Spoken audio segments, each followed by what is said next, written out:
From Hollywood, it's time now for...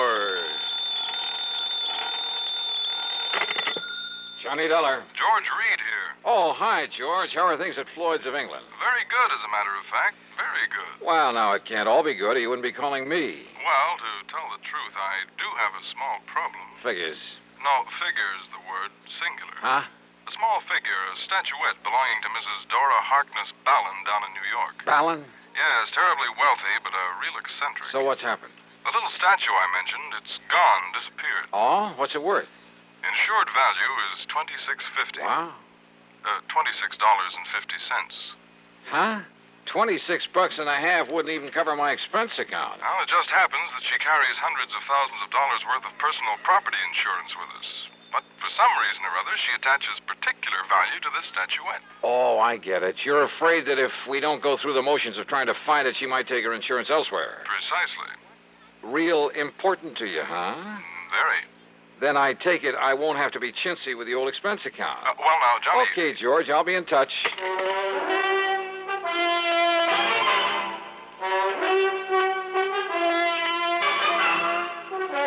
Bob Bailey in the intriguing adventures of the man with the action-packed expense account. America's fabulous freelance insurance investigator. Yours truly, Johnny Dollar.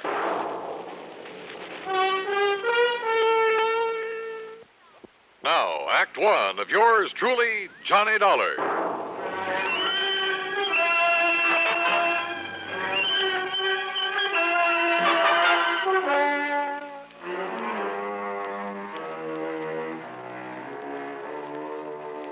Expense account submitted by Special Investigator Johnny Dollar to Floyd's of England, North American Office, Hartford, Connecticut. Following is an account of expenses incurred during my investigation of the doting Dowager matter.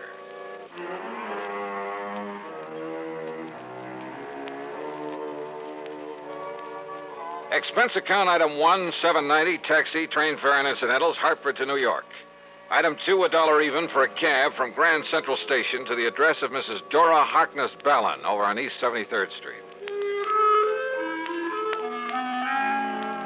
It turned out to be one of New York's famous old brownstone houses, well preserved and reeking of an era long gone by.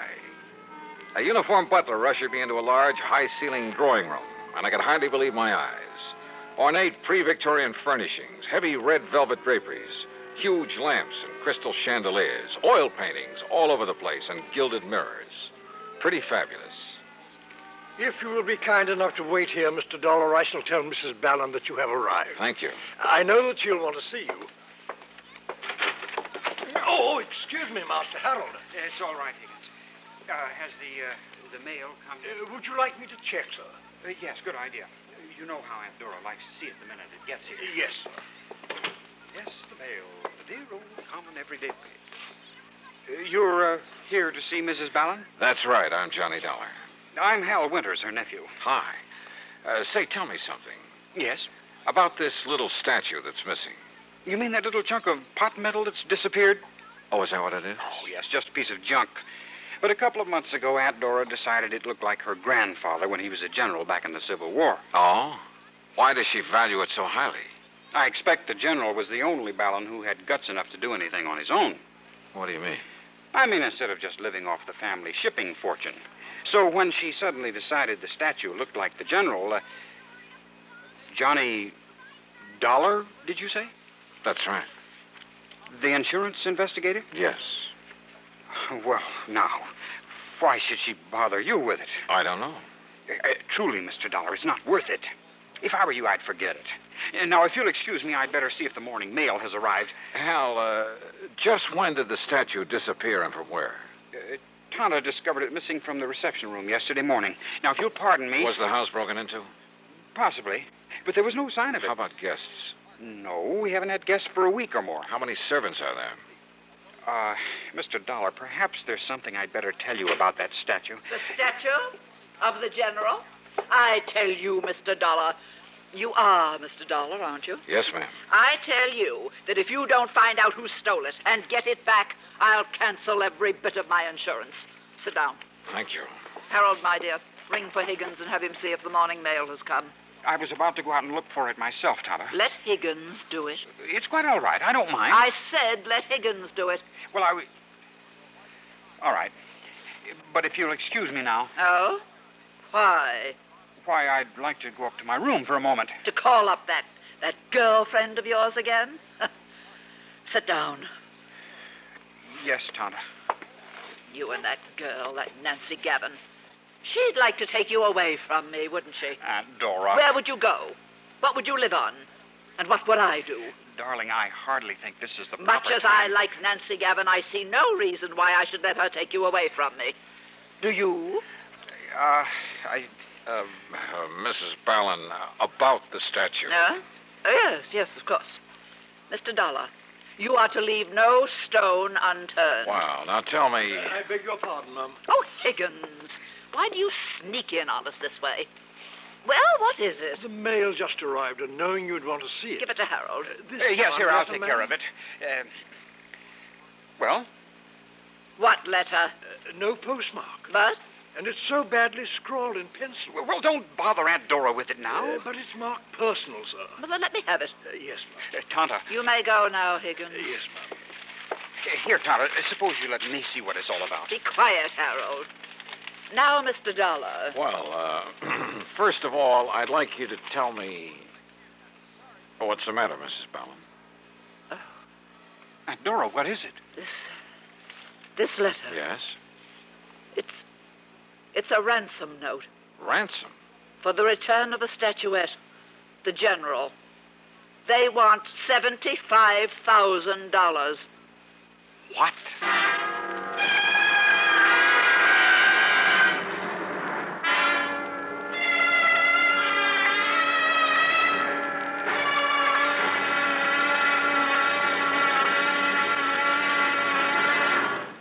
Act two of yours truly, Johnny Dollar, in a moment.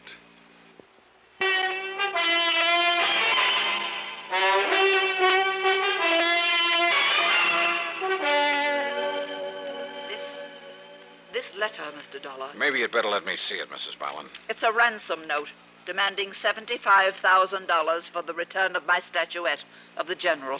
$75,000?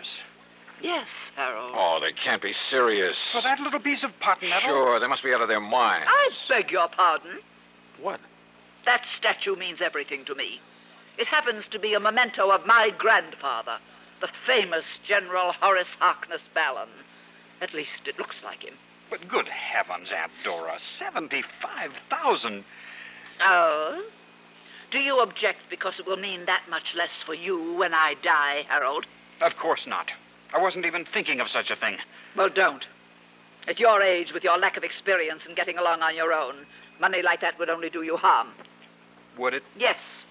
You'd probably leave me, strike out on your own, perhaps even marry, and heaven only knows what would happen. Mrs. Ballin, are you really serious about paying this ransom? I have the money. I have it right here in the safe. And if it will bring back the General... Look, why don't you let me see what I can do about it first? And have it destroyed? Destroy? Well, here, read the letter. It was the usual sort of thing, poorly written on cheap paper and scribbled in pencil.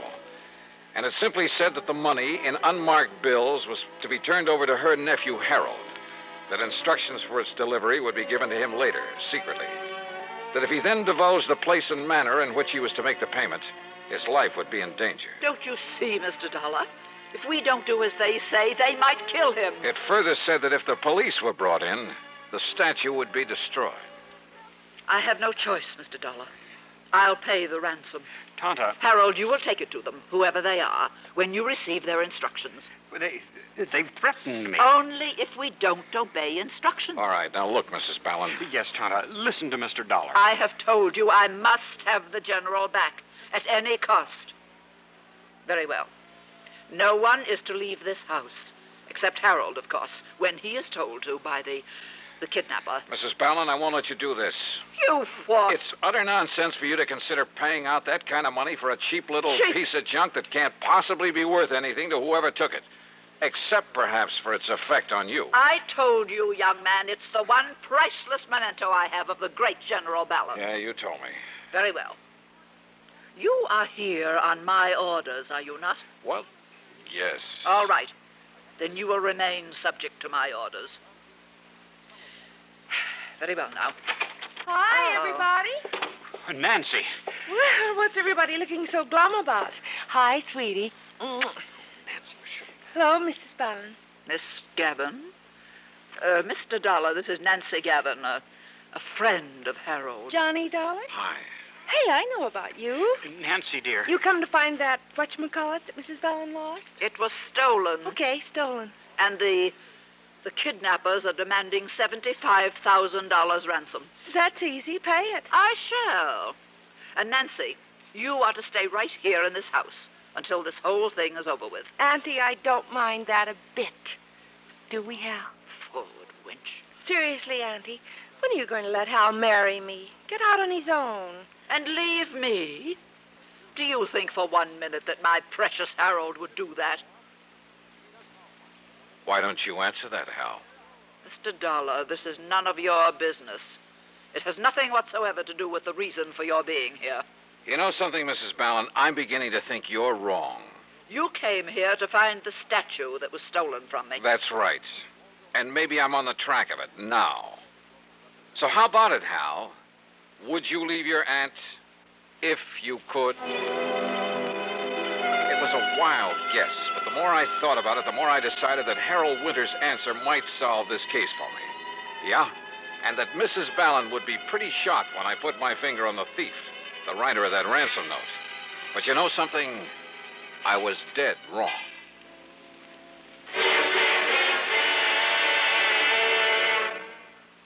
Act 3 of yours truly, Johnny Dollar, in a moment.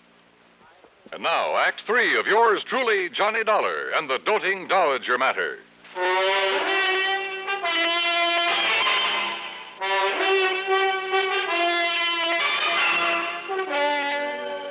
Mr. Dollar, this is none of your business.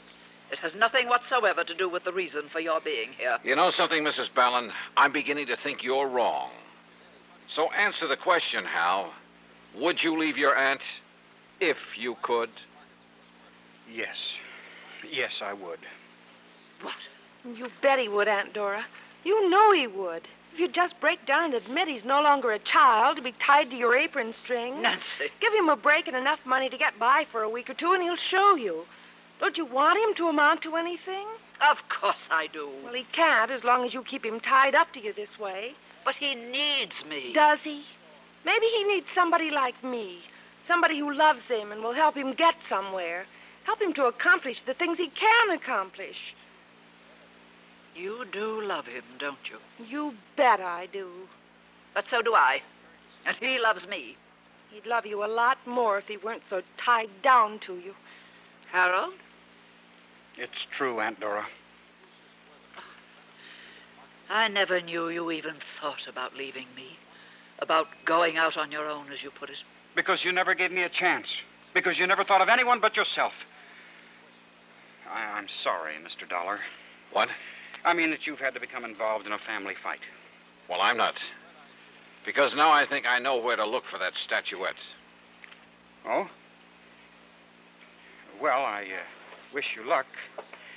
Come, Nancy, I want to talk to you. Sure, honey, I want to talk to you, too. Now, wait just a minute. No, Mr. Dollar, let them go. Yeah, because I want to talk to you. Now, look, isn't it pretty obvious? I knew that something was wrong when I first got here. Hal hadn't known you were going to call me in. So that when he saw me here... You didn't? No. It was my kind, thoughtful butler Higgins who called your insurance company. And he shouldn't have. The fact remains that when Hal saw me here, he tried to stop that ransom note he'd planted in your mail. Oh, now, wait, Now, please. about that ransom note. It was badly written, much too badly written, by someone who was trying to hide his identity. I'll wager that paper it was scribbled on came from right here in this house. Probably. And I'll bet that if I accuse him of it, Hal will break down and admit that he wrote it. Wait, Mr. Dollar. Yeah? I devoted many years to the care and upbringing of my nephew. I realize that. In the hope that he would someday go out on his own, accomplish something himself. Well, now listen. I know. Perhaps over the years I made him too dependent on I'd say me. yes to that. But that's because I am as I am and I can't change. But I kept hoping that he would change. That somehow, sometime, he would make just one desperate move to break away from me. But it would have to be of his own doing. So? For years, people have called me eccentric, and I've enjoyed the reputation. So I made a fuss over that cheap little statuette that I picked up in Coney Island one time as a child. Huh? Of course. That was the only sentimental value it had. But according to Oh, Harold... now, should I have picked one of the valuable artworks, paintings, or sculptures that I really care about, in my selfish way, for this little experiment? So you gave the worthless statuette the big build-up? Yes, and he fell for it.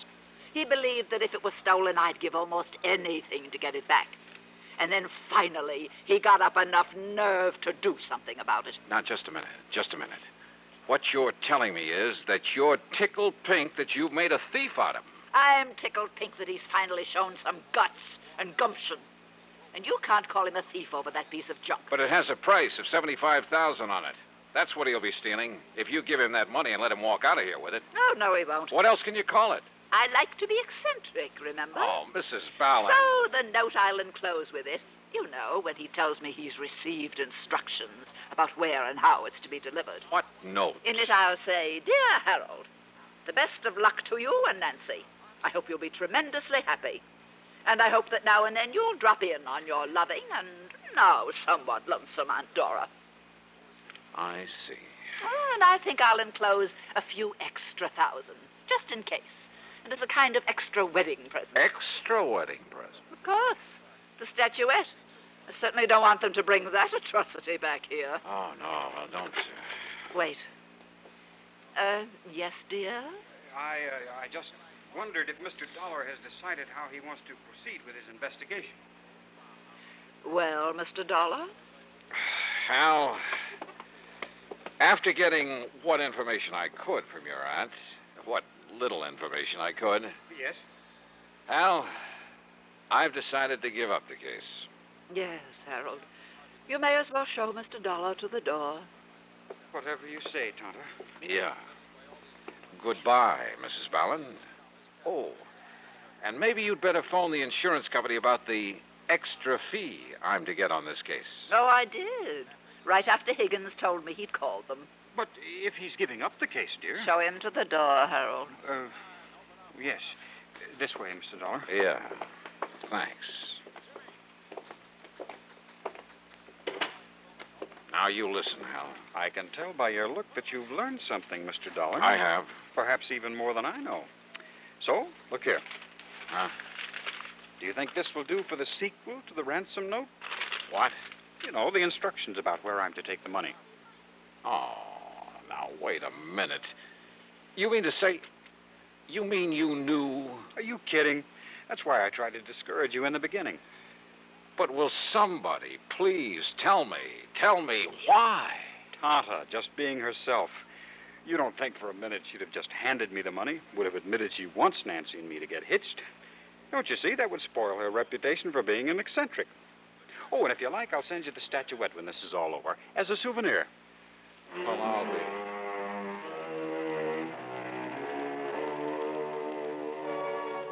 Believe me, I've handled some pretty wacky cases over the years. But this was by long odds the wackiest. And yet, why complain when it's a good living? Expense account total, including all the incidentals I could think of, and fare back to Hartford. What? $17.80. Tommy. Yours truly, Johnny Dollar.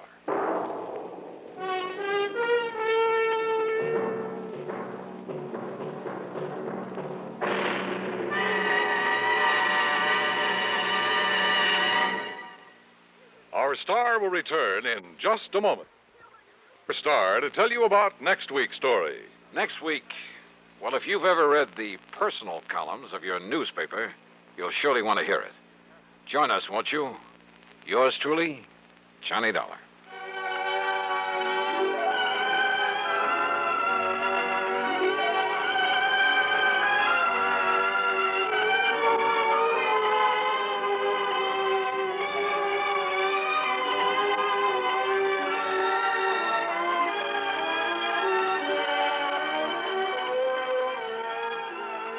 Yours truly, Johnny Dollar, starring Bob Bailey, originates in Hollywood and is written, produced, and directed by Jack Johnstone. Heard in our cast were Virginia Gregg, Eleanor Audley, G. Stanley Jones, Eric Snowden, and Sam Edwards. Be sure to join us next week. From Hollywood, it's time now for... Johnny Dollar. George Reed here, Johnny. Uh-oh. What fantastic character is Floyd's of England insured this time? Now, what is that supposed to mean? More singing mice, wayward cats, and how about the counterfeit money problem? Johnny. No, let me guess. John, if you'll just listen to I me. got it. You're in trouble because you've done a switch. You've insured somebody against living instead of the other way around, that it? Of course not. Though I must admit we do have one policy of that sort in effect. There, I knew it. However, that is not the one I called you about. Okay, George, what is? We've issued a policy. Well, I guess it is a little unusual at that. I fear the worst, but go on. Well, it's on a small brewery over near... Brewery? You mean a beer factory? That's right. It's over near the town of Tamaqua, Pennsylvania. Oh, yeah, I know that country pretty well. Good. We've insured the Dortmund Brewery against possible damage from a nearby construction project. Well, you said unusual. What's so unusual about that? Perhaps you'd better come over here and let me tell you. Yeah. When you say it that way, I guess I'd better.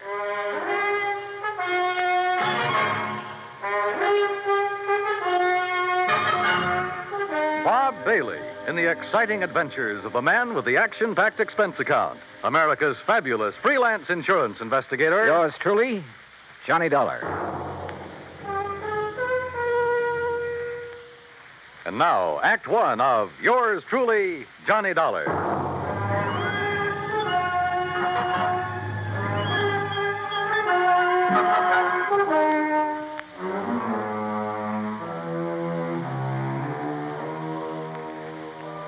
Expense account submitted by Special Investigator Johnny Dollar to Floyd's of England, North American Office, Hartford, Connecticut.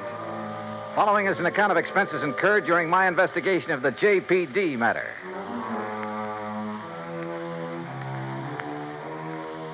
Expense account item 1, $1.10, taxi from my apartment to George Reed's office, where he promptly dragged me over to a large map tacked to one of the walls. Here it is, Johnny, between the towns of Tamaqua and Frackville, Pennsylvania. On a little river that's called Pinxatawney Creek. Old Indian name, I believe. Uh-huh. The Dortmund Brewery is just about here. Yeah. Well, okay. I'll rent a car in New York and drive over there. Now, wait. By making a couple of train changes, you can get most of the way over there by rail. Anything to save the company a buck, is that it? Why not? When that freewheeling expense account of yours gets into operation. Okay. What's the face value of the policy? Coverage for the whole plant, $820,000. Wow-wee. So I'll rent a car in New York. All right. Now, as I told you, we've insured the Dortmund Brewery against possible damage from the building of a plant right next to it. What kind of a plant? Competition. Another brewery. Oh, I see. Possible malicious damage. Is that what they're thinking of? That's what J.P. seems to be worried about. J.P.? J.P. Dortmund. Owner, manager, president, brewmeister, and anything else you can think of. Has anything happened yet? No, but I want you to go there and be sure that nothing does. Is this J.P. my contact? Yes. Okay, George, I'm on my way.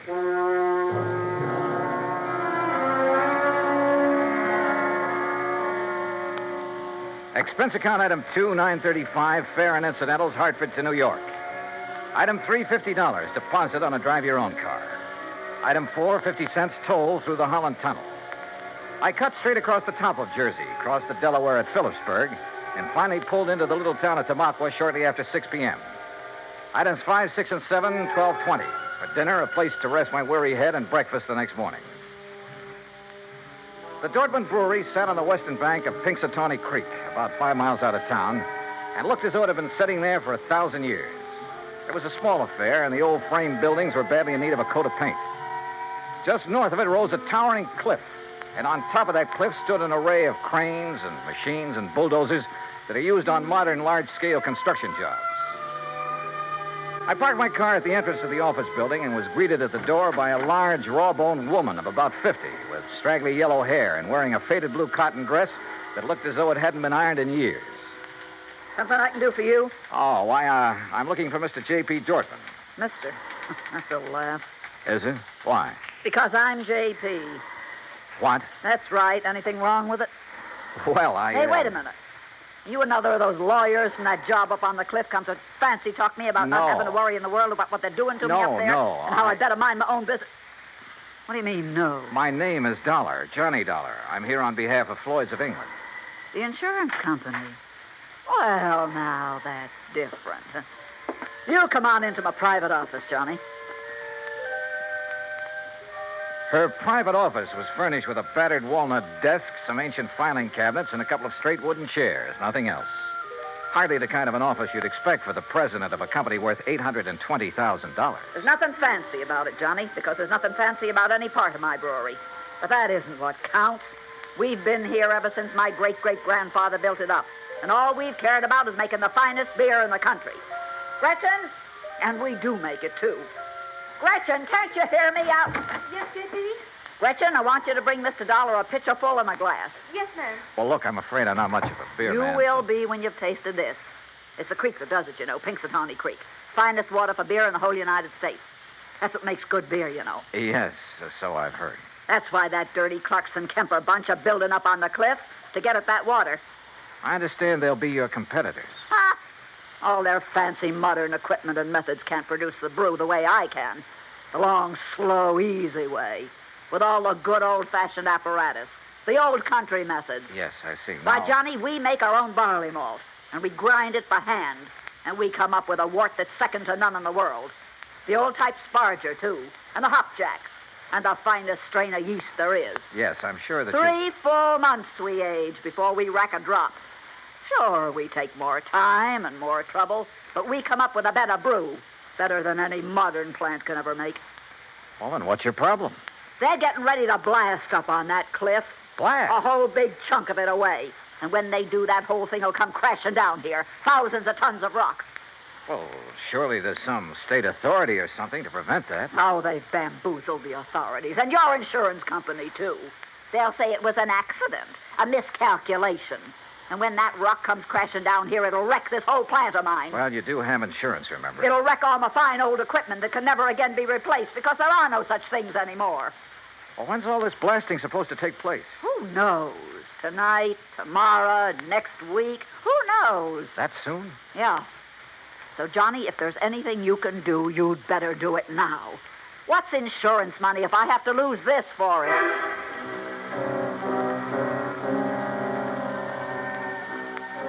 Who knows? Maybe she was right suspecting her rivals might try a stunt like that to put her out of business. But it all seemed a little too far-fetched. And yet, when I think of some of the unscrupulous things that have been done to put down competition, maybe she was justified in suspecting this Carlson Kemper crowd of... Yeah, maybe she was.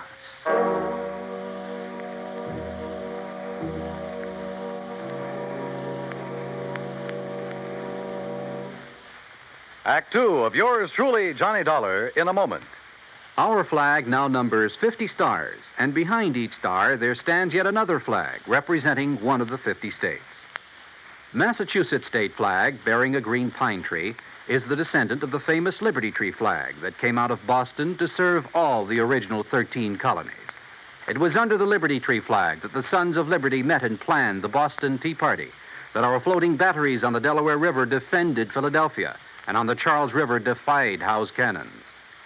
Beneath the tree is inscribed the state motto, Ensu petit placidum sub libertate quietum. By the sword we seek peace, but peace only under liberty. These words were originally written by the famous English patriot Algernon Sidney about 1659. This was a message intended for King George III. Unhappily, it went unheeded. Massachusetts state flag, the flag of the sixth state to enter the Union, was adopted on March 18, 1904.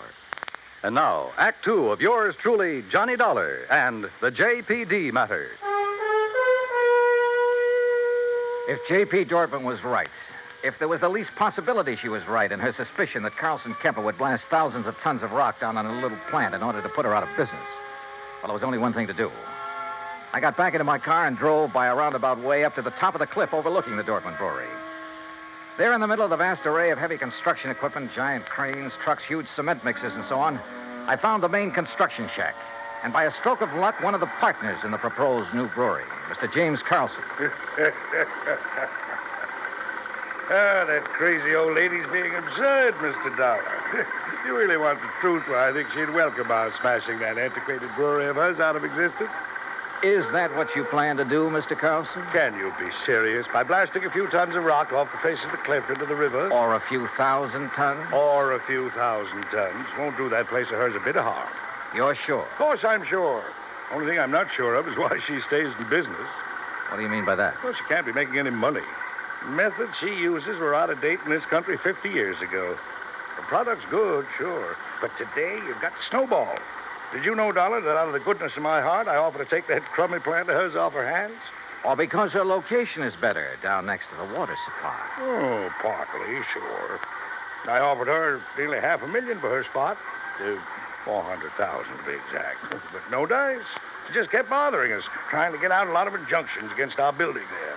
I assume you have the necessary permits for this blasting operation. A whole drawer full of them. Hey, look at them yourself. At the same time, appreciate the volume of red tape necessary to do anything these days. But suppose that something should go wrong, that quite by accident, the top of that cliff should drop down on J.P.'s brewery. Mr. Dollar, it's to obviate any such possibility that I called in one of the foremost blasters in the country, who, purely incidentally, is top man for one of the biggest makers of explosives in the world. You talk to him, Mr. Dollar. Maybe I will. Believe me, I can understand why you might not take my word for the safety of the operation we're about to undertake, but certainly you can't question his word. You say about to undertake. When? I believe he's planned the big blow-off for tonight. Tonight? Yeah, come on, I'll take you to him.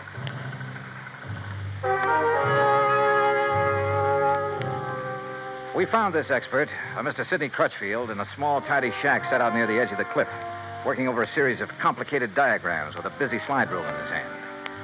And I must confess, he turned out to be one of the most interesting men I've ever met. Tall, slim, and gray-haired, he had a quiet, easy, yet confident manner that completely belied his hazardous occupation. This was the man who had done the dynamiting for some of the biggest jobs in this country, had moved mountains and rivers in the construction of huge dams, had blasted the way for some of our vast highway networks. As you can see by the dates on these sheets, I finished planning this blast over 2 weeks ago. But I find that constant checking and rechecking never does any harm. Mr. Carlson tells me you plan to set off this blast tonight. Yes. Actually, I shall push the plunger at exactly 2 o'clock tomorrow morning. If Mr. Carlson is ready. Don't you worry about it, Mr. Crutchfield. We're moving the equipment and the shack's away right now. Excellent. And at the time of the blast, no one is to be here but me. That's what your contract says. And that's the way it must be. For safety, Mr. Crutchfield? Well, call it a fetish of mine. Uh-huh. And there'll be no damage to the brewery plant down below? I'll stake my reputation on it. Come, Mr. Dollar. If you like, I'll show you how I've made the sets for this blast. We spent the rest of the day inspecting every tunnel, shaft, and drill hole into which the explosives had been packed and fused. And the artistry of this man was evident from the word go. By 6 p.m., all the machines and shacks and equipment had been moved back from the edge of the cliff that was to be blown off. The place was deserted, except for Mr. Crutchfield and me. And now, you must get into your car and leave, Mr. Dollar. But if there's no danger... Please. I prefer it this way. Surely you're not still concerned about the blast? To be honest about it, no. Not one bit. And I wasn't, at the moment. Yeah, this amazing man simply couldn't do anything wrong. I would have staked my life on it. But by the time I'd driven the long, curving road to the Dortmund Brewery below, had found the place not only deserted, but completely shut down, a funny little hunch began to grow in the back of my head. Even the office building was dark as far as I could see. With the help of a business card, I slipped the lock on the front door. And then I saw the thin streak of light under the door of J.P.'s private office. I thought I heard something in there. The office was a shambles. Account books and papers scattered all over the place. A couple of cartons. The drawers of the crusty old files were open and, for the most part, empty. Somebody had been hastily packing and removing all the important papers. But why? I'm sorry, Johnny. Oh, what? Sorry. Oh. And you seemed like such a nice boy.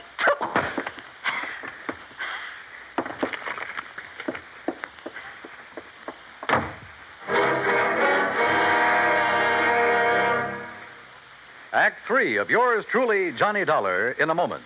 Anyone who has survived the rigors of basic training is familiar with a great variety of milk that is dished out periodically in the armed forces. Now, there's frozen milk, concentrated milk, frozen concentrate, and good old powdered milk. But sometimes supplying wholesome, fresh, real milk has been a problem when servicemen have been stationed in out-of-the-way places. The United States Air Force came across that problem some time ago in the island of Terceira in the Azores, those Portuguese islands that dot an eastern portion of the Atlantic Ocean. The air base there was considered powdered milk country for a long time. Although cattle have played an important role in the economy of the island of Terceira, the herd was badly inbred and milk production was very low. Modern milk processing was not a part of the picture.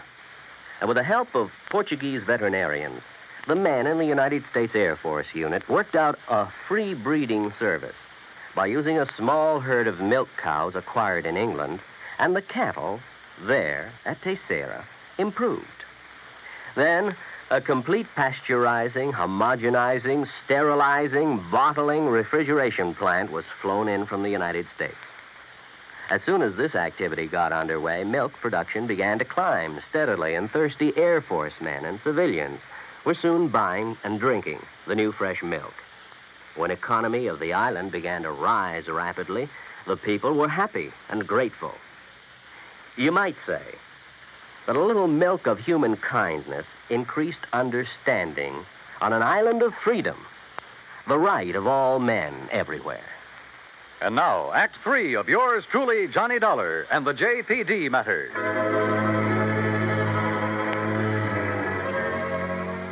When I came to in the office of the Dortmund Brewery, my head felt as though it had been split wide open. The sash weight that had been used on it lay beside me. But why had J.P. struck me down from behind the door where she'd been waiting for me? And why, before that, had she been hastily packing a lot of business papers, bills, and so on to take away?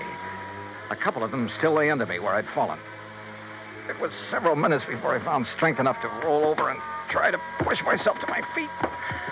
As I did so, I saw two things. One was a bill she'd overlooked in her haste to get away. A bill from Frank Line Powder Company addressed to her personally. A bill for 21 cases of dynamite and some other explosives. The other was my watch. I'd been out for hours, too many hours.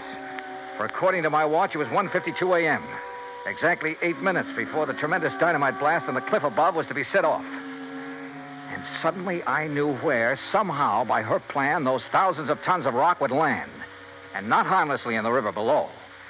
And I knew why J.P. had left me here. So I'd be crushed by them.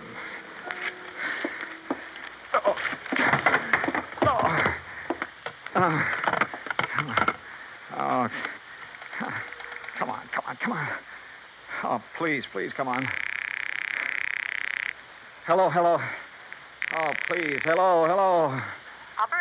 Operator, this is emergency. Yes, sir. Hey, look now, I'm calling from Dortmund Brewery. It's between... Yes, I know where it is, sir.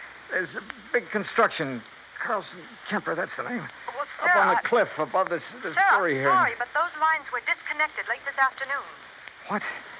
But look, surely there's some way to... Operator. I'm sorry, sir, but there's no way to ring them. Oh, no. Oh, I've got to get out. I just got to get out of here. Somehow I got to get out there and get it. Oh, no. Oh, please. I got to get in. Can I get in?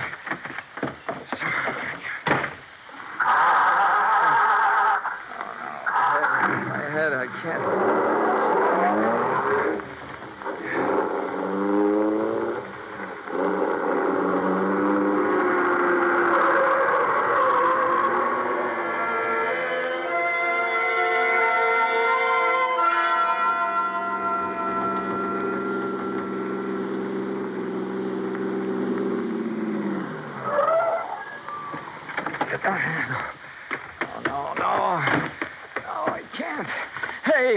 Hey, stop! Stop! Who's that? What are you Crutchfield! Stop! Dollar! Stop! What are you doing here? Don't do it! I thought I told you. Don't push that plunger. I'm sorry, Don't set Mr. off Dollar. that blast. That's no. exactly what I'm going to do right now. No, you're not. No. I'm sorry, Mr. Dollar. You have no right to interfere. You now stand back. hear what I said. Dollar, put down that gun. You touch that plunger, and so help me, I'll pull this trigger. Now, wait a minute. Dollar, what's the matter with you? What's happened to you, man? Oh. Good heavens, man.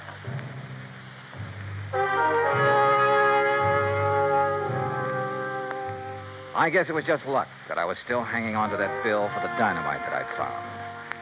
I guess it was luck that made Crutchfield grab it when he tried to keep me from falling. Made him look at it carefully by the light of his flashlight. But it was his good sense that kept him from going ahead and setting off that charge. When daylight came, he found the spot on the face of the cliff where J.P. had another charge planted. It was set to go off by concussion from the blast that Crutchfield had set. It would have diverted the rock from Crutchfield's blast to smack dab on top of her little beer factory. Nobody would ever have known who'd really done it. And J.P. would have collected $820,000 insurance for it. Incidentally, when the police caught up with her, which wasn't hard, they also found the book she'd taken from her office. Yeah, J.P. Dortmund was broke. Stony. Expense account total, including a handful of doctor bills for my aching head, and all the incidentals I could think of, $204.80. Yours truly, Johnny Dollar.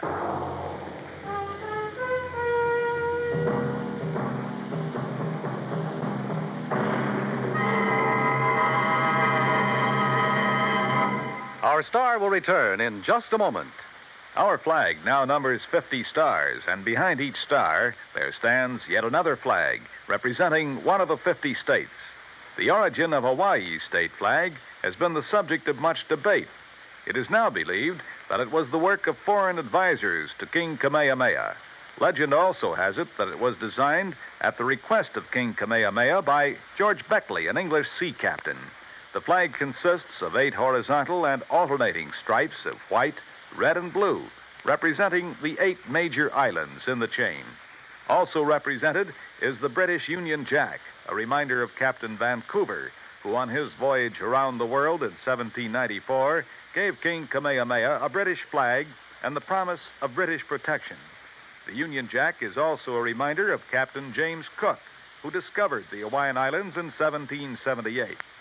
Hawaii's state flag, the flag of the 50th state to enter the Union, was adopted in 1845. Now, here is our star to tell you about next week's story. Next week, the ideal vacation matter. But believe me, it turns out to be neither ideal nor a vacation. Join us, won't you? Yours truly, Johnny Dollar. Yours truly, Johnny Dollar, starring Bob Bailey, originates in Hollywood. It is produced and directed by Jack Johnstone, who also wrote tonight's story. Heard in our cast were Eleanor Audley, Gene Bates, G. Stanley Jones, Alan Reed, and Austin Green. Be sure to join us next week, same time and station, for another exciting story of yours truly, Johnny Dollar. This is Dan Cubberly speaking.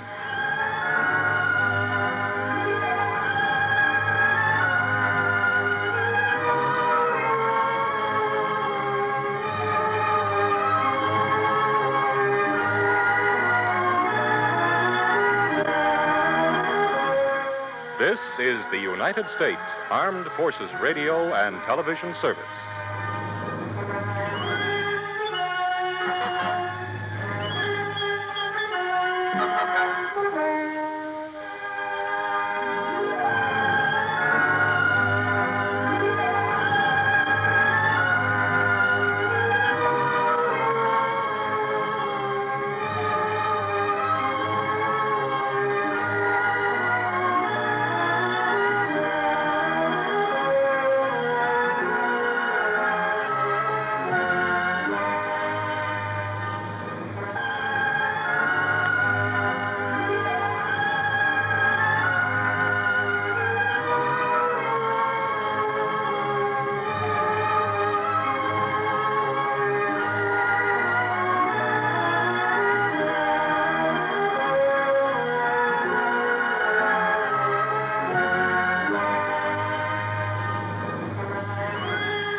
Johnny Dollar. George Reed here. Georgie, how's Floyd's of England holding up this hot weather? Fine, Johnny, fine.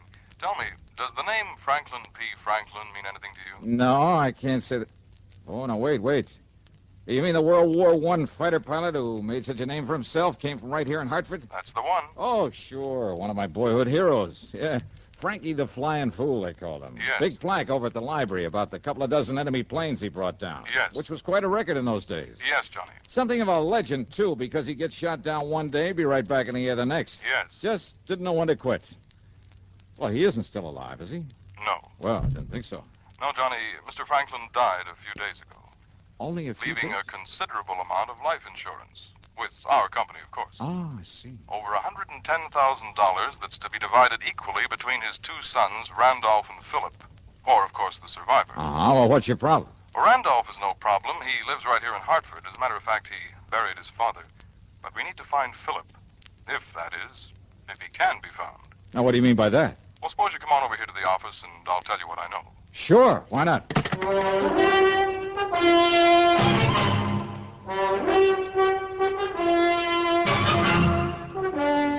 CBS Radio brings you Bob Bailey in the exciting adventures of the man with the action-packed expense account, America's fabulous freelance insurance investigator. Yours truly, Johnny Dollar.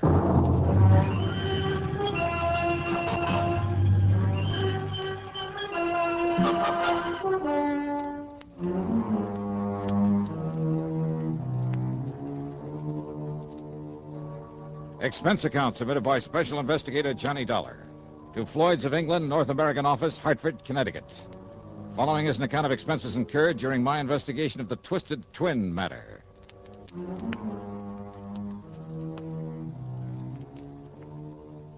Floyd's of England hands me some pretty screwy cases, but I love them because they always put money in my pocket, sometimes plenty. So, expense account item 1, $1.10 for a taxi over to George Reed's office in the big new building on the square. Yes, Johnny, as you mentioned over the phone, Franklin was one of the wildest, most daring aviators in all of World War I. Yeah, from what I've heard and read about him, flying and fighting was a kind of obsession with him. That's exactly what it was, an obsession. It was more than that. It was a mania. Yeah. They simply couldn't keep him down. They could blast his plane out of the sky, fill him full of lead, but within a day or two, he'd be back up there fighting again. Yeah, must have been a real nut about it, huh? That's almost an understatement. So what about him, George? Well, a few days before that war ended, flying through a storm on the way back from a mission over Germany, he crashed into a mountaintop. Not from enemy fire, mind you. He'd shot down 3 Fokkers that day single-handed, but because of his own wild miscalculation. Yeah, but it didn't kill him. No, but he was badly injured. Very badly. Didn't regain consciousness for days. When he did, when they told him he'd never be allowed to fly again, well, Johnny, the man literally went out of his mind. No kidding. Well, if it hadn't been for his family's money, Franklin would probably have spent the rest of his days in a mental hospital. Kind of a shame for a man like that. Well, you must remember that even from childhood he was a pretty erratic... Well, anyway, after a few years of expensive medical and psychiatric care, he apparently recovered, both physically and mentally. Good. He was able to manage the estate his parents left him and marry and raise the 2 sons I mentioned, the twins, Randolph and Philip, now his sole heirs. Mm-hmm. What about his wife? Their mother, Grace Franklin, died when they were born. Oh, I see. Twins, you say? Yes. Identical? Absolutely identical, in appearance. What do you mean by that? Well, Johnny, they both inherited some of their father's instability. Now, you'll see what I mean when you meet them.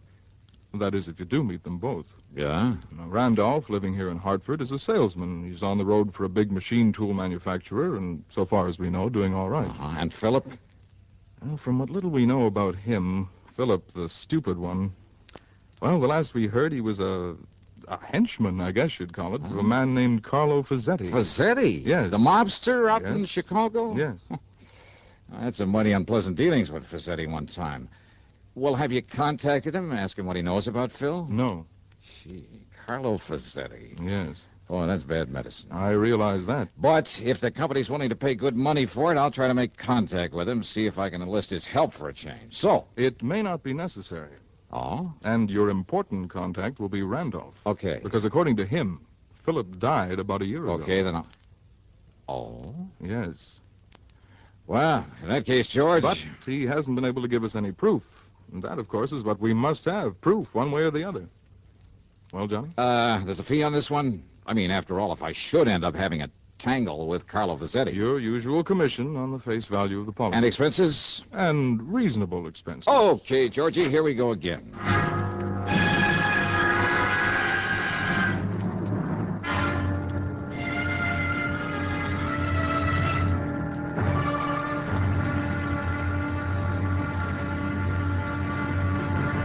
Now, Act Two of yours truly, Johnny Dollar.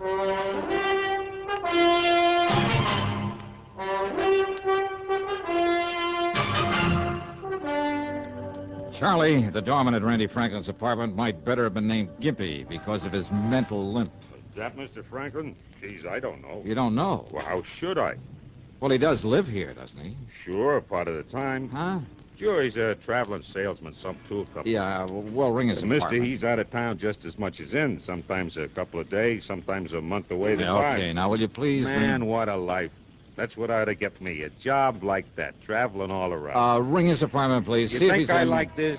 This standing around this fancy dump in his hot uniform. You think it ain't hot this kind of weather? I'm sure it is. Now, please, Boy, if you'll just... When I think how I could be traveling around all over, seeing the sights, meeting a lot of good-looking dames, showing them all a big time... Charlie, would you ring Mr. Franklin's apartment and see if he's in? You think I ain't responsible enough to get as good a job as Mr. Franklin or anybody else? Huh?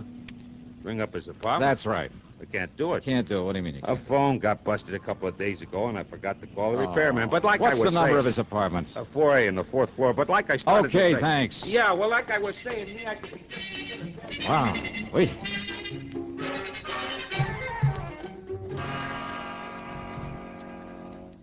Randy Franklin was in. He was mid-30s, maybe, tall, rather good-looking, with black hair, gray eyes. But there was something about the way he used those eyes, a funny shiftiness about them. And he was nervous, terribly nervous, with a trick of twitching his head so quickly I almost expected his neck to snap. His handshake was warm and friendly enough, though, but his hands trembled. He drummed his fingers on the arm of his chair and kept adjusting his tie, touching his forehead, running his fingers down the edge of his jacket. Of course, I wish you could find Philip, Mr. Dollar, but you can't. Well, you seem pretty sure of that, Franklin. I am absolutely sure. Philip is dead. It happened about a year ago, and Mr. Dollar, it was my fault. Well, now, why do you say that? Philip lived in Chicago. He worked with a man named Carlo Vizetti. So I've heard. You know who Vizetti is? I've met him. Oh. I see. Yeah. Then you can understand why Dad was very disappointed in Philip. And when he became sick and Philip couldn't come here to see me, well, it was about that time I had to go to Chicago on business. I ran into Philip, and I told him, Mr. Dollar, I told him that unless he came back here and squared things with Dad, got himself a legitimate job and settled down, Dad would cut him out of his will, out of the insurance. Oh, is this true? Yes, I believe Dad might have cut him off. Well, now, it seems to me that would have been to your advantage. Thank you, but I prefer to get along on my own, which is why I wish you could find Philip now. But you can't. Yeah, you said that before. Of course, a share in Dad's estate, of course, I'd welcome that. But not all of it, if it meant cutting off my own brother, and... You look as though you don't believe me. Well, just keep talking, Randy. The point is, the threat of losing some of the estate persuaded Philip to fly back here with me to see Dad. But then, Mr. Dollar... Yeah? Well? Mr. Dollar, Look, are you always this nervous, Randy? No, it's just when I think about what happened, that it was such a frightening, such a terrible, such a shock to me. I don't think I'll ever get over it. Well, what happened? Probably accounts for these lapses, these blackouts that occur when I can't remember things, lose track of things for weeks at a time. When what happened, Randy? The airplane, unscheduled. We ran into a storm over the Alleghenies. We crashed into a mountaintop. Oh, I see. Do you? Do you really? Do you know what it meant? The same kind of a crash that years ago caused my dad. Yeah, to lose his sanity for a while? No! You mustn't say that. He was as sane as you and I. It was just the fear, the terrible, uncontrollable fear and the shock at... Only 3 of us, so far as we know, managed to crawl away from the wreckage. The pilot, a little girl, and myself. Even we were badly injured, we didn't know about each other until much later, because we'd all crawled away in different directions. When I was found, I'd been unconscious for several days. Like your father after his crash during the war. No. Please, don't. Please. All right, I'm sorry. They found Phil's remains in the wreckage? The wreckage of that plane burned completely. That is why the morbid-minded men at your insurance company can never have the sort of proof they seem to want. Poor Philip's body. Oh, I see. In any event, though, it looks as though you're the sole beneficiary of your father's insurance. And I tell you, I don't care. Don't you understand that? If you like, I'll give Philip's share to some charity. Randy, give me the name and address of the company you work for. Why, it's in New York at the... Oh? Why? Because I've suddenly got a real crazy hunch, real crazy. Don't use that word. Okay, then. I got myself a real wild hunch. How's that, huh? Yeah. Instead of going on back to the insurance company and telling them to pay off this policy to you, the sole survivor... Yes, Mr. Dollar. Well, Randy, I'm going to continue my search for your brother. Search? For Philip? After all, I've just finished... Are you serious, Mr. Dollar? I sure am. But I told you... Yeah, you told me. Just stick around, Randy. And now, Act 3 of yours truly, Johnny Dollar and the Twisted Twin Matter. Expense account item 2, 3820 for a day in New York, locating and checking with the machine tool company that Randy worked for. Well, by the time I got back to Hartford the next morning, I'd learned plenty about him. He'd been a good salesman for him for years, but not lately, not since the plane crash. And he never had a satisfactory explanation for long absences from his job. They were seriously considering dropping him from the sales force. Now, in other words, he had plenty of use, maybe need, for his father's insurance money. All of it, despite what he told me. So maybe if Phil was still alive... But when I went over to Randy's apartment again, he wasn't there. Okay, then. Item 3 on the expense account is $52.10, plane fare to Chicago. Items 4, 5, and 6 are 30 cents for telephone calls to my old underworld contact on, an ex-arsonist by the name of Smokey Sullivan. Item 7, $100 cash to Smokey when he dropped me off at Carlo Fazzetti's hangout, which, as might be expected, was an exclusive apartment out near the Ambassador East. What I didn't expect was the man who opened the door. Yeah? I want to see Carlo Fazzetti. My name is Randy. Huh? So this is the answer. What are you talking about, mister? Oh, now don't give me that, Randy. So you've been playing it both ways, huh? You ain't making no sense, Buster, so go on, get out of here, get lost. Now, just a minute there, Randy. What's this Randy stuff? My name's Phil. Phil Franklin? You know, now get out. Just a minute, Phil. Who is it? Should I know, boss? This jerky comes in here and starts talking. Well, my dear old friend, Johnny Dollar. Huh? Old friend, huh? Why, of course, since you can't possibly be trying to tie me in with some of your insurance trouble. For once, Fazzetti. Come in, Dollar. Come in. Yeah, sure. Ah, Phil. Yeah, boss? Make an extra one of them drinks for Mr. Dollar here. My old friend, Johnny Dollar. Okay, boss. Whatever you say. Now, wait a minute. I want to talk... Phil. Yeah. Sit down, here, Dollar. Right in here. That's Phil Franklin, huh? Yeah. Dopey Phil Franklin. You're sure of that? Of course I'm sure. He's been with me for years, off and on. Off and on, huh? One of my good boys once, but now... I don't know why I keep him around. Say, listen, Did I Fazzetti... say keep him around? Half the time he's here doing odd jobs around the place, serving the booze, helping himself to it. Half the time I get the boys out looking for him. Sometimes he's gone 2 days, sometimes for weeks. Wait a minute. Yeah, he used to be one of my good boys. But ever since somebody knocked him on the head about a year ago... Say, he cracked up in an airplane. Oh, he did, huh? I know. What would Dopey Phil be doing aboard an airplane, huh? Here's your drinks, boss. Here. That's the boy. Now, Dollar, why'd you come here to see me, huh, pal? Only, here, drink up first. Here, Carlo. Just add this drink to yours. Huh? But if you don't mind, I'll hang on to this glass. Now, wait a minute. Sorry, I gotta get going. What? See you next time I'm here in Chicago. Wait a minute, Maybe. Dollar.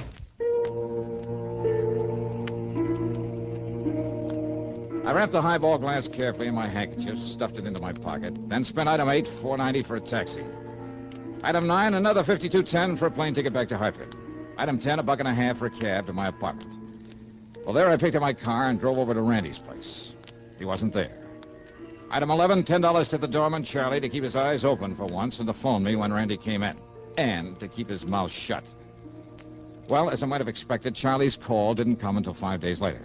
Item 12, $4.85 for a tank full of gas. At police headquarters, I picked up Lieutenant Tim Waverly, who spends most of his time in the lab, not in uniform. I gave him the highball glass, some instructions. Then together we drove over to Randy's apartment. And this time he was in. Yes? Oh, Mr. Dollar. Yeah, that's right. You've been away, Randy, huh? Away?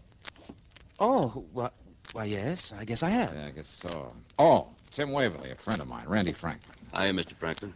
How do you do? Just where were you, Randy? Does it make any difference? Where? Well, Mr. Dollar, I don't know. No, I'll bet you don't know. All right, let him see it, Tim. Sure. Mr. Franklin, have you ever seen this glass before? Here, take it. What? I said take it. Here. All right. Well, have you? No, I can't say that I have. Okay, thanks. Let me have it back. Well, of course, here. Want to take it back to the lab, Tim? The lab? No need to, Johnny.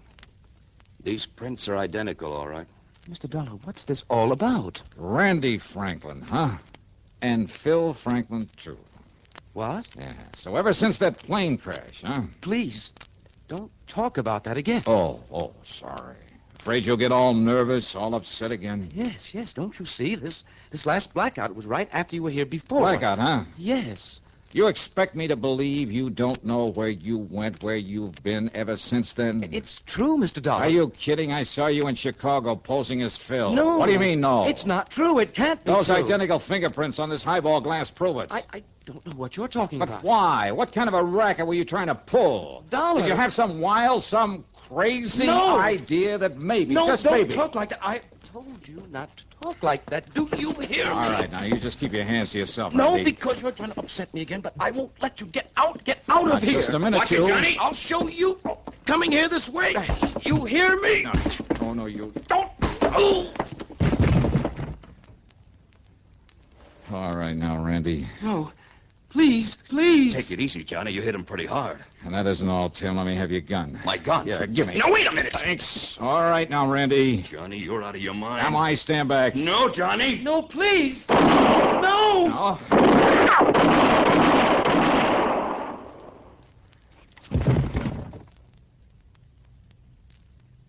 Johnny, if I didn't know you... Okay. It was the shock that knocked him out, Tim. I know. You not only didn't hit him, you didn't try to, but yeah, I that's did... right. Now, let's get him over to old Doc Parsons. Dr. Parsons? Yeah. The psychiatrist? Yeah, come on. Give me a hand with him.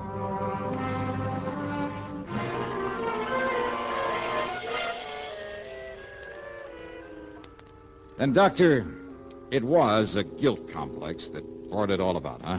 This condition of his. Plus shock, Mr. Dollar. You see, Randolph had built up this complex as a result of his brother's death in the plane crash. Mm-hmm. And you must remember that Randolph felt responsible for Philip's death. Uh-huh. And afterward, during his blackouts, he really thought that he was Phil, huh? Exactly. Of course, you were taking a big chance, Mr. Dollar. This new shock might have killed him. Oh, brother, don't I know it, Doc. But, you know, when I suddenly realized what it was all about, Well, fortunately, it worked. His intense excitement, which ordinarily might have resulted in another one of his blackouts, sent him back into the Phil personality. Well, that excitement, plus the shock and pain when you struck him, then his overpowering fear when you stood over him, pulling that trigger, apparently trying to kill him. Well, Dollar, they were a perfect match for the pain and the terror that existed during the plane crash that made him the way he was. But now, Doctor? Well, I'm convinced that with proper care, Randolph will now be all right. Will be himself, entirely. Good. Just, don't you ever try anything like this again, young man.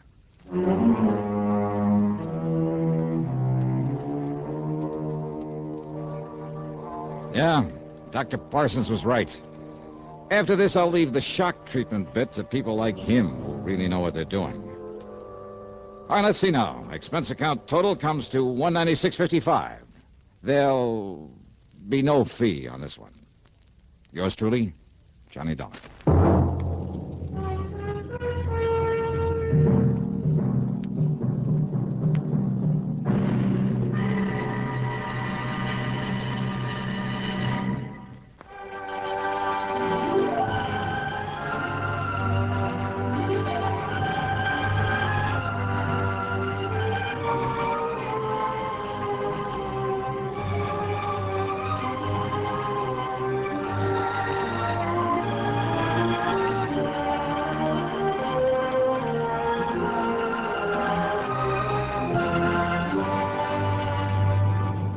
Yours truly, Johnny Dollar, starring Bob Bailey, originates in Hollywood and is written, produced, and directed by Jack Johnstone.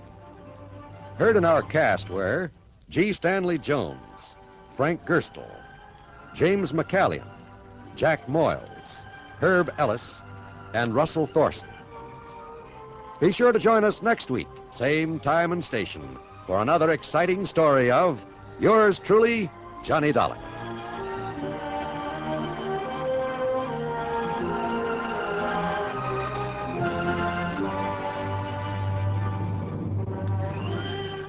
This is John Wall speaking. Johnny Dollar has come to you through the worldwide facilities of the United States Armed Forces Radio and Television Service.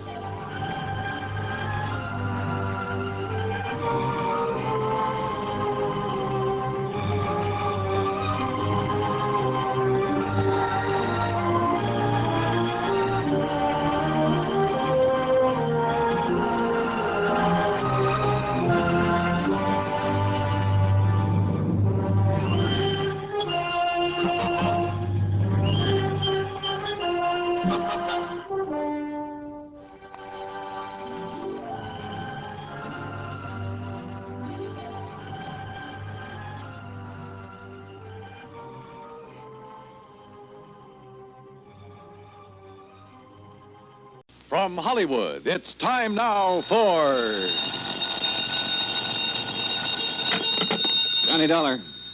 Mr. Dollar, I want you to come over here right away. What's that again? I want you to come over here right away. That's what I thought you said, but who is this and where's here? This is Ellis P. Watkins, Mr. Dollar. You've heard of me, perhaps? Yeah, I think so. Manufacturer, aren't you? Well, at the moment, that seems to be a matter of opinion. Over here is Broad Acres at Fairfield, Connecticut. Would you mind telling me what this is all about, Mr. Watkins? It's very simple. I have $100,000 to give away. Oh? To whom? That is what you are going to tell me, Mr. Dollar.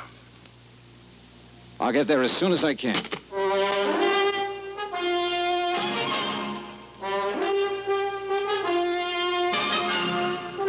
Bob Bailey in the exciting adventures of the man with the action-packed expense account, America's fabulous freelance insurance investigator. Yours truly, Johnny Dollar. And now, Act One of Yours truly, Johnny Dollar.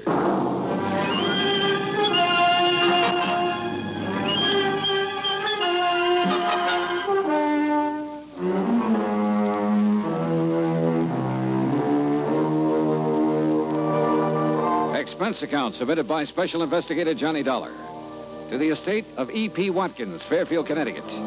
Following is an account of expenses incurred during my investigation of the Happy Family matter.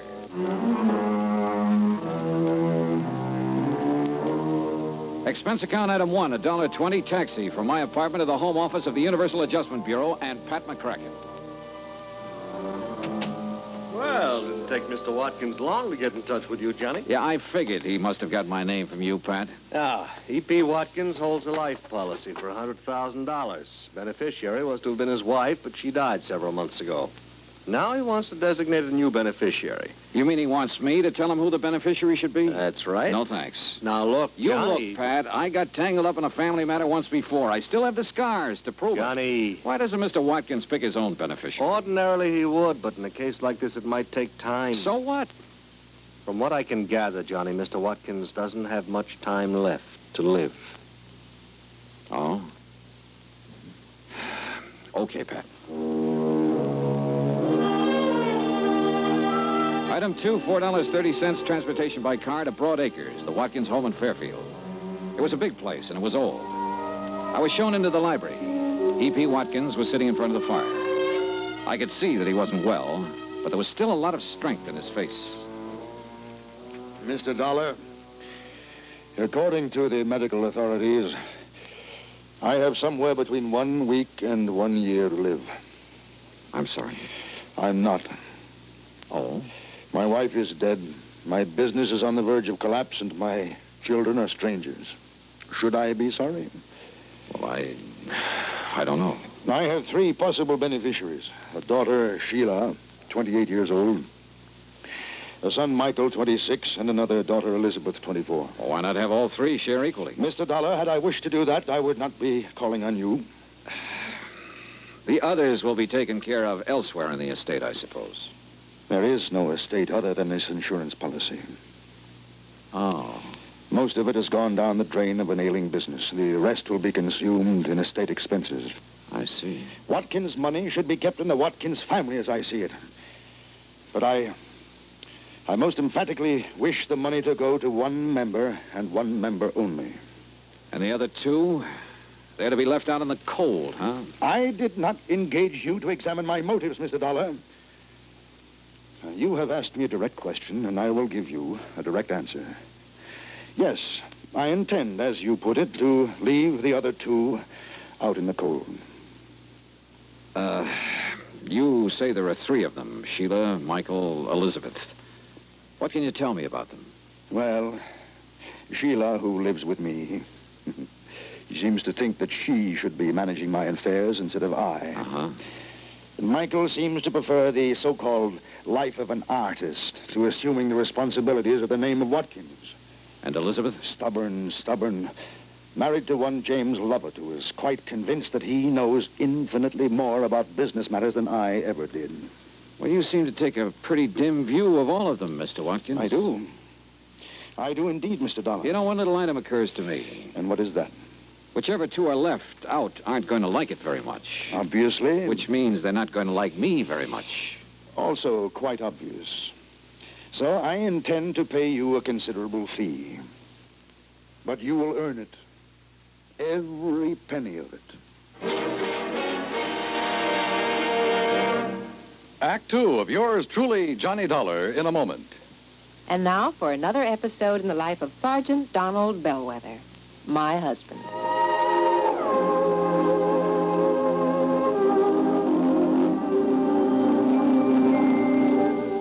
Reba, is everything packed in this duffel bag? Yeah, everything but these, Sarge. Oh, let me see that bottle.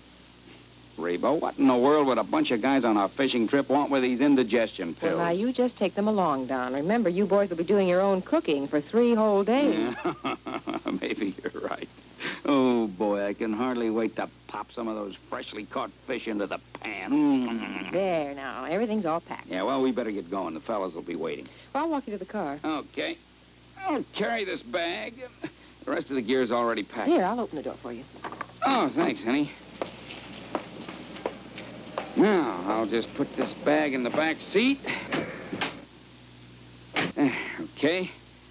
Now, kiss me goodbye right here on the front lawn so the neighbors will know I'm not leaving because we quarreled. Oh, you're so silly. Good luck, dear. Have a wonderful time. You really deserve this fishing trip. Well, is that all you got to say? I mean, you usually tell me to drive carefully, et cetera, et cetera. Well, this time I will not say a word. Oh. Okay, dear. Well, I guess I better be going. Hey, what's this note on the steering wheel? Dear Sergeant, on one holiday last year in the States, speed was a factor in 71% of the accidents. Drinking was a factor in nearly half. Accidents were most frequent early in the weekend. 82% of the accidents happened in rural areas, and the victims were usually the drivers. Your loving wife, Reba. I might have known you'd get to me somehow. Goodbye, dear. Oh, I'm going to miss you. I'm going to miss you too, Reba. And don't you worry. I'll drive safely. That's my Donald. That's my doll.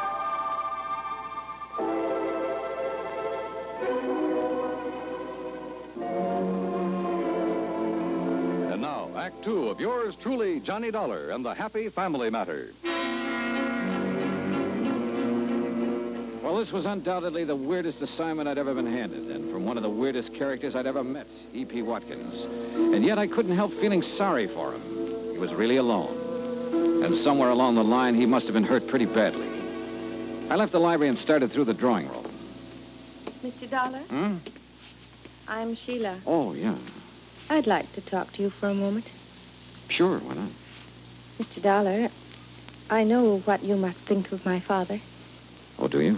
But if you're inclined to judge him harshly, just remember, he wasn't always like this. Oh? So very many things have gone wrong for him. Like what? Well, I'm afraid the main thing is his feeling that the three of us, Elizabeth and Michael and I, have let him down somehow. He seems to resent us so terribly. Why should he, Sheila? I'm not sure. I think he resents me because I'm not a man. Oh? You see, I'm the oldest.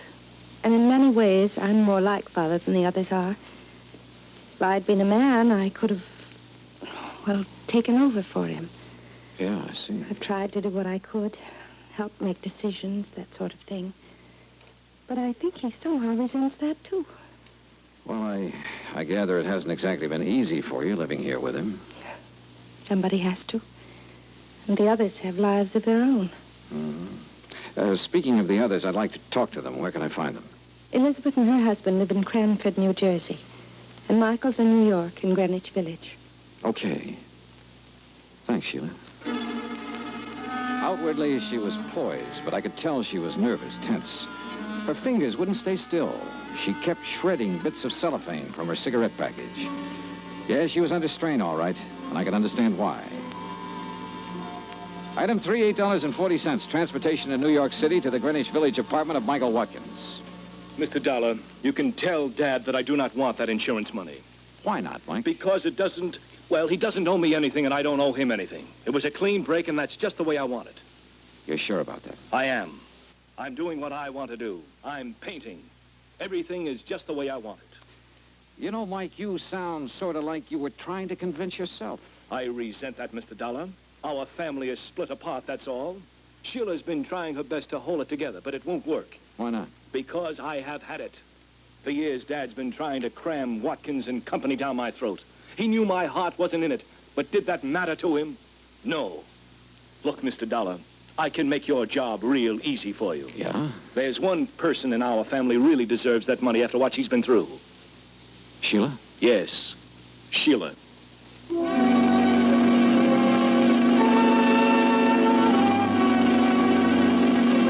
Item 4, $6 even. Transportation to the Lovett's home in Cranford, New Jersey.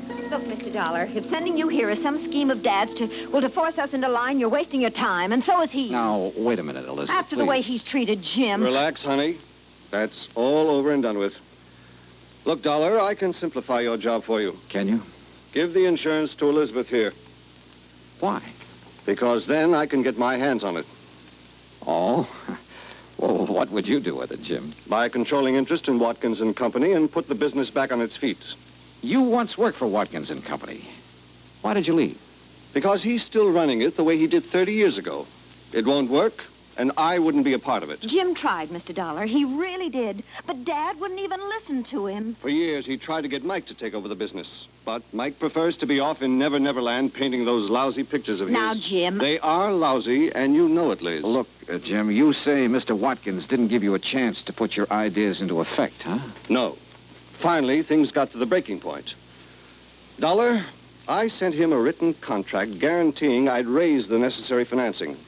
I asked for only 6 months in charge. Contract? But he wouldn't accept your offer, huh? No. Sheila begged him to sign. Finally, he sent word back for me to tear up the contract and get out of the company. I see. Well, Dollar, you've met all three of us now. Who's going to be the beneficiary? Sheila, or Mike, or Elizabeth?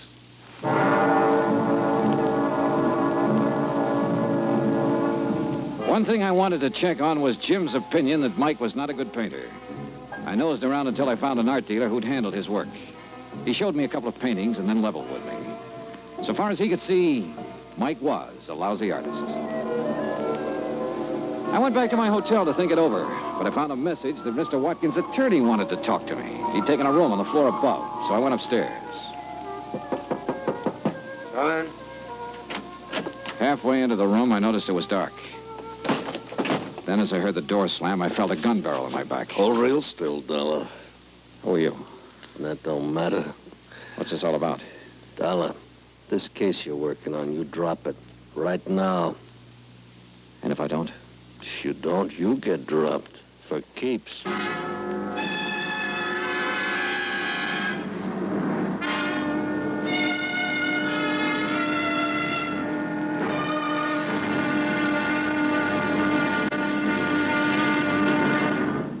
Act 3 of yours truly, Johnny Dollar, in a moment. Do you know who said, "That man is free who is protected from injury"? Those words came from Daniel Webster, one of the most eloquent orators in American history. Webster knew that a man could not be free unless he lived in a country which recognized his right to freedom and created laws to protect that freedom. A slave state may say that its citizens are free, but as long as a single citizen can be harmed by the whim of a country's rulers, true freedom does not exist. A man is free only if his rights to freedom are protected. Remember the words of Daniel Webster. They are part of your American heritage. The free man must be protected from injury. And now, Act 3 of yours truly, Johnny Dollar, and the Happy Family Matter.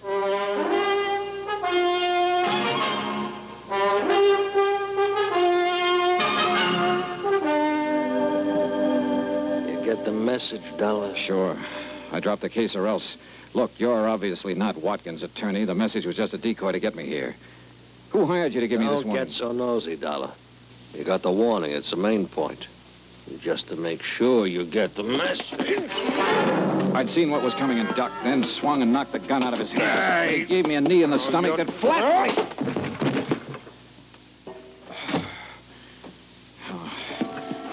By the time I got to my feet, he was gone. I turned on the lights and looked around. And then on a table, I spotted something that stopped me cold. The truth had been right under my nose all the time. I called the various members of the family, asked them to meet me at the Watkins home. When I got there, they were waiting for me. Mr. Watkins, Sheila, Mike, Elizabeth, and her husband, Jim. There was a stiff, chilly politeness in the air. There was tension, too. Mr. Dollar, I want you to know that I resent your theatrical gesture in assembling us like this. And I'm sorry, Mr. Watkins, but you hired me to do a job, and I'm trying to do it. I'm sure you have reasons for this, Mr. Dollar. But you must know how painful this is to Father. Yes, I know, Sheila, but it's necessary. I don't see why, Dollar. I'm coming to that, Mike. Now, look, let's face it. This is not exactly the happiest family in the world. It's been torn wide apart. All right. Why is it torn apart? Oh, that's ancient history, Mr. Dollar. Maybe some of it is, Elizabeth, but a lot of it isn't. Well, I don't see what's to be gained by rehashing all this. Let him finish, honey. Just what are you driving at, Dollar? Just this, Jim. I was hired to find out what I could about the 3 beneficiaries. On the surface, everybody was very cooperative. On the surface? Somebody in this family didn't really want me to make this investigation, Sheila. They hired a strong arm to rough me up earlier this evening to make me drop the investigation. Nonsense. Sorry, Mr. Watkins, but I've got the scars to prove it. But who? Let's start with you, Mike. I want to know why you quit the family business and started painting. I told you. It was because Dad kept trying to cram the business down my throat. Why, you ungrateful. Well, it's true. I couldn't take it any longer. Sure. But you'd felt that way for a long while. What led you to make the break, Mike? Well, when even Sheila agreed it was no use, I She encouraged you. Of course I encouraged him. I felt he should have the right to a life of his own. But, Sheila, you told me that you had begged Mike to stay in the company. What? What? I was acting in the best interests of the family. Were you, Sheila? Mr. Dollar, I don't know what you're trying to suggest. That brings us to Jim and Elizabeth here. Jim, you quit the company, too. Why? I've already told you, Dollar. Mr. Watkins refused my last offer of help. Kicked me out. Well, that's not true. What offer are you talking about? That contract I sent you. What contract? You never saw it, did you, Mr. Watkins? I most certainly did not. But Wait a minute. I gave the contract to Sheila. She said it'd be better if she handled it. Then she told me later she discussed it with her father, and he refused. Sheila, you lied. Well, Sheila? Mr. Dollar, I refuse to discuss. Sheila, you have a nervous habit of shredding cellophane cigarette wrappers to bits. In the hotel room where that hired strong arm jumped me, I found a little pile of shredded cellophane near the ashtray. Sheila. I don't understand. Mr. Dollar, do I understand that you're suggesting it's been I who've torn the family apart? Well, Sheila. Yes, Father. Why? I'm not sure. I don't know. Hey, look, I'm an insurance investigator, not a psychologist, but I don't think this is too hard to understand. Sheila, weren't you trying somehow to punish? I'm not sure. Sheila. Oh, Sheila, if that's true, you need help. They all had a life of their own. Except me. We'll help you, dear. We'll get help for you. I hated what I was doing. But I just couldn't seem to help myself. Mr. Dollar, you will understand that I am rather bewildered by all this. I do, Mr. Watkins. Now, you suggest that she was deliberately trying to tear the family apart in order to punish someone? Well, that's only a guess, Mr. Watkins, but I think it's probably a good one. Then she was trying to punish me. I think so. Should I understand why? Did she ever have a life of her own? Was she ever allowed to have one? Mr. Dollar, I requested you to designate a beneficiary for me. Yeah, that's right. I now request you to suspend further action for the time being. It appears the matter requires further thought. Yeah. Yeah.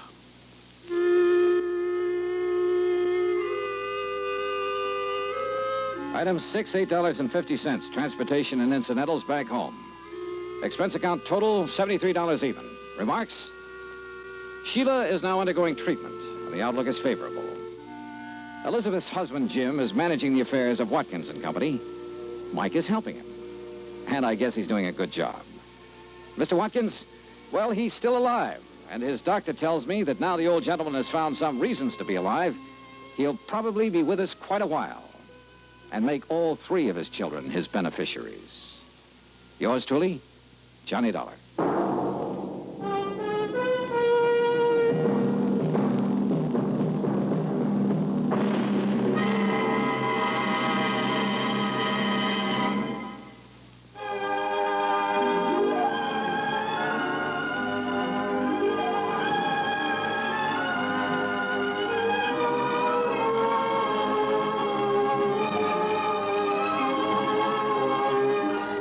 Truly, Johnny Dollar, starring Bob Bailey, originates in Hollywood and is produced and directed by Jack Johnstone. Tonight's story was written by Robert Wright. Heard in our cast were Virginia Gregg, Shirley Mitchell, John Daner, Larry Dobkin, Peter Leeds, and Paul Duboff. Be sure to join us next week, same time and station, for another exciting story of yours truly, Johnny Dollar. This is Dan Cubberly speaking.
Johnny Dollar.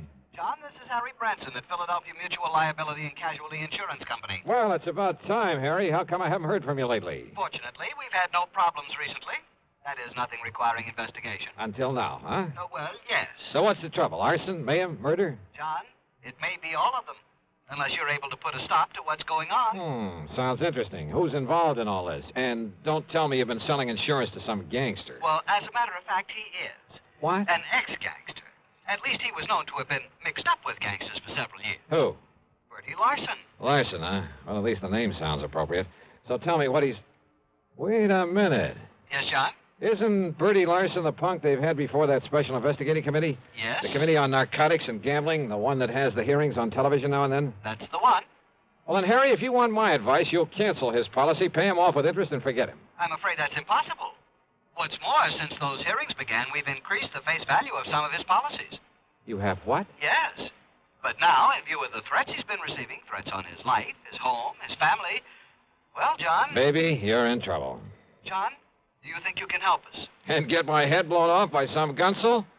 Harry, this kind of stuff I shouldn't touch with a 10-foot pole. But don't you see... In spite of the big fee your company will have to pay me, in addition to my expense John, account. just a minute. At least it'll guarantee me a decent funeral. A funeral? But if that's the way you want it, as long as you're willing to pay through the nose for my services. But, John, I didn't say... John, that is... listen to me, John. Okay, keep your shirt on, Harry. I'll run on down there and see you.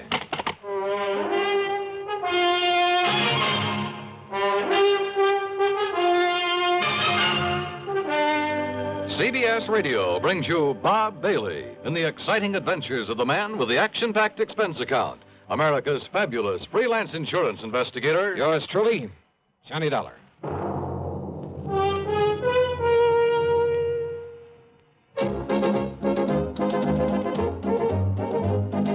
Winston tastes good like a cigarette should.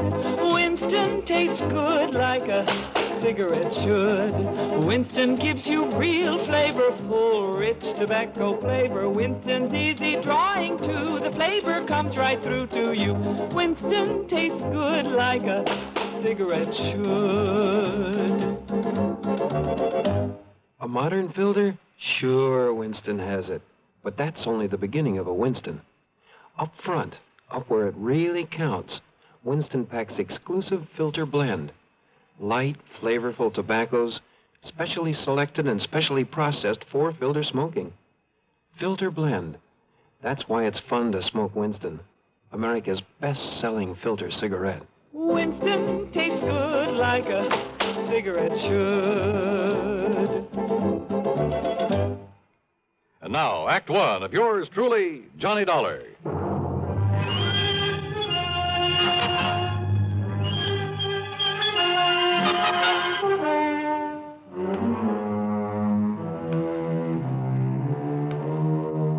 Expense account submitted by Special Investigator Johnny Dollar to the Philadelphia Mutual Liability and Casualty Insurance Company. Following is an account of expenses incurred during my investigation of the Larson arson matter. Expense account item 11120 for a train to Philadelphia and a taxi to Philly Mutual's office over on Walnut Street. It was late in the afternoon, but Harry Branson, the perennial worry ward, was still there waiting for me, and he wasted no time in getting down to business. Now, Bertie Larson, or more properly, Herbert James Larson, lives out in Penfield, John. Oh, yeah, that's kind of part of West Philadelphia, isn't it, Harry? Just beyond. He and his wife live in a very nice one-story brick home that we've insured for some $30,000. And he must have done fairly well in the rackets and had sense enough to put some aside. Also, John, we've insured his personal property, furniture, clothes, all the things in the house and so on, for some $20,000. No kidding. And didn't you say you've increased some of his insurance lately? To the figures I just mentioned. In the beginning, he was underinsured, but the policies provided for the increase at his option, provided, Yeah, of well, course, that's all right. You don't need to go into provided, detail. of course, that in no event should stipulated coverage exceed actual appraised valuation. Yeah, well, now, Harry, in if you... accordance with paragraphs A, B, and G of Article 21 of our standard comprehensive policy. Harry... Oh, yes, John. Also, his life is insured with us for $20,000. Making a total of $70,000. $70,000, yes. So if everything goes, including Bertie himself, somebody's liable to collect plenty. Exactly. Okay, who's the beneficiary? His wife, Nora. I see. And now you say that somebody's been threatening him. Oh, yes. Ever since he agreed to appear before this investigating committee. Uh-huh. What kind of threats? Over the telephone, he tells me. Warning him that if he continues to testify, well, they haven't directly threatened his life, as I understand it, but they might as well have. And then last week... Wait a sec, Harry. Haven't the police been in on this? Oh, yes. Yes, they have. And for a while, they kept some men stationed about his place. So, naturally, nothing happened. But last week, John, when he returned from one of the hearings, he phoned me and said that he'd found a can of gasoline standing on his front doorstep. Ah, just a hint, huh, of what might happen if he doesn't clam up. Yeah, that's an old-style gang warning. Yes, a very obvious threat to burn up his home. But he's continued to appear at the hearings? Yes. And if he's killed off by these people, if his home is burned out from under him... By what people, Harry? Has he any idea who might be behind this monkey business? Well, of course. It must be someone who was involved with him in narcotics and illegal gambling at one time or another. But he doesn't know exactly who. Not specifically. He says he never recognized the voice on the phone, and, of course, it was probably well disguised. Yeah. Do you suppose he's still involved in the rackets? Oh, apparently not, or we'd never have sold him insurance. But then who can be sure? The point is, John, that if anything does happen to him or to that home of his, the company will have to pay out sizable sums of money. Yeah. Naturally, we don't want to do that. No. And if he can be protected properly, well, John, that's why I telephoned to you. Yeah, but Harry, the kind of protection you seem to want for him is something for the police to provide. John, I am convinced that the protection they are giving Bertie Larson is wholly inadequate. You told them so? I most certainly have. But they simply refuse to listen to me. Well, that is why I called you. Oh, I'm sorry, Harry, but it seems to me that... Well, okay. Give me his address. Tell me who the police contact is, and I'll see what I can do for you. I dropped my bags at the Bellevue Stratford. Then, having missed my lunch, I spent item 2, 5 1/4 for a drink and some early dinner. Item 3, $50 deposit on a rental car, and I headed out through West Philadelphia to the address in Penfield. As Harry had said, it was a nice place, not large, but neat and modern, sitting at the end of a new street. Apparently, there was no one home. I looked around to see if there was a patrolman watching over the place. No one. Nothing. And the street itself was deserted. I was just about to swing around and head for police headquarters when I noticed a thin streak of light from one of the rear windows in spite of the drawn shades. Yeah, I suppose I'll learn one of these days not to be so curious. But I walked quietly up the driveway beside the house. And then I heard something. Just a little sound, as though someone had quietly opened or closed a door at the side of the garage in the rear. And I suddenly caught the smell of gas, of raw gasoline. It was coming from the garage. I carefully edged my way on back there, hoping I wouldn't trip over something in the darkness that would give me away. The smell of gasoline was stronger now, much stronger. My next step was into a puddle in front of the garage door. I remember bending over to sniff at it, and it was gasoline, all right. And I remember a flashlight stabbing through the darkness behind me. But as I rose and turned...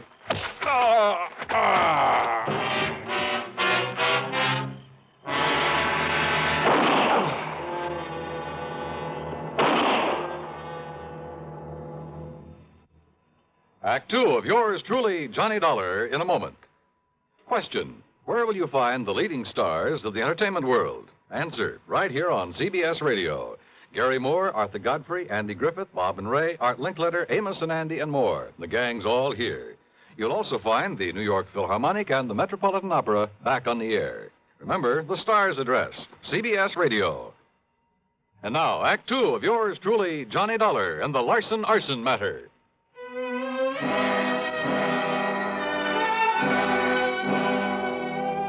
I came to in a hospital room, and I had company.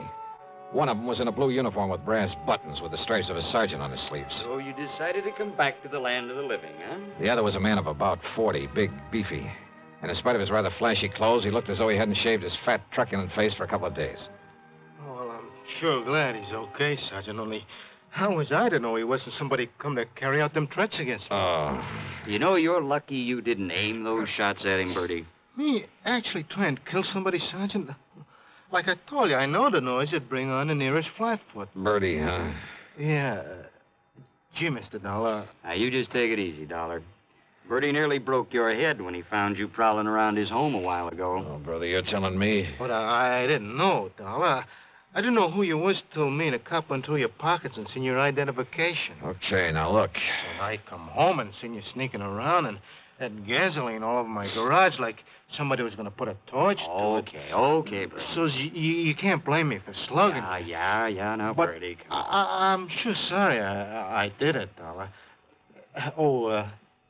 Dollar, the hospital bill's on me, so live it up, huh? Oh, yeah, sure. Okay, now, Bertie. Dollar's going to be all right, so you go along, huh? I'll check with you later. Oh, yeah, sure. Okay. Oh, I'm going up in the country to make sure my wife's all right. Up in the country? Yeah, up in the Catskills with a couple of relatives, Mac and Josie. Oh, you don't think I'd leave her stay around here with those people on the phone saying they're going to burn me out if I don't stop yapping at that committee? And you don't know who it is making the threats, huh? I sure wished I did. Okay, run along now, Bertie. No, wait, please. Well, what is it, Dollar? Well, I'd like to talk to Bertie some more. Well, sure. No, not until the medics say you're all right and let you out of here. And besides, I want to talk to you myself. Now, go along, Bertie. Yeah, sure. All right, now look, Sergeant. Just stay flat on the bed, Dollar. And now you're lucky Bertie didn't kill you. And I can't say I would have blamed him. Why didn't you come to me before trying to contact him? I could have given you all the information you need about this case. Now, look, Sergeant. Not only have saved you a lot of trouble, but kept you from getting banged on the head. Okay. All you private dicks are alike. Now, listen, will you? As for that nosy guy over at your insurance company who's been bothering me 3 and 4 times a day, well, now I've got 2 of you to keep from upsetting the apple cart. What's that supposed to mean? Bertie Larson isn't the man this investigating committee's after. What? Of course not. He's strictly small time. And he hasn't even been that since he served a stretch on a burglary arson rap. What about the narcotics and gambling that's under investigation? He was never any more than a messenger boy for the big shots. Well, now, what's the importance of these hearings? Now, don't you see, if the committee can hold him up as a guy who talks and doesn't get hurt by him, well, it'll help them flush out some of the others. And who knows? Maybe some of his information might have a little value, and he'd be glad to give it. Yeah? Why? Bertie's been trying to run a used car business. Legitimate? Or is it cover-up or something else? Legitimate. You're sure of that? Dollar, that stupid punk has been so scared since he got out of the clink. Yep. And listen. I'm listening. The publicity that he's been getting from the hearings, because of cooperating with the committee, why, it's practically made a public hero out of him. Who knows? Maybe it'll help his business enough to get him out of the red for once. That's why he's singing like a canary, probably making half of it up just to keep his name in the paper. Well, what about the threats he's been getting? You know something? We've only got his word about those threats. For all we know. He's making them up himself. Maybe. Oh, all right. So what if some of his old pals are calling him up, telling him to lay off, huh? If they try anything foolish, we'll nab them. Matter of fact, there are a few of those guys around here we'd just love to have something on. So maybe all this will flush them out for us. Or get Bertie killed? Ask me. I don't think anybody'd even bother to rub him out. I hope you're right, Sergeant. Sure. So, Dollar, that's that. No, when you're wait. up and around, come on over to the station and see me. But meantime, leave this to me, will you? Oh, wait a minute, will you? What about that gasoline he mentioned that was spilled all over his garage? Oh, one of those shots he fired. And now One of look. them drilled a hole in a can of gas he had lying around. Yeah? Sure, saw it there myself. Look, Sergeant. See you later, Dollar. Wait a minute, will you? Sergeant!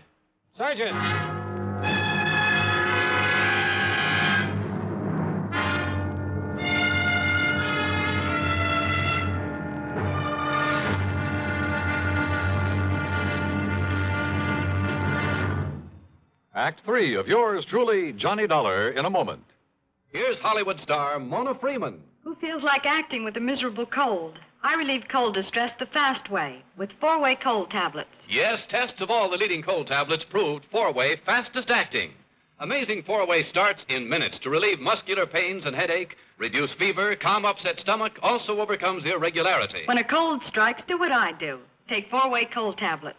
It's the fast way to relieve nasty cold distress and feel better quickly. 4-way, only 29 cents. Now, here's a word about another fine product of Grove Laboratories. Had dandruff for years? Now get rid of it in 3 minutes with Fitch Dandruff Remover Shampoo. 3 minutes with Fitch regularly is guaranteed to keep unsightly dandruff away forever. Apply Fitch before wetting hair, rub in 1 minute. Add water, lather 1 minute. Then rinse 1 minute. Every trace of dandruff goes down the drain.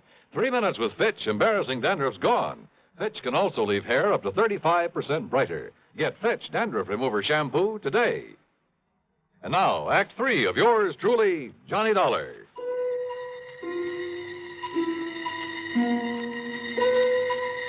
There was something all wrong about the whole setup. I'd smelled the gasoline around that garage before Bertie Larson had slugged me. And what about the can of gasoline he said was left on his doorstep as a warning? Like somebody'd burn him out if he kept on testifying before the Special Investigating Committee. Were the police overlooking that? And then, suddenly, I began to smell a rat, a big one. Don't ask me why. I climbed rather painfully out of the hospital bed, put on my clothes, and pulled the corny trick of going out by way of the fire escape. Luck was with me. The police had left my rental car in the hospital parking lot. I spent on them $4.50 on a bar and a grill for a slug of brandy and some hot black coffee.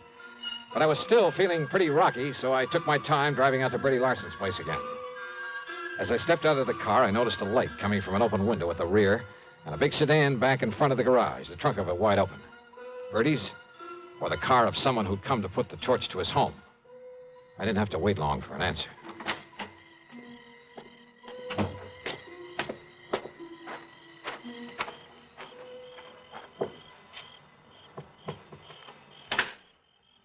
Bertie. Huh? Going up in the country, huh, to see your wife? Oh, Dollar. Yeah, that's right.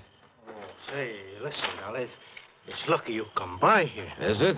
Lucky for you or for me? Oh, no, listen, I come by to pick up some things, you know, to haul up to my wife. You know what happens? Yeah? When I pulls up in the driveway, there's some guy running away out back. So I yells him to stop, but he keeps on going, and it's so dark I can't see where to throw a shot. And listen. I'm listening.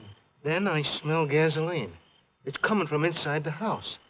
So I unlock the door and go in, and you know what I find in there? Go on, Bertie. Come on. Come on inside, Dollar. I'll show you. Oh, it's lucky I come by here. That's all I got to say. Hey, wait a minute. Were you figuring on moving out of here? Huh? What do you mean? Oh, now, don't tell me this is all the furniture you keep in this place. Of course not. I sent a lot up to Josie and Mac from while my wife is staying with them. What if the place burned down, you wouldn't hesitate to collect insurance on all the furnishings, would you? You're trying to be funny, Dollar. Now, look. Look here in my den. You see? You see where somebody dumped gas all over the rug? Lay them celluloid strips and out over the windowsill so as you could put a match to it from the outside? Yeah, I see, Bertie. Well, it's a guy I seen running away from here who was going to burn me out. You see how he broke in by forcing the screen on that window? I see where this screen was bashed out from the inside. What'd you say? And I fail to see any footprints in the flower bed below it. No wonder you served a term for arson, among other things. Huh? Oh, listen. I mean the sloppy setup you made here. What are you talking about? You've been losing your shirt in the used car business. So it looked like you might have to take a chance in the rackets again. Are you out of your mind? But then this investigating committee came along. Talking freely before them gave you an excuse to claim you were getting threats. Oh, now, listen. You filled up the insurance on this place to the limit. Then gave out the tale about gasoline left on your doorstep as a warning. Oh, listen. All of it. So that when your house went up in flames, everybody would think it was set by the mythical person who was supposed to be making the threats. You're crazy. Meantime, of course, you've carefully emptied the place of anything valuable. In storage with these pals of yours, Josie and Mac, up in the Catskills, if any such people really exist. Now, listen. This home and the garage would probably be nothing but ashes right now if I hadn't come along earlier. Could have killed you then, Dollar, so Kill maybe me? I better... I think you were just a lousy shot. Yeah? But when all that noise brought the police and you found out who I am, why, sure, you could use me to help build up your case for whenever you decided to fire this place. You thought. But it didn't work, Bertie, because... Oh, no, you don't. Come on, put your hand up. Come on, over your head. Reach, Bertie. Now, listen. Can't even pull a gun quickly, can you? You don't need to, Dollar. Oh, what? Don't move. I'm right in back of you. Drop the gun. Kill him. Yeah, Nora. Kill him. We'll fire the joint and get up in a country where Josie and Mac will swear we've been with him all the time. Yeah, Bertie. Yeah, that's what we'll do. And listen, we'll strip this guy after you knock him off. They'll find his bones after the fire, and they'll think it's me. That's another 20 grand of insurance to collect. No, Bertie. What? I'm leaving both of you here. You gone crazy? After this nice setup, I'd be crazy if I didn't take all I could get out of it. You ready, Bertie? Oh, Laura, listen! All right, Dollar, now it's you. Drop it, Nora. Where'd you come from, you dirty...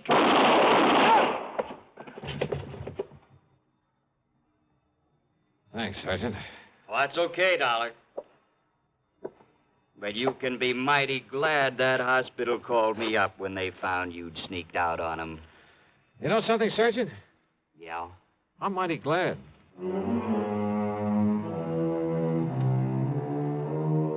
Expense account total, including my hospital bill, my room at the Bellevue, and a couple of meals, plus, of course, the trip back to Hartford, $79.75. Remarks? Why bother? From here on in, it's up to the company and the police to straighten things out. Yours truly, Johnny Dollar.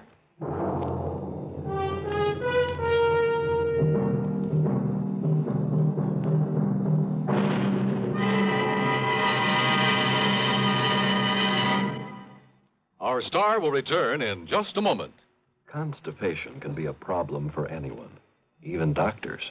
And when constipation occurs, it's interesting to see just what doctors consider important about a laxative they might use or recommend. Well, a majority of the doctors we heard from had this to say.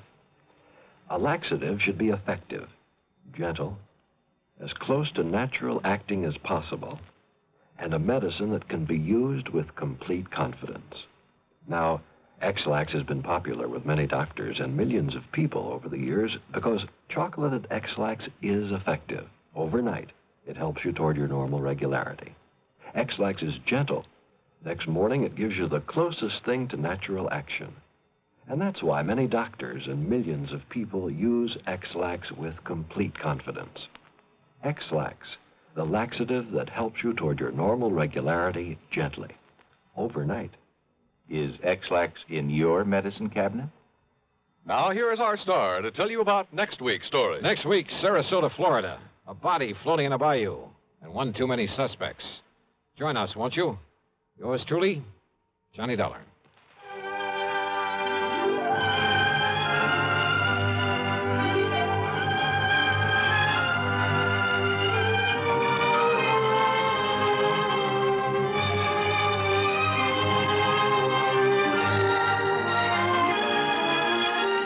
Yours truly, Johnny Dollar, starring Bob Bailey, originates in Hollywood and is written, produced, and directed by Jack Johnstone. Heard in our cast were Virginia Gregg, Harry Bartell, Don Diamond, and Bert Holland. Be sure to join us next week, same time and station, for another exciting story of yours truly, Johnny Dollar.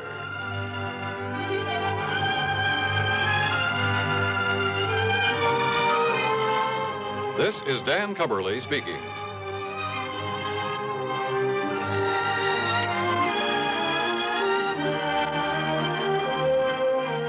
Take the Last Trip, a bizarre way to end a romantic triangle, on Suspense, next on the CBS Radio Network. Hello, my name's Henry J. Mitchell. Mrs. Mitchell and I are standing here on the second deck of this ocean liner, waiting to start our trip around the world. You know, now that the day is finally here, we can hardly wait to get going. Naturally, we started saving toward this day some time ago by investing regularly in United States savings bonds. We felt that by saving with Series E bonds, we were making the wisest, safest investment possible. What's more, our dollars were also helping our country. You see, the money that goes into U.S. savings bonds helps to keep America strong. We all know that peace costs money. Money to help keep the peace through industrial and military strength, and money to make it lasting through science and education. We're mighty proud to do our share in securing the future of our country. Are you doing your part? Start today. Invest regularly in United States savings bonds. WROW, Radio 59. Frugal Man and... Johnny Dollar. Johnny, this is George Reed. Well, nice to hear from you, George. Especially when I have no assignment. That's fine. What's fine about it? No expense account to pad means how do I keep the wolf from the door? Unless, of course, Floyd's of England has a case for me. Huh? Well? Johnny. Yeah? Well, a few weeks ago, you were kidding at the time. Oh, now, George, how could I ever kid you? I'll let that one go. Yeah, you better. The point is, you rather jestingly asked me if instead of selling life insurance... Oh, no. Don't tell me. I'm afraid so. I'm afraid the company is saddled with what you might call a death insurance policy. You mean instead of insuring somebody against dying, you've insured him against living? Yes, John. Okay, Georgie. Say no more. I'll be right over.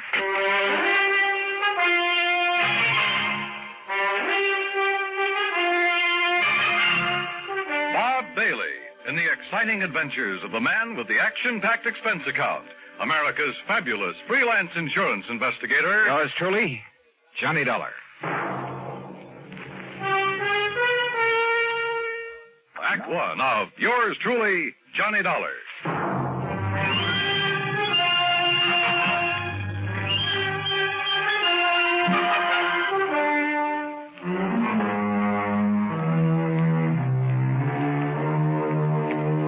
Expense account submitted by Special Investigator Johnny Dollar to Floyd's of England, American Office, Hartford, Connecticut. Following is an account of expenses incurred during my investigation of the Hope to Die matter.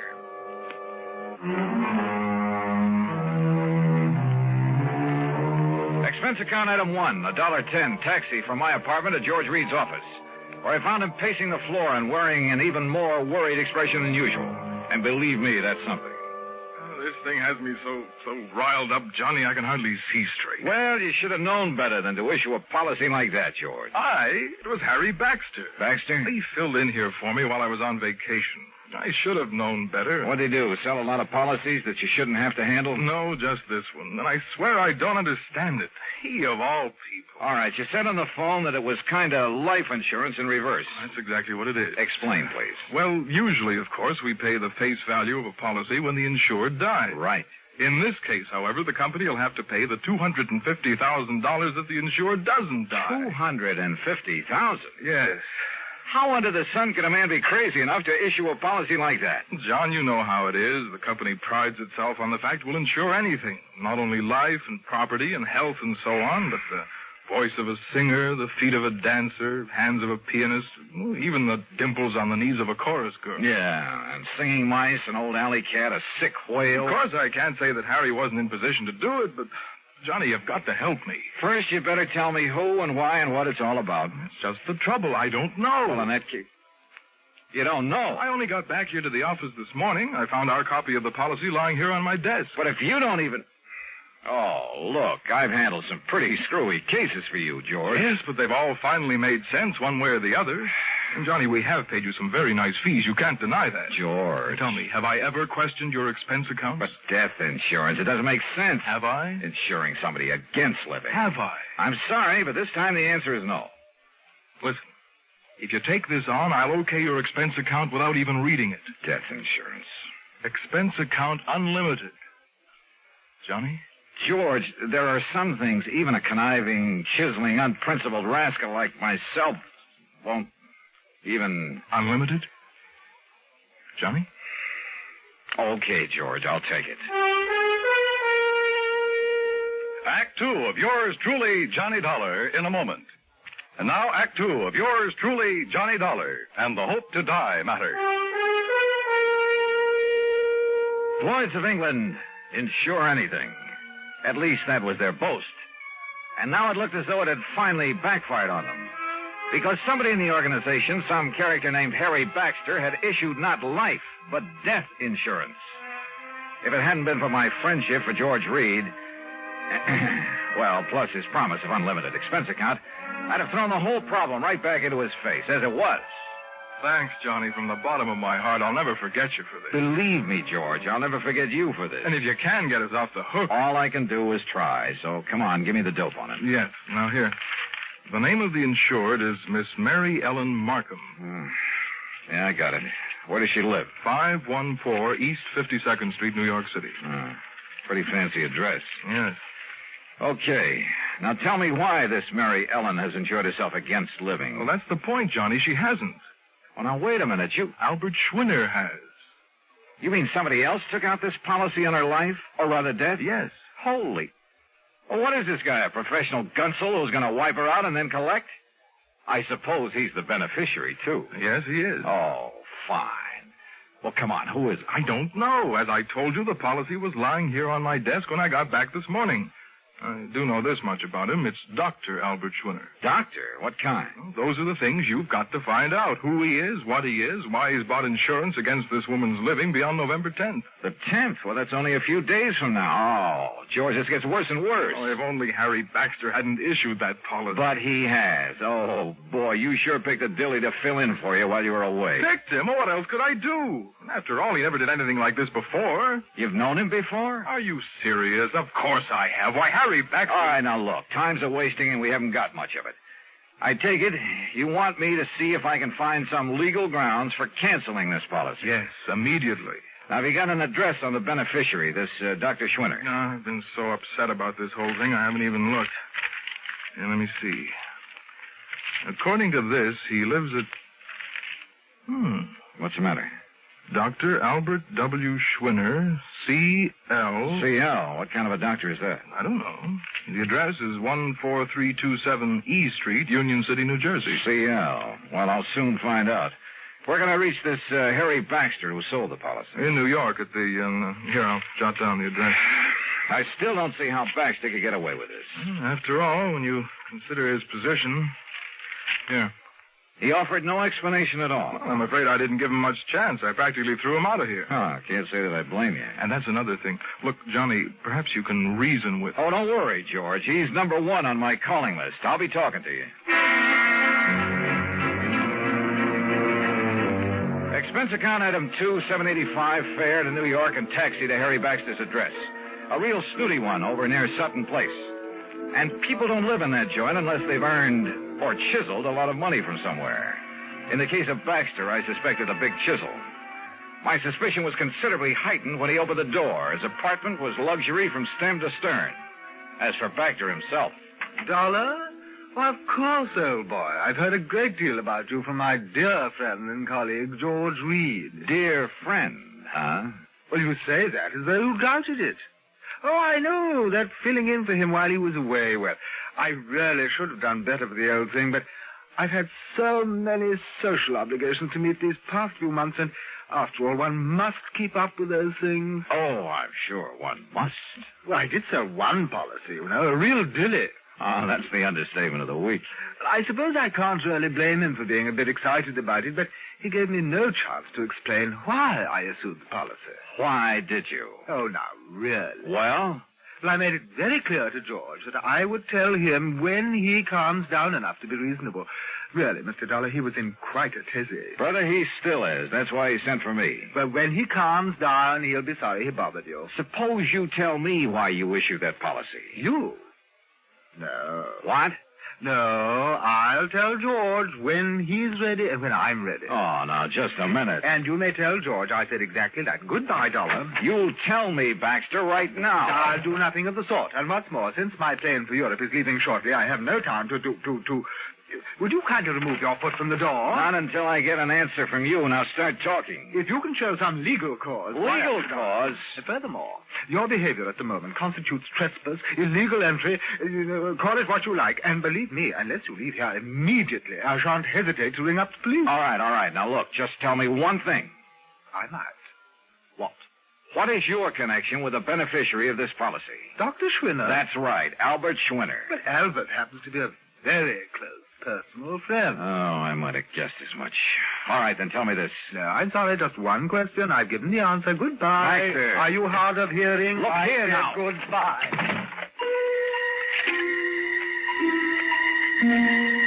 Well, there was no point in trying to batter down the door of Harry Baxter's apartment, so I left. Downstairs in the lobby, I put in a phone call. That's item 3.55 cents to George Reed's office in Hartford. I'm sorry, Mr. Dollar, but he seems to have stepped out for a few minutes. Oh, well, then please tell him when he gets back that I want a complete rundown on Harry Baxter. Well, that shouldn't be difficult. Right. Having hired him, George shouldn't have much trouble getting that for me. Well, that isn't what I meant, Mr. Dollar. As a matter of fact, I think I can tell you just about Now, as let much. George do it. I'll call him back.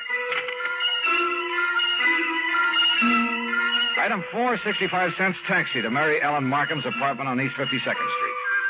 A uniformed nurse met me at the door, told me I could stay with Miss Markham only a very short time, then led me into the bedroom.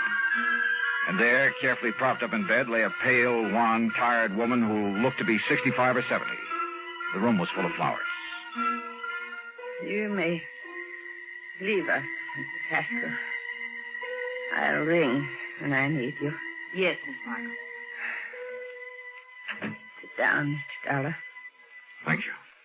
I'm sorry I won't be able to speak with you very long. But as you can see... Yes, I can, of course. I'll get right to the point. You must know, I'm sure, that someone has just taken out a policy on your... well, an insurance policy on you. Yes. It was so smart. And so helpful with Harry Baxter. Oh. You see, I am suffering from a rare, incurable disease of the blood. I'm sorry. I don't have long to live. A few days, perhaps. A few weeks at the most. Excuse me. This is such an effort. Well, you're getting the best of care, I trust. Yes. It's the very best. Now, what do you wish to know? You know a Dr. Albert Schwinner, don't you? I've known Albert for many years. We've been great friends. Then why does he take out a policy that indicates he hopes that you'll die? Hopes? I'll die? Yes. What else could it be? Oh, you don't understand. Don't you see? Schwinner has bought insurance against your living beyond November 10th. Yes. Yes. My 50th birthday. You mean to say you're... The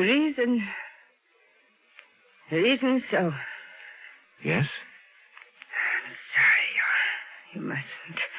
Oh, I know. I'm tiring you. Yes. But just one more thing. Your doctor, the doctor who's taking care of you. Albert. Albert? This same Dr. Schwinner? Yes. Now you must leave.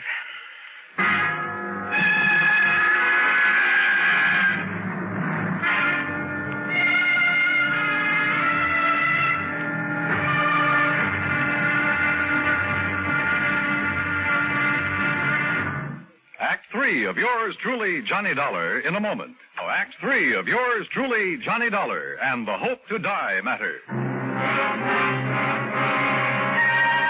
The little that Mary Ellen Markham had been able to tell me left me more puzzled than ever. I've never been given such a runaround in my life, deliberate or otherwise. But I didn't dare tax her strength further, so I left. Item 5, another 55 cents for another call to George Reed in Hartford. This time he was in. Yes, Johnny, I must confess I'm calmed down a bit, but the first shock of learning that Mr. Baxter had issued that seemingly absurd policy... What do you mean, seemingly absurd? George's whole thing has me in a tizzy now, a double-barreled one. Well, I tried to call Mr. Baxter a few minutes ago, but got no answer. I wanted to apologize, of course. Apologize? After all, since he's chairman of the board... Chairman of what board? The company, this company. What? I tried to tell you that this morning, but you didn't give me a chance. Harry Baxter is also the majority stockholder. Oh, brother. In any event, as I'm sure you can see, he must have had some good reason for that policy, and as soon as I can get him by phone... You won't. What? He just left for Europe. Where? I don't know, and right now I don't care. But if I can't contact him, Johnny, I don't dare cancel this policy until I've talked to him. And if Miss Markham should die before the 10th... Yeah, 250 G's. You've got to carry on. Would you like to tell me how? If Mary Ellen Markham dies on or before November 10th, Floyd's of England pays Dr. Albert Schwinner $250,000 on a policy taken out by him. And he is her doctor with her life in his hands. And if there isn't something wrong with that setup, expense account item $6 for a taxi to Schwinner's address in Union City, New Jersey. And there at last I learned what the CL meant behind his name. It was an abbreviation, for this was the Albert Schwinner Clinic, devoted to the study of rare diseases of the blood. But Schwinner wasn't there. He'd gone to New York to see Miss Markham. Item 7, $10 even for a fast taxi ride back there to Manhattan. As the nurse led me into the unfortunate woman's apartment, he was just coming out of the bedroom door. Oh, Dr. Schwinner, this is Mr. Johnny Dollar. Oh, Mr. Dollar, Harry Baxter told me I might expect you. Oh, he did, huh? Yes, he phoned me just before his plane took off for Europe. Pretty smart. You're an insurance investigator, aren't you? That is right. Oh, you may go in to see Miss Markham now, Mrs. Haskell. Very well, Doctor. How is Miss Markham, Doctor? Much better, thank God. Oh, why do you say that? What? If she dies before this week is out, you stand to collect a cool $250,000, don't you? I? No, the clinic. Isn't that the same thing? Hardly. Sit down, Mr. Dollar. Now, you're concerned about the rather unorthodox insurance policy that Mr. Baxter issued. I certainly am. I think you better let me tell you the reason for it. I think you'd better. At the onset of her illness some 15 years ago, the best doctors in the country gave her 5 years to live at the most. And that's when you came into the picture? Yes. Because of the devotion, the concentration of all our efforts to this one field of medicine, the clinic was able for the first time to give her hope. Her hope was justified.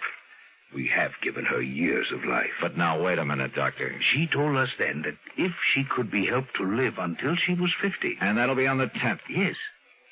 That would prove beyond the shadow of a doubt that our methods, our practices were right, that we could prolong and possibly ultimately save not only her own, but thousands, perhaps millions of lives. Therefore, she agreed that if she reached 50, she would make an outright gift of $250,000 to the clinic and its work. Money which is much needed, by the way. But then it began to look as though she might never reach 50. Yes. And she suggested this unusual insurance policy on her death rather than on her life. I see. But why Harry Baxter, chairman of the board of the insurance company, its biggest stockholder, whatever? I don't get it. Baxter's own mother died of the same disease, Mr. Dollar. Oh. Of course. Then he knew how necessary this money is to the clinic. Yes. And let's face it, Baxter is something of an eccentric. And that's the reason he chose this offbeat way to make sure you'd get the financial help you need. Exactly. Then, if I try to get this policy canceled... A great many lives in the future may depend on its remaining in force. Of course, if you feel it your duty... Doctor, my duty as I see it is to do just exactly nothing.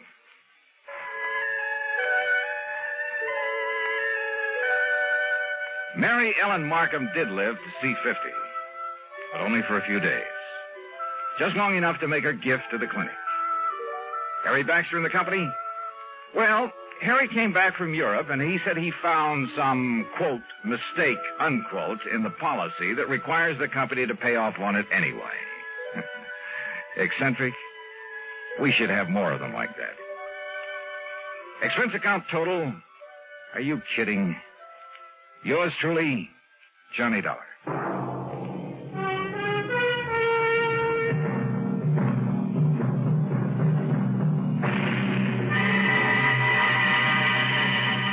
Deposits program.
From Hollywood, it's time now for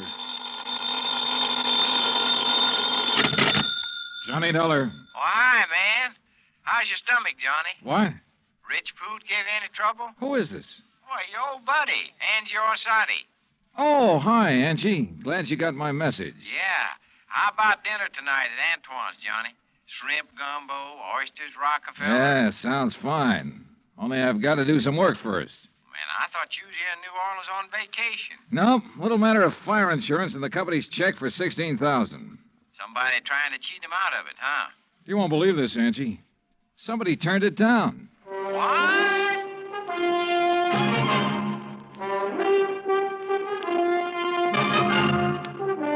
Bob Bailey in the exciting adventures of the man with the action-packed expense account. America's fabulous freelance insurance investigator. Yours truly, Johnny Dollar.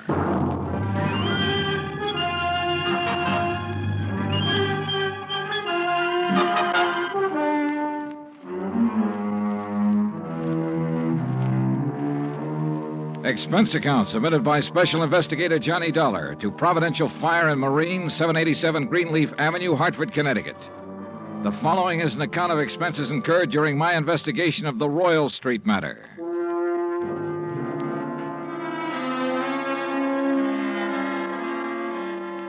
Expense account item 1, $103.82, transportation to New Orleans. Item 2, $4.20, cab from the airport to the Roosevelt Hotel. After unpacking, I put in the call to my old friend Angie Orsatti. Nobody knows the French Quarter or the people living there like Angie does.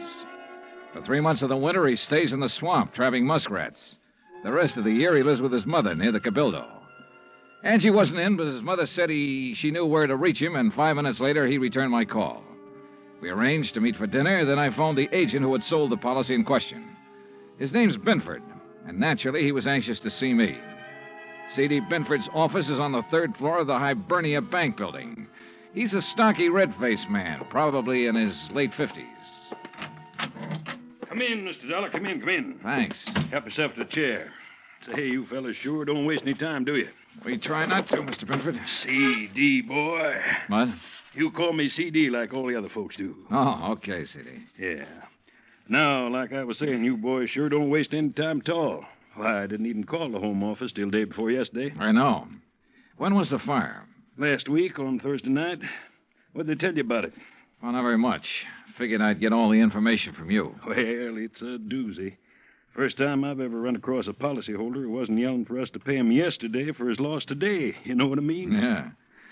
Who is the insured, Mr. C.D.? Man named Dupas, Henry Dupas. Took out a policy for $48,000. That's full coverage on his antique shop down on Royal Street. How long ago? August, just 3 months back. I'd been after him for, maybe 5-6 months to buy some protection, but he kept saying didn't have the money. Didn't have the money? And one day I dropped in to see him about his car insurance, and right off he told me to write a policy giving him full fire coverage on the shop. Well, how do you arrange to pay it? Cash, in full, the day I delivered the policy. He tell you why he changed his mind? Yeah, not exactly. Bet he mentioned something about times being better. I reckon there must have been. Why'd he say that? Well, a few days later, he had the back part of his shop all painted and fixed up. And that's the part that burned. And he hired himself a girl to work in the office. A real good looker, too. Well, what caused the fire? You know? I sure do. Antique kerosene lamp got knocked over accidental. According to what Dupas told the fireman, he was in the back of the shop with a customer showing him the lamp. Uh-huh. When it fell, the fire started. The two of them tried to put it out. Reckon that's why they didn't call the fire department right off. Uh-huh. And did Dupas tell you the same thing? Dupas? He didn't tell me nothing. Well, he reported the fire to you, didn't he? He did not. And that's what's got me so riled up. I wouldn't know about it now if I hadn't dropped in there the other day. Was Dupas there when you stopped in? Yes, sirree.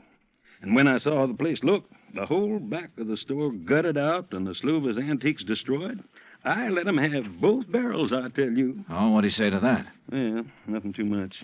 Just acted like he wasn't interested in whether we paid for it or not. Didn't even ask for a claim form. That's funny. Sure is.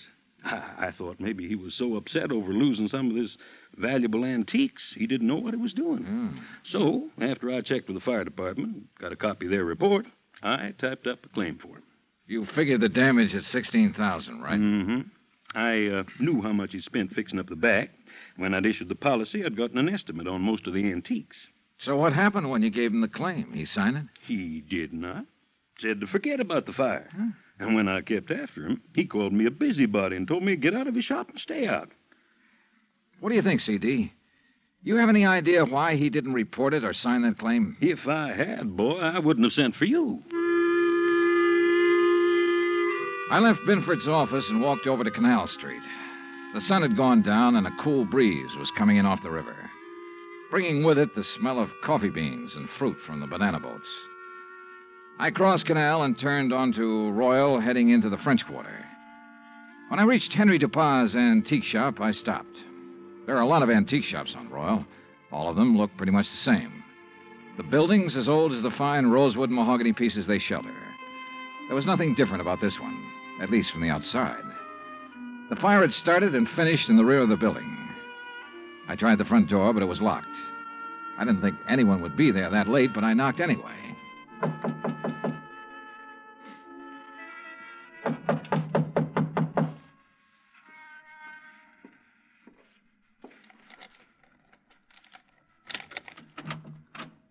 Yes, who is it?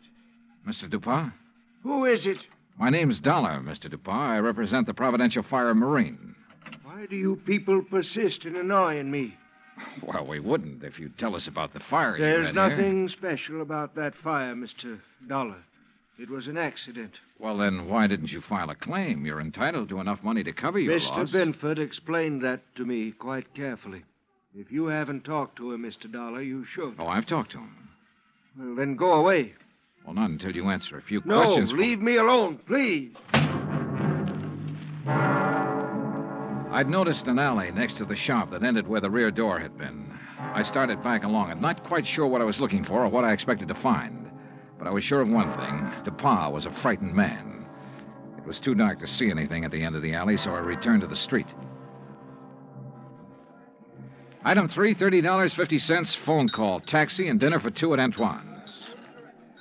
Oh, man. Kind of nice, ain't it, Johnny? Oh, the way it never changes. Same waiter, same chef, same clientele. Yeah. Like another Cafe Royale, Ashy? No, thanks. Well, Johnny? Yeah? Well, when you gonna ask me? Ask you what? Oh, don't kid me, John. You had that old bloodhound look in your eye ever since we sat down. What's the question? Okay, Angie. What do you know about a man named Henry Dupas? Dupas' antique shop? That's right. Oh, not much. Seen him around some's all. Yeah, where? Oh, you know what kind of places I like, Johnny. Yeah, but I can't picture Dupas liking them. Well, maybe he don't, but maybe that little old blonde he's been carrying with him does. Blonde? Yeah, you know. Female, girl, bleached hair. I know. Yeah. How old? Oh, 24, 5. Yeah, real nice for an old coot like him. Real winter and spring, huh? Yeah. You seen them together often? Oh, a few times. Saw him about 2 weeks ago at Butz's place. Hey, you know something? I walked in there that night with a 5, and I walked out with 200. How about that? Great. You know who the blonde is? No, but I might be able to find out. You want? Yeah, I want. I left Angie and started back toward Royal Street. On the way, I ran up item 4, $1.85 for one flashlight and batteries. The shades on Dupas' shop were drawn, but I could tell there were lights on inside. In the alley, a small pickup truck was parked near the side entrance to the shop. In the back of the truck, looking like they'd just been taken off the boat, were several stalks of bananas. There wasn't much else to see except the charred wood and refuse left in the alley after the fire. I started back toward the street when a man, a much larger man than Dupas, came out the side door and got into the truck. He turned over the engine and switched on the lights before I could get clear. Hey, what are you doing there? Hold it, mister, right there. Here, buddy, you just hold it. What were you doing back there, huh? Well, right now, mister, I'm wondering what this load of bananas is doing in an antique shop. What is it, Carl? Well, I just caught this guy snooping around in the back. What?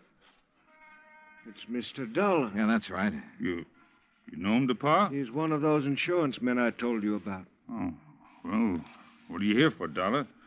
Didn't DuPont tell you he doesn't want any money from you people? Now, why not? Because he's afraid we might have to take a good look around before paying No, off? son. Now, look, Dollar.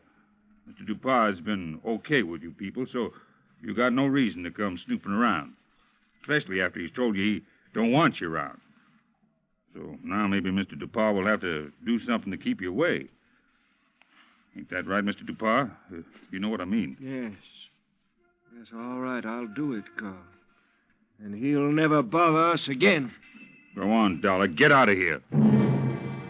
At the time, I had no idea what they meant to do, so it wasn't easy to turn my back on them. But I did. And nothing happened. I went back to my hotel and hit the sack, and I must confess I slept later than usual the next morning. I was still in bed when the phone rang.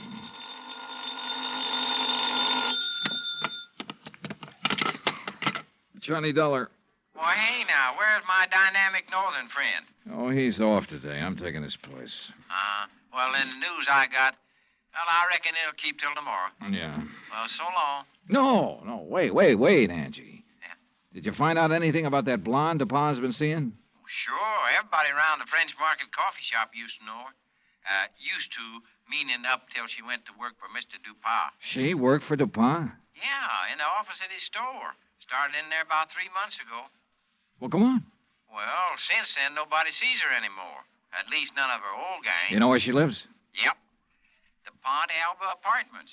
That is, unless she has moved. What's her name? Rose Ellen. What? Yeah, she used to be a dancer. That enough for you to go on? Yeah, Angie, thanks. That's plenty. Expense account item 5, $1.40 cab fare from my hotel to the Pontalba Apartments. The list of names on the register near the manager's office told me Rose Ellen's apartment was number 215.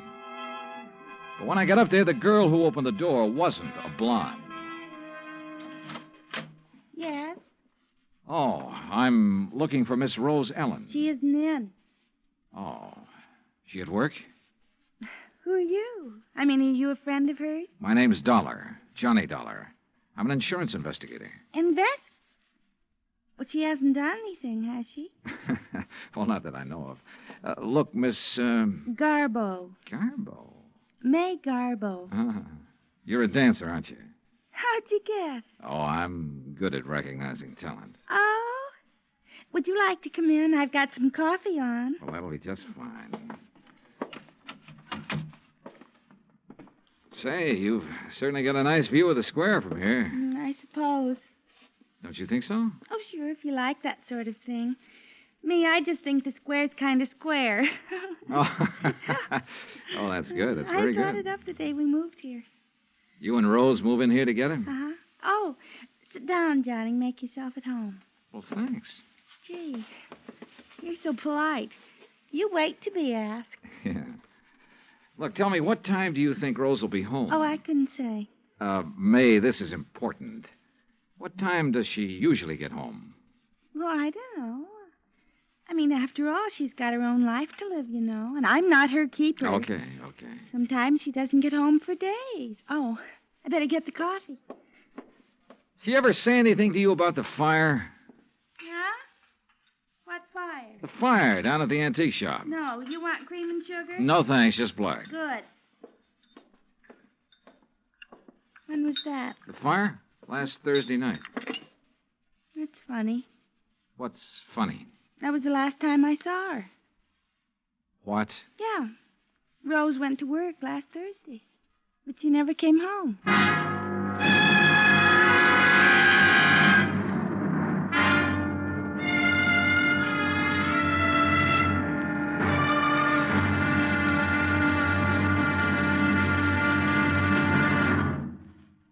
Act Two of yours truly, Johnny Dollar, in just a moment. You don't have to be a special investigator to know that Americans don't take their civic responsibilities lightly. The Election Day turnout proved that, beyond any shadow of doubt. So now it's time for you to face up to another responsibility to the nation in just as straightforward a way. Our Ground Observer Corps needs volunteers. We at CBS Radio urge you to write or telephone your nearest Civil Defense Center to learn how you can help in this vast program that patrols our skies. Now, Act Two of Yours Truly, Johnny Dollar, and the Royal Street Matter.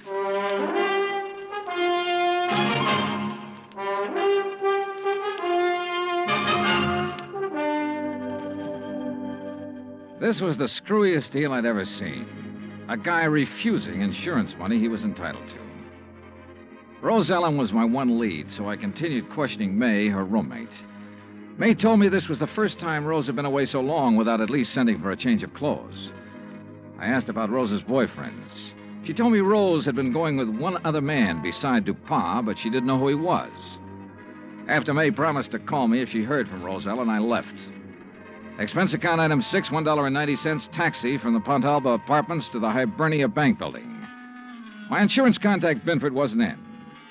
So while I waited for him, I wondered again why Dupont had refused to sign the claim for the fire damage to his shop. Could he afford a loss of $16,000? I wondered if something had happened in that shop, something Dupont had tried to cover up with a fire. I was wondering what it could have been when Binford walked in. Well, I'm glad you're here, Johnny. We got trouble. Oh?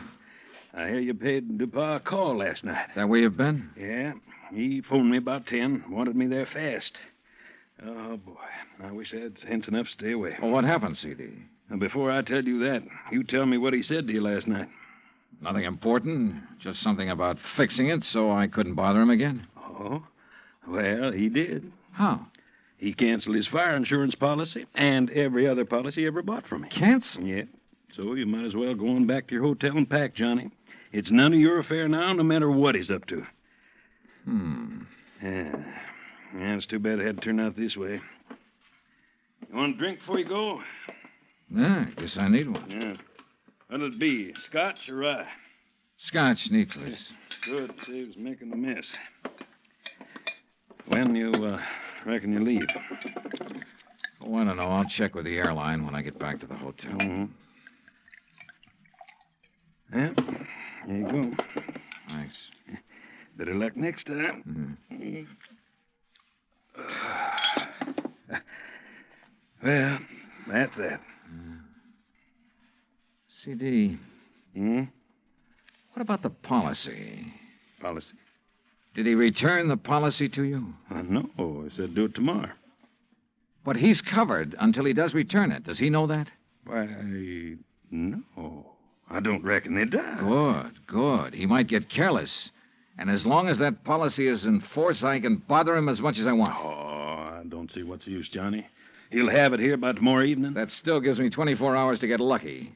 C.D., you said something about a customer being with him when that kerosene lamp was knocked over. Mm-hmm. According to what he told the fire department, there was. You had that person's name? Well, I should have. I took it from the fire department report. I've got that right here.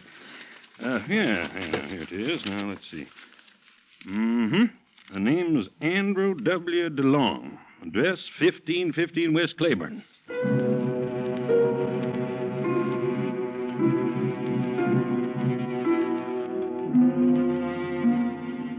There wasn't any Andrew DeLong at that address. We checked the telephone book and the city directory, and the only Andrew W. DeLong we found was out in Metairie, in a mausoleum. So we drove back towards C.D.'s office.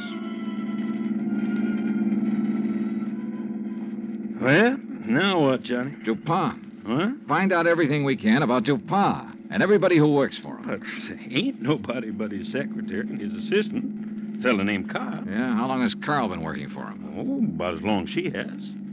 Does this Carl own a fruit stand? Well, not I know about. Why? Oh, I just wondered. Hey, what time is it, C.D.? 2:15.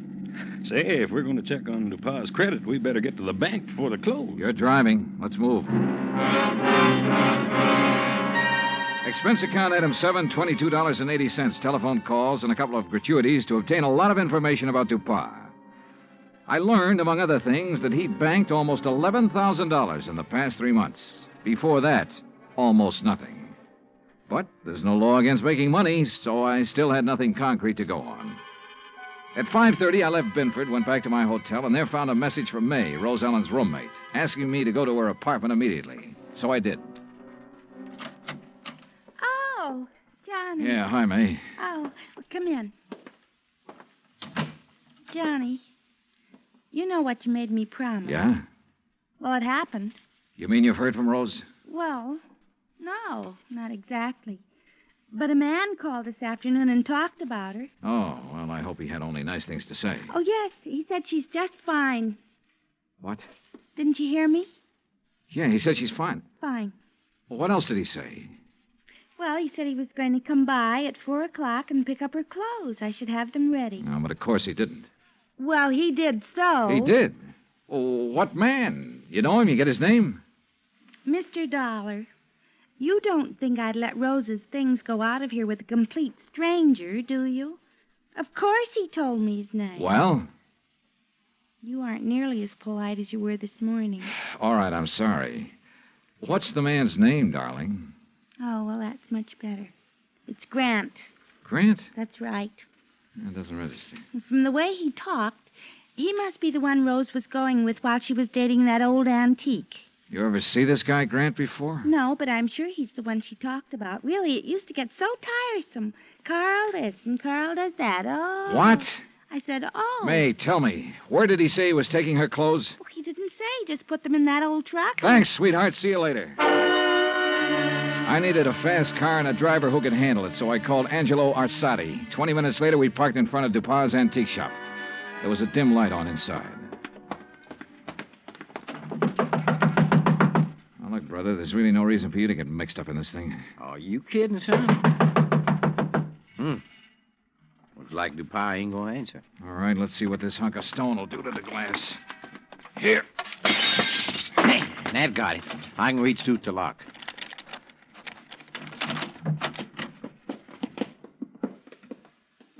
Looks like nobody here. Well. Hey, wait a minute. Yeah, I see him. Carl, what happened to you? Dollar. Angie, call an ambulance. Tell him a man's been stabbed here. Yeah, right, Johnny. Dollar. Get to her before he can. Dupas? Gonna kill Rose. You got to help her. Dupas wants to kill her? Why? She found out. Smuggling. Is that what Dupas been up to? Smuggling in banana shipments. Rose found out. Where is she? He thought I'd killed her, but I love her. Yeah, well, look, tell me. You gotta get to her before he does. Where is she? Old Spanish fortress. Yeah? Out on Bayou Slidell. Old Spanish fortress on the Bayou Slidell. Yeah. You know where that is, Angie? Oh, sure. An old ruin out in the swamps north of town near the highway bridge that goes over to the Gulf Coast. Carl, how long ago did Dupas leave? 10 or 15 minutes. Yeah, well, we could beat him, Johnny, by cutting across the swamps. That is, if you could take it. What do you mean by that? Well, it's rugged. Like what?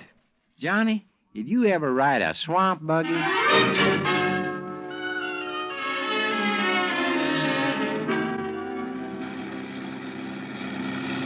Oh, brother. How much farther, Angie? Well, should be right up ahead. How can you tell? All I can see is swamp and marsh grass. Yeah, well, I done a lot of trapping out here. I know the channel. Think we'll make the old ruins before Dupas? Well, we got to, don't we? Hey, there it is. That old wreck is called a fortress? Man, that's it. Well, get us up as close to it as you can. I don't see anybody parked. There's nobody approaching the bridge. There we are. Come on, let's go. Hey, look, John. There she is at the side entrance. Yeah, I see. Rose! Rose Ellen! She's scared. She ducked back inside. Rose! We're friends of Carl's. He sent us to help you. Well, come on, Johnny. We can get inside to her through this here doorway. Okay. This place looks like it's about ready to fall apart. Rose! Yeah, man. Dark in here, too. Yeah, don't step on them falling bricks. Okay. Rose! Rose Ellen! Yes? Where's Carl? Dupas tried to kill him. Oh, no. Rose, come on out here where we can see you. Rose!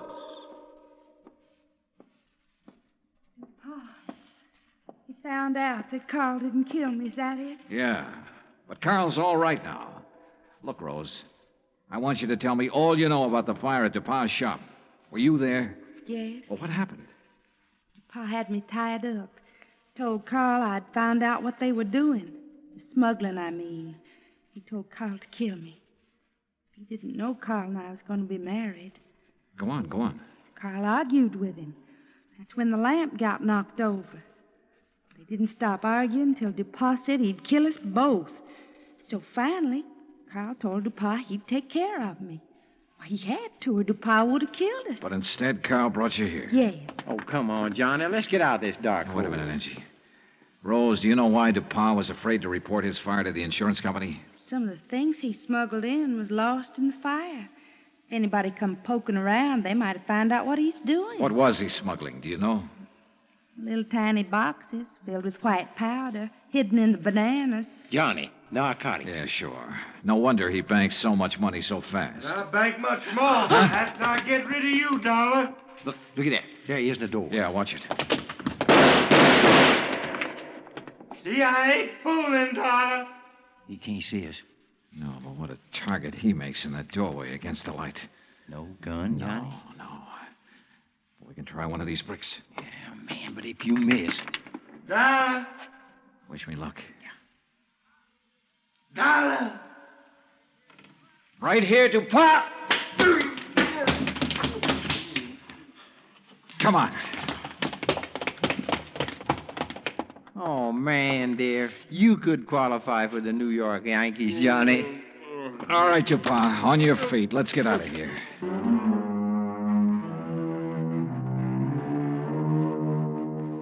Expense account total, including rental on the swamp buggy, incidentals and transportation back to Hartford, $517.20. Remarks? Well, where he's going, DuPas wouldn't have any use for the insurance money anyway. Carl Grant turned state's evidence and clinched the smuggling charges against him. Because of that, Carl may get off easy. I hope so. He and Rose could make a very happy couple. End of remarks, end of report. Yours truly, Johnny Dollar.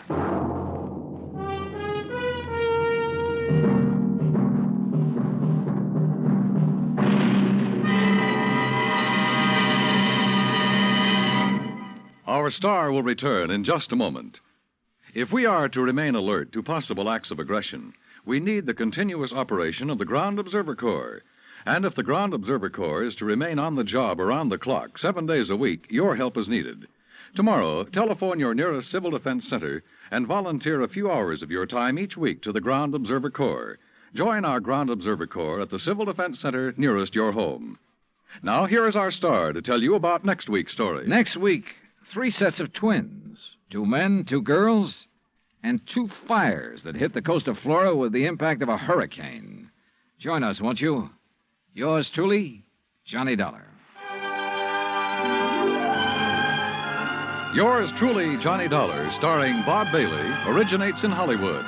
Written by Charles B. Smith, it is produced and directed by Jack Johnstone.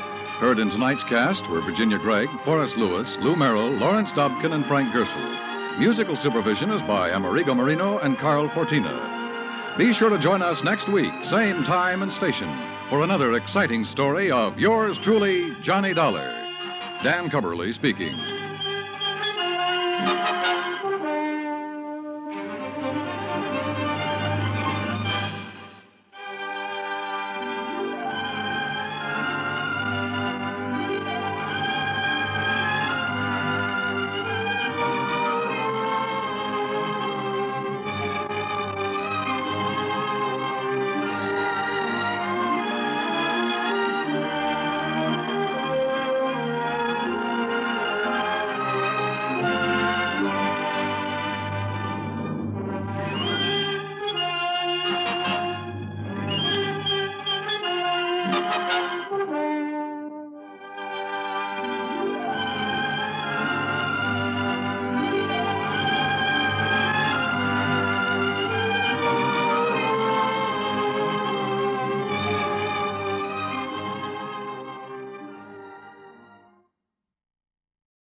Johnny Dollar.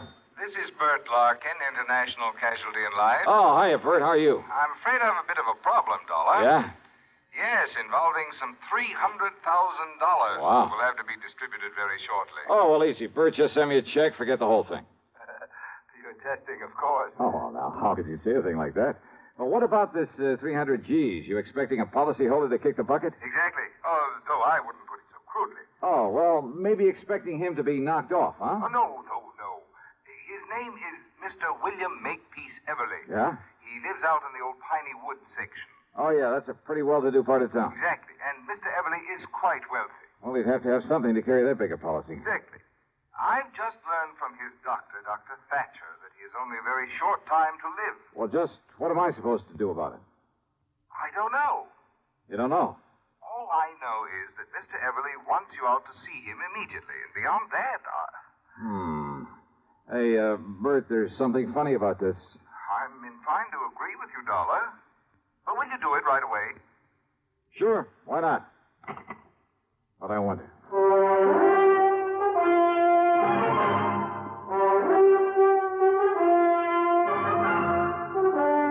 CBS Radio brings you Bob Bailey in the exciting adventures of the man with the action-packed expense account, America's fabulous freelance insurance investigator. Yours truly, Johnny Dollar.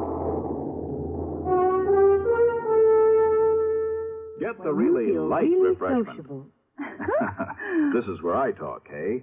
Get the really light refreshment. That's Pepsi-Cola, of course. I just wanted to say be sociable, Charlie. Of course, Kay. Be sociable. Have a Pepsi on the road or at home. It always refreshes without filling. Charlie. Pick up extra cartons now.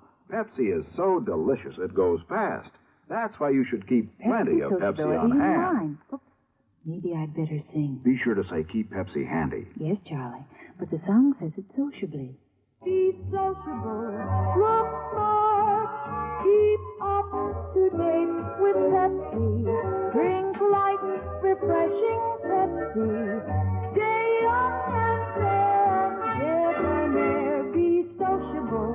Have a Pepsi. What Kay means is get plenty of Pepsi next time you shop. Well, yes. And now, Act One of yours truly, Johnny Dollar.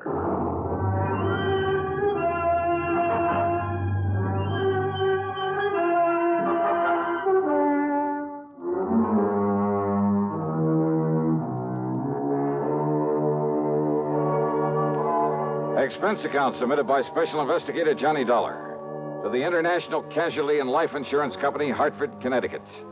Following is an account of expenses incurred during my investigation of the Harried Heiress matter.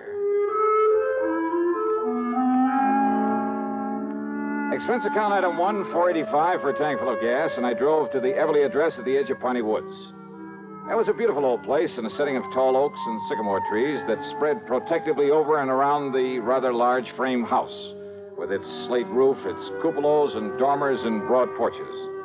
Even before going in, I knew the inside was filled with heavy, overstuffed furniture and velvet draperies, gilded mirrors, that it had a kind of musty smell, perhaps a trace of camphor, and the parlor closed off except for very special occasions.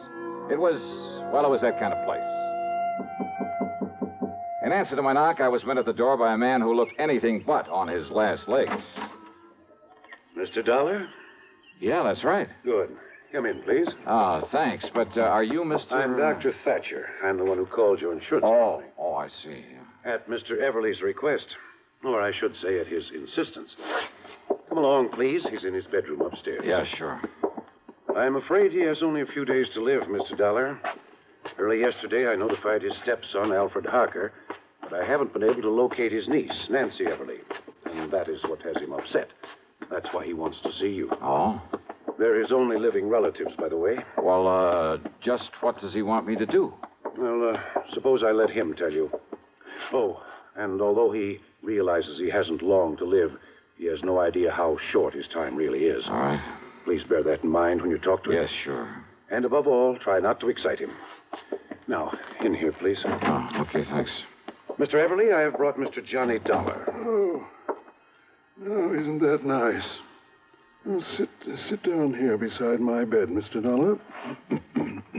Let me tell you why I've sent for you. Yes, certainly, sir. Well, young Thatcher here doesn't really know what he's talking about, but he seems to think I have only a few months to live. A few months? Of course, I don't believe him. Mr. Dollar, I'll probably end up outliving both of you youngsters. That's the spirit. Well, I hope you do, sir. But he's given me something to think about. My estate. What about it, sir? I've willed everything to my niece, Nancy. And my insurance automatically goes to her in the will. Or did you tell him that, Thatcher? I thought it better if you did. Yes. Well, Dollar, it's not only because she's been kind and loving over the years, but, well, she's had gumption enough to stand on her own feet, rather than depend on me for a living. Where is Nancy, Mr. Everly? I don't know. Well, But I want you to find her, Mr. Dollar, and bring her here so that I can see her before I... Well, now, I still don't believe this young sawbones, but I... Yes, I think I understand, sir. And she is your only heir, your only living relative? I told you, Dollar. My only heir. And I want to be sure. I want you to be sure it stays that way. Well, I'll do everything I can. want nothing to go to my stepson, Alfred Harker. I see. Idle, worthless, sponging off me all these years, even forging my name to checks to get my money now and then. That kind, huh? Yes. And if he finds out I'm leaving everything to her, there isn't anything he wouldn't do to... Please, take it easy, Mr. Everly. I'm all right. Well, of course, Nancy realizes this about Alfred, doesn't she? No. And that's why you must find her. Bring her to me. I'll certainly try, sir. Yes, you must. Please, Mr. Everly, And now if you... anything happens to me, you must protect her from him. You must. You... Dollar, hand me that hypo there on the tray. Yeah, sure, Doc. Here you are. I was afraid he might get too wrought up over this. Oh. There now. Just relax, Mr. Everly. Relax. Yes. Thank you.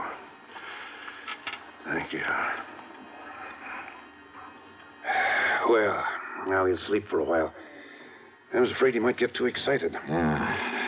And it sure looks like I got my work cut out for me. I'm afraid so.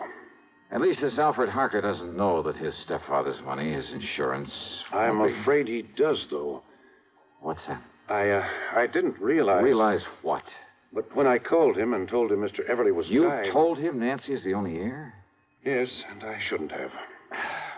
Have you any idea at all where I might start looking for Nancy?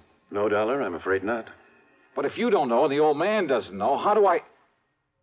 Oh, great.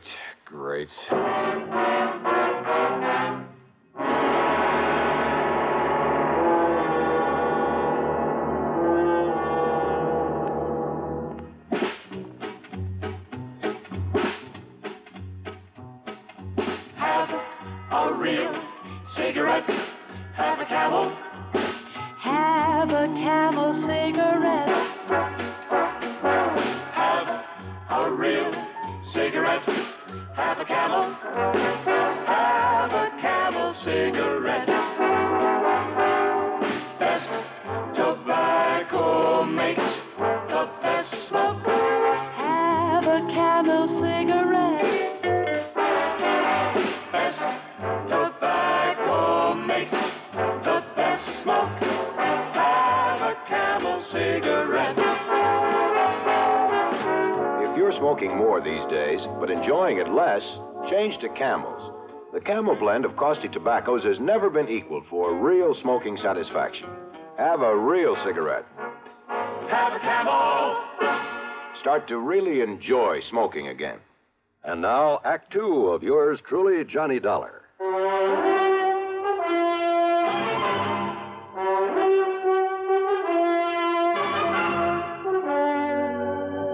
Now, look here, Doctor. If nobody knows where Nancy Everly is or how to find out where she is... Yeah? Mr. Everly's stepson, Alfred Harker, always kept close tabs on Nancy's whereabouts. Oh, he would. Well, what do you mean? Sure, so that if anything happened to the old man, he could start sponging off of her. Now, look, it's Yes? important. Well, Mr. Everly said she doesn't know what a rotten character Al is. That's true. Because of his sweetness and light attitude, Mr. Everly never told her. Well, if he had, he wouldn't have to be so worried about what Alfred might try to do to her to get the estate. Very true. Unless I can get to Nancy first, she'll be a sitting duck for him. If only I hadn't told Alfred he's not included in the Well, inheritance. you didn't, that's that. Yet, if Mr. Everly's will specifies that Nancy's to be the sole heir... Oh, you never heard of a will being broken? Well, yes. Okay. Where can I find Alfred? Well, he lives in a rooming house on the other side of town. Yeah, I'll write the address down for you. Yeah, do that. And remember, Dollar, he's not only bad, but clever. So be careful. Here, remember that. Sure.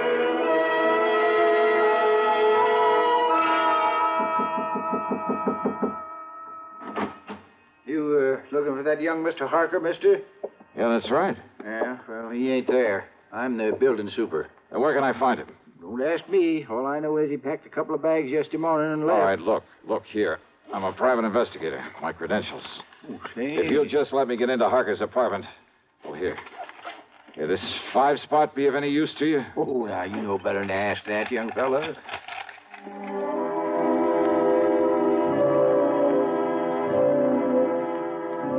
It was pretty obvious Al Harker had left in a hurry. The clothes he hadn't packed were strewn all over the place.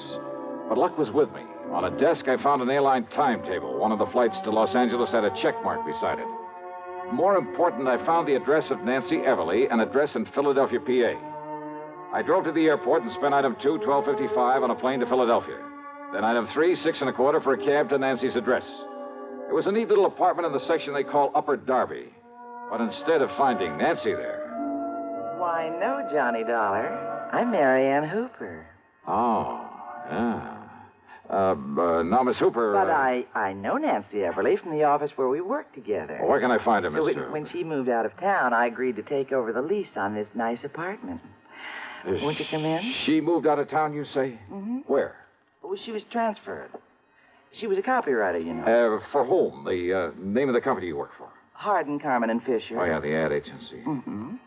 And they sent Nancy out to their Los Angeles office just a few weeks ago. Then Alfred must have found that out. Why don't you come in just a minute, Johnny?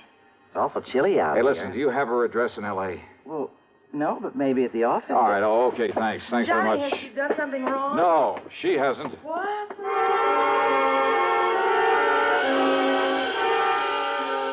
It was late, and I hadn't had any dinner, but I took a cab out to International Airport. That's another $6.25, and there, unfortunately, had plenty of time to eat before I could take the 1:30 a.m. plane for the West Coast. The meal is item 5, $3 even. Item 6, $161.60 plane fare to L.A. Item 7, another $6.25, taxi into the office of Hardin, Carmen, and Fisher, where I had to wait for the joint to open up. Then I talked to the receptionist. No, Mr. Dollar, Nancy isn't here. Oh, As then a I'll matter go out of and fact, grab she some won't breakfast. be in at all today. When does she come in if you... What did you say? I said she isn't coming in today. Why not? Well, I don't know. Oh, then give me her address. Yes, certainly. It's 1308 Pandora Avenue out in West Los Angeles. Okay, thanks a lot.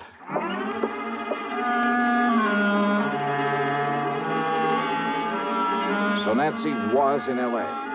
Al Harker had come to L.A.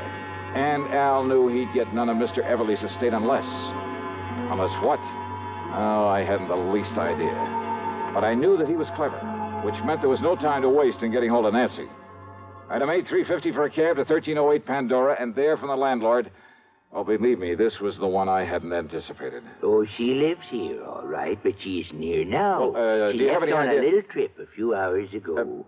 Trip, did you say? That's right. She and a real nice-looking young man. Do you know his name, who he is? No, I can't say that I do, but a real charming, nice-looking Well, look, do you know where they young went? man. Oh, I sure do. Well, where? She said they were going over to Las Vegas. Vegas? And you know something?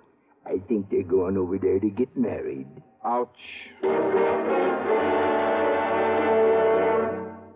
Munch, munch, munch a bunch of Fritos, corn chips. It's not polite to smack your lips, but you can't help it with Fritos, corn chips. Munch, munch, munch a bunch of Fritos, corn chips. That's right, Fritos corn chips. So crisp and light, there's contentment in every munch. Serve them at outdoor parties, as a snack or with dips. Fritos corn chips are so good with cold drinks, everyone will want to munch a bunch. Fritos have a flavor no other kind of chip can match. Munch, munch, munch a bunch of Fritos, corn chips. Fritos are golden chips of corn just made to munch. Keep Fritos corn chips on hand for the perfect warm weather between meal treat. Tuck a bag in every lunch, picnic or otherwise. Serve them with sandwiches, salads, all summer meals. Fritos corn chips are full of good, crisp, refreshing flavor. Fritos, Fritos corn chips. Munch, munch, munch a bunch of Fritos, corn chips.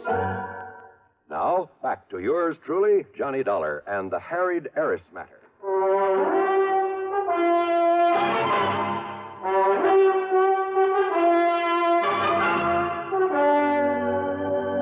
Expense account item 9, 70 cents for a phone call to Las Vegas, Nevada, to that well-known license bureau. Johnny Dollar, the special investigator? Yeah, that's right. Listen. Well, sir, this is a real privilege talking to you this way. Hey, listen, there's a young couple on the way over there to get married. Happens all the time, Johnny. Oh, yeah, sure. Especially here. Yeah, now listen. Their names are Nancy Everly and Alfred Harker. You want me to arrange something special for them to help them on their way? No. Somehow you've got to keep them from getting married. Well, now, unless you've got some legal reason, Johnny, some kind of court order or something. By the time I went through that, they could be married and gone. Yes, I guess that's true. So, look, you got to stall them. Somehow you got to keep that pair waiting. Well, now, Johnny, I'd certainly like to do you the favor. And do it. But unless I got some legal cause. You see, it works like Well, this. look, just you stall them off until I get there. I'll make it worth your while. Now, Johnny, that sounds like bribery. All right, call it anything you like. Just hold them up until I can get over there to Vegas. But on what excuse, Johnny? Anything you can think of, but do it. I'm on my way.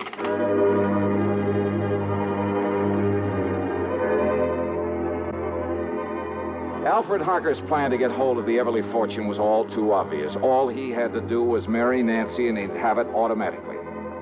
Item 10, $7.50 for a fast taxi out to Lockheed Air Terminal in Burbank. And how come we didn't pick up a lot of tickets for speeding along the way? I'll never know. That driver really earned his tip. Item 11, $200 even for a charter flight to Las Vegas. And I knew the kids had had plenty of time to get there ahead of me. Item 12, $1 for a cab into the license bureau. And I'm sure honored to meet you, Johnny. Yeah, and you say they've already been here and gone, huh? Now, I tried to stall them here just as long as I could. Oh, yeah. But after a while, I'm afraid it got to be kind of obvious. Okay. But I tried all right. Okay, here. Here, thanks. This is for your trouble. Now, Johnny, I wouldn't think of Now, look, taking I'll that, double it if you especially can not tell me from where... You see, I'm a real fan of that radio program of yours that... Where they went from here to get married? Yes. Johnny, in this town. Yeah, well, they left here on foot, so it must have been somewheres in the neighborhood. Okay. So, would you like a list of the places around here where they can, commit matrimony? Yeah, let me have it, will you?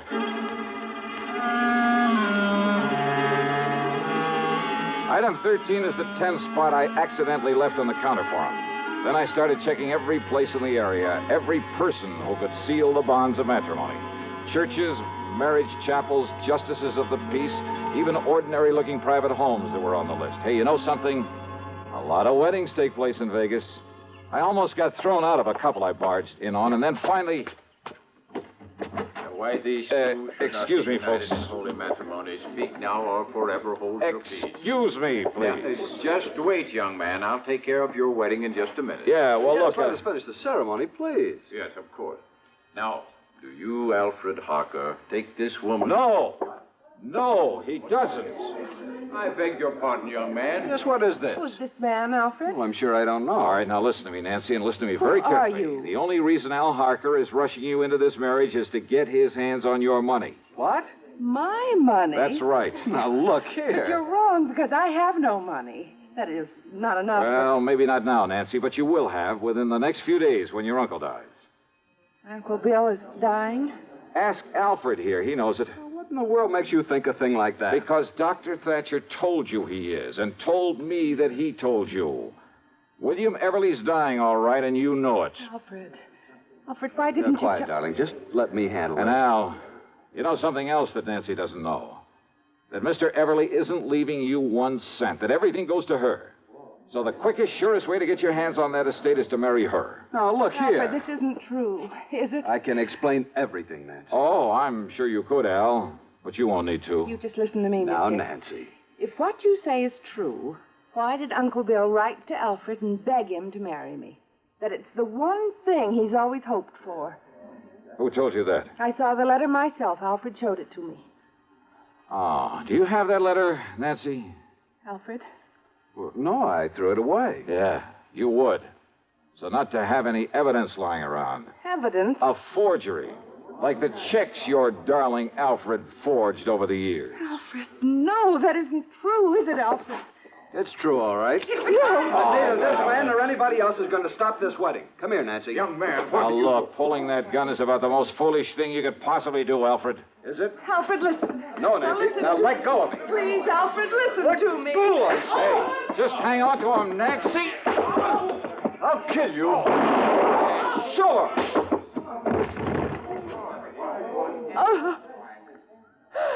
Oh,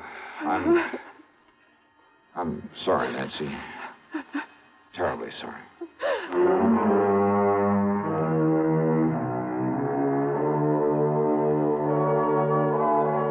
Well, pulling his gun was a big mistake. Yeah, the people there in Vegas, the police, just don't go for that sort of thing. As for any charges the company may care to make against him, well, that's up to the legal department. The main thing is to keep him away from her permanently. Incidentally, I managed to get her home to see her uncle before he died. Expense account total, including the trip back to Hartford, and for Nancy, too, of course, $76,425.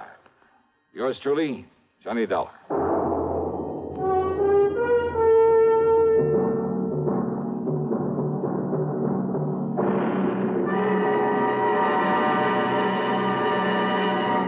Hi, this is Dennis James with a longtime favorite.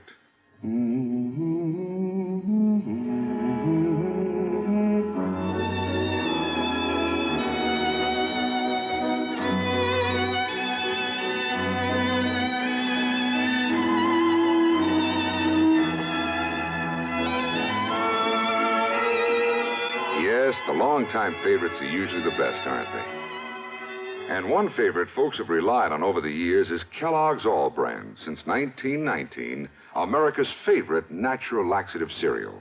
Kellogg's All Brand is the safe, gentle way to overcome irregularity caused by lack of bulk in your diet. It tastes good, too, and it never gets mushy in milk. There's only one All Brand, Kellogg's All Brand. So relieve constipation the way millions do with Kellogg's All Brand. ALL-BRAN. Yes, you're so right to stay regular with Kellogg's All Brand. Try it, okay? Okay. Now, here's our star to tell you about next week's story. Well, first, let me shout a word of welcome to the network to station KFBK in Sacramento, California. Glad to have you with us. Next week, I'm called in to help a small company that's involved in the race to conquer outer space. And I'm sure you know there are plenty of people in this world who go to any lengths to put a crimp in this project. But in this case, the man behind all the trouble turns out to be a real surprise. The case I'll tell you about is called the Flask of Death Matter. And believe me, there's lots of excitement and suspense. So join us, won't you? Yours truly, Johnny Dollar.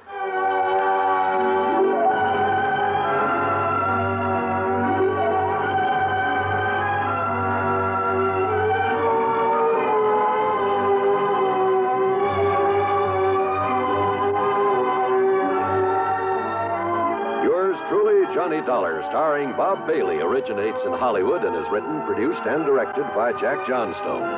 Heard in our cast were Virginia Gregg, Gene Tatum, Lillian Baeff, Marvin Miller, Russell Thorson, Bart Robinson, Forrest Lewis, Sam Edwards, and Harry Bartell. Be sure to join us next week, same time and station, for another exciting story of yours truly, Johnny Dollar. This is John Wall speaking. Suspense follows on the CBS radio network. You know, Dooley, I've been reading up on hypnosis. Come here and let me try it on you. I'm an officer of the law and don't approve of making a man divulge his secrets. However, I'll stand by in case there's criminology involved. I just want to clear up some of his problems, Officer Suds. I haven't got any problems. I'm the soul of contentment. Maybe that's your trouble. You're too contented. Lie down, Dooley. You're going to sleep. I feel so good. He's under my influence. Now, little tyke, get up. Go straight to the beer of your choice. Astounding. He's heading for Utica Club. 'Cause Utica Club will still take the trouble to age beer the natural way. Utica Club, you see.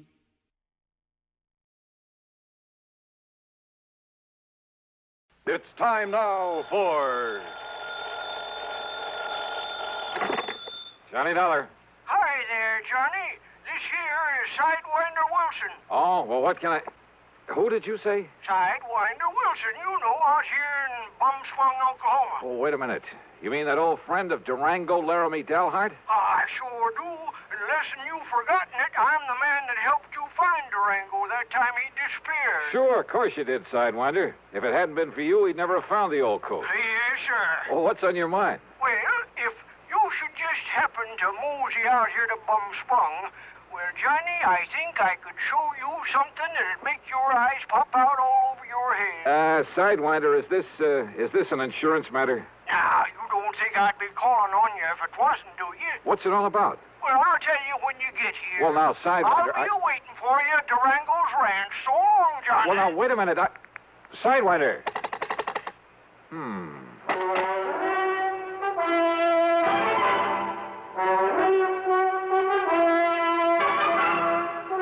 Bob Bailey in the intriguing adventures of a man with the action-packed expense account. America's fabulous freelance insurance investigator. Yours truly, Johnny Dollar.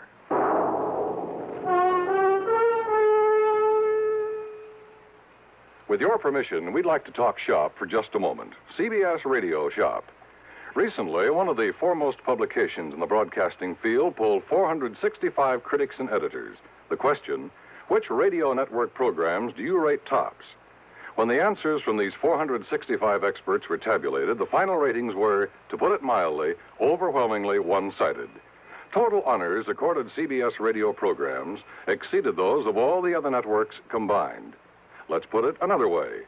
The final verdict of hundreds of critics, reviewers, and editors was that CBS Radio had more top shows than all other networks put together. CBS Radio was pleased, naturally, at the result of the poll, but not surprised. Great programming is no accident. It's long been a policy of this network to devote every effort to maintaining highest broadcast standards, to making sure CBS Radio listeners hear the best entertainment, the most authoritative information. Whatever listening fare is for you, you can be sure you're hearing the best when you're tuned to CBS Radio. And now, Act One of yours truly, Johnny Dollar.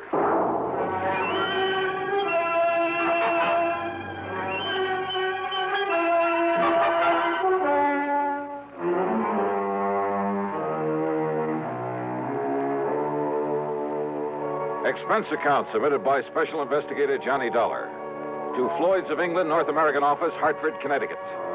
Following is an account of expenses incurred during my investigation of the Fairweather Friend matter.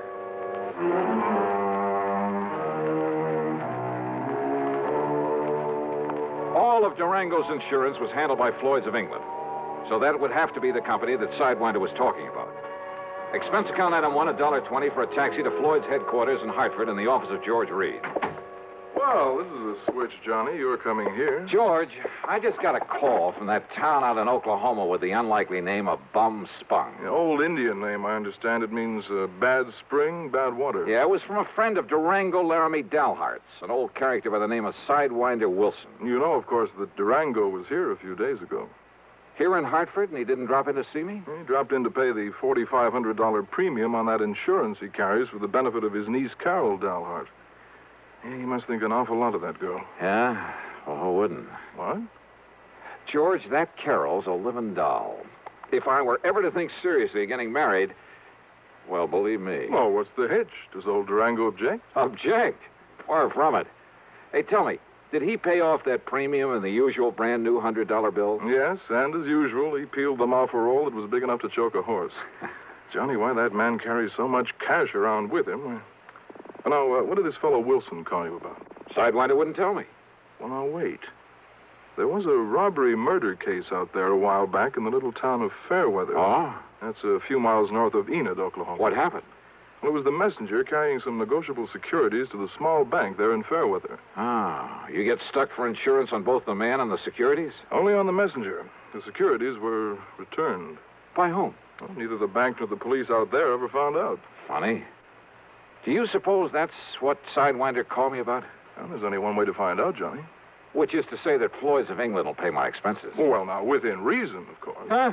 Oh, why kid about it, Johnny? That freewheeling expense account of yours. George, you sound as though you don't trust me. Well, of course I do. Oh? Oh, you shouldn't. Huh? George, I'll be in touch.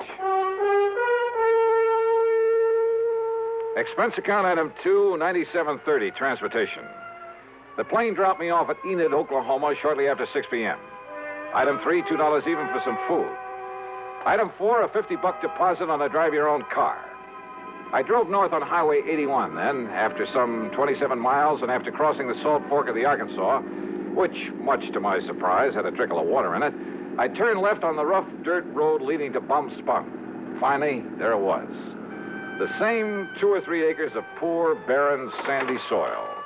The ramshackle house and the remains of a barn, leaning tiredly on the timbers that helped to prop it up. And out in front were the same 2 sad-looking cows, the old and weather-beaten horse, a friendly, mangy, toothless hound who shook himself as he got up out of the dust and proceeded to assert his authority. And I still couldn't figure why Durango, who was worth millions in oil royalties, had ever chosen to settle down in this lonely, desolate spot. And yet, thanks to Carol, his attractive niece, the inside of that huge, unpainted house was clean, modern, well-furnished. I wondered if Carol would show up, but I saw no sign of the sleek convertible she always drove. Swinging open the sagging wire gate, I wondered if the ancient Maxwell, parked at one side, belonged to Sidewinder Wilson. I didn't have to wonder for long. Hey!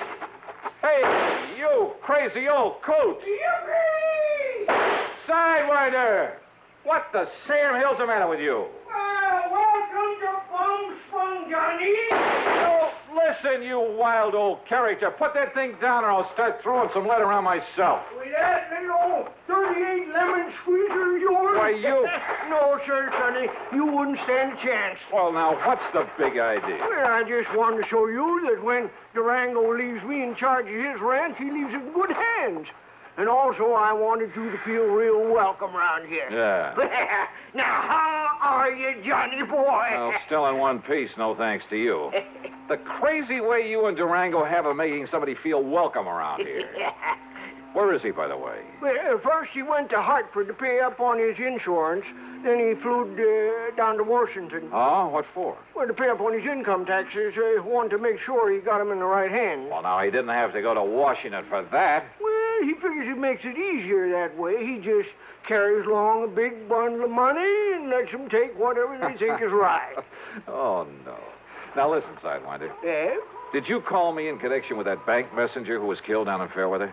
That's right, Johnny. I understand the securities he carried were returned to the bank. Yes, sir. They were sealed up in a big envelope and laid on the front doorstep of that bank.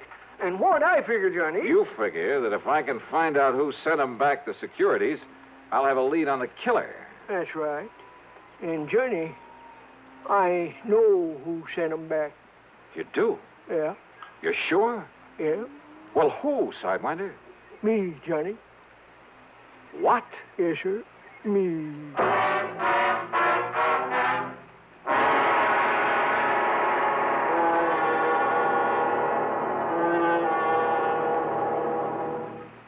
Act 2 of yours truly, Johnny Dollar, in a moment. Are you going to write that letter today or put it off until tomorrow, or maybe the day after? How about that spring suit you plan to have altered? Will you take it to the tailor tomorrow morning bright and early, or will the week somehow glide by while the suit just hangs on in your closet? If you're a confessed procrastinator, you're not unique. The putting off habit can be mild or chronic, but some matters, serious matters, are highly dangerous to assign to mañana. One of the most important of these is getting protection from crippling, killing polio. When life-saving Salk vaccine was first introduced in 1955, it was hailed as a major medical discovery. Yet at the beginning of this current year, Some 98 million Americans, the majority of our population, had not received even one inoculation. Why had all these people failed to take the simple measures necessary to gain protection from polio? If you were among them, this year, don't take a chance. Don't put off those polio shots any longer. Get in touch with your family doctor or local health department right away. And now, Act Two of yours truly, Johnny Dollar and the Fairweather Friend Matter.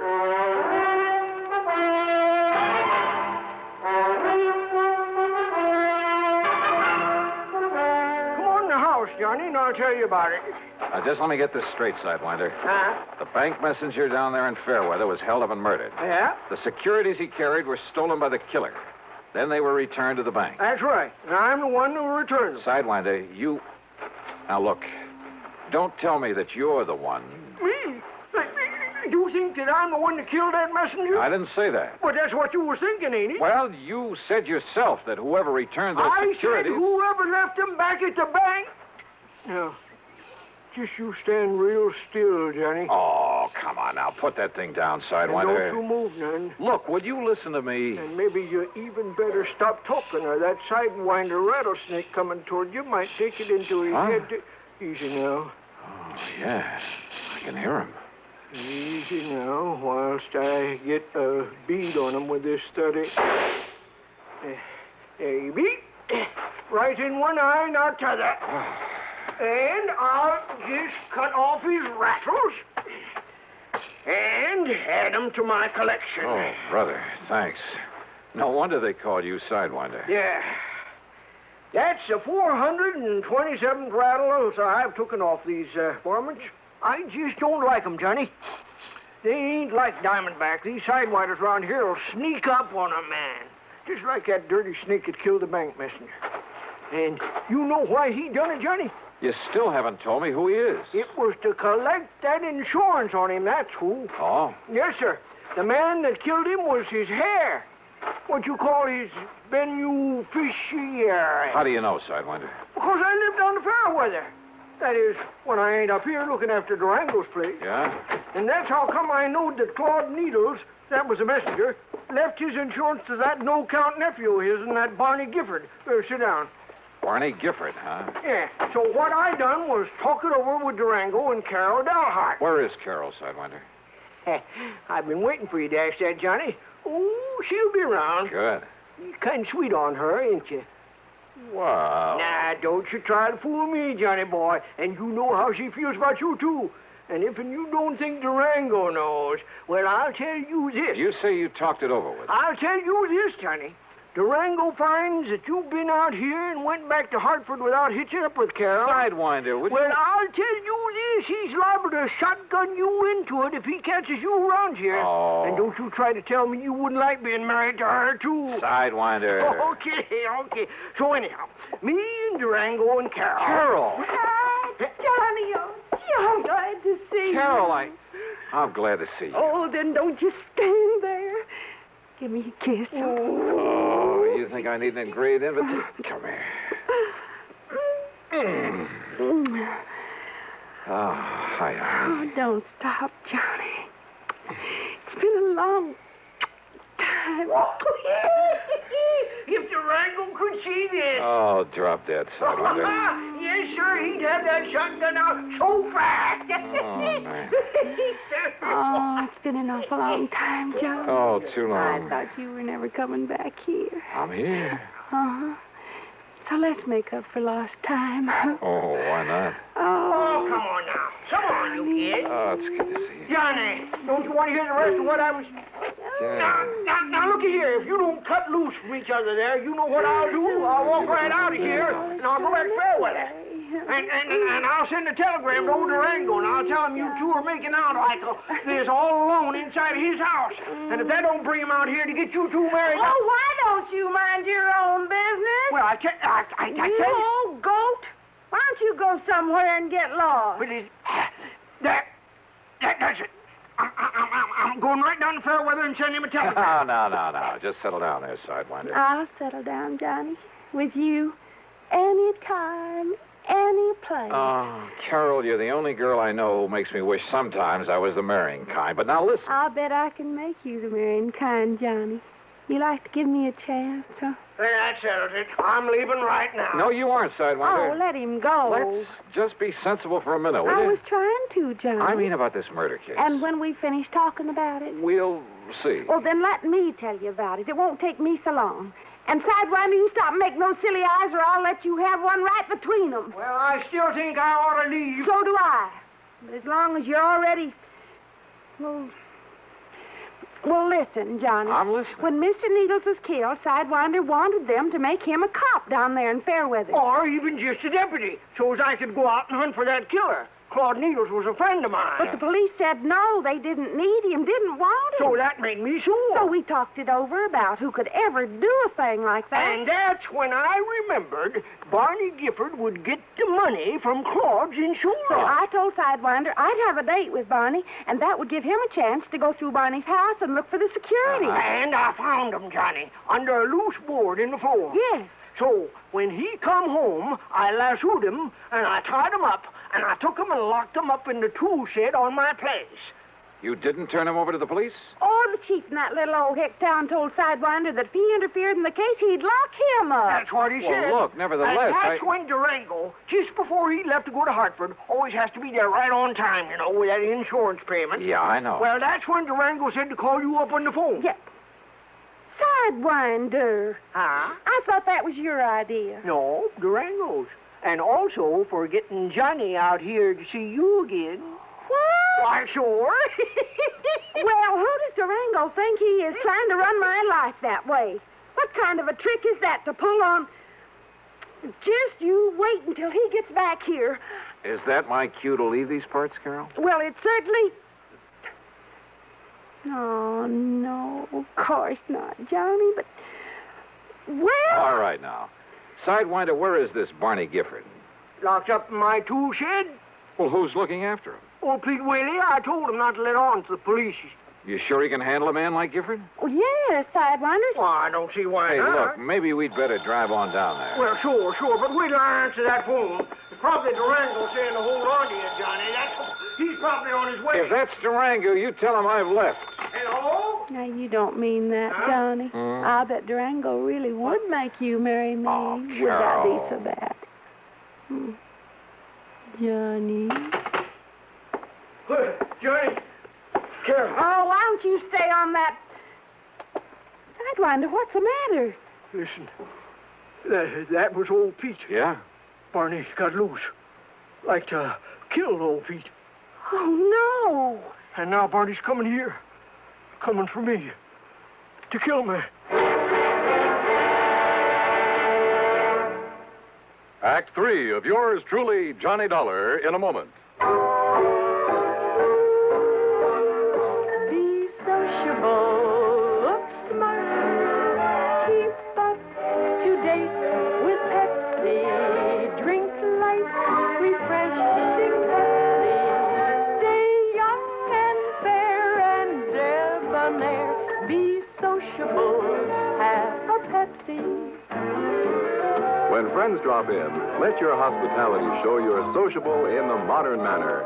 Pepsi, you know, is the favorite of the smart and young at heart. Be sociable, look smart, keep up to date with Pepsi. Drink light, refreshing Pepsi. Stay young and fair and debonair. Be sociable, have a Pepsi. Have you tried a Pepsi lately? And now, Act 3 of yours truly, Johnny Dollar. Okay, then. If Barney Gifford's coming here, we'll be ready for him. We'll...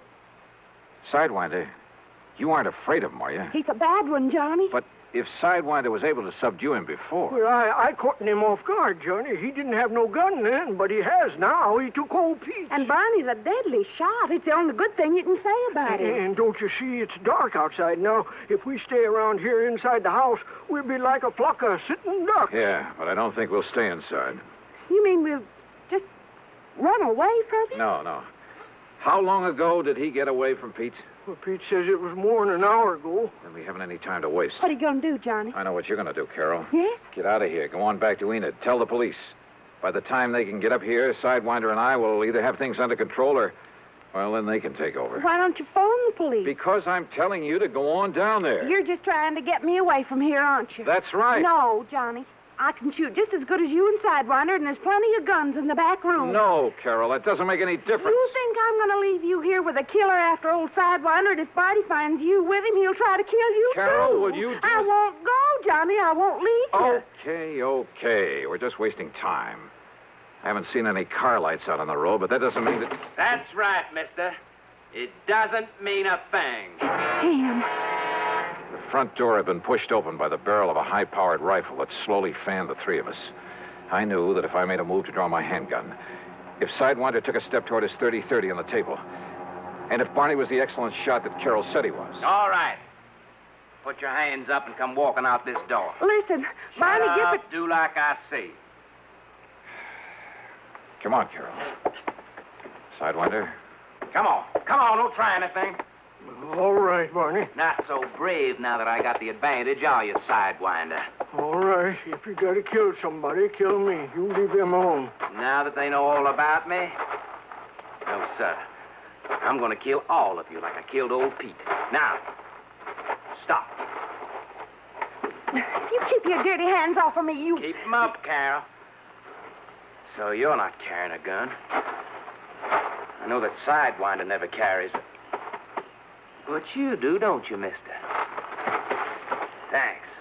And I think I'll use it to kill you. So if you want to put your hands down to pray...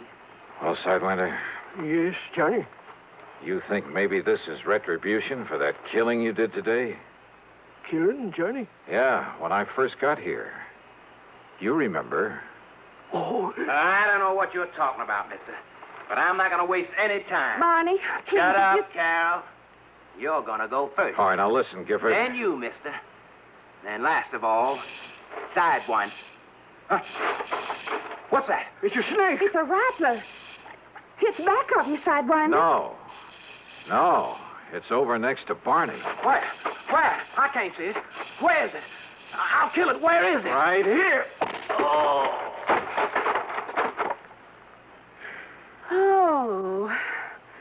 But that snake... Oh, thanks, Sidewinder. I'm sure glad I saved these rattles, Johnny. What? Yeah, so am I. But I never would have remembered them if you hadn't reminded me about killing that snake.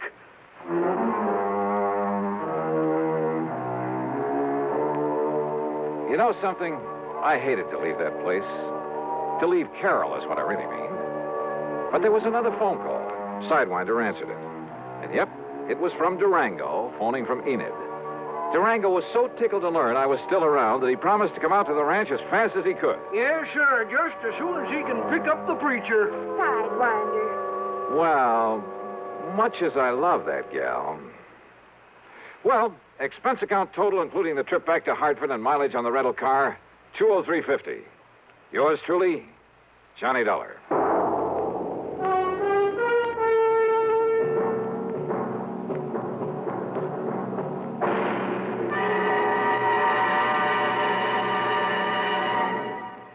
Our star will return in just a moment. Be careful. You're going to land in a bathtub. Who's driving this flying saucer, you or me? Well, what do you see? Oh, germs. Millions and millions of germs. Sure. Here on Earth, disease, germs, and viruses live in bathrooms. Wait. Here comes a lady. She's putting a dash of Lysol in with those suds, and she's mopping the floor. Wow! Look at those germs and viruses drop dead. Boy, are you stupid. I thought all Martians knew that Lysol brand disinfectant kills disease, germs, and many deadly viruses on contact. Disinfects from one cleaning to the next as nothing else can. That's right. I remember my 7 grandmothers saying Lysol makes your favorite cleaner work better, including many that claim to sanitize.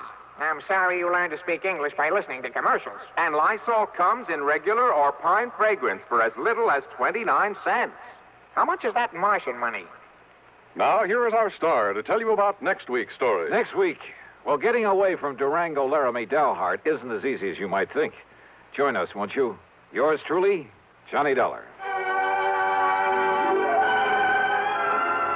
Yours truly, Johnny Dollar, starring Bob Bailey, originates in Hollywood and is written, produced, and directed by Jack Johnstone. Heard in our cast were Virginia Gregg, Junius Matthews, G. Stanley Jones, James McCallion, and Bill James. Be sure to join us next week, same time and station, for another exciting story of yours truly, Johnny Dollar. This is Dan Cumberly speaking.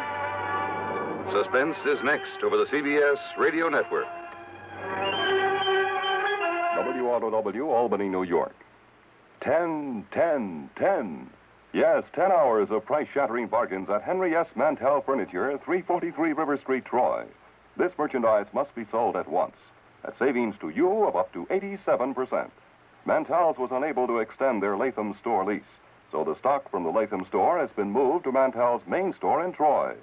Save on famous brand merchandise, Haywood Wakefield, Kraler, Simmons, Norge, Motorola, and many more. Buy a $339.95 two-piece living room suite for $199.95.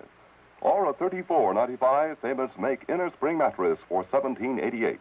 Or a modern bedroom set, regularly $259.95, now $139.95. This tremendous sale at Henry S. Mantell Furniture begins Monday, 6 p.m. to 11 p.m., and Tuesday, 6 p.m. to 11 p.m. The store will be closed during the day to mark down merchandise and arrange stock. Remember, there's no money down at Henry S. Mantell Furniture, 343 River... From Hollywood, it's time now for...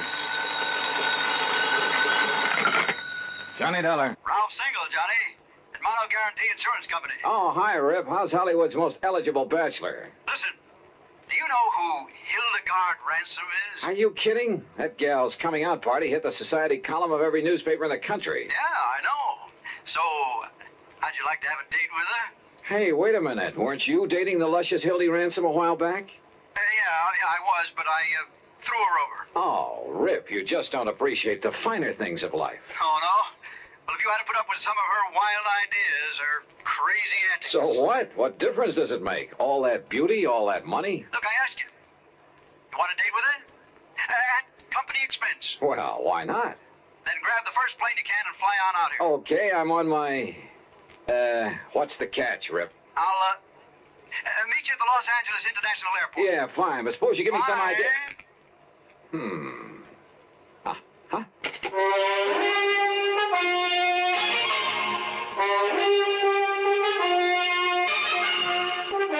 Bob Bailey in the exciting adventures of the man with the action-packed expense account, America's fabulous freelance insurance investigator. Yours truly, Johnny Dollar.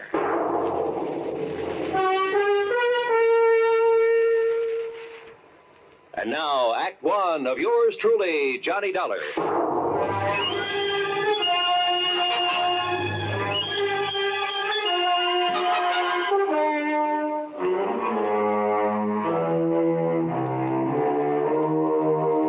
Expense account submitted by Special Investigator Johnny Dollar to the Mono Guarantee Insurance Company, Los Angeles office.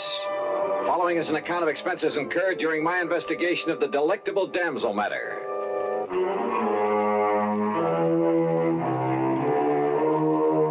Expense account item 1, $107 even, Hartford to New York, and a DC-7 mainliner to Los Angeles. Single is a good name for Rip.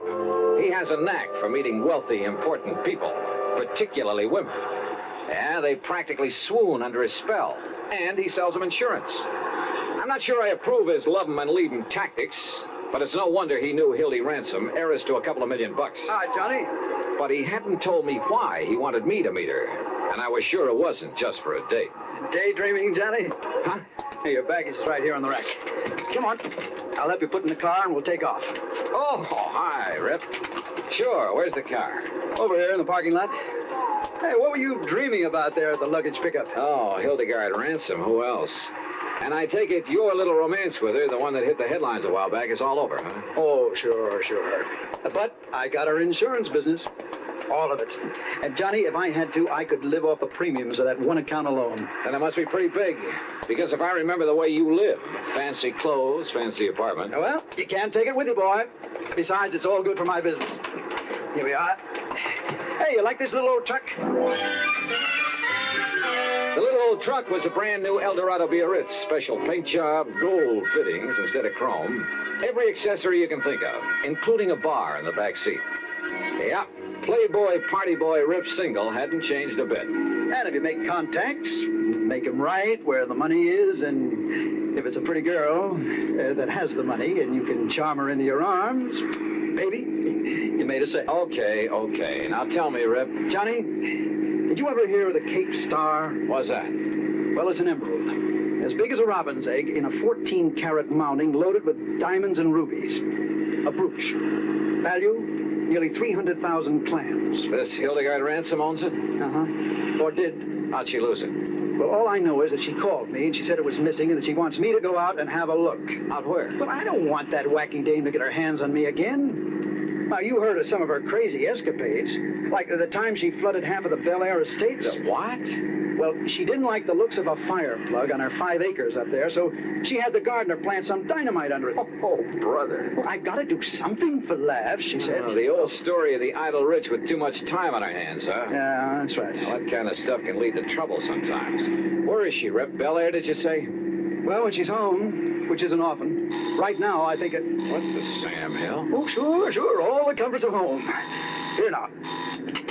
Hello? RHS 1121? That's right, operator. One moment, please. I have a call for you. Oh, thanks. Oh, brother, when I get rich enough to put a mobile phone in my car. Oh, it doesn't cost much. As a matter of fact... Rip Single, are you coming out here to see me or aren't you? Oh, well, now, Hildy... It's the 5th time I've called. And, Rip, if you don't do something about my loss of the Cape Star, you call the police. Well, sure, of course. I might have known you would. So they'll tell the papers. More publicity for you in that lousy insurance business. But, Hildy, I always notify the police Well, you know what that means. It means reporters, photographers, cops, half the town falling all over themselves when I get in. Look, Hildy, So if you or somebody else, and I don't mean the cops, if you don't get out and try... Darling, You know what, I'll cancel every policy I have with you. My own, the houses, the cars, this old tub, everything. Here, will you take this, Johnny? Yeah, sure. Hello? Hello, didn't you hear what I said? Look, miss, What? Who's that? Johnny Dollar. Johnny. So he got you. Well, now we'll have some action. Because you'll come out here right away, won't you? Well, that depends. But I don't know what to do. The Cape Star Emerald gone, and Rip's so busy he can't leave his office. Johnny, you have to come, please. Well, look... Oh, I knew you would, honey, and I'll be waiting for you. Rip can tell you how to get here. Bye. Yeah. Don't be fooled, Johnny. She really is that charming. When she wants to be. Okay, Rip, take me to her. Not quite. Huh? That old tub she mentioned is her 165-foot diesel yacht. What? And near as I can guess is about 70 miles offshore. Well, do you expect me to walk? Oh, she also has a cruiser. A 58-footer parked down at Balboa. You can go in that. Then you'd better swing around, brother. We're driving north. Oh, there's a private airport up here off Sepulveda Boulevard where I keep my plane. Your own plane? Sure. Holy smoke.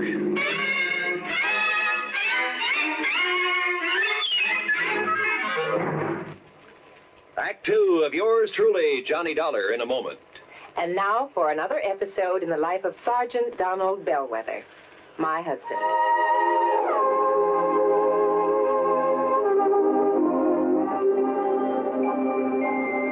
Reba? Reba, where are you? In the kitchen, dear. I'm coming. Donald, what are you doing home so early? Are you sick? No, I'm not sick. I came home early to get some work done, but you're going to have to help me. Help you with what? Well, you got me into this. You're going to have to help me get out. Donald, you're not making sense. What did I get you into? Well, it all started this morning. I walked into the lieutenant's office, and I started bragging about how well my wife delivered her speech on safety at the PTA meeting. Aw, that was sweet of you. Yeah, sweet, but the lieutenant was quite impressed. In fact, he was so impressed he assigned me to give a talk on safety tomorrow at the enlisted men's meeting. Well, good for you, Sergeant. You can do it. Well, gee, I don't know, Reba. What'll I say? Well, just say that, well, wait a minute. Here's some notes on traffic accidents. Just read these aloud. Oh, come on. Come on, just try them for size. Well, okay. Men, what if a disaster wiped out every man, woman, and child in Springfield, Illinois? We'd be shocked, wouldn't we? So would the entire world. Yet, a total of 95,000 accidental deaths occurred 2 years ago in the United States. That's about 10,000 more than the population of Springfield, the capital of Illinois. Boy, you're doing fine. Now, go on. And don't think the men in uniform are exempt from accidents. In one branch of the service alone, 600 were killed and 5,000 injured in a 12-month period. On many, many days during the Korean conflict, more servicemen lost their lives on the highway than on the battlefield. Wait a minute, Reba. These aren't notes. This is a full speech, all typed and ready.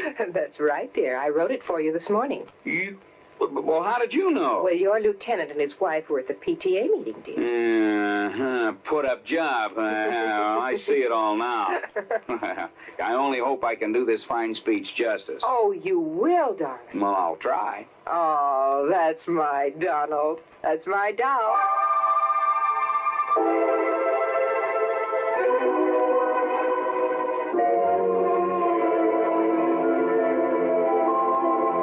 And now, Act Two of yours truly, Johnny Dollar, and the delectable Damsel Matter. During the ride from Los Angeles to Balboa in Rip Single's private plane, he admitted to me that he hadn't made all his money in the insurance business. Seems a rich uncle had conveniently died some years before. Lucky stiff. Rip, I mean. Look, all I know, Johnny, is that Hildy took the Cape Star Emerald along with her on this yachting trip, and now it's gone. Yeah, how much of a trip? Oh, Lord knows where she's been. She said she might end up in China, the Philippines, most anywhere. You see, she has the money, she has the time, and she's done everything under the sun that normal people do, so now she keeps looking for the unusual. Anything for a thrill. Yeah, well, when did she discover the stone was missing? She radioed to me today. From out on the high seas? Yeah. She said she was certain she had it the day before because she'd worn it. And then when she went to look for it, it was gone.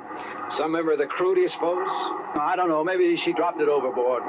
You mean purposely? To collect the insurance? Who knows?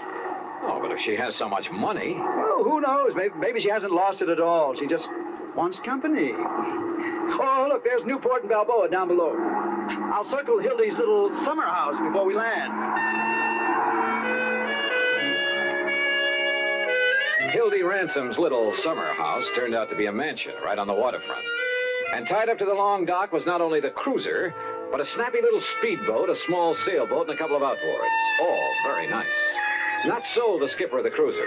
No, my orders the last time I spoke to the Hilda Moral were to take you out to her, Mr. Single, nobody else. Look, we just talked to Miss Ransom by radio, and she wants you to take Mr. Dollar out there. And I tell you, my last orders Well, forget your last orders. Hey, I look, said those were my Hey, orders. wait a minute, please. Skipper, have you got a radio on this cruiser? Of course. All right, then. Make contact with the Hilda Mora. Find out for yourself. Okay, I'll do it. At the same time, you can get her position, okay? We'll see.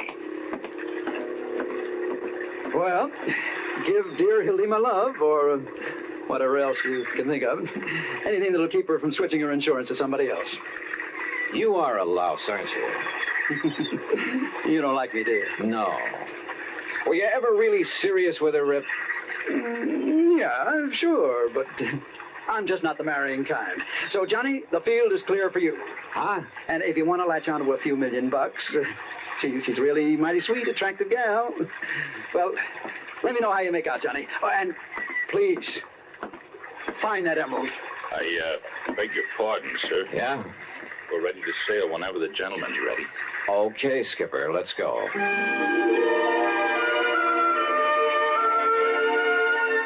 The cruiser turned out to be a dilly, luxury from stem to stern. And the trip out to the Hilda Mora took much longer than I'd expected. In spite of the powerful engines that sent us through the water at over 18 knots, it was well after dawn the next morning when we hove to alongside the Hilda Mora. And that 165-foot diesel yacht made the cruiser look like a broken-down rowboat. As for Hildy Ransom, 5'6" or 7", she was blonde and she was beautiful, with quick blue eyes that had fun and laughter sparkling in them, and a figure. Well, come on, Johnny. Come aboard. And Marty, you keep the cruiser around in case Mr. Dollar wants to go ashore again. Hi, sir, Miss Ransom. Hi, Johnny. Welcome aboard the old tub. You call this floating palace a tub? Well, after the holes that got shot into it, it's a wonder we're still afloat. You've been shot at? Off Formosa on the China coast. We had a ball. For a while, I thought some of the red aircraft were going to strafe us one night. Holy. But it got too dark for them, and the captain, the old fuddy-duddy, turned off all our running lights, and we headed out to sea again. What under the sun were you doing off the China coast, Miss Ransom? No, it's Hildy. Oh, just finding out what goes on in the world. You know what I really wanted to do? What? Pay a visit to Joe and Lai. The Red General? Why not? But they wouldn't let us ashore long enough without a lot of fuss and bother, so... Now, let's go into my quarters and talk about the Cape Star. Yeah, okay. I could kill that Rip Single for not coming out here, but I'm so glad you could. You're even better looking than I'd heard. Huh? Are you as much of a wolf as Rip says you are? Oh, well, now, wait a minute. Okay. I'll find out for myself. It might be fun finding out. Johnny? For a minute, I began to wonder. Maybe Rip wasn't the only one in this affair who turned on the charm to further his own ends. Hildy Ransom, let's face it, was a wealthy ne'er-do-well who'd do anything for a thrill. Couple her with a character like Rip Single. Yeah, I wondered. But then, walking along the deck with her, I saw something that suddenly changed my mind. One of the crew who ducked into a doorway when he spotted me. Who, I wasn't sure. But I had a sudden mental image of his eyes, somewhere in the past, looking at me over the sights of a gun. Act 3 of yours truly, Johnny Dollar, in a moment. Do you know who said, "That man is free who is protected from injury"? Those words came from Daniel Webster, one of the most eloquent orators in American history. Webster knew that a man could not be free unless he lived in a country which recognized his right to freedom and created laws to protect that freedom. A slave state may say that its citizens are free, but as long as a single citizen can be harmed by the whim of a country's rulers, true freedom does not exist. A man is free only if his rights to freedom are protected. Remember the words of Daniel Webster. They are part of your American heritage. The free man must be protected from injury. And now, Act 3 of yours truly, Johnny Dollar, and the delectable damsel matter.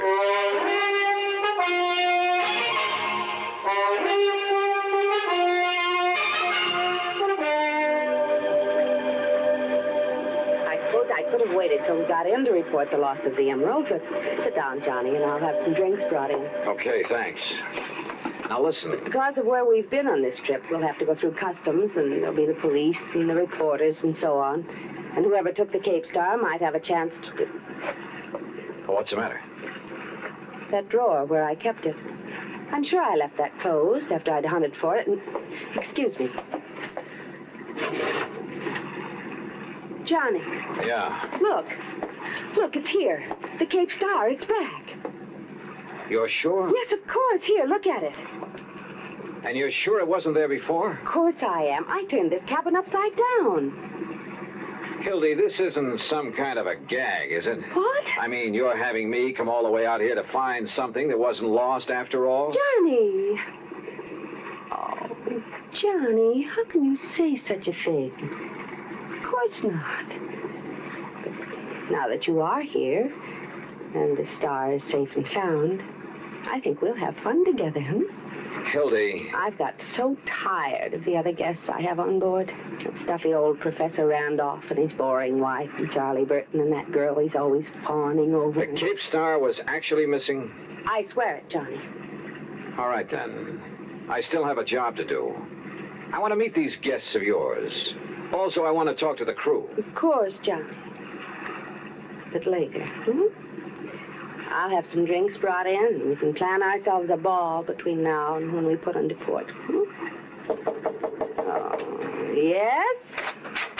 Miss Ransom. Yes, Captain. One of the men, one of the crew, name's McCarty. Yes? It looked like appendicitis, ma'am, and I took the liberty of sending him ashore in the cruiser. It'll get there long before we can. Well, of course, Captain. You've done exactly right. Wait a minute. I'm not so sure of that. Why, Johnny? McCarty, huh? Short, dark, with a scar on his chin? Yes, sir. They've already left. What? Yes, sir.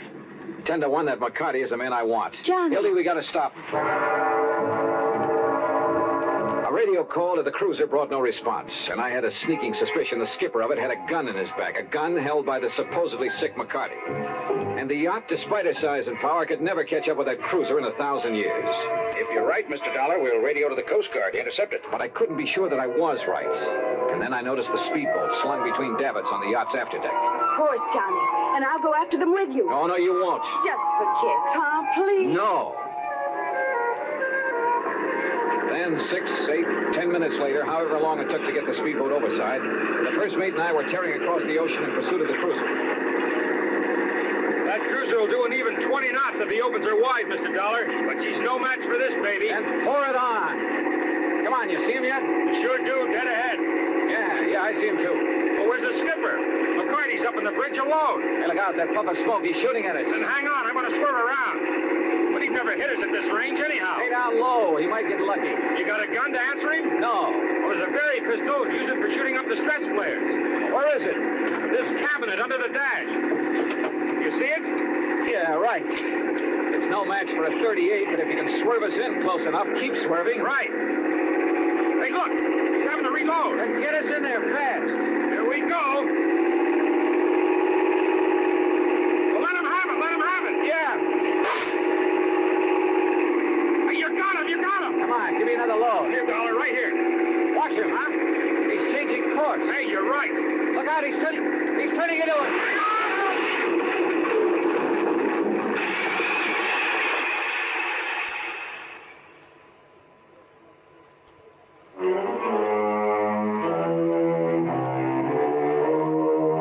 I kind of pieced things together after the yacht, the Hildemora, picked us up. By sheer luck, my shot with a flare gun had struck McCarty full on. He was badly burned. And after the smash-up, the mate had pulled me out of the drink. By then, the yacht caught up with us. And do you know what he was doing, Johnny? That man who called himself McCarty? Oh, hi, Hildy. Smuggling. Narcotics that he picked up in China. Yeah. He knew we'd never get through customs when we came to port, so he stole the Cape Star. Just long enough to make sure the cruiser would come out to us. He knew I'd sent for somebody. Oh, yeah, I get it. Then he played sick to go back on the cruiser. That way he'd avoid customs and the police. Yes, honey. Where is he now? Below, locked up. And after the way you hit him with that flare. Well, now he is sick. Darn it. Darn it. We didn't have to get him into a doctor. Gee, Johnny, you and I could cruise around and... Well, it will be 2 or 3 days before we get to port.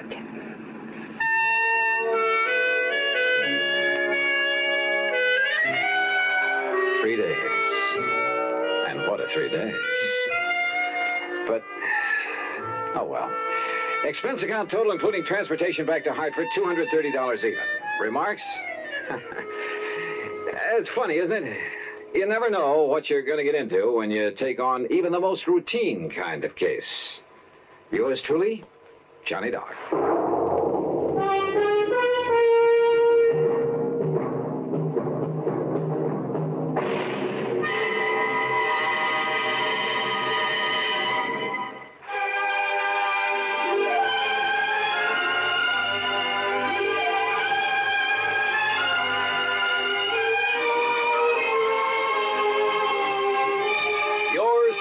Johnny Dollar, starring Bob Bailey, originates in Hollywood and is produced and directed by Jack Johnstone, who also wrote today's story.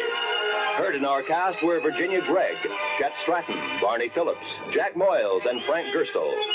Be sure to join us next week, same time and station, for another exciting story of yours truly, Johnny Dollar.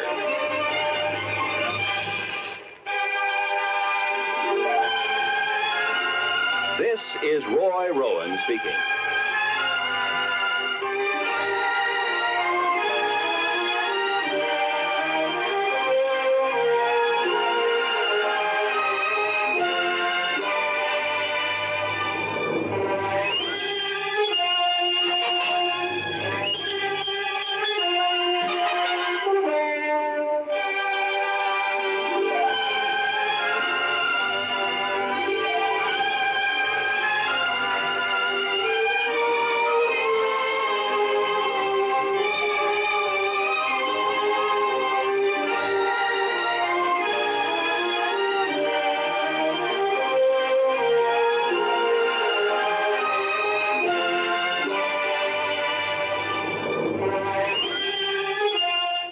Johnny Dollar has come to you through the worldwide facilities of the United States Armed Forces Radio and Television Service.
Johnny Dollar.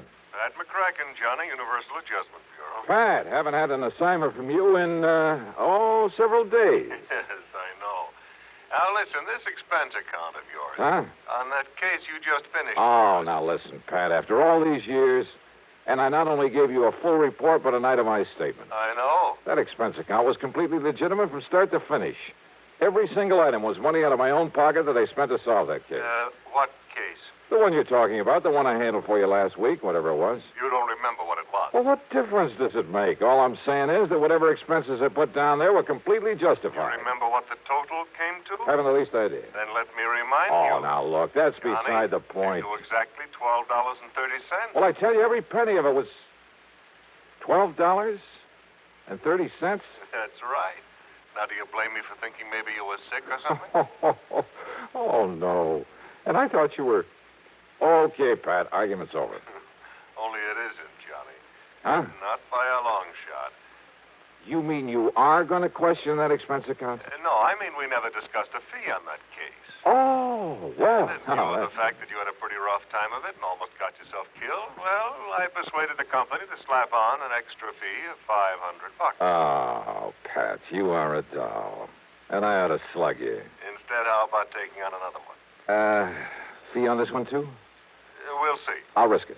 Then grab a flight to Buffalo. Buffalo. Contact Edward J. McNair at McNair's Emporium. McNair's what? The Emporium. That's one of the big department stores. Somebody lifted a few dollars out of their safe last Saturday. How much? Something over $400,000. Wow, Yeah. Well? Okay, Pat, I'm on my way.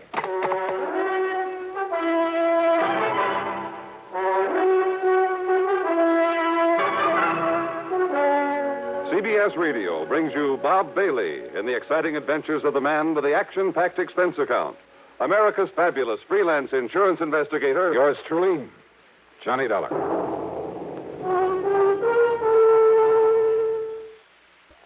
And now, Act One of yours truly, Johnny Dollar.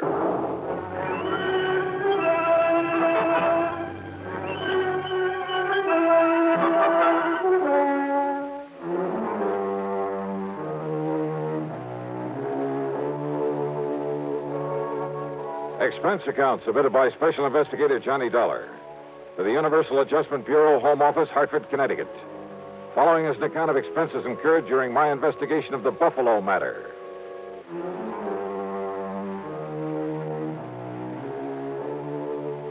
Expense account item 1, $49.50 plane fare and incidentals to Buffalo, New York. Item 2, $8 even for taxi fares. After dropping my luggage at a hotel, I went over to the Emporium. In the big office on the top floor, I talked to Mr. McNair himself. $421,216, according to the books. Well, that's quite a loss, Mr. McNair. And I suppose, Mr. Dollar, that to some extent it's my own fault. My fault. Oh, why do you say that, sir? Heaven knows John Harker suggested changing the procedure more than once. John Harker? Yes, my young personal assistant. Also company treasurer. Oh, I see. But I've run things single-handed the same old way for so long, and nothing like this ever happened before. Mm-hmm. What do you want to tell me about it? We've followed the same procedure every Saturday night for over 28 years. which is to say that as soon as the store was closed, each department head, in turn, brought his cash receipts up here to the treasurer. This, John Harker. Then Harker gave the department head a receipt, put the money in the vault, and that was that. Well, sir, it seems to me it would have been a lot safer to have an armored car deliver that money to the depository of some bank during the day, maybe several times a day. Exactly what John suggested some time ago. I suppose I should have listened to him. Well, go on, sir. Last Saturday, after we closed, things went along quite as usual. That is, until Mr. Ellery in Sporting Goods, always the last to bring his money to the vault, until he knocked on Harker's door. Well, right on cue. Excuse me. Come in. Mr. McNair, John, come in, please. I want you to meet Mr. Johnny Dollar. This is John Harker. Mr. Dollar. Hiya. Dollar represents the insurance companies we trust will make good on our loss. Well, I certainly hope you can make more progress than the police have, Mr. Dollar. That bandage on your head have anything to do with the robbery, Harker? Yes, it certainly has. Terrible, isn't it? Now, sit down, John. Tell Mr. Dollar exactly what happened on Saturday night when Mr. Ellery came up to turn his cash over to you. Thank you, sir. Oh, I'm afraid it was all my fault, Dollar. Not a bit of it. Yes, for being caught off guard. All right, what happened? Well, when Ellery knocked on the door of the vault room, I asked who it was. He told me, and, I should have known by his tone of voice that something was wrong. Now, John, you're not to blame. This sort of thing could have happened to anybody. Even to me. Thank you, Mr. McNair, but it doesn't alter the fact that... Well, Dollar, I went over and unlocked the door for Ellery. But instead of walking in, he was forcibly thrust into the room. The door was thrown back so hard, it knocked me down, knocked me unconscious. Terrible. And when I came to, the cash drawers of the vault were empty. The keys had been literally torn out of my pocket. You shall have a new suit for that, John. Thank you, sir. Ellery, poor Mr. Ellery, lay there bound with adhesive tape after being badly beaten. Did you see whoever it was came barging in that way? If I hadn't been standing behind that door, I might have. I see. What about this man Ellery? Tell him, John. Yes, sir. Well, poor Ellery did catch a glimpse of him, but the man was wearing a sort of mask over his face. He gave what description he could to the police, of course. And, well, that's about it. Thank you, John. Now go along. Yes, sir. Well, now, wait a minute. Don't misunderstand me, Mr. Dollar, but I don't want to keep John around here any longer than necessary. Well, but I don't want to be around. I'll cancel the trip gladly. Trip? Of course. After what's happened, that knock on the head was pretty serious. John is taking my cruiser on a little trip. Oh, well, I can't say I blame him. So run along, now... John. You can leave tonight as you planned. Whatever you say, Mr. McNair. Harker, wait a minute. Your please. friend all ready to go with you? Oh, I hope you don't mind my taking him along, sir. Not a bit. Now run along. Run along. Have a good time. And a good rest. Look, yes, it's customary. Thank you very much, sir. Mr. Dollar, I suppose you'd like to talk to Mr. Ellery now. Well? Yeah. I'd like to talk to somebody who was involved in this thing.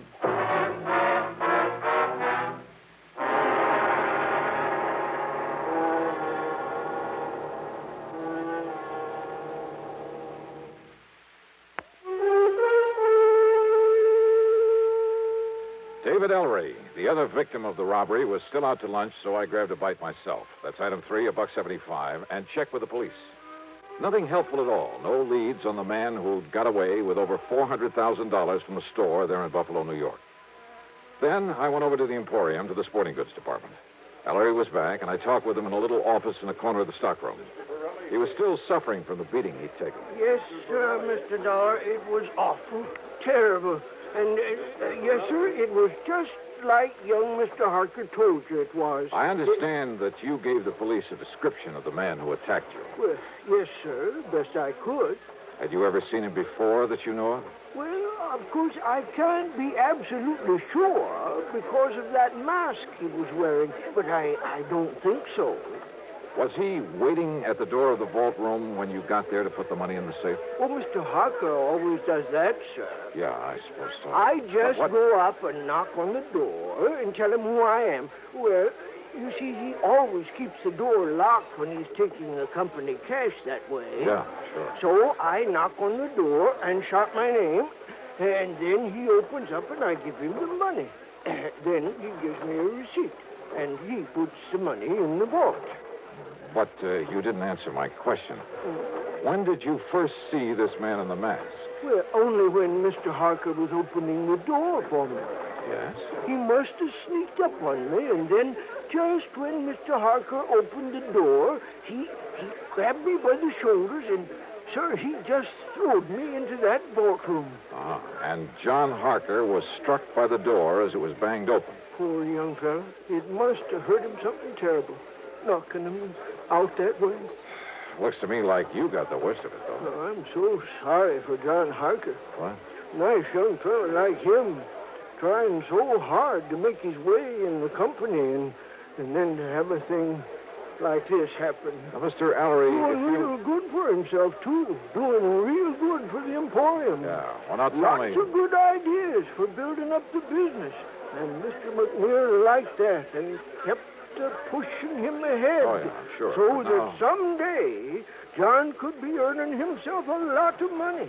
Not that us old-timers ever complain. Mr. Ellery... I mean about the wage scale here at the... Wait a minute, please. Yes, sir. How long has John Harker been with the Emporium?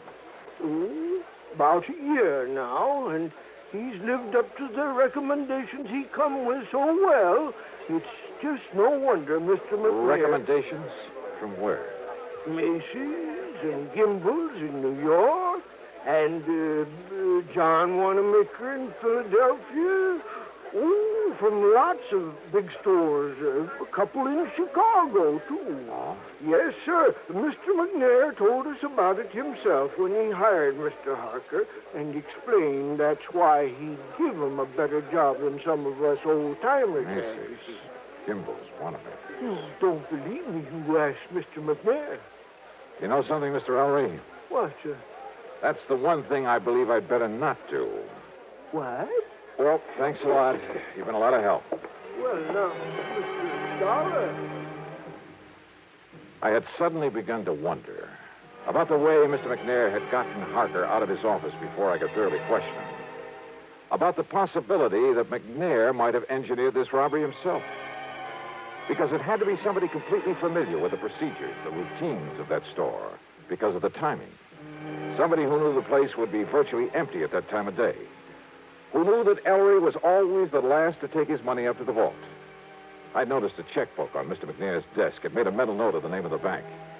But it was now after 5 p.m., so rather than push things until I was sure, I went back to my hotel room to clean up, eat some dinner, and get a good night's sleep.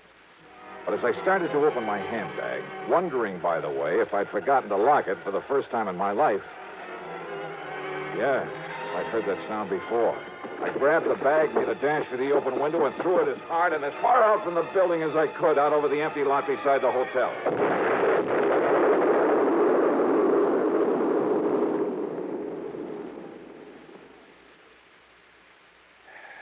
Funny.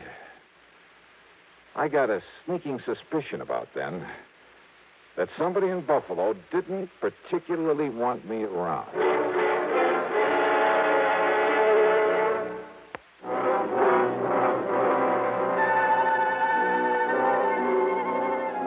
Needless to say, I had to do a bit of explaining to the police about the infernal machine in my handbag that I'd tossed out of my hotel. And the company will have to pay for some broken windows in that neighborhood. And needless to say, their only theory about who might have planted that bomb was the man in the mask, whose identity was still unknown to them. But I had an idea. Besides the police, only 3 people could have known I was there. Mr. Ellery, hardly the type. Young John Harker. No, he was off on a yachting trip. And that left Mr. McNair. But like I said, rather than push things without some proof. Well, item 4 is $7 for drinks and a good dinner, and I hit the sack for some much-needed rest. But first thing in the morning, I was in the cashier's office at the bank. Yes, sir. What can I do?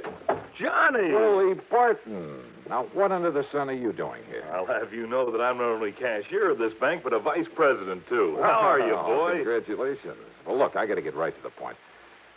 I want to know all I can about the financial condition of not only Mr. Edward J. McNair, but also the store he owns, the Emporium. Oh, now, Johnny, you know that things like that are of a confidential nature between a banker and his client. Oh, I can see you're going to be a lot of help. I'll tell you this, though. McNair is worth millions. Millions, Johnny. Well, how about outstanding debts against the store? McNair's old-fashioned. He pays cash. Cash on the line for everything. That store hasn't owed a penny for, I'd say over 25 years. Nor has McNair himself. So, Johnny, if you're by any chance thinking... $400,000 is still a lot of money, Will. To him, it's only a drop in the bucket. But, of course, he's entitled to recover it, and if one of the companies you represent has to pay it... Wait a minute. Let me use your phone. Why, surely. Here.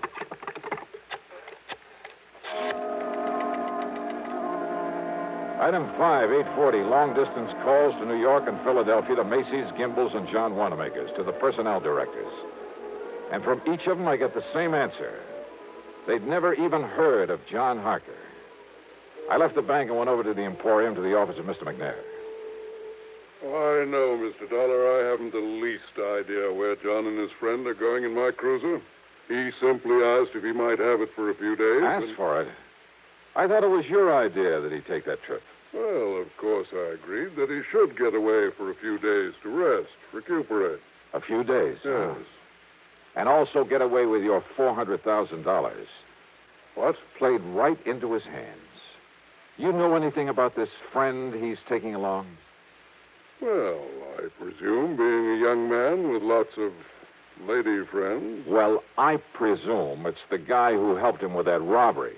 What are you saying, Mr. Dollar? Oh, brother, how nicely things are beginning to add up around here. To begin with, it had to be somebody here in the store. And listen. I'm listening, sir. Harker told me, right here in your office, he told me that when old man Ellery knocked on the door of the vault room, that Harker should have known something was wrong when Ellery called to him and identified himself. Mr. Dollar. I should have known by the tone of his voice that something was wrong. Now, those were the words that Harker used. You heard him say it, too. But he was lying. Lying? Yeah.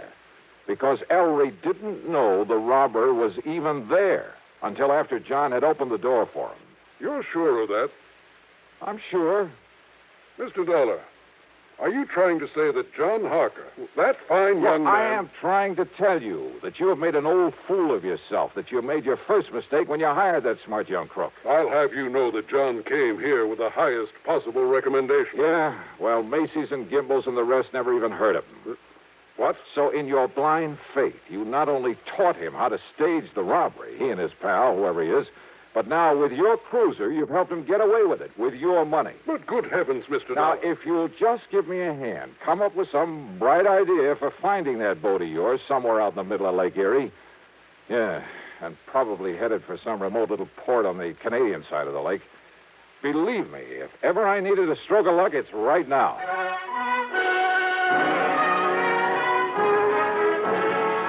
You know something? Well, Lady Luck must have been tagging along right at my heels. And don't ever underestimate the United States Coast Guard.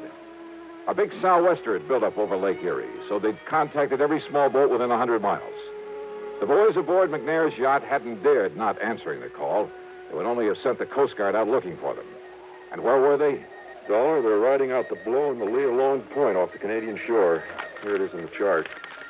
Or is that just where they say they are? No, radio compass checks have verified their position. Right there.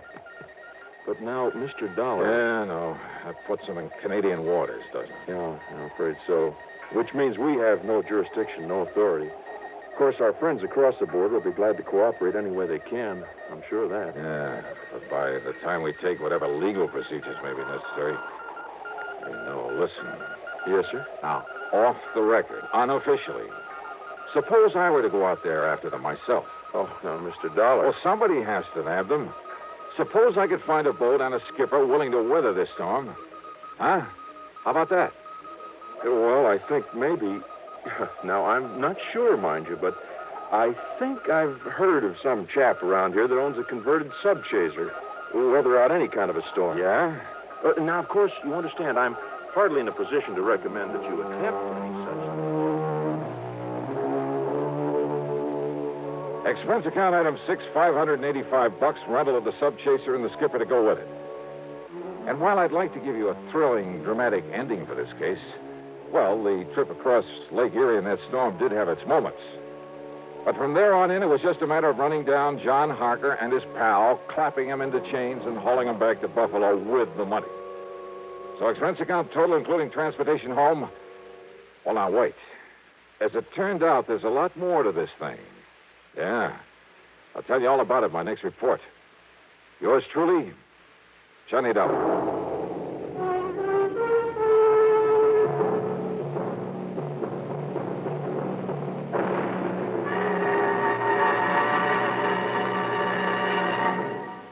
Now, here is our star to tell you about next week's story. Next week, well, as I told you, there's a lot more to this case. As a matter of fact, it turned out to be the most exciting, most dangerous assignment. Well, join us, won't you? Yours truly, Johnny Dollar.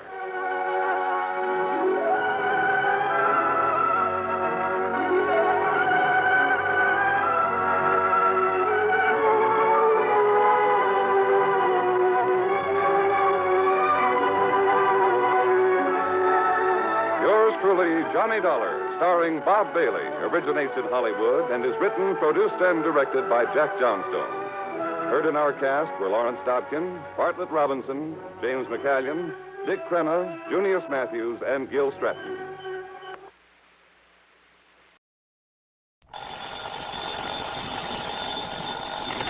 Johnny Dollar. Byron Kay, Intercoastal Maritime and Life. Why? How are things in dear old Boston? Here in Boston, fine. But Cod Harbor, something else again. Cod Harbor? It's a little fishing village up north of here, up near Gloucester. Yeah, I know. I handled a case up there a couple of years ago. Oh, yes, that's right. It was for Meg McCarthy, a big, blousy, brawling old gal who ran a joint she called Meg's Palace. Well, it's Meg McCarthy. After that dingy dive she was running burned down, she took the insurance money and moved away. Johnny, listen. It was Meg McCarthy who called me. Oh? Yes. Insisted that I have you go up there and see her right away. Well, she's back in Cod Harbor? And running another restaurant and rooming house. We wrote the insurance on it. What's happened up there? All she'd tell me was that if you didn't show up in a big fat hurry, she'd cancel out on us. So what do you think? I'll tell you this. Meg is used to handling things pretty much by herself. I mean, she wouldn't have called for help unless there's something pretty serious going on. The last time, you know, it turned out to be a murder. I know. So if you're willing to pay my expenses... Go to it, Johnny. Right.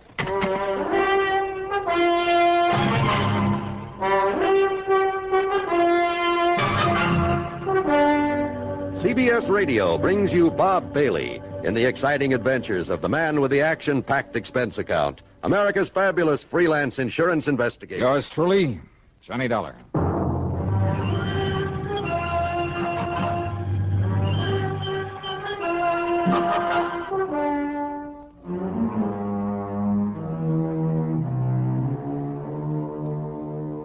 Expense account submitted by Special Investigator Johnny Dollar to the Intercoastal Maritime and Life Insurance Company, Boston office. Following is an account of expenses incurred during my investigation of the Silver Queen matter.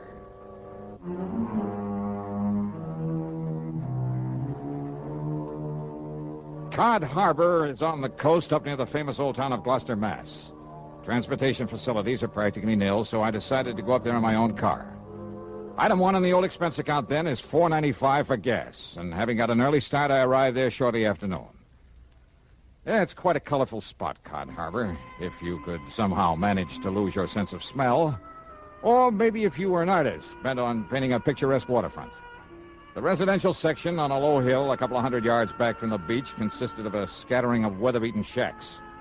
On the long wharf at the water's edge was an ice plant, a packing house, and a ship's chandler. At the end of the wharf, the disreputable-looking cafe and boarding house known as Meg's Palace. Alongside the piers that stuck out into the harbor were the really important part of the village, the fishing boats. There were schooners dating back to the last century and still carrying sail. There were power boats in all shapes and sizes, from 18-foot outboards to 80-foot diesel jobs. All of them used for only one thing, fishing the banks far out in the Atlantic with seines and trawls and trot lines. I walked on over to Meg's Palace, wondering how much the old gal had changed since I saw her last. You know something? that Meg McCarthy hadn't changed one bit. And you just listen here now to me, you lop-eared blood. Meg, put down that blasted skin and leave me explain. Explain, huh?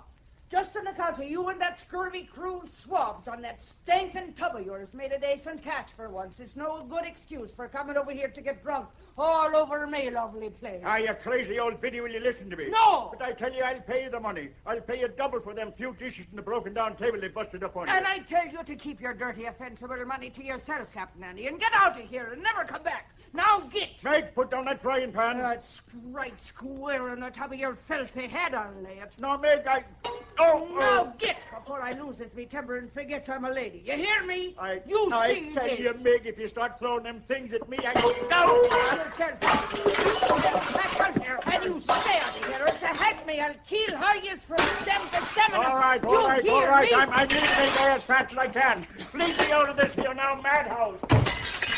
Ha! Now maybe we'll have some peace and quiet around here for... Hey. Now who are you standing there in the shadows? Get out! All right, Meg, just knock it off. Oh, knock it off, is it? Well, I'll show you sneaking in here like a... Oh, it's me love, me darling, me sweetheart, me Johnny boy. Yeah, hiya, Meg. Still throwing your weight around, huh? Ah, darling, they're like a brood of crazy, troublesome kids, they are, the men that puts to sea. And I loves every blinking, bloomin', worthless one of them. Oh, you do, huh? Well, of course I do. That's why I makes them toe the mark the way I does. Somebody's got to love 'em and mother 'em and keep 'em in line. Especially Captain Andy. The man who just left? That's the one I mean. Oh, come now.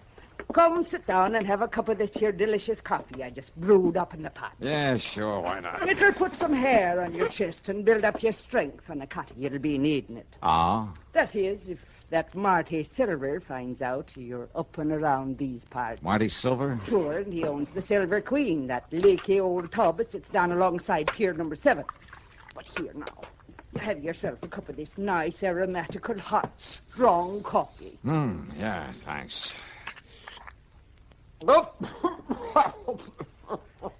Holy, what are you trying to do, murder me? Hey? Good grief. Well, now, just a minute, me fine young, fair-feathered friend. Is it a snide and despairing remarks you be making about me lovely coffee, You is call it rat poison coffee? I'm most certain. Now, just you look here, you hairy-brained young incompetent. No wonder there's trouble up here in Cod Harbor. Oh, is that so? Well, if you think I'm going to let you sit here and make degrading remarks about me cooking... Okay, Meg, okay. Stop waving that coffee pot and settle down. Just you listen, you swab-headed young whisker Forget it, snapper. will you? Pipe down. Quiet, will you? Now, sit down. Yes, darling. All right. Okay. Oh, Johnny. Johnny, you reminds me so of me dear, dead, departed, overbearing husband when you talks up to me like that. Oh, yeah, I'm sure. And I tell you, if I was a few years younger and maybe a mite prettier looking in the face, oh, I tell you, there wouldn't dare another girl so much as set her eyes on to you. Oh, that's true, Johnny. Okay, Meg. But now what about this Marty Silver? Captain Marty Silver, he calls himself. And he sailed in here a few days ago from up to Gloucester, he says, in that tub he calls the Silver Queen. Says he wants to sell the old wreck. Aye, and that he will, Maggie. And who invited you in here again, Captain Andy? There's already 2 or 3 suckers bidding up to buy the old wreck from him. He's pushing them hard to make a sale, he is. Then Andrew P. Hogginham, you keep them from buying it until Johnny Dollar here gets through his investigating. Investigating? Well, now, where's your manners? Shake hands with him. This here's Mr. Johnny Dollar, me lover boy from way back. Yeah, hiya, Captain. Lover boy? Him? That pasty-faced landlubber like him? Just you mind your manners, Andy, and get out here and don't let none of them boys buy the Silver Queen. Not yet. Now, look here, Meg. Go on with you. Or do I got to throw you out again? Well, whatever you say, Meg. But I warn you, woman, if you're being untrue to me in favor of this here Johnny Dollar... Ain't he handsome, Johnny boy? And we don't make it generally known, but Captain Andy is me very own fiancé. No. Yes, sir. And all this time, I thought you only had eyes for me. Oh, well, now, Johnny. Okay. Now, just tell me about this Captain Marty Silver. Well, now, listen, darling. If Marty Silver finds out that I sent for you, if he finds out you're here to investigate him... Investigate him for what? Come on, Meg, you're beating around the bush. Oh, it's because I hate the word. Because I'm afeard of it. What word? Murder. Oh, well, I can't say that I... What? Yes, Johnny. Murder.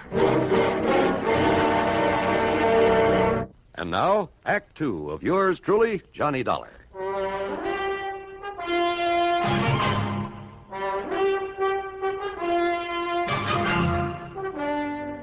You're accusing this Captain Marty Silver of murder? I'm accusing him of preparing murder. That's why me and Captain Andy's been keeping the eye onto him. Well, just keep talking, mate. Down from Gloucester it was. He said he'd come. But he telephoned me old friend Captain Lavery up there. And? Tom Lavery said he never heard of him. Oh, well, now, look, And that's... Tom has been living up there since every time in memoriam. Never heard of any Captain Marty Silver. So I says to myself, says I, if Captain Marty ever was there, he was using another name and maybe on forged papers. When I thought I had a suspicious mind. So then last night, I takes a real good look at his boat. The way the name was painted onto it. No wonder it was all fresh paint. Yeah? The count of the name before he painted over it was the Arctic Queen. Well, so what's wrong with changing the name of his boat? So I phoned up Captain Tom again, and you know what he told me? What, Meg? It was the Arctic Queen was supposed to have disappeared in a storm up there not 3 weeks before with the loss of all hands on board, consisting of only 2. Go on. Them 2 was the skipper and the deckhand by the name of Marty Flagg. So you figure that Marty Flagg and Marty Silver are one and the same? That I do. And that somehow, under cover of the storm, he did away with the skipper of the Arctic Queen. Then he changed the name to Silver Queen and brought her down here to sell her. Dearie, that's exactly what I figured. And you could be right. Now, look, if his papers are forged, and that includes the registration on his boat... Oh, many's the time it's been done, Johnny boy, and you knows it. That a phone booth I saw outside the front door? Well, it is, but what for? I'm going to check with the Coast Guard up in Gloucester. They'll know in a minute if they have a registration in the name of... Oh, but now, wait. Yes, dearie. Let's assume that he did kill the skipper of the Arctic Queen. Well, of course he did. Now, you and this Captain Andy think he's going to commit another murder. Yes. Here in Cod Harbor. Yes. Another skipper in order to get his hands on another, a better boat? Oh, lover. All right, then who? Me. What? You? Yes. But why? Because he knows I've been suspicious of him. That I've been keeping tabs on to him. And I think he's seen me when I was poking around his boat last night. Oh, no. Wait, Meg. That's not reason enough to think he might want to murder you. Oh, ain't it? All right, I'll keep an eye on him just to make sure. Oh, just to make sure, is it? Meantime, I'll check with the Coast Guard in Gloucester. Just to make sure he does want to murder me by letting him do it. Is that it now? Meg. Yes, well... Well, if I can prove his boat is the one supposed to have been lost at sea, and if his registry and papers are forged, okay, then the Coast Guard can come down here and take care of him. Meantime... What? But what about me? Meg, look, I think you're getting all worked up over nothing. My own lovely life at the stake, and you pass it off. You pass it off like I was nothing the more than that. Well, And I thought you was me friend, and me beneficiary, and that you cared a little about what might Listen, will you happen. please... But no. You like everything else of the male sex that wears the hat. Oh, now, if just a person don't have a pretty leg or a pretty face full of powder and rouge, and her hair full of peroxide blonde... That's not true. And you... Meg, will you shut up a minute? Now, if you just let me finish. Yes, Mr. Dollar. I'll shut up me ugly old mouth. I'll smother me grief and me poor old broken heart. Look, listen. So maybe Marty Silvers is suspicious of you. Maybe he is the crook, the killer you think he is. And maybe he will try to get at you. So, look, I'll make sure nothing happens to you and until I can get this other stuff straightened out. Oh, Lord, love you, darling. I know that you wouldn't let down poor old Meg. Yeah, so why don't you go back in the kitchen and fix me something to eat? Oh, Johnny, love, it'll be the finest supper you ever put your teeth in. Good. Only after I've called the Coast Guard, I'll come back here, and I'll make the coffee to go with it. See you later. No, just a minute. Yeah, now what? If you're trying to make some more cracks about me coffee, Johnny, darling. Meg, Meg, put down that platter. I'll put it down, all right, you bug-eyed young. Get out of here. Get! Meg, you are a lousy shot. Oh, I am. Am I? Yep. Oh, God love that boy.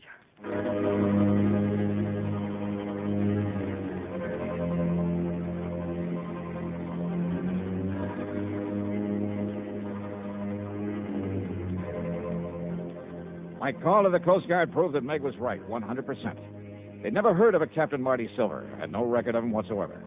As for the boat, well, it was pretty obvious now that he must have killed the skipper of it in order to steal it, bring it down here to sell. I promised them that I'd do nothing to alarm Silver to scare him away, but that I would keep tabs on him until they could come down here and arrest him. But I had to break that promise because of what happened exactly 2 minutes later. Yeah, right after I hung up that phone.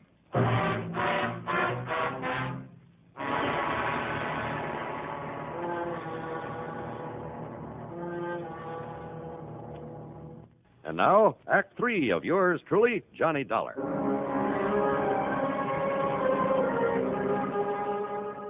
I left the outside phone booth and walked back into Meg's Palace Cafe. It was still cluttered with the pots and pans and crockery that she loved to throw at anyone who happened to disagree with her. In this case, it was Captain Andy and me, her lover boys.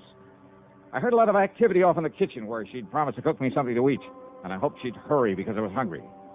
But then I heard a door slam somewhere in the back and footsteps on the boardwalk that I knew led down to the piers. I wondered if she changed her mind about fixing that meal for me. But when I got to the kitchen... Meg, what's happened? What happened here? Oh, Johnny boy. Thank heaven you got here and scared him away. Who? If he hadn't heard you coming in the front, he would have killed me for sure. Marty Silver. Oh, he must have been hiding away here in the kitchen. He must have heard everything me and you were saying about him. All right, here now. Let me help you up in this chair. It's all right, darling. I think I can make it. But when I get a hold of that... There you are. But I thought Captain Andy said that Silvers was down at the dock trying to sell that boat. Hey, wait, listen. Yes. Stay right here, Meg, while I get back in that door. What? What is it? Out of my way, Dollar. Meg, I just seen Marty Silver coming up. Meg, who done this to you? Marty Silver, Captain. I'll kill him for this. Oh, Meg, me pet, are you all right? Yes, I'm all right. But where was you when Marty Silver come in here and attacked me? Like you told me to. I went back to the dock to keep an eye on him. He was right here in the kitchen. And when I went out to phone the Coast Guard... Oh, Maggie, darling, did he hurt you bad? I told you I'm all right. But if Johnny hadn't come back in here... Oh, I'll kill that dirty rotten... Captain, you said you saw him leaving here. That I did. Where'd he go? Down to the dock, to the Silver Queen. Well, he may have ideas for taking off, getting away from here. Well, of course, you barnacle-brained pair of... Look. Ah, what? Look there, out of the window. Yeah, you're right. Of course I'm right. That's the Silver Queen headed out to sea. Come on, Captain Andy, we're going after him. But he's got a start on us, a head start. And with the darkness and night coming on... Well, standing here talking about it won't get us anywhere. Come on.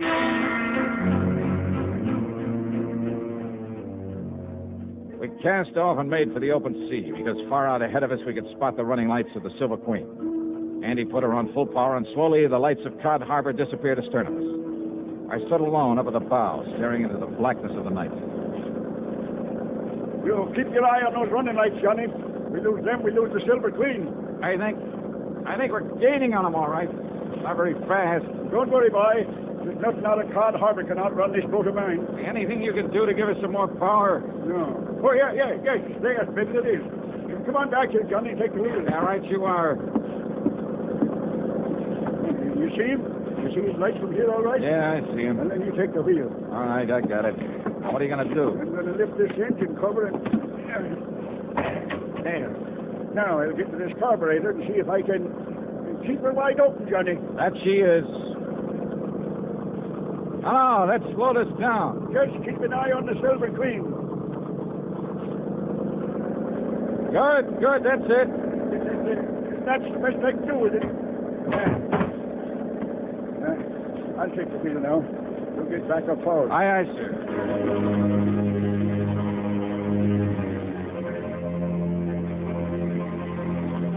As we slowly but surely pulled up on her, I could see the vague shape of Captain Marty Silver at the wheel. Could see him turn and look back at us now and then. Just a few more minutes and we'd overtake the Queen. But if Silver had a gun, I eased my .38 out of the holster, made sure I had a full load, just in case. And then it suddenly occurred to me that if he could see us and our lights were far brighter than those of the Queen. I went on back to Captain Andy at the wheel. Keep going for long now, Johnny boy. Hey, where's the switch to the cabin lights? Okay. If Silver is armed, then when we get up close to him, he'll be able to pick us off like ducks in a shooting gallery. You're right. The switch is right there inside the... No, look. Ah. Silver has turned them off. Turned off all these lights. We lose him. We'll never catch him now. Won't we? Hey, doesn't the spotlight work? Sure it does. Turn it on. I'll put out the other light. Good. Hey, where's the switch for this spotlight? Here. Running lights. Now the cabin lights. The switch, Captain. Now we're just as black as she The is. switch for the... Oh, here it is. Now swing that lighter on, Johnny, so you cover the whole horizon with it. Right. When you get it on him, What's that? It's coming about. He's going to run us down. I see. Shove the wheel hard to port. Give it a gas. I am. If he's got us in the turn, we're losing way. Come on, faster, Captain. As soon as we get back on the straight course, keep the searchlight on him, square in his face. Maybe you can find him. Maybe, if I'm lucky, with my other hand. Oh, we'll never make it, boy. We'll never make it. Now, hold it steady. But he'll ram us right across the Hold it steady. But, Johnny, don't you see?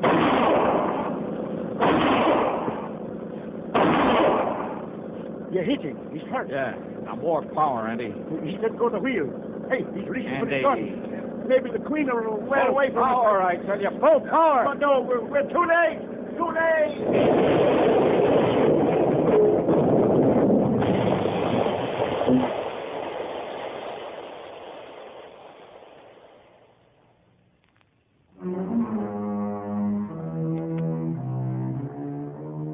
Well, I suppose I ought to make some crack about it being a long swim back to Cod Harbor. But I won't because it wasn't. The Silver Queen sank like a rock, and with the help of the spotlight, we finally managed to find and pick up the body of Marty Silver. Then, with both Andy and me bailing like mad, we slowly limped on back to port. And that's about it. Expense account total, including room and board at Meg's Palace and another tank full of gas, $58.35. Yours truly, Johnny Dollar.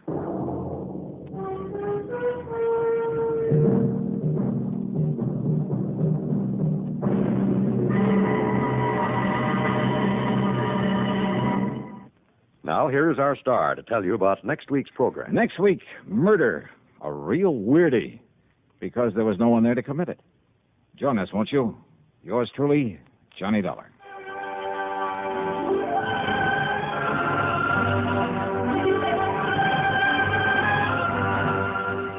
Yours truly, Johnny Dollar, starring Bob Bailey, originates in Hollywood and is written, produced, and directed by Jack Johnstone. Heard in our cast were Virginia Gregg, Olin Soule, and Ralph Moody. Be sure to join us next week, same time and station, for another exciting story of yours truly, Johnny Dollar.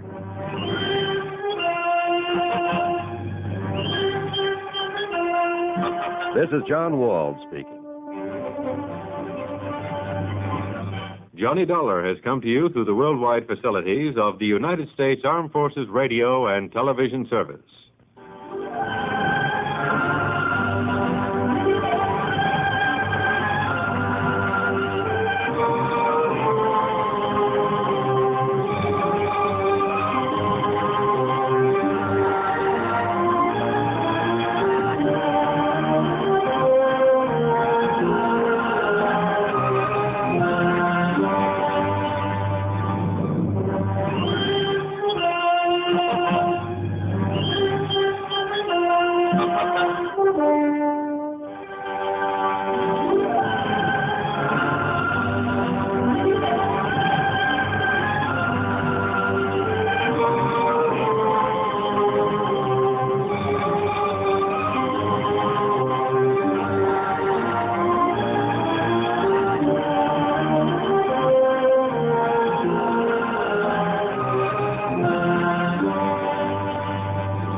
From Hollywood, it's time now for... Johnny Dollar. This is Bill Chadwick, Northwest Surety Company. Howdy, Bill. How are things in Seattle? Oh, not bad, Johnny, not bad. Tell me, have you ever fallen for the spell of the Yukon? What are you trying to do? Sell me some mining stock? No, but there's a mine I'd like to have you take a look at. Up in the Yukon? Well, actually, it's across the border in Alaska. It's a gold mine, a big one, sitting on top of a rich vein. And why don't you fly on out here and let me tell you about it? Why not? Shall I bring my own pick and shovel? No, Johnny. Huh? Just be sure you bring your gun.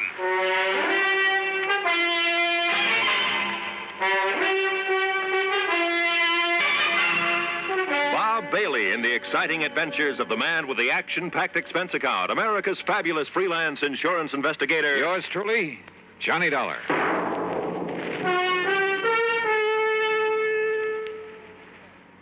And now, Act One of yours truly, Johnny Dollar.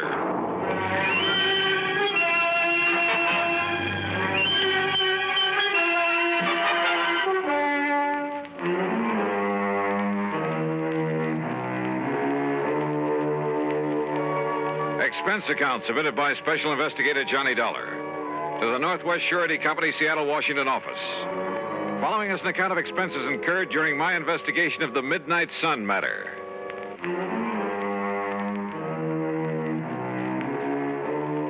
Item 1, $164.35, transportation to New York, then a mainliner through Chicago to Seattle. The pilot gave us a beautiful view of Mount Rainier and Puget Sound before we set down, and at 4 p.m. I was in Bill Chadwick's office at 2nd Avenue and Yestler Way. I'm glad to see you, Johnny. It's been a long time. Yeah, hiya, Bill. Yeah, here, sit down. Okay. Now, what was that crack over the phone about bringing along a gun? Well, the men who moil for gold are a pretty tough bunch, Johnny. And sometimes it even goes for the management of a big mining operation. Like what, for instance? Like Universal Consolidated Mining Corporation. Where's that? It's north and east of Fairbanks. Alaska. Yes, even north of Fort Yukon. That means above the Arctic Circle. And what's happened up there? The whole thing sits at the foot of a big glacier. Oh? No problem until recently. Now, through some freak of nature, that glacier is changing its course. No kidding. And from the look of things, maybe a couple of months, maybe a couple of years, or even 10 years. Anyhow, they seem to think that glacier is going to sweep down over the mines, the town, everything. I see. In which case, our company would have to pay for the whole loss. An all-coverage policy, huh? Yeah. And it's occurred to me, Johnny, suppose they've suddenly run out of that rich vein they found up there. You mean that somehow they deliberately caused that glacier to destroy the whole operation? It's a possibility, isn't it? Well, a pretty far-fetched one, if you ask me. Change the course of a glacier? A few sticks of dynamite carefully placed. Oh, come off it, Bill. Did you ever see a glacier? Well, why should one that's been following the same path for thousands of years suddenly decide to head for a few $1 million worth of well-insured property? Look, go up there and take a look, will you? Okay, how do I get there? One of the company's planes is taking off from here tomorrow morning. They have their own airplanes? Oh, sure, a lot of them. Big two-engine speedcraft transports. How else do you think they'd get men and supplies up there? Anyway, you can go along with him. Okay? Okay, why not? Who knows? Maybe I'll strike it rich, come back loaded with nuggets.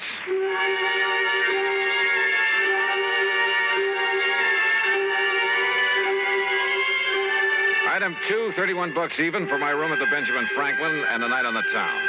The following morning, well, I suppose I should have wondered why a big cargo plane should take off from a tiny airport far out of town with only the pilot and me on board.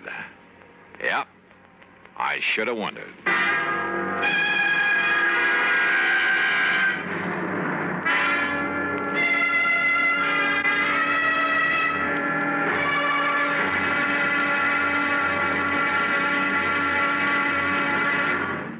Act Two of yours truly, Johnny Dollar, in a moment.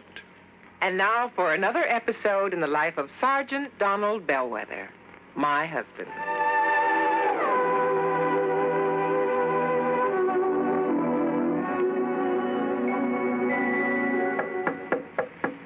Good morning, Mrs. Bellwether. Would milady prefer to have her breakfast in bed this morning? Oh, what a perfect husband. Thank you, darling. Here's the tray with the coffee, the toast, and the orange. Oh, fine. I forgot the orange juice. Hold the tray, honey. I'll be right back. Ooh, Oh, darling, what happened? I stubbed my toe in the corner of the dresser. The National Safety Council was right. The what?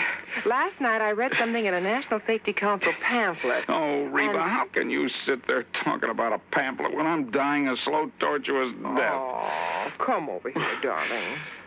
I'm sorry. All right. Now, what's this about the National Safety Council? Did they predict I would stub my toe this morning? No, silly. It's just a coincidence. Only last night I read the statistics that prove that more home accidents occur in the bedroom of all places. Yeah? Not the bathroom or the kitchen or the home workshop. The bedroom. Okay, from now on, when I walk around the bedroom, I'm going to wear my combat boots instead of these open-toed huaraches. Well, that might help, dear. But what everyone should be most careful of is taking medicine in the dark. Okay, my living safety encyclopedia. I will now fetch your orange juice. Oh, you're sweet. And it's just too bad that you nice men are so prone to accidents in the home. And the reason is because you brave men usually tackle the hazardous jobs around the house. Hey, I'll remember those kind words as I slowly limp back to the kitchen. One thing in your favor, though, Sarge. Married men stand a better chance of avoiding fatal accidents in the home. Oh, is that a fact? Mm-hmm. You know, in one state, 75% of the men involved in home mishaps were unmarried. Well, I'm sure glad I'm married. Because the accident odds are better? No, because I like my wife. Even when she first wakes up in the morning. That's my Donald. That's my doll.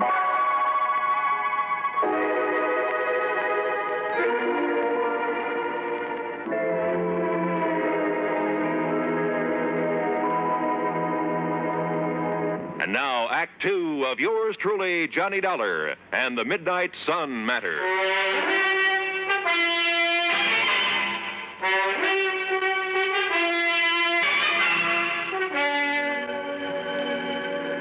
Within a few minutes after I met him at the airport far east of town the next morning, Cliff Murray had the big twin-engine Speedcraft airborne, and we were heading north to Alaska. And in case you're interested, Dollar, you're the co-pilot on this run. Oh, are you kidding? The only things I've steered around the sky since the war have been Piper Cubs, small jobs. You know something? When you get onto them, these babies are not only just as easy to fly, but a whole lot safer. Want to take over for a while? Well, maybe later. Hey, how come you didn't take this big ship off at the Seattle-Tacoma International Airport? Because of the cargo we have on board. Also, it was quicker and easier to get clearance. We're trying to make time on this trip. The boys up at the mine are a pretty worried bunch these days. Oh, why? Now, there's a big glacier on one side of the property. Oh. Flows down to make the Kanakai River. When it gets warm enough, a couple of months in the year to melt. That's so? But there have been a couple of big ice quakes this spring. Just like earthquakes, only it's ice. And now that glacier's heading for the property. No kidding. Yeah, it's going to wipe out the airport and everything. Unless they can do something about it. Like what? Divert the course of a glacier? The engineers up there say they can do it. And we've got the stuff for them right here. This cargo we're toting. What do you mean? Oh, didn't you know? No what? Why, we got enough TNT aboard to move a dozen glaciers. Speaking of sitting on a powder keg, and this one had wings. But then after the first shock of realization wore off, well, I even took up Cliffy on his offer to handle the controls for a while. And he was right. The big plane behaved like a doll. By the time we reached Anchorage to pick up mail and food, why, I was all set to make the landing myself. However, with a cargo of TNT aboard, I was perfectly content to let Cliff set her down, which he did beautifully. Then, within the hour, we headed north again over some of the wildest country I've ever seen. Beautiful, though, Johnny. Its own way. Yeah, I never realized there were so many lakes and streams up in this country, Cliff. Most of them are loaded with fish, too. Oh? Yes, sir. Oh, what is it? I said, greatest fishing in this man's world is right down there below us. Oh, watch your language, brother. I'm liable to strap on a chute and leave you to make the rest of the trip alone. A fisherman, huh? Yeah, you aren't kidding. Yeah, one of my favorite spots, right? Hey, what's the matter? Nothing. Just a little twitch in my side, my belly. Doc said it was appendicitis last time, but he didn't want to operate unless... Holy... Baby, that was a sharp one. Cliff, anything I can do? No, it's going now. Sure hope so. Sure. It just came on kind of sudden, so. Hey, it's time to call the lads at the mine to be ready for us. How big is the airport up there? 11,000-foot runway. Really? Sure. It's the only way to get stuff in for mines 100 miles around. Speedcraft 231, calling Consolidated. Go ahead, please. Somebody on duty there at all times? 24 hours. Roger, 231, go ahead. We're over Fairbanks on the hour, Charlie. Roger, Cliff, over Fairbanks at 1400 hours. Then roll out the carpet. We'll set down between 14:45 and 50. Roger, Cliff, we'll be ready for you. And that's that. In less than an hour, Johnny, Johnny, take over. Sure, Cliff. Never been this bad before. Now, listen. No. You listen. No matter what happens, take it easy. I'll tell you exactly what to... You can do it, Johnny. You can do it. Now, listen.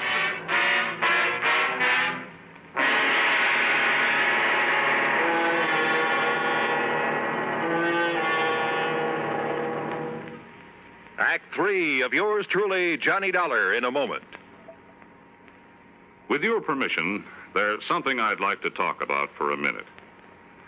You know, too many times people try to escape from their responsibilities by having someone else take them over. There was Miles Standish, for example. He was much too busy to ask Priscilla to marry him, so he sent John Alden to pop the question for him. You know what happened. John ended up marrying the girl himself. Of course, if John had had a face like a flat tire instead of being the handsome guy he was, maybe Miles Standish would have married Priscilla instead. Well, actually, I don't know what got me started on this subject, and unless it was my thinking about people who represent somebody else. Take our State Department, for example. Being a representative is one of its biggest jobs. Through the Foreign Service, it helps the Justice and Treasury Departments handle immigration, narcotic, and quarantine problems. And the Secretaries of Agriculture and Commerce look to the Secretary of State to help keep their fingers on the pulse of foreign markets so they can keep the business firms and farmers of America informed on matters of import and exports. I guess the only connection between these facts and the courtship of Miles Standish is that, like John Alden, our State Department speaks for itself. And now, Act 3 of yours truly, Johnny Dollar, and the Midnight Sun Matter.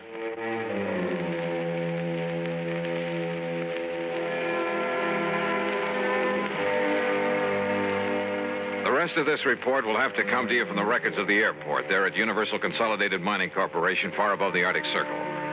Aboard the big cargo plane loaded with TNT, the pilot crippled with pain, I was a little too busy to make notes to scribble any fancy dialogue. Here, then, is the story as recorded at the tower of the airport. The time is 2:35. Well, there goes the boss's plane to pick up his daughter in Fairbanks, Charlie. Hey, Paul, isn't Cliff about due with 231? He said he'd sit down at a... Speedcraft 231, calling Consolidated. Hey, is that Cliff? Speedcraft 231, calling Consolidated. It doesn't sound like him. Hello, Cliff. No, this is Johnny Dollar. Dollar? Yeah, it's his passenger. Go ahead, Johnny. Cliff is... Well, look, I've had to take over for him. He's sick. Cliff will give me whatever instructions I need. You sure you can make it, Johnny? Johnny, this is Cliff. Go ahead, Cliff. Johnny can make it. Well, what about that cargo, that TNT? Can you dump it? I can't move to dump it, and Johnny can't leave the controls. Okay, then, Johnny, we'll give you all the help we can from here. Thanks, Charlie. Have you passed the Snake River marker? In about 2 minutes, I think. Okay, now just remember your letdown is on a heading of 035 degrees from that marker. 035 degrees from the Snake River marker, Roger. And, well, now just take it easy, Johnny, and we'll get you down here okay. Thanks, Charlie. Paul, it looks like we may have a problem on our hands. Listen, if Cliff says Dollar can bring it down, he can. Just you take it easy when you talk with him. Charlie,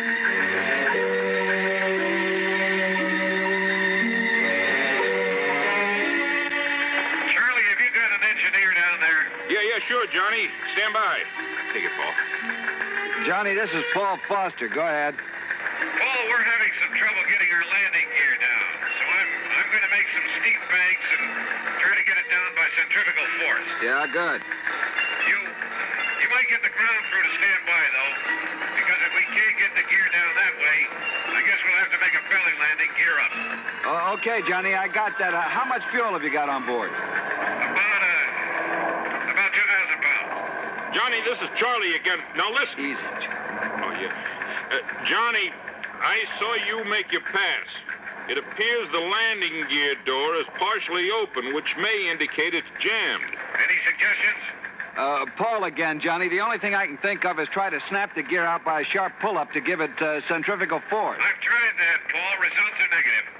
All right. Then before we consider you coming in for a belly landing with all that TNT aboard, I'd like to use up some of that fuel. Maybe some of our brains down here can think of something that'll help you out. Okay, we'll go ahead with the regular procedures and whatever else we can think of, and then we'll give you another call. Okay, Johnny. The time is 2:41. Johnny? Johnny, this is Paul again. Have you tried to shear the lock pin on that landing gear? Go ahead. Negative. No, we haven't tried that yet. We want to make sure the doors were not jammed partially closed and perhaps make it impossible to get all the gear up again. You know, if we do have to make a belly landing. Yeah. Okay. Johnny, have you got full hydraulic pressure? Yes, that's affirmative. Okay. Now, the crew chief isn't up here at the moment, but I'll ask him to come up and he can discuss it with you. Right. Johnny, if it does become necessary to make a belly landing because of the setup they have for handling accidents, you might be better off to do it at Fairbanks. Have you thought about that? I talked to Cliff here. He doesn't think they'd want us to try it with this TNT we've got aboard. Well, we'll radio to him and see. Meanwhile, if anybody comes up with any idea at all, we'll pass it on to you right away. Okay. I'll give you a gas check in a few minutes. Okay. The time is 2:50. Johnny, Don Wilkins, our chief engineer, would like to talk to you. I'll put him on the horn. Johnny, this is Don Wilkins. Have you tried the landing gear handle up and down quite a few times to see if it extends any further at any time? Yeah, we've tried it several times. Well, I think I'd try it as many times as possible, Johnny. There could be something binding that may break loose. Now, there's something on it. Well, it comes off the gear door latches, all right, so it isn't a latch. I'll try it a few more times. The time is 3 o'clock. Exactly.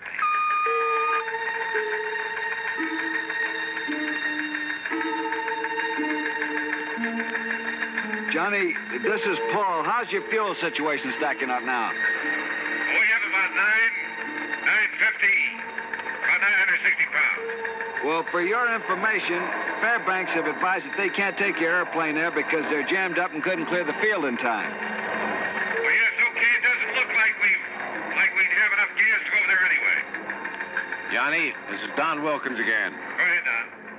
If you feather the number 2 engine, and then just as you unfeather it, slam the gear handle down, well, maybe the additional torsion that you get may free the gear. Okay, Don, we've already tried that and we came up negative.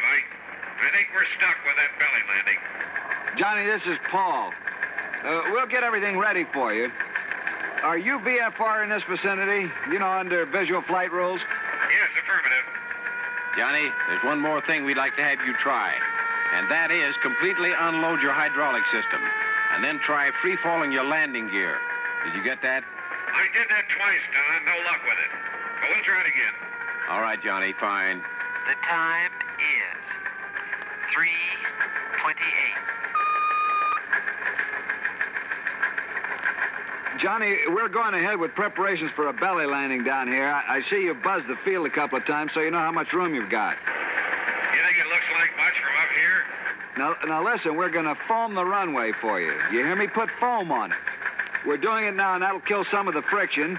And if we can get enough on, it'll help against fire if you have any trouble. How's the wind down there? It's south about 3 miles an hour, just light breeze. Well, I wanted to know in case this thing slides off to one side or the other. I don't want to run down any of the other airplanes I can see down there. Not if we can help it.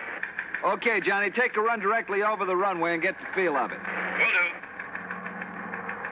The time is 3:31. Johnny, we don't want to seem in the position here of telling you all your business, but I guess we've got to try everything anyone could think of. Yeah, go ahead. On this gear handle business, up and down, throw it in the up position. But just leave it there for a second, and then slam it down and leave it down for, say 30 seconds after you put it down. You get that? Okay, we'll do that. We hate to be giving you all this intelligence all the time, but if anybody gets an idea, we pass it on to you for what it's worth. But you've got to be the judge. We're glad you fellas are with us. The time is 3:46. Johnny, how's your fuel now? I wouldn't bank on it much longer. All right. They're laying foam on the runway like crazy, but that foam's only going to last about 25 minutes. Now, assuming they started laying the foam at 30, you should land not later than 55. Yes, well, okay. You give us a word when it's completed. We're going to make one low pass and take a good look at everything. Then we'll come in and land. Okay? Roger. I got your remarks. The time is 3:51.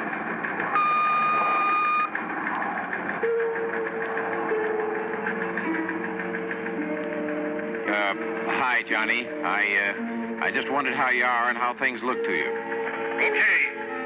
You got a doctor standing by to take care of Cliff? Sure. Everything's ready for you.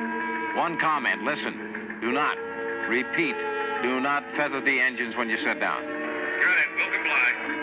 Okay, Johnny. Okay, we're all set, Don. We're going to make a practice pass over the field prior to the final landing. Okay, Johnny, I won't be talking to you anymore. Paul will take over on your approach and get you down. We're all set for you when you arrive. Good luck. Yeah. Okay. The time is 3:54.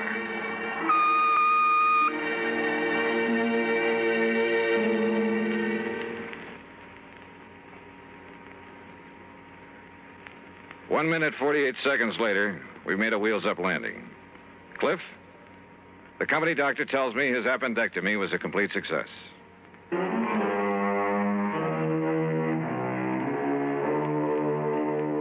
hard-bitten bunch of miners, did you say? Listen, those boys up in that lonely outpost are the salt of the earth.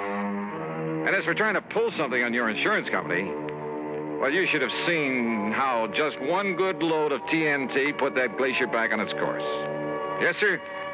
I hope the vein of gold never runs out for those boys. Expense account total, including gifts for the lads who really brought that plane down, $600 even. Yours truly, Johnny Dollar.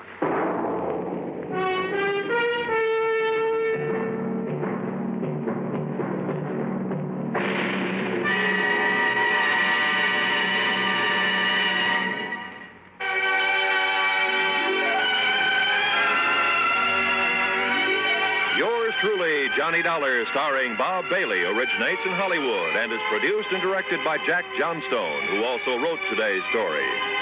Heard in our cast were Gene Tatum, Frank Nelson, Russell Thorson, Barney Phillips, Harry Bartell, and Forrest Lewis. Be sure to join us next week, same time and station, for another exciting story of yours truly, Johnny Dollar. This is Roy Rowan speaking.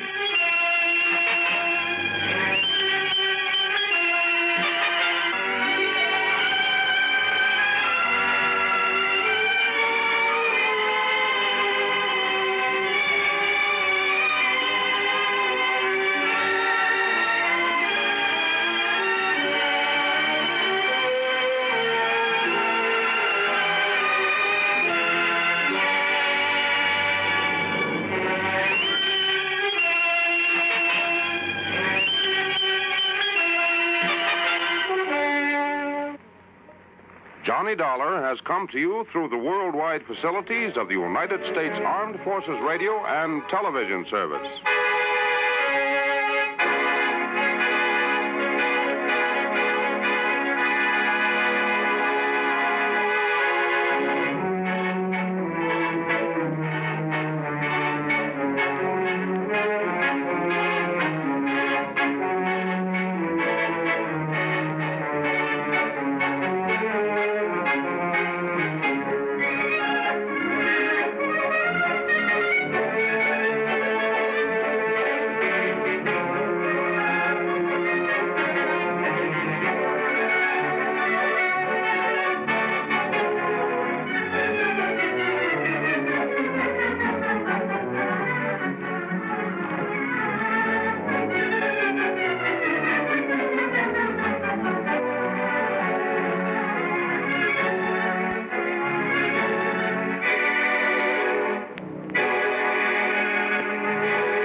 Johnny Dollar. Earl Foreman, Johnny. Oh, hi, Earl. How are things down in sunny Florida? I don't know. You what?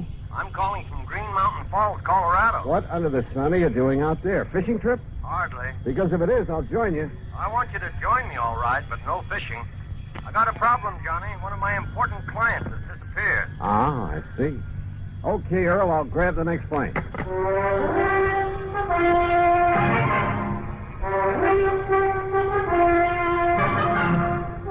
Bob Bailey, in the exciting adventures of the man with the action-packed expense account, America's fabulous freelance insurance investigator. Yours truly, Johnny Dollar.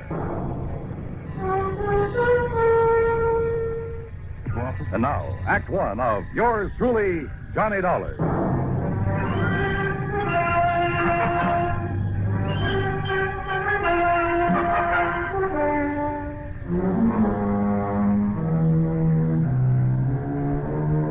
Expense account submitted by Special Investigator Johnny Dollar to the Tri-State Life and Casualty Insurance Company. Attention, Earl Foreman. Following is an account of expenses incurred during my investigation of the Three Sisters matter.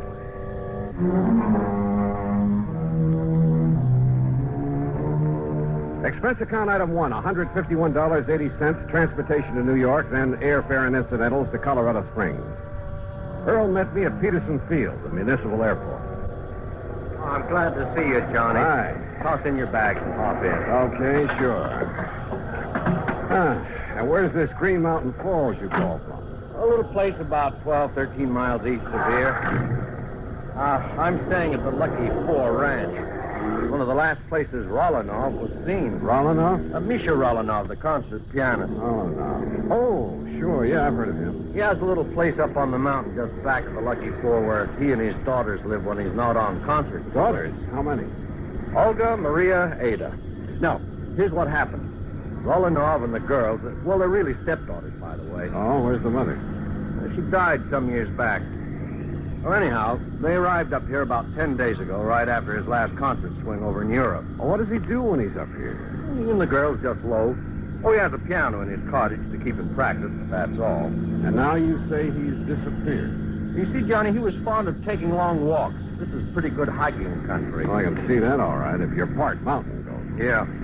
Well, anyhow, 3 days ago, right after breakfast, he started out on his usual morning walk. He stopped in for a second cup of coffee with Ray Schmishny and his wife. Who are they? Ray and Glee run the Lucky Four. Oh, yeah. Well, go on. Well, that's all. That was the last time Rolanov was seen. Well, has any kind of a search been made? Yes, and that's not easy terrain to search. There's been quite a bit of snow, too, enough to cover up any tracks he might have made. All right. Do you know of any reason he might have wanted to disappear? No, I don't think so. I knew him very well, Johnny. I've known him for years. Of course, he occasionally got fed up with having 3 girls around his neck all the time. Silly man. Well, that who wouldn't, but he loved them, I'm sure. Especially Ada, the youngest. She's a brilliant pianist. Hey, Earl, tell me, how did the girls feel about him? Really feel about him? Oh, now, just a minute, John. Well, you said yourself they aren't his own blood. Well, just wait till you meet them and decide for yourself. Yeah, Earl, I will.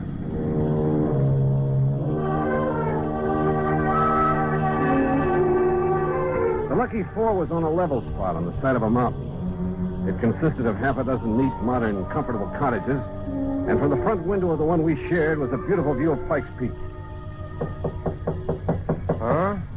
Oh, come in, Ray. Come in. You see us come up the drive? I want you to meet the man I've been telling you about.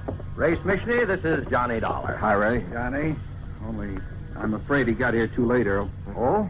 Well, what do you mean? Well, just a few minutes ago, before you got back here in a gully up on the West Meadow, way up where I dumped the trash, you know where I mean? Yes.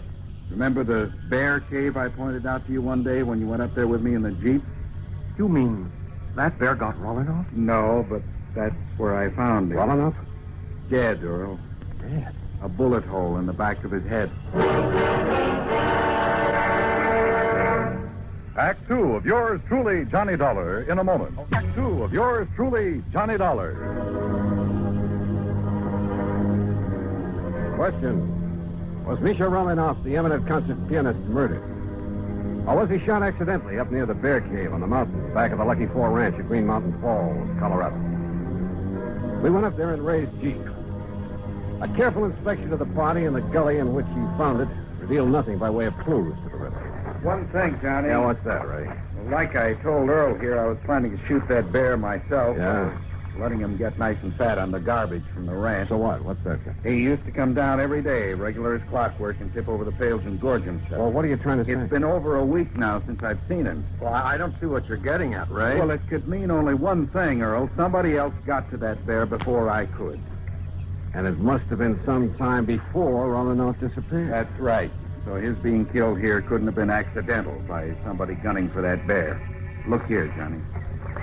This cartridge case I picked up. Oh, let's see. Here. 257 Roberts. Where'd you find it? Behind that tree there down the slope. You know anybody around here who shoots a 257 Roberts?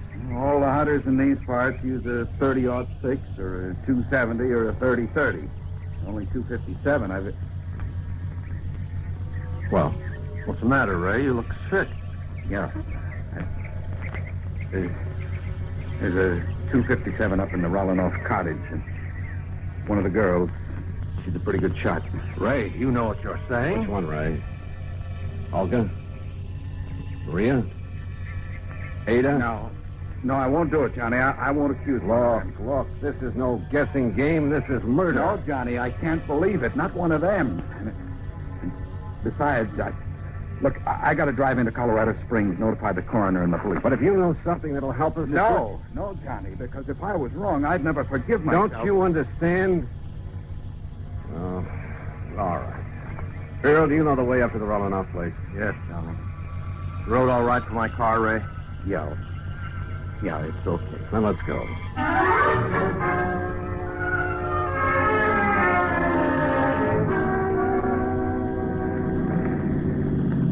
Hey, take it easy, Earl.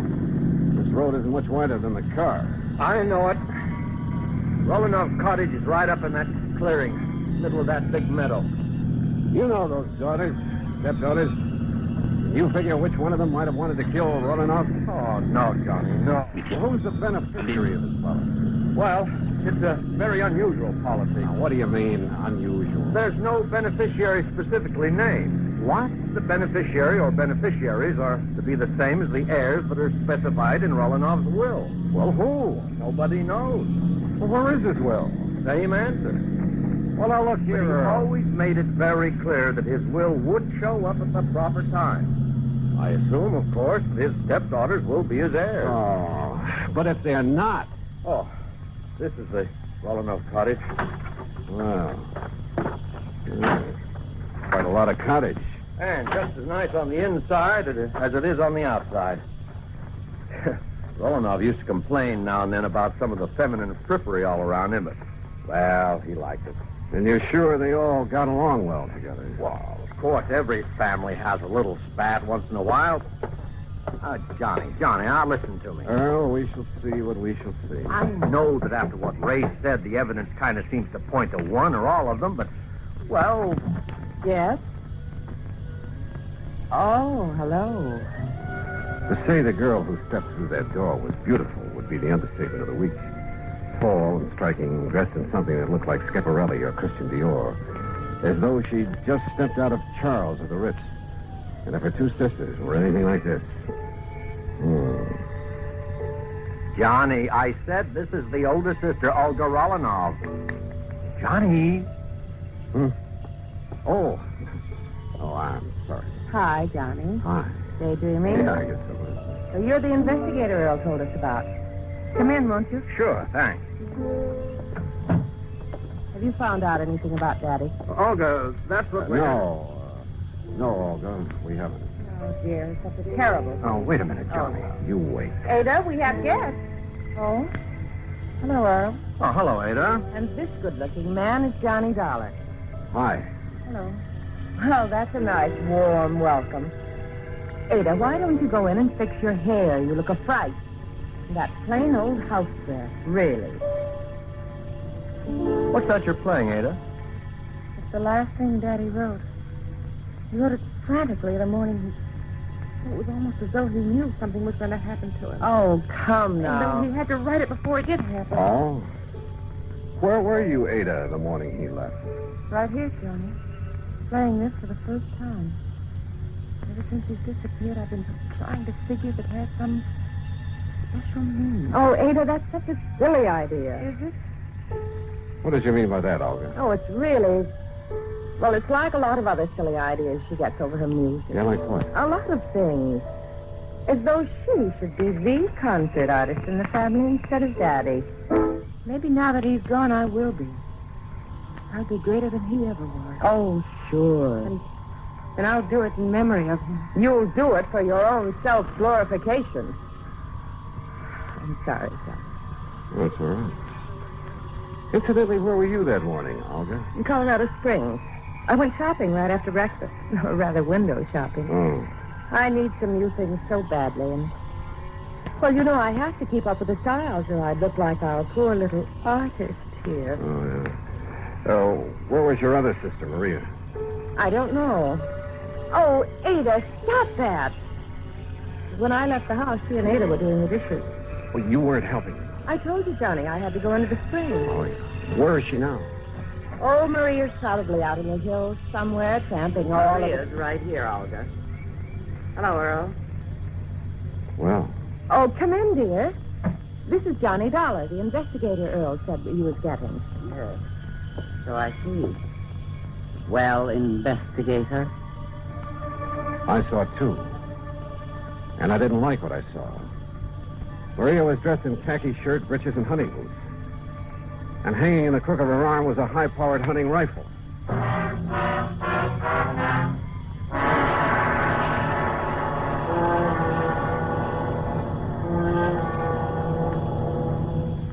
Act 3 of yours truly, Johnny Dollar, in a moment. Act 3 of yours truly, Johnny Dollar, and the Three Sisters Matter.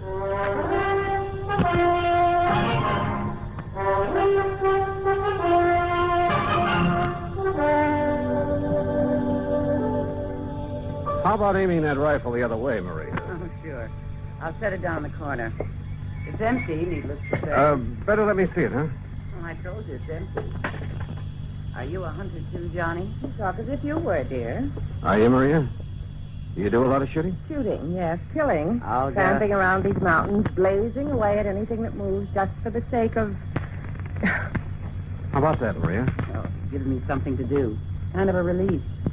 What else is there to do in this godforsaken place? Have you any other guns? A little 22 that I use for plinking. We all use it. Why? I want to see that one you put in the corner, Maria. Sure. And please don't start waving it around the way you did. Here you are. Why are you so interested in it? Oh, 30-06. That's right. Johnny? And your only other one is a 22. That's right. But why? That's no 22 up there over the mantel. That's Daddy's son. An LT-57. Oh? Get it down for me, Maria. Why? And why all these questions, Johnny? Better tell them, Johnny. Yeah, I guess. Tell us what? We found your father's body. Body? Johnny, you can't mean that. I'm sorry. He was shot by a high-powered rifle. Where? Where is he? What happened? This is terrible, Johnny. Tell me. What are you crying for, Olga? I suppose you're glad, Maria. Because now you can do what you please. No more of those boring concert trips all over the world. No more of this godforsaken place, as you call it. All right, now I listen to suppose me. you're glad because now you'll have money, fancy clothes, Europe, the Riviera, South America, men. Stop! Stop talking like that. Why? Because it's true. No, because it's... Ada, for heaven's sake, stop playing that thing over and over and over. What are you trying to do? Drive us out of our minds? No, I'm trying to find out why Daddy wrote it. What compulsion made him feel he had to write it before he left that morning? Hey, wait a minute. Well, all I have to say... Wait, I said. What is it, Johnny? Ada, get back to that piano. What? Sit down. Play that thing again. Now play it, slowly. Stop. Johnny, what under the sun are you doing? Listen, Earl. The notes on the piano run from A to G like this. Don't you see? The first three notes of that thing she's been playing are A, D, A. Listen. A, D, A. Ada? Yes. Daddy wrote it as a message to me. Oh, now, wait a minute. The rest of it now, quickly. D, E, F, A, C, E, deface. E, D, G, E, edge. C, A, G, E, cage. C, E, D, bed. What is that supposed to Ada, deface, edge, cage, bed. The canary cage. Right. And that's exactly what I'm going to do. Tear out the base of that cage. Don't hurt the little bird. Will somebody please tell me what this is all about? Hey, look here. Look. It has a false bottom. Yes, but look what's in it, hidden there. Yeah. Last will and testament of Misha Rolinoff. Johnny. Plus... What does it say, Johnny? That note with it. Daddy's handwriting? What? Earl, it looks like Rolinoff put the finger on his killer. Johnny, what does it say? And my reason for deliberately omitting her from my will.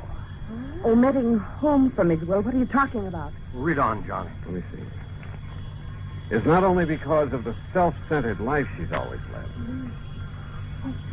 Not only because of her constant, completely selfish extravagance. I'm afraid that could apply to all of it. An extravagance which finally led her to forging my name on checks. Who, Johnny? Then when I discovered that she was sneaking out and practicing with the old rifle that's kept over the mantel. The 257. It was kept over the mantel. Don't move. Oh, no, put it down. All right. So he cut me out of his will.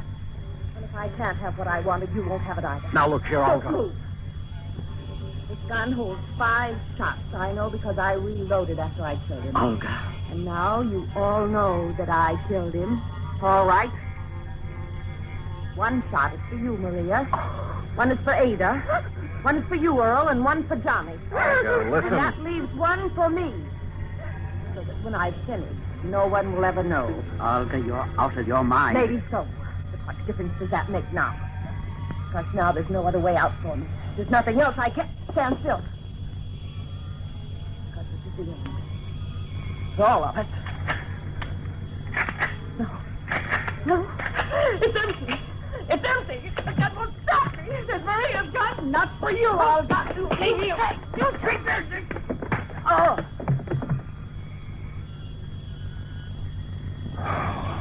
Thank God somebody emptied the bullets out of that gun. Yeah. Maria? Yes, Johnny. Ada and I, we didn't want to believe it. We tried not to, but I guess we knew that when Daddy disappeared, she must have somehow said something like this might happen. And she did kill him. Yes, she did. Oh, Johnny.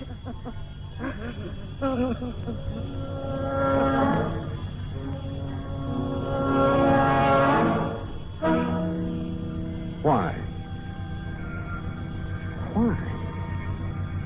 What kind of a mind could be so twisted?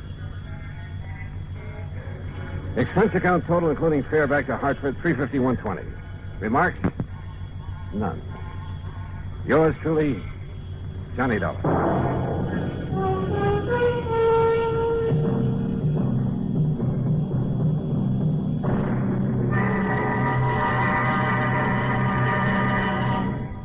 Our star will return in just a moment to tell you about next week's story. Star to tell you about next week's story. Next week, a beautiful girl, a model, in fact. And, unfortunately, a model crime to go with her. Join us, won't you?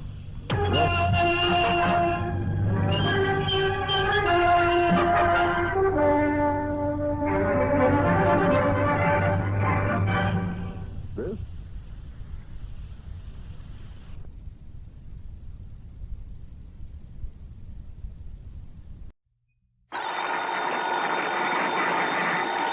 Johnny Dollar. George Reed here, Floyd's of England. Hiya, George. Johnny, I just received a frantic call from Mr. Alvin Peabody Cartwright. Isn't he always? What? Isn't he always frantic? I guess you have a point there. Yeah, how is that eccentric, absent-minded, sweet old character? Well, frantic. You said that. But as you know, he's one of our most valuable clients. Yeah, because of those nice fat insurance premiums he pays every year. Exactly. So it's important that we never hesitate to serve him when he calls on us. So what goes? He wants you out on the West Coast immediately. Oh, why?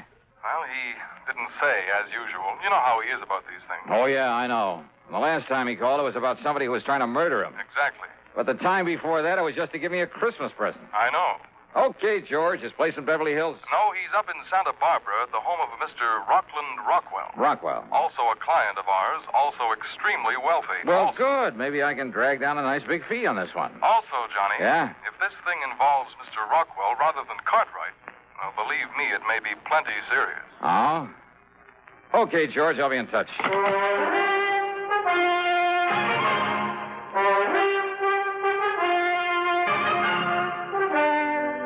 CBS Radio brings you Bob Bailey in the exciting adventures of the man with the action-packed expense account, America's fabulous freelance insurance investigator. Yours truly, Johnny Dollar.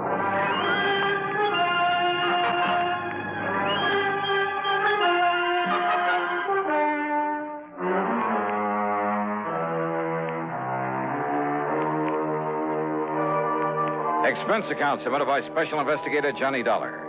The Floyds of England, North American Office, Hartford, Connecticut. Following is an account of expenses incurred during my investigation of the too much money matter. Expense account item 1, $171.40 for a plane that got me to Los Angeles early the next morning. Item 2, $50 deposit on a rental car. And the drive up the coast to Santa Barbara took me a little under 2 hours. A gas station attendant who gave me directions to the Rockwell place seemed quite impressed that I was going there. I found out why about 20 minutes later after driving up to the top of a high, densely wooded hill.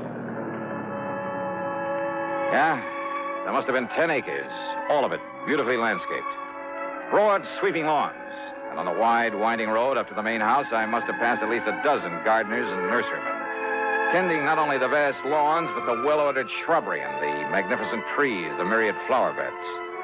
As for the house itself, well, to call it a castle would almost be an understatement. All of it, built of native stone, with towers, turrets, and parapets. And purely incidentally, there must have been 7 or 8 expensive cars parked in the driveway. Yeah, I felt almost timid about raising the heavy iron knocker. Yeah, real impressive. But Johnny! Hiya. I knew you wouldn't let me down. Yeah, hi, Mr. Cartwright. You're a good boy, Johnny. Only, I expected nothing less than 3 or 4 uniformed butlers to let me into a joint like this. Isn't it a lovely little place? You call this little? Well, if Rocky Rockwell ever gives in to me and sells me this house, yeah, or if anything happens to him. Oh, you think something may? Oh, now that's a silly question. Why else do you think I'd send all the way to Hartford for you? Oh, this is a terrible situation, Johnny. Now, well, you better tell me all about it, then. Well, then don't just stand here at the door letting in the flies. Oh. Come on inside and I will. Yeah, sure. Johnny, I've thought that I've had reason to think that maybe my life might have been in danger now and then. Oh, I know. But always, thanks to you, that danger's been removed. But in the case of Rocky here, oh, and he's an old friend, Well, Johnny, I honestly don't know what you can do about this whole terrible thing. But you will, won't you? I mean, you'll do everything you can. Well, where is Mr. Rockwell?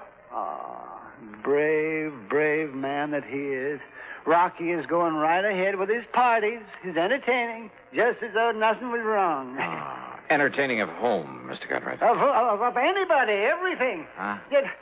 Now, don't you understand, Johnny? That's all he does. He gives hunts and balls and parties and entertains people. Well, what would you do if you had all his money in this beautiful place and all the time in the world to do it? Well, I don't know. Well, of course you would. So, right now, Rocky and his guests are out riding on a fox hunt. You know, yoinks and tally-ho and suey and all the rest of it. You know. Oh, yeah? Yeah, just as though everything was all right. But it isn't. Oh, no. No, it certainly isn't. And if this thing, this terrible, this tragic...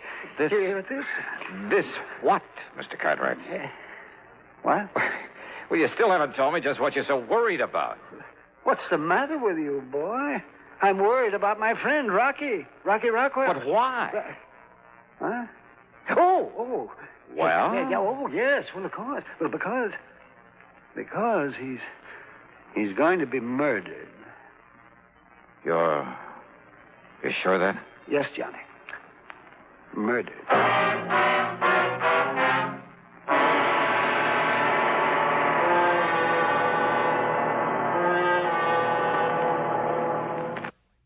And now, Act Two of yours truly, Johnny Dollar, and the Too Much Money Matter.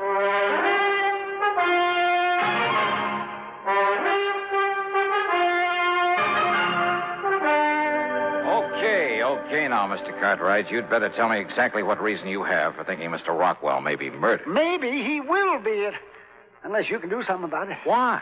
Well, Johnny, I'd rather he told you about it after he and the rest come back from the fox hunt. Well, look, if this is such an emergency... Of course it is. Okay, then. First, I want to show you around this lovely little house. Huh? You know, to see what you think of it, in case Rocky does decide to sell it to me. Oh, now, wait, Mr. Cartwright. Heaven forbid, in case something happens to the poor man. But if it's so urgent that I get to work on this case, I told you it is, didn't I? Now, come along, and I'll show you the house. Mr. Cartwright. Not another word, Johnny. Come along. Well, I suppose a description of the Rockwell mansion seems out of place in a report of this kind. But it's just too fabulous to pass up with only a word. The reception hall where we started was floored with polished marble. There was heavy oak furniture and huge gilded mirrors, a wrought iron chandelier. On one side, a broad oaken staircase led up to the second floor. The living room, the main salon, well, it must have been 80 feet long with a 15 or 16-foot ceiling, full-length French windows, and a tremendous granite fireplace with a slab of finished oak for a mantelpiece. A thick, lush oriental carpet covered almost the entire floor. And then there was a music room with not only 2 concert grand pianos, but a full pipe organ. The main dining room could have seated at least 100 people. And there was a morning room with walls of patterned silk instead of wallpaper, a couple of private little sitting rooms. The library must have held literally thousands of leather-bound books on mahogany shelves that reached from floor to ceiling.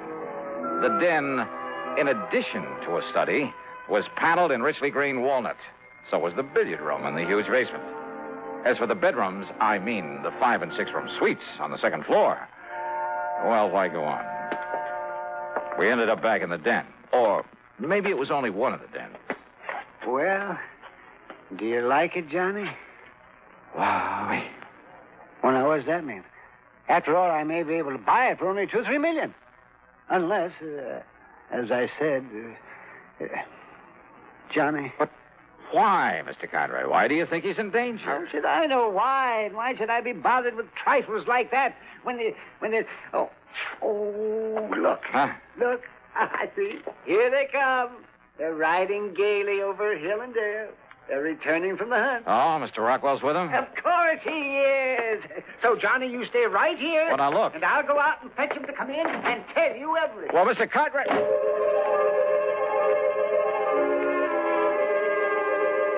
A few minutes later, when Mr. Cartwright brought him into the den, well, Rockland Rockwell was hardly the stately, dignified sort of person you'd expect to be the lord of such a manor. Instead, he was a gross, almost disgustingly fat, florid sort of man who wheezed as though he was about to draw his last breath.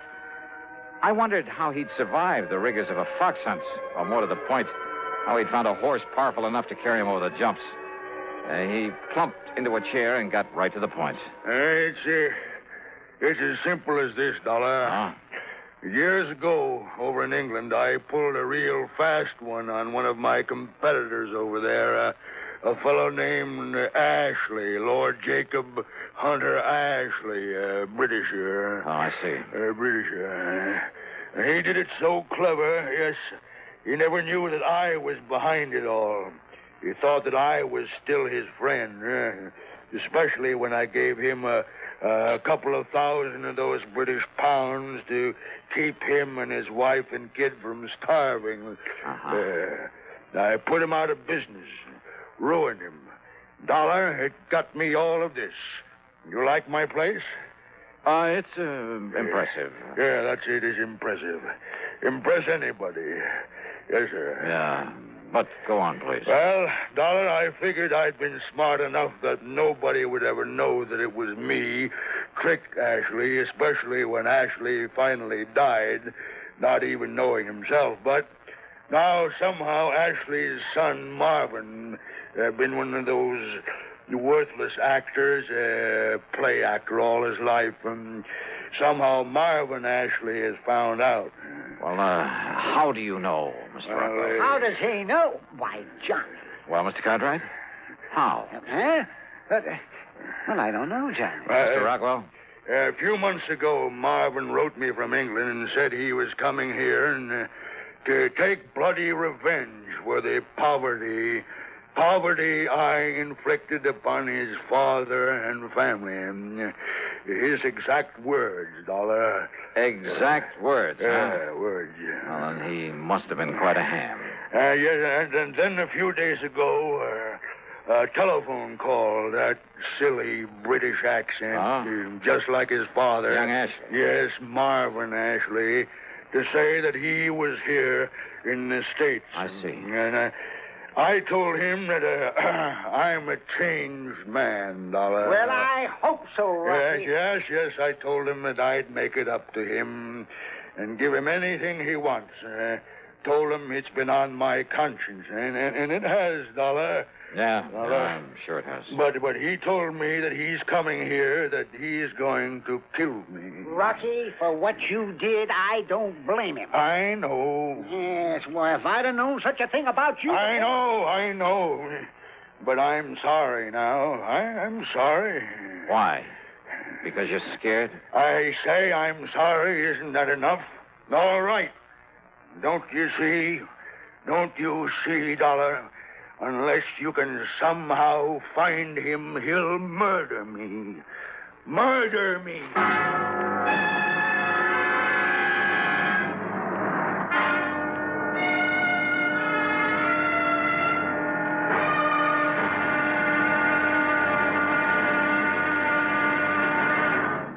And now, Act 3 of yours truly, Johnny Dollar.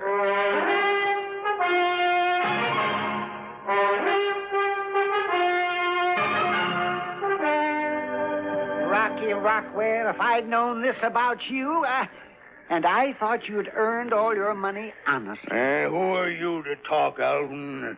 Did you earn yours honestly? Well, of course I did. I inherited. Oh, now look. All right, Dollar. Maybe I was wrong.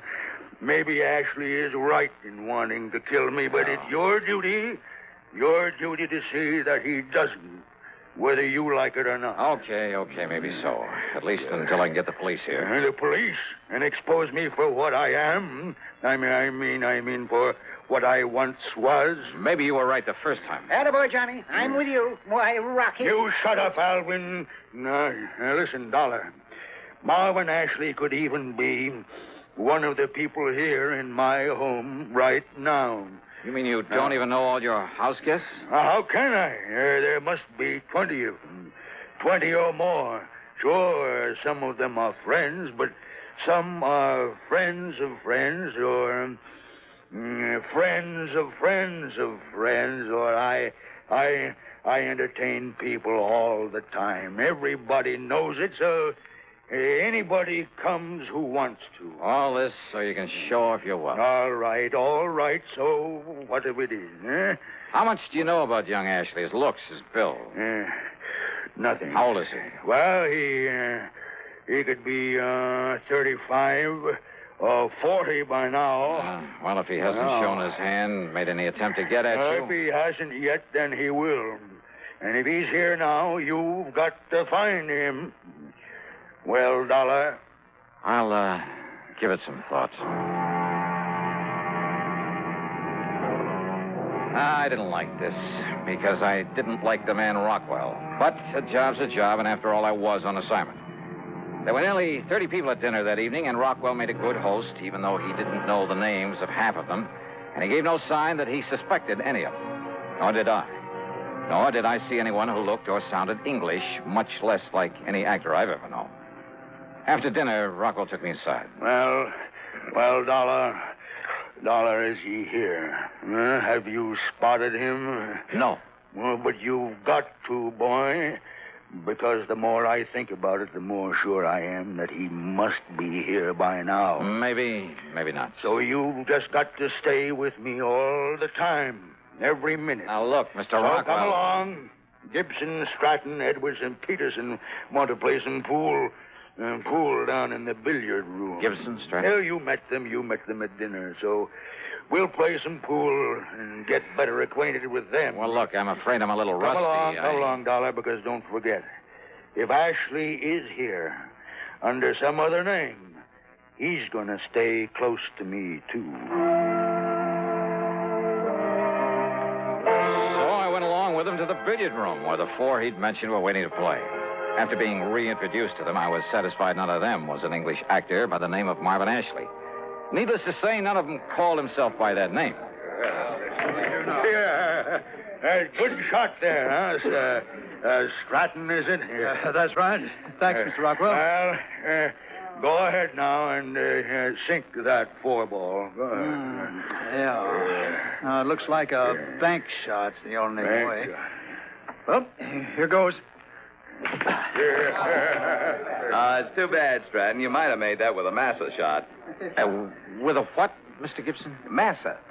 Masse shot, Dollar, is when you hold the cue up vertical and... Oh, yes. I'll show you $1 after this game is over. $1? Yeah. Name seems kind of familiar. Oh, does it, Mr. Gibson? Well, come on wrong, now, Edwards. What are you waiting for? See if you can get that 4-ball. Sure, Mr. Rockwell. Sure I can. 4-ball. And the 5 and the 6 and all the rest. You watch this. Tell me, you ever get up San Francisco way, $1? Well, not often, Mr. Gibson. Why, are you in business up there? Yeah, in a brokerage office. Oh. Rockwell's one of my accounts. I doubt if he even knows it, though. I had to introduce myself like a perfect stranger when I came down here for the weekend. Yeah, I can understand that, all right. Okay, now, Peterson, see how you can do. 5-ball, eh? Well, I certainly missed that time. I got the 4-ball and nothing else. Edwards, is it? That's right, Sam Edwards. And your name again? Dollar. You look familiar, Edwards. Do I? Yeah, haven't I seen your face or picture somewhere before? Excuse me, will you? I want to get myself another drink. Yeah, sure. That was funny. Oh, but as I was about to say, $1, when you come up to San Francisco again, look me up. I'll show you the town, give you the grand tour. Fine. Good. Drive you down the coast to Cliff House, perhaps, for lunch. To where? The Cliff House. It's a place to eat there at the... Yes, I've heard of the place. All right, come on now, Dollar. We're waiting for you. Oh, well, maybe I'd... look, I'd better skip this turn, Mr. Rockwell. No, you don't. You got to see if you can sink the 8-ball. Well, maybe Mr. Gibson here would like to get that one out of the way, huh? What? Here now, take your cue and show us how it's done. Well, okay, Mr. Rockwell. You mean... like this? Well, now that's just fine, Dollar. You ripped the cover, and that's the end of this game. Yeah, the game is over. It sure is. And I guess I could be corny and say the play is over, too. The play, Dollar? For Mr. Gibson here. Only that isn't his name. What was that, $1? Well, a couple of minutes ago, you talked about making a massa shot. Well? Well, only a Britisher calls it that. We call it massé. Dollar. Well, I'm afraid I don't But understand I suppose even an actor might make that slip. Actor? Yeah, your real slip, though, Ashley, was in naming that restaurant up the coast. Ashley? Are you addressing you me said as... Cliff House, didn't you? Are you talking about Cliff House, this side of Frisco? Oh, now, look Yeah, that's here. right, Mr. Edwards. Cliff House. But you said Cliff House, didn't you, Ashley? The way only an Englishman would. Did you say Ashley again? That's right. Marvin Ashley, the actor who came here to murder Mr. Rockwell. Gibson, broker from San Francisco, huh? Well, not a bad act, Marvin, but I'm afraid your acting days are over. Well, I'm sorry, old boy. But that's where you are quite wrong. Wait a minute. That's a gun. Because I assure you that I am not finished until I kill this despicable... He has a gun! And I have a pool cue.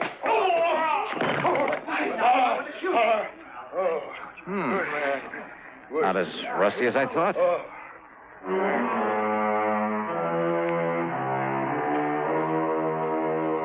Hey, you know something? Dear old Alvin P. Cartwright furnished the high-powered legal talent that got Ashley off with nothing more than deportation.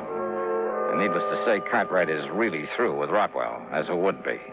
Expense account total? Forget it. Alvin P. handed me a check big enough for 3 expense accounts. Yours truly, Johnny Dollar.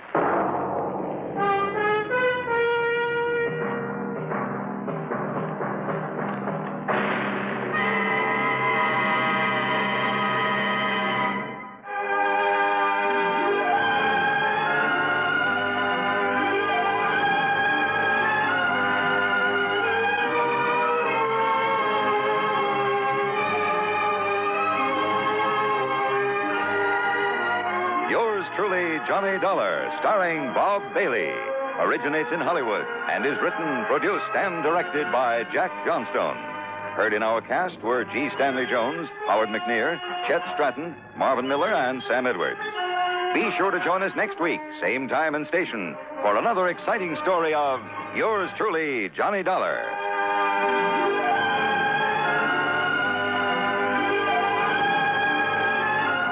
This is Hugh Douglas speaking.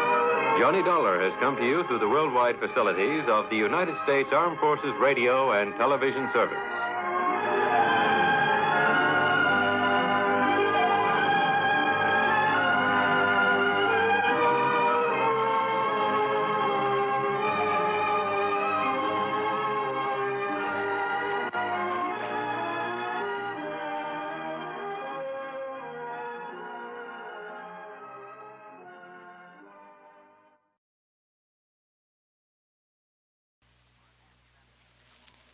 From Hollywood, it's time now for... Johnny Dollar. Fred Larkin, Johnny. New Jersey Fire and Casualty. Hope I didn't get you out of bed. Well, you sure did, Freddie, but how are things in Trenton? In Trenton, fine. In the little town of Vineland, I'm not so sure. Vineland. About halfway between Philadelphia and Atlantic City? That's the place. What goes down there? Fire. Arson? That's what I hope you can find out. Well, any reason for suspicion? Yes. The man who holds the policy on $83,000 worth of bedding. Bedding? Mattresses, box springs that went up in smoke 2 days ago.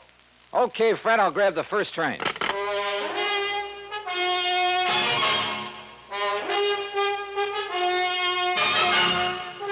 Bob Bailey in the exciting adventures of the man with the action-packed expense account. America's fabulous freelance insurance investigator. Yours truly, Johnny Dollar. And now, Act One of Yours truly, Johnny Dollar.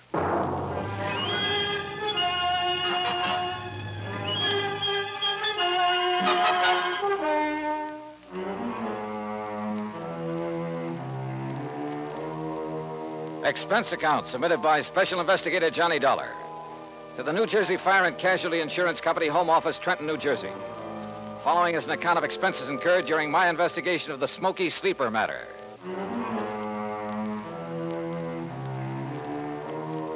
Expense account item 1, 1075, fare and incidentals, Hartford to Trenton. Item 2, 80 cents, taxi to Fred Larkin's office on West State Street. He lost no time in getting right to the point. That's right. $83,000 total loss. Well, who's filed the claim, Fred? Name is Ben Murray, sole owner and manager of Ben Murray Furniture Sales in Philadelphia. Sort of a small chain scattered around all over the city. I thought you said the loss was in Vineland. It was. That's where he had a big warehouse. Well, if his stores are in Philly... He claims it's cheaper than maintaining a big warehouse in the city. Also, apparently, it's close to a couple of sources of supply. He's been a good account, Johnny. We've made a lot of money on his policies. Well, it sounds like you've issued him quite a few. Well, we have. You see, in addition to the usual coverage on his stores, we've issued him a lot of short-termers on warehouse contents from time to time. I don't quite see what you mean. His whole business is based on special sales. Pre-inventory, going out of business, distressed merchandise, fire and water damage sales, summer, winter, spring, and fall sales. Anything you can think of. No kidding. Periodically, he loads up his Vineland warehouse with stuff he's accumulated for the next big sale. And we insure it. This time it was $83,000 worth of box springs and mattresses. Wow, that's a lot of betting for just one sale. Don't worry. He'd have got rid of it. His salesmen are the sharpest bunch you ever saw. Too sharp, if you ask me. Almost like a bunch of con men. You know what switching means in the retail trade? Isn't that when they advertise a well-known item at a very low price? That's it. Then when you try to buy it, they just happen to have sold the last one. That's it. But by that time, they've got you in the store where they can use the high-pressure pitch to sell you some inferior item at an even higher price. And on a no-return basis. Yeah, by the time the customer gets wise, it's too late. Exactly. I suspect they're not above using the label switch, too. You know, have some local manufacturer make up a cheap item, then put a nationally recognized label on it, or a pretty good copy. My, what nice clients you have, Freddie. Well, what can we do, Johnny? As long as we don't catch them red-handed in something that directly affects us. Well, you don't need to write any more policies. The company says different, at least until such a time as they try to pull something on us, or we find proof of such doings. I see. Well, where'll I find this Ben Murray? Either at his main office in Philadelphia or down in Vineland, looking over what's left in the shell of that warehouse. On what exactly does Murray base the amount of his claim? Face value of the policy, which in turn was based on the cost of the goods to him. Huh? You mean you used the figures he gave you? Hardly. We got the figures from the actual bills sent him by the manufacturer. Well, I wondered. I don't blame you. No, Johnny, that $83,000 is exactly what the mattresses and box springs cost him. It was a special order from one manufacturer, made up especially for one big sale. Can your secretary check on Murray's whereabouts for me? Sure. All right, then let me use your phone. I may be able to save us all a lot of time, labor, and soap.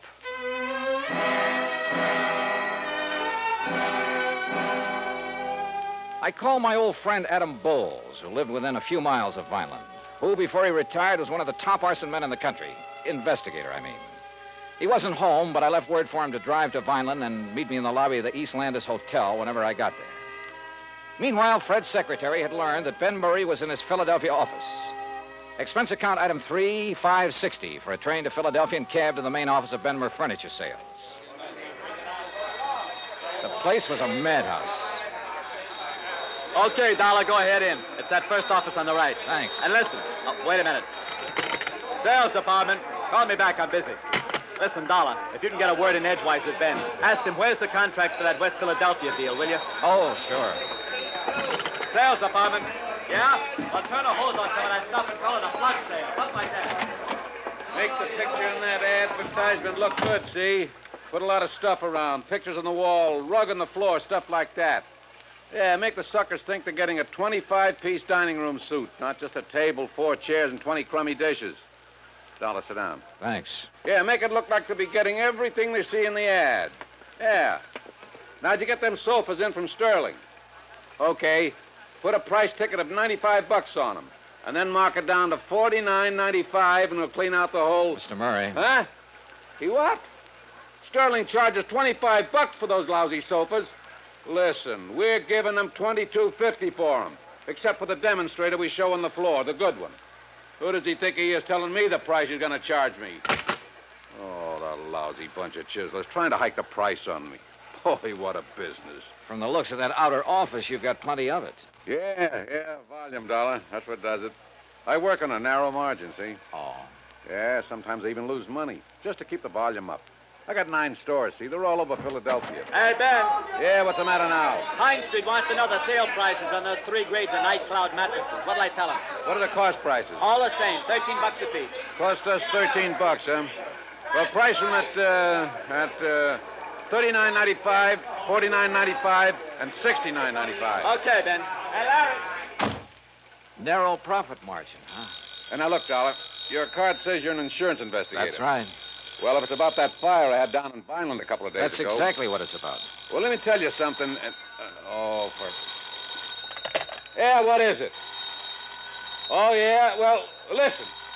Hey, pick that other phone off the hook, Dollar. That noise is killing me, will you? Why not? I might learn something. Well, you tell him I don't care if he's the Department of Internal Revenue in person. Hello. We pay Hey, for protection Ben, against guys I like got a him, dame here in and the he'll look store at and whatever found out set of that books bed we want sent to her look wasn't at. the You hear same that? one she saw on the floor. Well, now, wait just a minute. She threatens to go see the Better Business Bureau. Well, look, this isn't Ben. Huh? That's what I mean. Just hold on a minute, will you? Hold on. And you tell that bookkeeper we got there he either keeps the books the way I tell him or either he...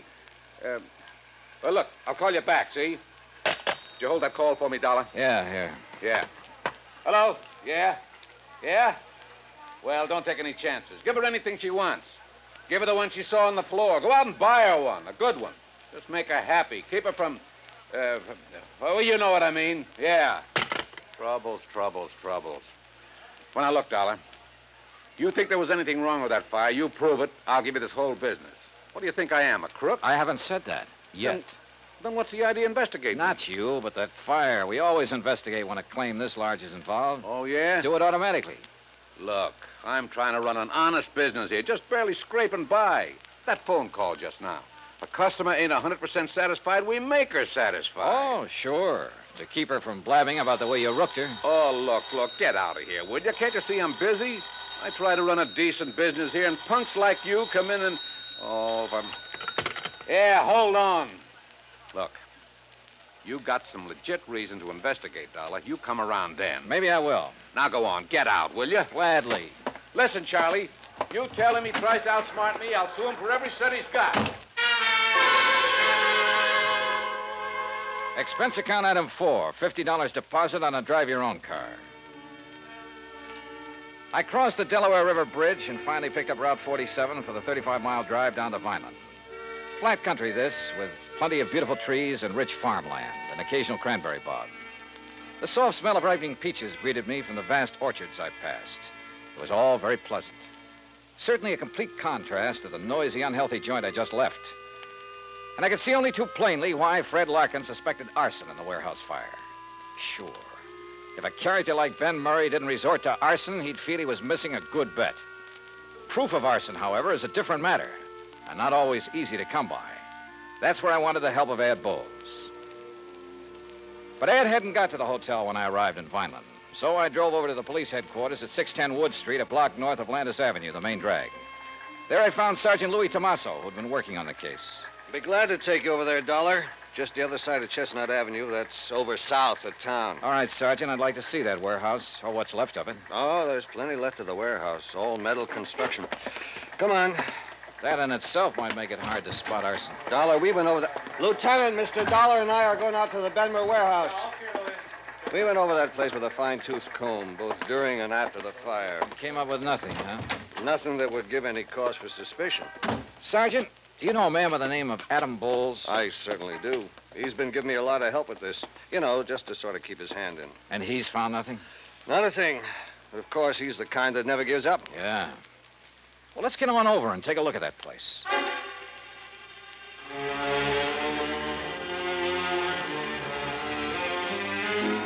It was obvious that the whole contents of that warehouse was damaged beyond repair.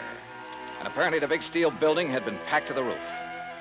I looked over some of the damaged mattresses very carefully, sometimes with the aid of my pocket knife, and I learned some rather interesting things. Things that showed the best possible reasons for wanting to burn up a lot of merchandise like this. Wow. Well, have you seen enough, Mr. Dollar? Yeah, I guess so. But I still want to talk to Adam Bowles. So let's go on back to Wait town. a minute. Looks like Ad pulling up in that car there. Huh? Oh, so it is. Hey, Ed. What? Johnny! Yeah, well, hi, Ed. Sergeant, don't tell me you'd sent for a half-wit like Dollar. Just a minute now, Stinky. Why, the greenest rookie on the force would get further. Ed, than- I'll brain you. You two know each other. Are you kidding? Johnny, how are you, baby? Great, just great. You got my message, huh? Yeah, but I hereby inform you that, as usual, you got here too late. Oh, is that so? When I found out you were coming, I decided I'd better get to work, if only to show you up. So I did, and I found out who started the fire. Well, I've got a pretty good suspicion myself. Who did it, Ad? Poor old Jerry Cumber. Who? Jerry? The old town ne'er-do-well? Yep, that poor, foolish old wino. Well, how'd it happen? Oh, he was just wandering around that night, as he often does, with a bottle to keep him company. Found the back door of the warehouse open, thought he'd take a little nap, or rather sleep it off. He certainly had his choice of nice soft beds. Yeah, so he went to sleep with a lighted cigarette in his fingers. And there you have it. And the funny thing, Sergeant. Yeah? The only charge you can really hold the old bum on is being drunk and disorderly. And, of course, trespass. What? Well, you look it up. You'll see I'm right. As for you, Johnny, you can just go on back to your company and tell them to pay the claim. Oh, that's so? Yes, sir. Case is closed. At least for you. That's where you're wrong. Huh? After a couple of things I heard at the Benmer office, plus a couple of things I've seen here, Adam, I think this case is just starting for me.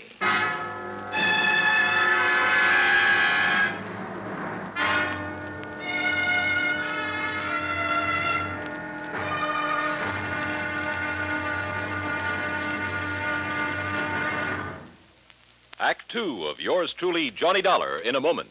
For a long time, people have been saying that the Earth is shrinking because transportation is getting faster and faster. And because this is true, people are getting closer, too. Today, our neighbors are not only the ones who live next door to us, they're all over the world. It is axiomatic that one should help his neighbor. But Americans have gone a step further. In addition to individuals helping individuals, now many American cities help many other cities through the Sister City program. Now, perhaps you've heard how it works. If not, here's an example or two. In the fall of 1959, a large area of Nagoya, Japan, was struck by a devastating typhoon. Her sister city, Los Angeles, California, sent tons of relief materials to Nagoya by way of an Air Force plane headed for the area. The Marines and the Navy rendered vital emergency aid during the disaster. When earthquakes shook Viña del Mar, Chile, during the summer of 1960, her sister city, Sausalito, California, sent hundreds of dollars worth of relief materials to help out. Another case in point, the school children of Clovis, New Mexico, sent a number of cultural exchange packages to students in their sister city of Adana, Turkey. There are hundreds of such examples, because there are hundreds of sister cities. By using this means of diplomacy, friendship and understanding have increased throughout the world and paved the way for permanent freedom, the right of all men everywhere. And now, Act two of yours truly, Johnny Dollar, and the Smoky Sleeper Matter.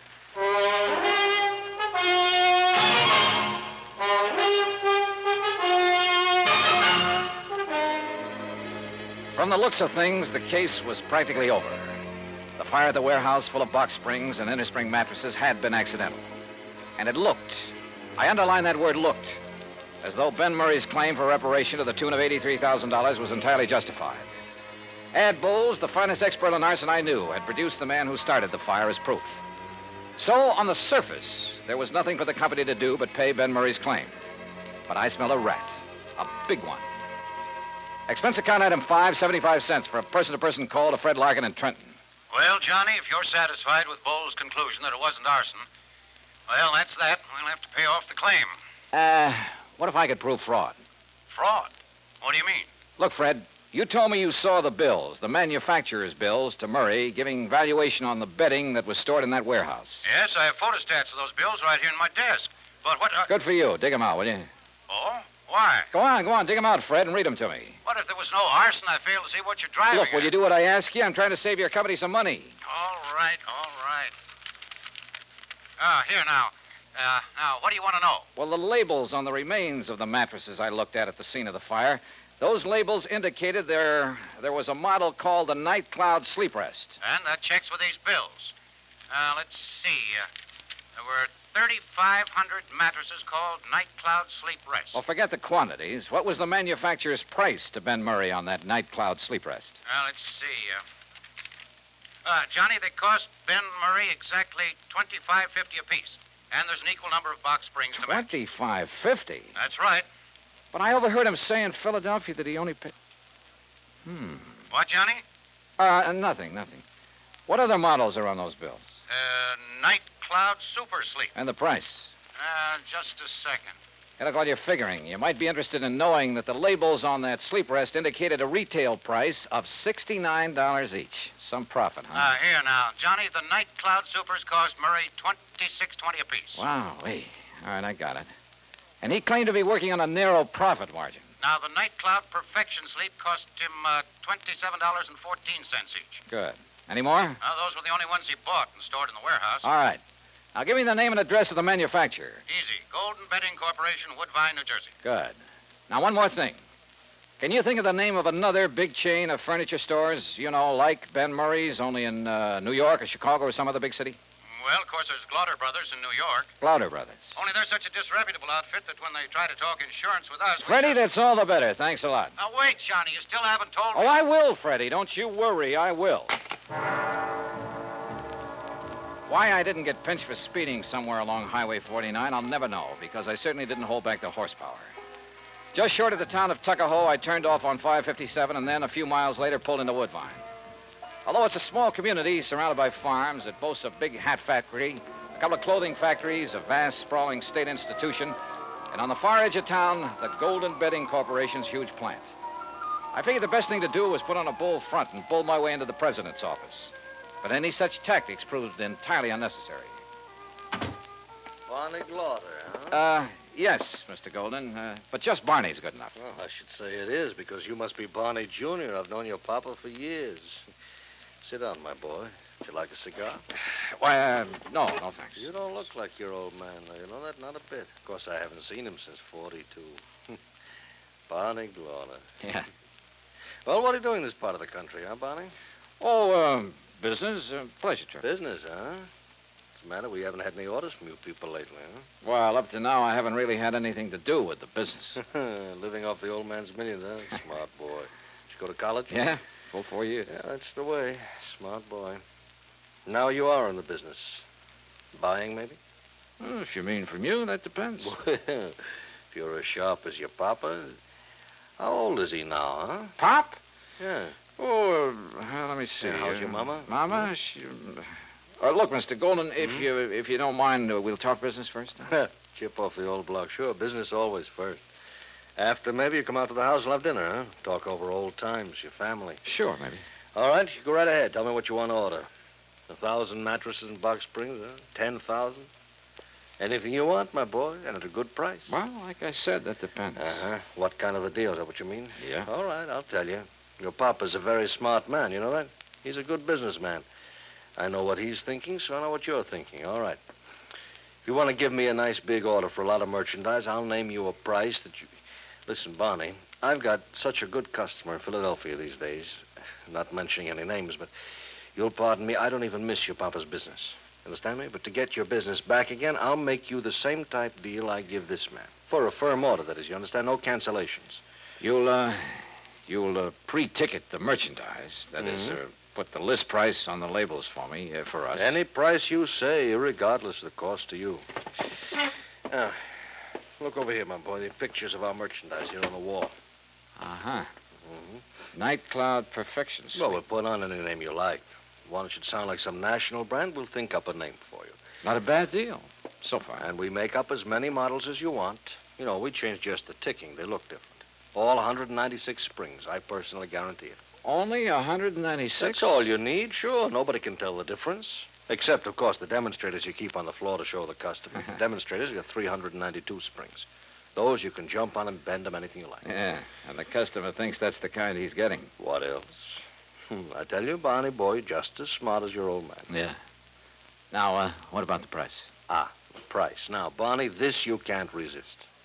You understand, out here in the country, low overhead, no labor problems, nobody snooping around. Yeah, I know. How much?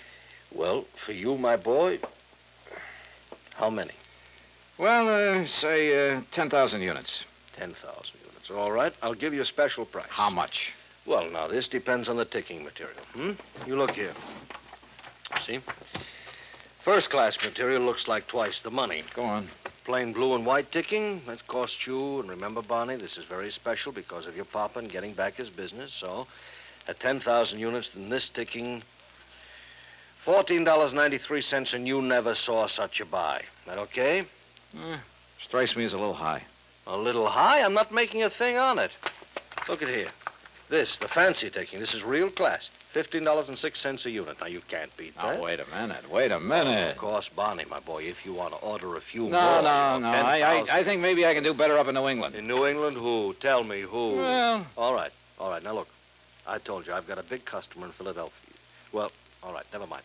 We'll do it the same way for you we do for him, all right? On the books. How do you mean?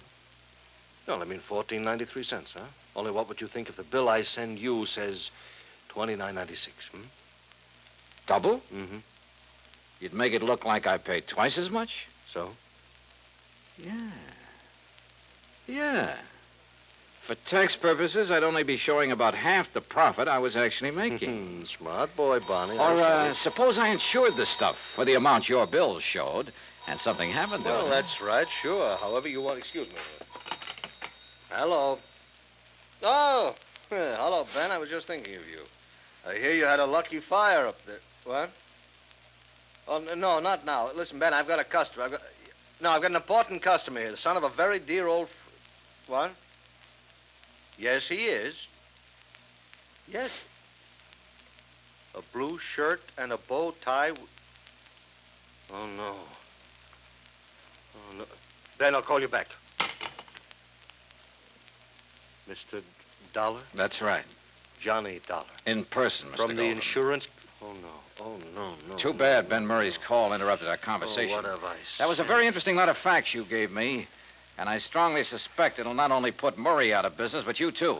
And a lot of people you've been dealing with. Now, Dollar. Brother, I hate to think of what the Better Business Bureau will do when they get hold of these facts. To say nothing of the Federal Trade Commission. Dollar, listen to me. But I have a notion it'll help to clear up one of the dirtiest chip rackets in years. There's no need Even to the go on long-suffering public understands this sort of shady operation when it's brought to their attention. It's not at all. As for the decent, If you legitimate national understand- firms you've been practically Now, stealing listen to me, from... Dollar, will you please listen a minute? Yeah, go ahead. Business has been good. I've made a lot of money. Oh, now, wait a minute, Maybe will you you? could use a little bit. You know, we'll call it the commission, huh? Say $10,000. In cash, it wouldn't show.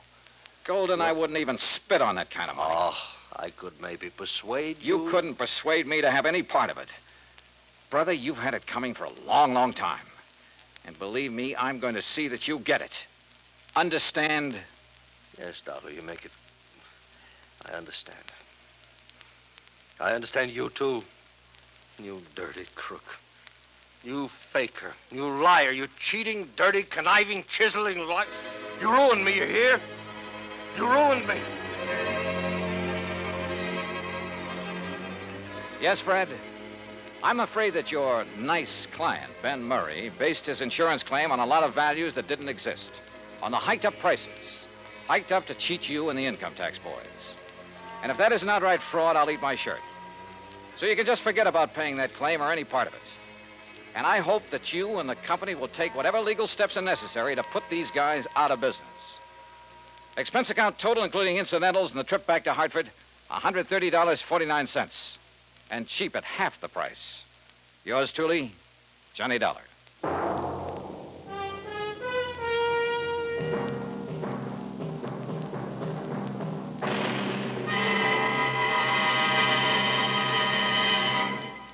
Our star will return in just a moment. Our flag now numbers 50 stars, and behind each star there stands yet another flag representing one of the 50 states. Kansas' state flag is dark blue, and in the center is the state's seal, surmounted by a large sunflower, the official state flower. The seal reflects the history of Kansas, the train of ox wagons going west, for most of the great roads pass through Kansas. An Indian is depicted chasing a herd of buffalo, recalling the words of the official state song, "Oh, give me a home where the buffalo roam." for this truly was the home of the buffalo and Indian. The East is represented by a rising sun, and the promise of future prosperity is indicated by the steamboat on the river and the farmer plowing the field.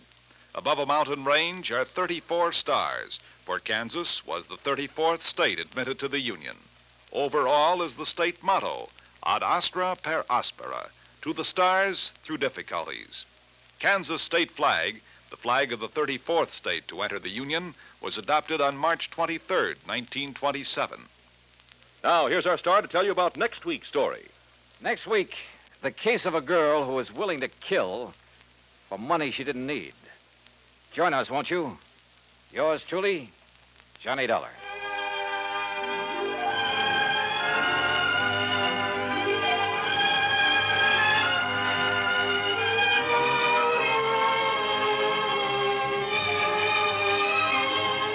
Yours truly, Johnny Dollar, starring Bob Bailey, originates in Hollywood. It is produced and directed by Jack Johnstone, who also wrote tonight's story.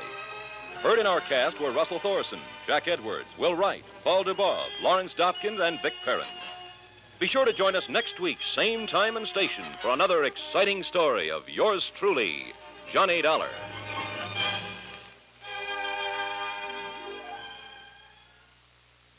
Time now for Johnny Dollar. George Reed, Johnny, at Floyd's of England. How are you, George? Do you by any chance remember Durango Laramie Dalhart? From that place out in Oklahoma with the crazy name of Bum Spung? That's right. Now, Johnny... How could I ever forget him? And more to the point, has he ever forgiven you? Forgiven me? After all, you were the one who accused him of passing counterfeit money. Well, I when know. all he did was wash and starch and iron a few $100 bills to make them look nice and new and crisp. I'm quite frank to admit I was entirely wrong about him that time. Hey, tell me, does he still pay his premiums in brand new money and in person? Yes, and that's what has me worried. How do you mean? Well, he wrote me some time ago and said he'd be here on the 10th of last month to pay his regular $4,500 premium. The 10th of last... Well, that's nearly 6 weeks ago. Exactly. And he hasn't appeared.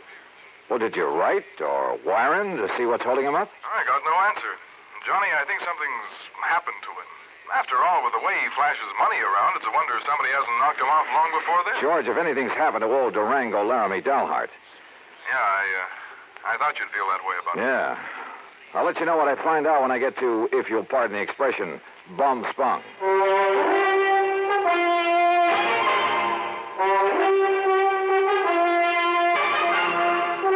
Bob Bailey, in the exciting adventures of the man with the action-packed expense account, America's fabulous freelance insurance investigator. Yours truly, Johnny Dollar.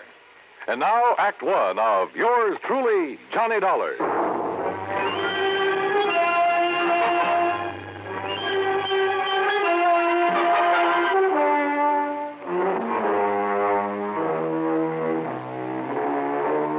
Expense account submitted by Special Investigator Johnny Dollar to Floyd's of England, American Office, Hartford, Connecticut.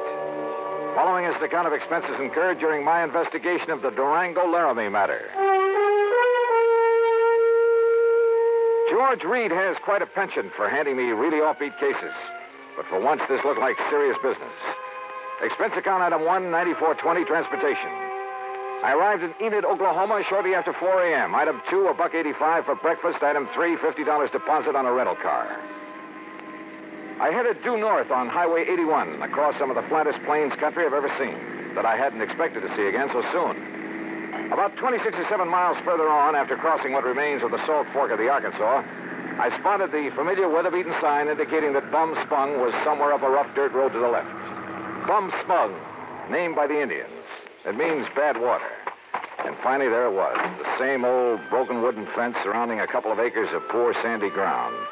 The same ramshackle house, the broken-down barn, propped up in spots with timbers.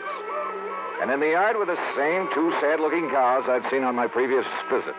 The swayback horse and the friendly, mangy, toothless hound, some decrepit-looking chickens. Bum Spung, so-called ranch of Durango Laramie Dalhart, who'd made it in oil and who chose to settle down in this lonely, desolate spot. And standing there looking at it, it was hard to believe that the inside of the huge, unpainted house was clean, modern, well-furnished, thanks to his niece Carol, who occasionally came up to see the old man. As I swung aside the sagging wire gate, I wondered if she was here now. I wondered if anyone was here. but not for long. Durango! Durango, it's Johnny Dollar. Stay outside that fence, you meddling young varmint. This here now is private property. Wait a minute. You're not Durango. I came here to see Durango Laramie Delhart. Oh, you did, eh? Well, Durango ain't here. Now, look, you. Oh, you shut up that gate and drive away from here. You see this here now, 30-30? Drive away after you've blown a hole in one of my tires? I did, eh? Well, I guess that wasn't very sociable, now was it? Hey, look, lower that gun for a minute, will you? Oh, no, you don't. No, you don't. You try anything funny and I'll let you have it. Only, I guess it is up to me to fix that there tire for you, ain't it? Huh? After all, as long as I done it. Now, let me take a look and make sure you just ain't up to some trick here. Give it, I am. Hey! Just give me that gun now. Oh, no, you don't. No, you... Okay. Now, who are you and what are you doing here and where's Durango? My hoppers, sonny. You sure pack a punch. Start talking, mister. Who are you? Who am I? Sidewinder Wilson, that's who I am. Who'd you think? And who are you? Johnny Dollar, insurance investigator. What are you doing here? What am I doing here? Why, old Durango sent me a telegram, that's why. Oh, yeah? Sure. Here now. Read it for yourself. To Mr. Sidewinder Wilson, Gunside Oil Field, somewheres near the Petterdale River, Texas. Yeah, that's where the field is, and that's where I got this telegram. Get yourself up here to Bum Sprung. That's what he says. Take care of my ranch for a while and get here fast, signed Durango. Yeah. Now, you satisfied? Just who are you, Sidewinder? Who am I? Durango's oldest, bestest friend is all. Known him since we rigged together in the oil fields before he made his gold strike up in Colorado, that's who. So when he tells me to come up here and take care of things, I come, that's all. What'd you expect? But now look here, Johnny, is what you say your name is? Johnny Dollar. Yeah, well, there's something I don't like about Durango's going away this time. What do you mean? What I mean? Well, I mean the way he must have left in a powerful hurry, that's what. You know Durango pretty good? Pretty good. Well, can you see him leaving this nice house of his'n with all the doors and windows unlocked? He wasn't here when you arrived? No, sir. He'd already went away. And can you see him leaving no food around for the cattle and Methuselah and Primrose? Methuselah and Primrose? What is this? The horse and this nice old dog here. And what about the tractor? Just sitting out there in the field, plows down halfway up a furrow. What are you getting at, Sidewinder? What am I getting at? I'm saying he must have left in an awful hurry, that's all. And if you ask me, there's something funny about it, and I don't mean funny, ha-ha. Yeah, I think you got something there. You see, he was due in Hartford, Connecticut over 6 weeks ago. Pay up on his insurance, huh? That's right. All loaded down with brand new money, I bet. Probably. Yeah, I've told that crazy old coyote 1,000 times that he oughtn't to go traipsing all over the country with all that money in his kick.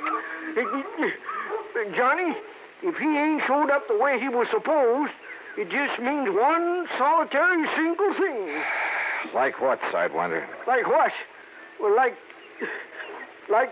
somebody's waylaid and bushwhacked him for his money, that's what. Yeah, I'm afraid so.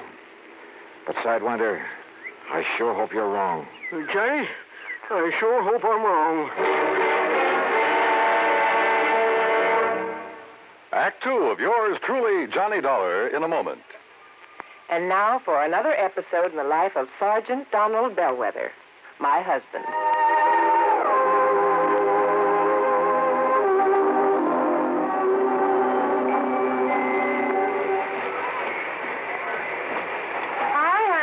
Fix the windshield wipers? I sure did, Reba. How's that? Oh, you fixed them. Good for you, Donald. Thank you, my dear. Well, that's that. Now, if it rains, we're prepared for it, huh? I feel better now. Oh, me too. A driver has to see the danger if he expects to avoid it. That's right. And also keep the back and side windows clear in rain and snowy weather. That's right. Oh, how about the horn? The horn? The horn doesn't work, Sergeant. Aren't you going to fix it?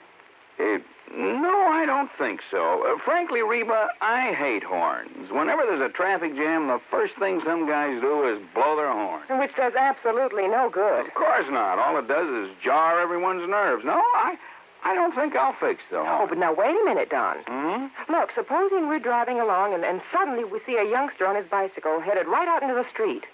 Sounding that horn will warn him and possibly avoid a tragic accident. Yes, that's true, but... Or supposing we're driving on the highway and just as we're about to pass a car, that car decides to pull out into our lane and pass the car ahead of him.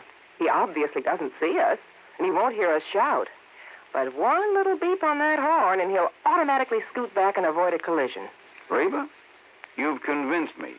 Even though it can be a nuisance, the automobile horn is a necessity. Then you'll repair it? Immediately. Oh, that's my Donald. That's my doll.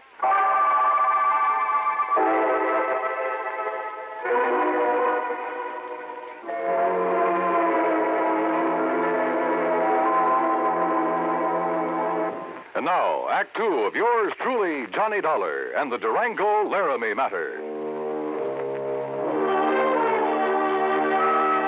Durango Laramie Delharts, cradle character from Bumspung, Oklahoma, gone, disappeared. His pal, Sidewinder Wilson, a bit of a character himself, had no idea what might have happened to him, but feared the worst. And I had to agree that his fears were justified. But tell me this, Sidewinder, have you heard anything from Durango's niece, Carol? You mean that pretty little gal fixed up this place for him so nice, kind of looks after him? That's the one. Well, say, don't she live down to Enid? Enid, yes, runs a gas station. That's right, sign of the Flying Red Horse. Come on, help me fix this tire. We'll drive back to Enid. Well, I'll help you fix the tire, but I'm staying right here. Oh, why? Why? Because Durango's trusted me to take care of the place. And if he does turn up, God willing, I'll be here to have him get in touch with you. Okay, now let's get this tire fixed. No, wait. Look. Huh? See that fancy convertible coming up the road? I not only saw the convertible, but more important, who was in it, who pulled up alongside the fence and stepped out. She was 23 or 4, a tall, slim brunette wearing a neatly tailored skirt, a tight-fitting silk blouse. Neat, trim. She looked like she'd just stepped out of Charles of the Ritz. Well, how's these dog-breasted Johnny? Carol, how are you? You couldn't resist my fatal charms. I couldn't stay away. Just with that. Oh, now, wait a minute. What's the matter with you? You don't like that? Oh, no, come here, gal. Oh, now, Johnny, Yeah? Carol? Oh, Johnny. Gee, I missed you. Oh, you shut up, Sidewinder. Johnny. Mm-hmm. By God, by Gory, Durango could see Durango. Oh, yeah. Carol, listen to me. You gonna propose, Johnny? Where's Durango? Have you heard anything from him since he left here 6 weeks ago? He went to Hartford. But he hasn't arrived there. Oh, now don't you start worrying none about old Uncle Durango or anything. You sure, Johnny? I'm sure. That crazy old goot setting out across the country with over $50,000 in money in his pants. He ought to know better than to... Oh, Johnny, do you think something's happened to him? You ask me, I think somebody's killed him for that money. Oh, no. You haven't heard from him since he left? Only a postcard from Chicago where he stayed overnight at some fancy hotel. And, Johnny, that wasn't like him. What do you mean? Oh, it was before he went straight to Hartford. That real estate man was from Chicago, Carol. What real estate man? Oh, he used to come out here looking for people with oil money. Tried to get Durango to invest in real estate, Florida, New England. Well, what did his postcard say? Nothing, really. Just that he was staying overnight. And before he'd come back, he was going to look at Ong's hat. Who is Ong? Oh, he was always writing silly stuff like that. I don't know. Ong. Oh, Johnny, what'll we do? Where's the nearest phone? Back in Enid. Then come on, that's where we're going.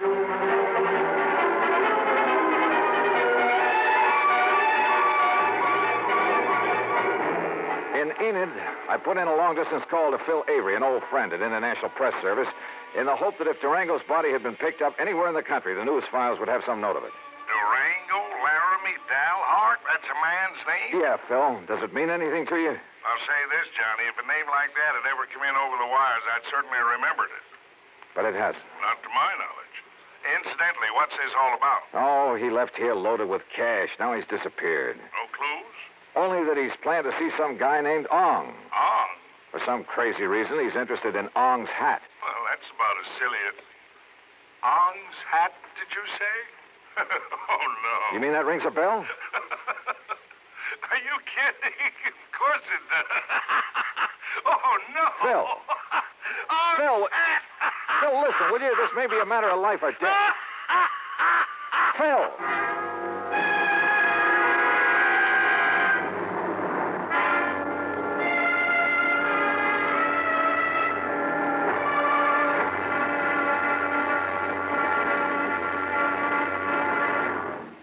Act 3 of yours truly, Johnny Dollar, in a moment. And now for another episode in the life of Sergeant Donald Bellwether, my husband.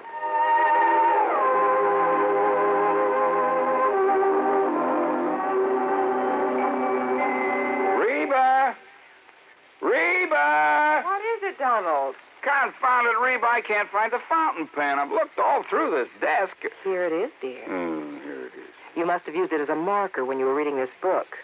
Let's see, this great literary classic, Six-Gun Showdown at Powder River Gulch. All right, never mind about my reading habits. Just look at the coverage we're going to get with this new auto accident policy. Let's see. We have collision. $50 deductible. Fire, theft, public liability, property damage, medical benefits. In other words, we have complete coverage. That's right. Of course, it's going to cost us money. I'm sending the company a check right now. Gee, it's too bad we don't live in Rhode Island. Rhode Island? Why? Oh, because then our rates would be lower. Rhode Island has less accidents per capita than any other state. Oh. Well, which state has the highest? Let me see. Here it is, Nevada. No, by golly, Nevada's second highest. Alaska has the most. Really? I didn't know that. Mm-hmm. You know, it's just too bad we can't eliminate traffic accidents completely. Not only would it save life and limb, but it'd be a lot less strain on the pocketbook. Yeah, that's for sure. These automobile accident policies get more expensive every year just because there's so many costly accidents. Well, I'm glad we've got some good insurance coverage, Donald, but just remember one thing. Oh, what's that, honey? Well, some auto accidents ruin a fender, and some ruin a family. Yeah, that's true. Very true. Well, as far as I'm concerned, I don't want any of your old insurance money. I want you here at home, safe and sound. You'll always drive carefully, won't you? Yes, I will, dear. Oh, that's my Donald. That's my doll.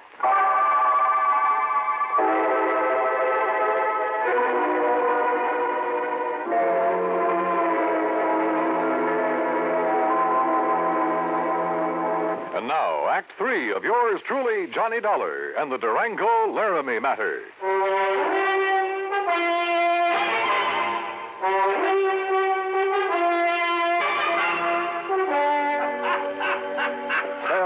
Will you stop that howling and make some sense? This could be a matter of life or death.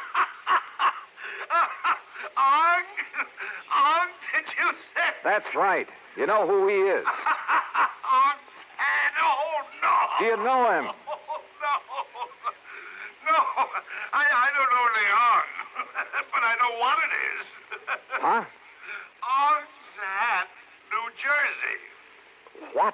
Sure. Down in the pine and cranberry bog country. Down near Mount Holly, south of Trenton. Are you serious? Of course I'm serious. Johnny. Okay, Phil. Sure, that's where the big Okay, Phil, thanks. Johnny, I found the card of that real estate promoter from Chicago. Good. We'll take the first flight we can get out of Tulsa. Come on, Carol, we're on our way. Expense account item 4, $164.80, plane fare and incidentals. In Chicago, we stopped over long enough to pay a brief, unpleasant visit with one J. Harry Cramlin, real estate promoter, at his office just off the loop. So, what if I did sell this Dale Hard character some land over in New Jersey? What's it to you? You trying to cut in on a good thing? How much did you sell him, Mr. Cramlin? Oh, a little over $35,000 worth. But now if you... What was it, a lot of worthless swampland? He didn't seem to think so, after the glowing report I gave him. But why did he buy it? Because the old fool thinks there's oil on it. Cramlin, if you've taken Durango... Now, ain't that a name? Durango Laramie Dalhart. If he's been chipped in this deal, well, you better duck the next time you see me coming. You threatening me?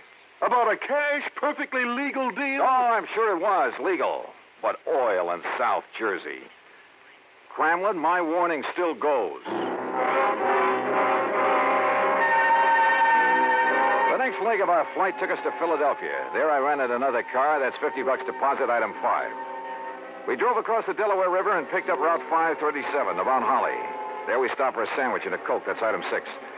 And there, a passing glance at a newspaper headline stopped me in my tracks. Something about a big oil development at, yeah, you guessed it, at Ong's Hat. We burned up Highway 530 to Pemberton, then hit a sandy back road that led deep into the pine and scrub oak. Finally, suddenly, we came to a clearing. And there, well, there must have been 100 cars, expensive ones, some of them chauffeured limousines, and people milling about, haranguing each other, shouting each other down. And right in the middle of the crowd, a tall, angular man in blue jeans and a 10-gallon hat. Durango. Johnny, there he is. Durango! And then I saw something else on the edge of the clearing. 2 brand-new towering oil derricks. Come on, Johnny, let's get him away from that mob. Not only was he cheated by that shyster real estate operator into thinking he was buying oil land, but he's thrown more money away building those derricks. Oh, Johnny. Oh, that mob is probably trying to sell him enough rigging and pumps and equipment to fleece him royally. 10 to 1, somebody in that crowd's offered him the Brooklyn Bridge to boot. But then we gotta stop him. If only I'd run the shooting Hey, iron. Durango's seen us.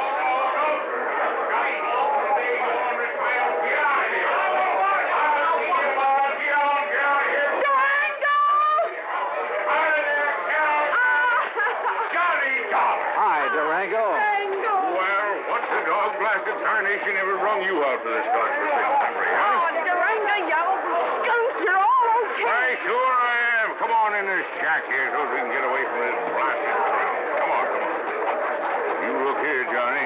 What are you doing with my little Carol, huh? I'll tell you, Durango. You sneak out to Enid behind my back and hitch up with her? All right, get on in there now where we can have some peace. Just sit down where you can. All right, now, you young rascals. Is that what you done? Gone and got married? Well, of course not, you old goot. Oh, well, doggone it. That's what I was hoping for. Oh, goot. Well, don't you give me that, gal. I know how you was talking ever since Johnny come out to Bumspung last year. Durango, you What'd shut you up. say? I'm afraid this trip is on business, Durango. Business? With a pretty gal like Carol here? And how'd you two get here, anyway? Johnny brought me on the plane, but what difference does that... Oh, he did, eh? Transported you across state line, huh? A whole lot of them.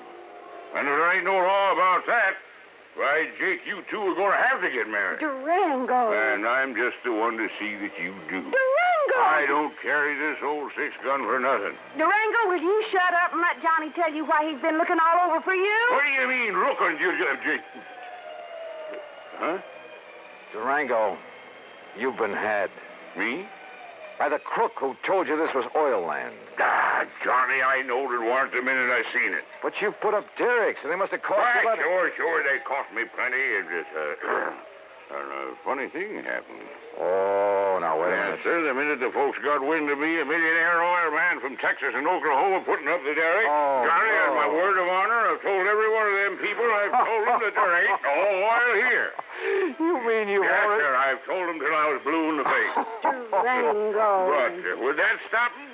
That wouldn't stop them from wanting to buy this land away from me, no, sir. And you've been selling it? Why, sure. I told them it was no good, but I just couldn't stop them. And so far, I've come out a mite over $65,000 to the good.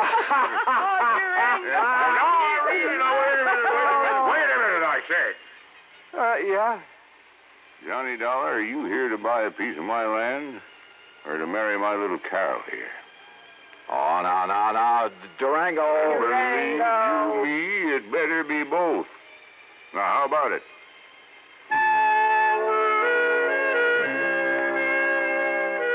Expense account item 7, $1,000 even.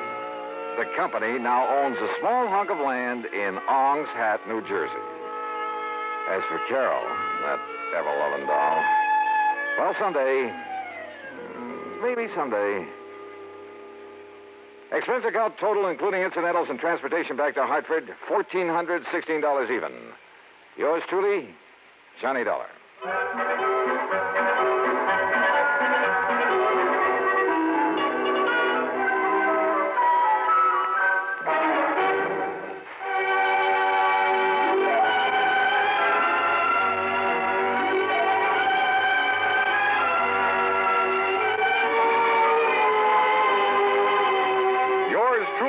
Johnny Dollar, starring Bob Bailey, originates in Hollywood and is produced and directed by Jack Johnstone, who also wrote today's story. Heard in our cast were Virginia Gregg, G. Stanley Jones, Junius Matthews, Alan Reed, Frank Nelson, and John McIntyre. Be sure to join us next week, same time and station, for another exciting story of yours truly, Johnny Dollar. This is Dan Cubberly speaking.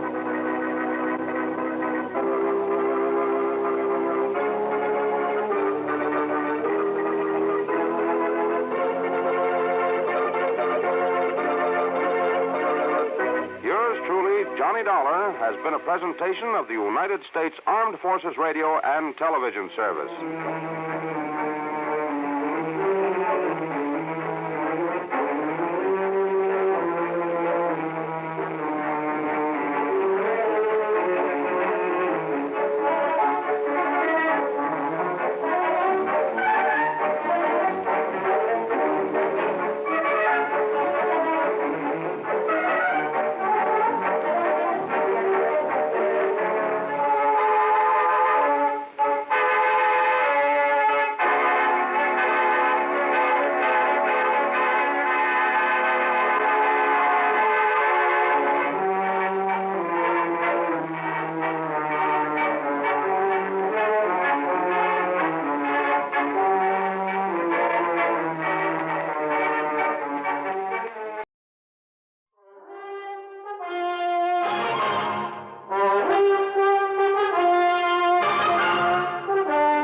CBS Radio brings you Bob Bailey in the exciting adventures of the man with the action-packed expense account, America's fabulous freelance insurance investigator. Yours truly, Johnny Dollar.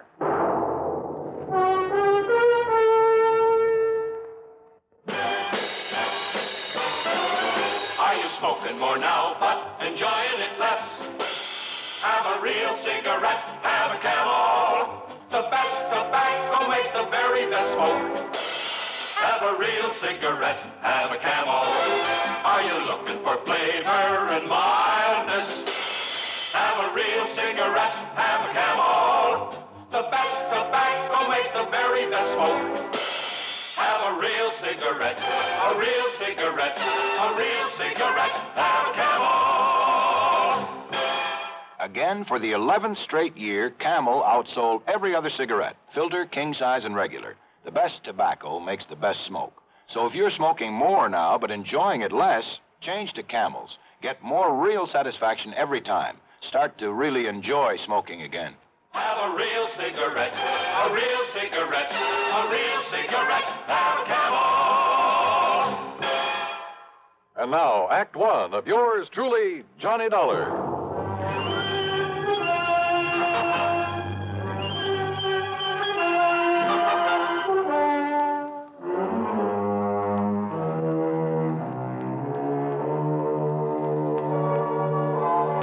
Expense account submitted by Special Investigator Johnny Dollar to the Tri-Western Life Insurance Company, Corpus Christi office. Following is an account of expenses incurred during my investigation of the Unholy Two matter. It was a little late in the day to ride all the way to Texas, but I managed to make a pretty good set of plane connections. So, expense account item 1, $127.20, plane fare and tips, Hartford to Corpus Christi. Item 2, $4 even for a cab in from Cliff Mouse Airport to the Driscoll Hotel on North Broadway.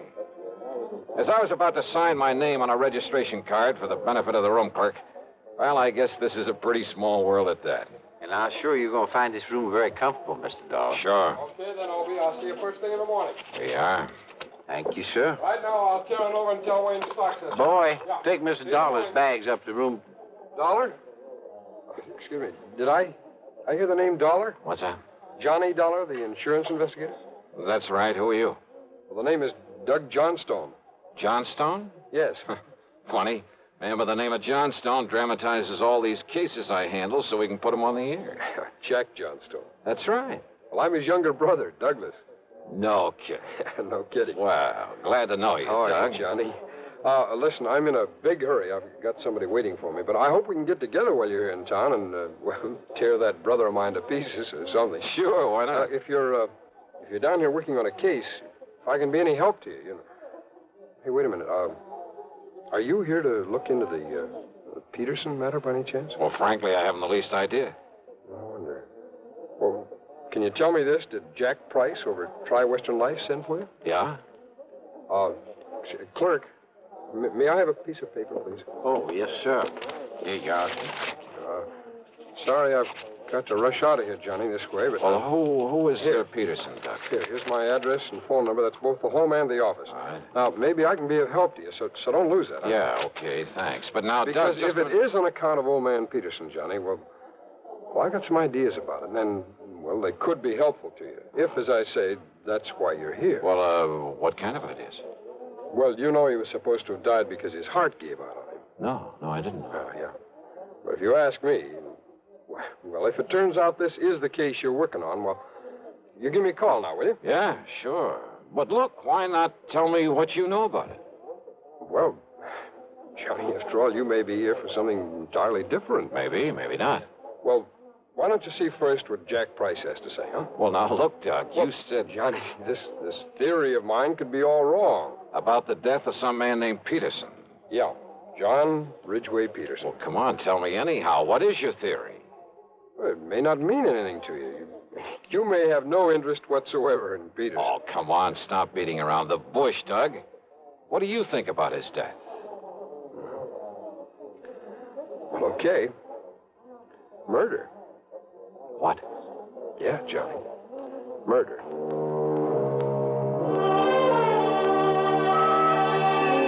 But because neither of us really knew if I'd become involved in it, that was all he'd tell me at the moment.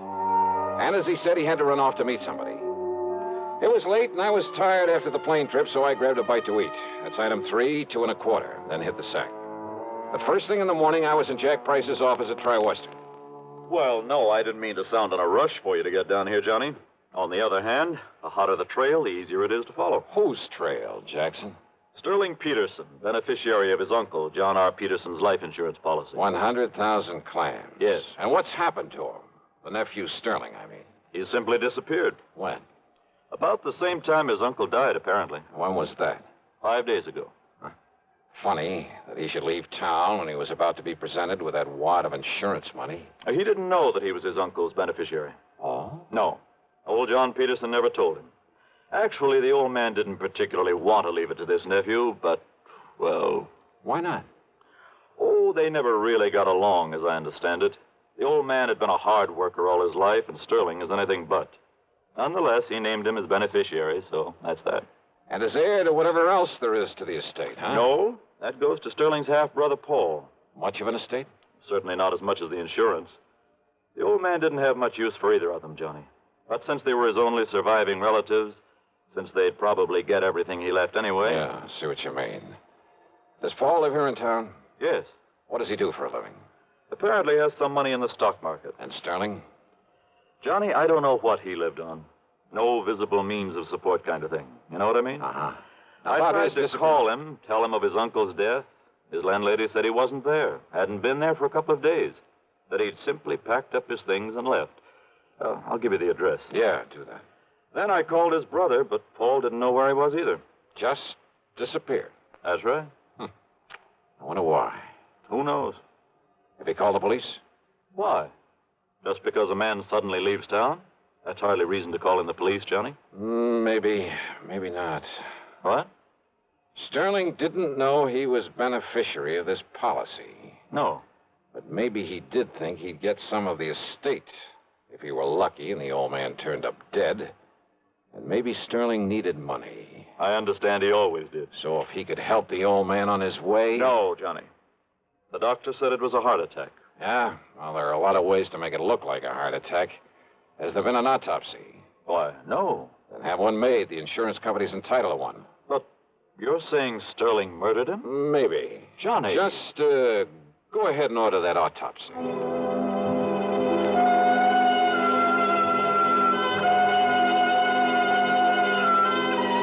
Item 5, $1.25 for a taxi. I found Doug Johnstone in his office, a small place, but with a cluttered desk of a busy man. Full of stock market reports, that sort of thing.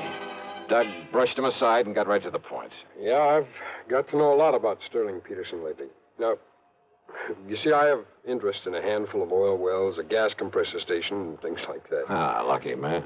Well, I spend quite a bit of time over at Merrill Lynch, trading in the stock market.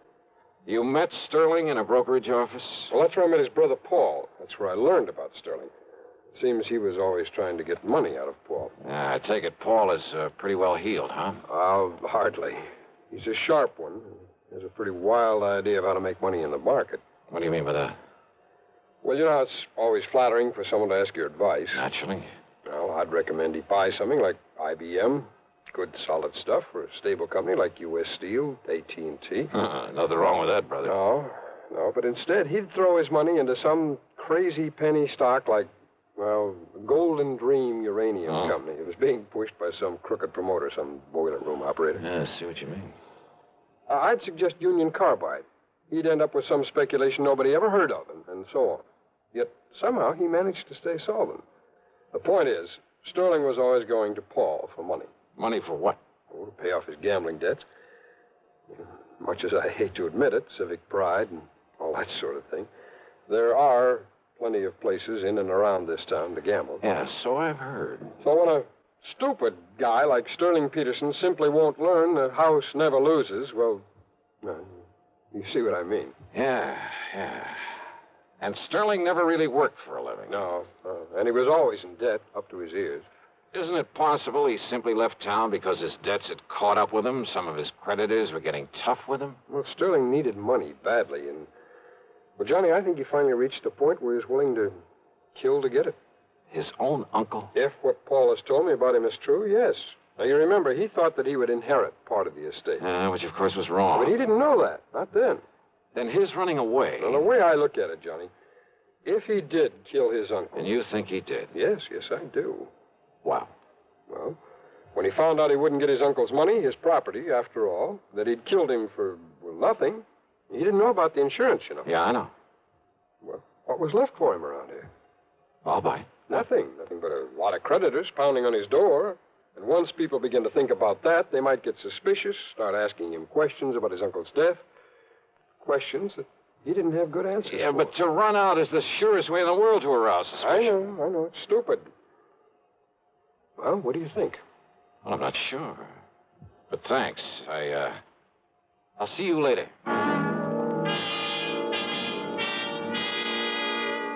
I took a taxi over to the place where Paul Peterson lived. That's item 6, $1.50. It was a nice apartment in a fairly good neighborhood. But he wasn't home. Item 7, $1 even for a cab to the brokerage house Doug had mentioned. I talked to Wayne Stockseth, a friend of Doug's. He hadn't seen Paul Peterson around there for several days. Well, Paul said something about going out of town, Dollar, to look at some of the companies he considers investing in. I see. When he gets the money from his uncle's property and so forth, Paul will have quite a bit to play with. And play with is the proper term, despite our advice to avoid so many cheap speculations. I've heard he's a bit of a plunger. Yes, I'm afraid so. Well, if he does come around, Wayne, ask him to call me immediately. I'll be at the Robert Driscoll. Item 8, $2 for a late lunch. Item 9, $1.30 for a cab to Jack Price's office. Now, wait a minute, Johnny. Yeah? Instead of hunting for Sterling Peterson, you're just hanging around hoping to find out the old man was murdered. Well, give me time, will you? But I tell you, the doctor who was with him when he died said it was heart failure. And I tell you, Jackson, there are plenty of ways. There are medical tricks. I can't Hold it a minute, Johnny. Price speaking. Yes? All ready? Well, Doctor, what did you... What? Oh. I see. Thank you. What's the matter, Jackson? How did you know? How did I know what? The autopsy. Yeah? You were right. Apparently some drug substituted for the digitalis the old man was taking. You mean Doug Johnstone was right. The old man was murdered. Yes, Johnny. Murdered. Act 2 of yours truly, Johnny Dollar, in a moment. Welcome, recording star Mel Torme. It's terrible trying to sing with a bad cold. So I always take 4-way cold tablets to relieve cold miseries fast. Good idea. Tests of all the leading cold tablets proved 4-way fastest acting. 4-way starts in minutes to relieve muscular pains, headache, reduce fever, calm upset stomach, also overcomes irregularity. When you catch cold, try my way. Take 4-way cold tablets. The fast way to relieve cold distress and feel better quickly. 4-way, only 29 cents. Now, here's a word about another fine product of Grove Laboratories. To get rid of embarrassing dandruff in 3 minutes, change to Fitch Dandruff Remover Shampoo. 3 minutes with Fitch regularly is guaranteed to keep unsightly dandruff away forever. Apply Fitch before wetting hair, rub in 1 minute. Add water, lather 1 minute. Then rinse 1 minute. Every trace of dandruff goes down the drain. 3 minutes with Fitch and embarrassing dandruff's gone. At the same time, Fitch can brighten hair up to 35%. Get Fitch Dandruff Remover Shampoo today. And now, Act 2 of yours truly, Johnny Dollar.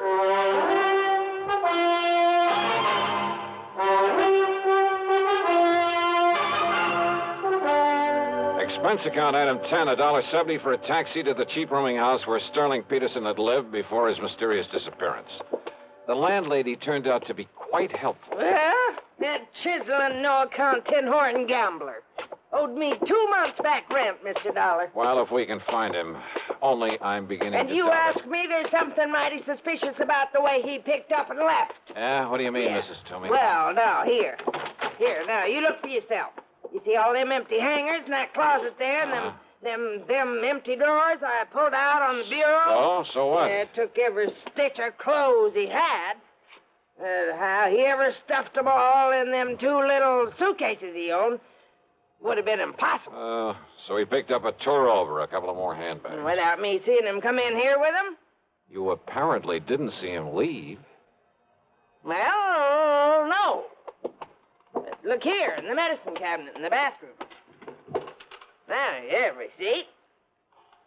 Yeah, that is funny. Well, it sure is. Man not taking along his comb and razor and shaving things and his toothbrush and his hair tonic. I don't care how much of a hurry he was in.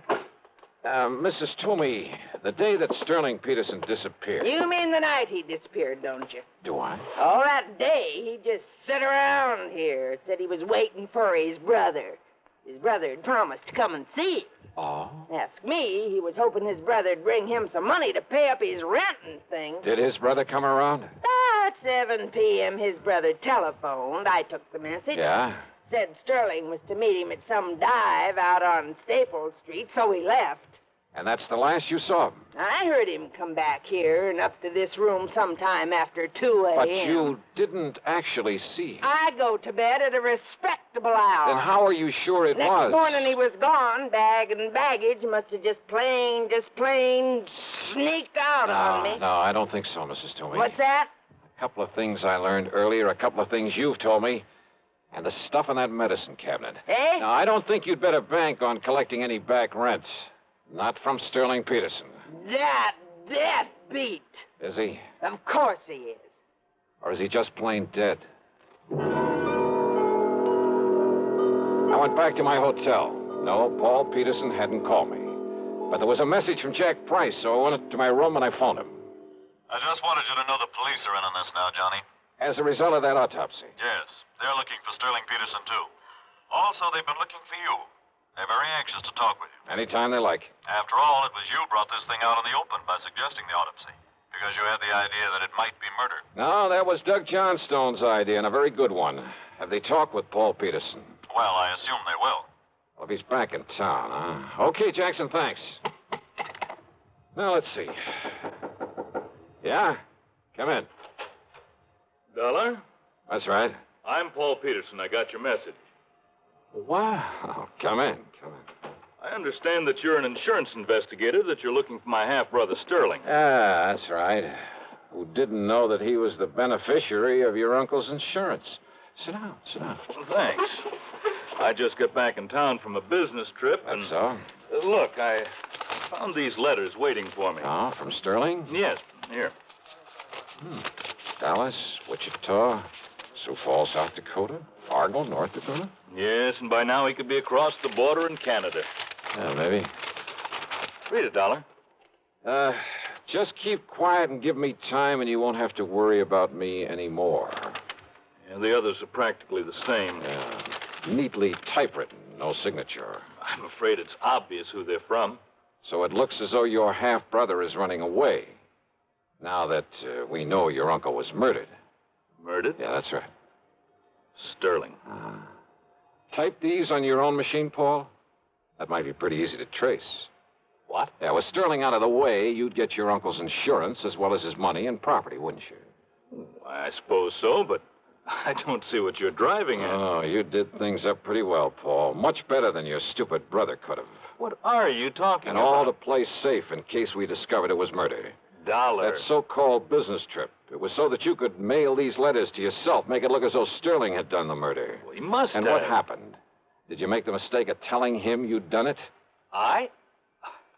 Now, look here. After all, he would never have thought of substituting for the digitalis your uncle was taking. Look here, So Dollar. did Sterling threaten to blackmail you? Is that why you had to kill him, too? You're crazy. You don't know what you're talking about. And the tiny thing that tipped me off. What? When you went back to his room that night, after you'd killed him, to haul away his stuff, make it look as though he'd taken a powder. Yes? Silly little thing. But no man, no matter how much of a hurry, would have left behind his comb, his razor, a toothbrush. And that isn't all. I say you don't know what you're talking about. Or maybe you do. Oh, no, easy, Paul. That gun will make an awful lot of noise in here. No. Not when it's tied up against your back with a pillow over it. Stand up, Dollar. And if I don't? Well? Okay, Doug. What? Kick open the door. I'll cover him. I tried it. The police. That's right. All right. Look, boys. I said you covered, Peterson. Drop it. Drop it. Johnny, you okay? Yeah, sure, Doug. You hear it all, Sergeant? Yeah, I sure did, Mr. Dollar. It's funny, though. Funny? All I really came up here for was to talk to you. Not much point in it now, is there?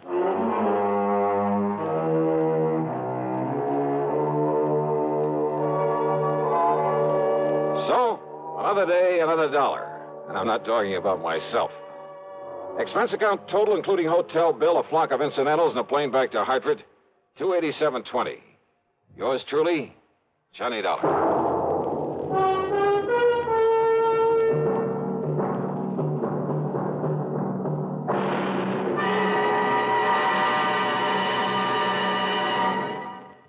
Our star will return in just a moment. Constipation is something people don't talk about much, but it can be a problem for anyone, even doctors.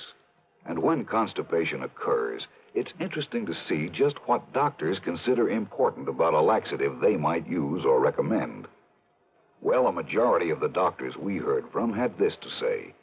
A laxative should be effective, gentle, as close to natural acting as possible, and a medicine that can be used with complete confidence. Now, X-Lax has been popular with many doctors and millions of people over the years because pleasant-tasting chocolated X-Lax is effective. Overnight, it helps you toward your normal regularity. X-Lax is gentle. Next morning, it gives you the closest thing to natural action. And that's why many doctors and millions of people use X-Lax with complete confidence. X-Lax, the laxative that helps you toward your normal regularity gently, overnight. Is X-Lax in your medicine cabinet? Now, here's our star to tell you about next week's story. Next week, a hurried trip to Alaska to look for a clue to a murder. And say, if you've been to Alaska, if you know anything about the customs, the manners of the people up there, especially their eating habits, well, it's quite possible that you'll find a solution to the case even before I do. Or maybe you will anyhow. Because it all hangs on a tiny, seemingly unimportant clue. And yet, well, give a listen. See how well you can break down a killer's alibi. Yeah. Join us, won't you? Yours truly, Johnny Dollar.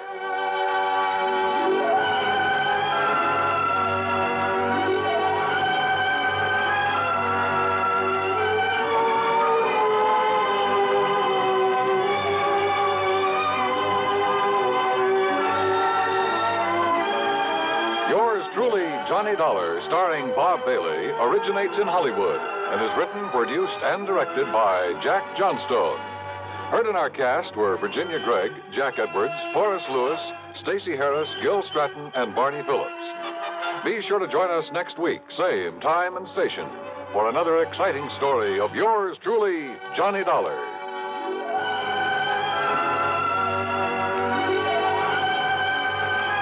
This is Dan Cubberly speaking.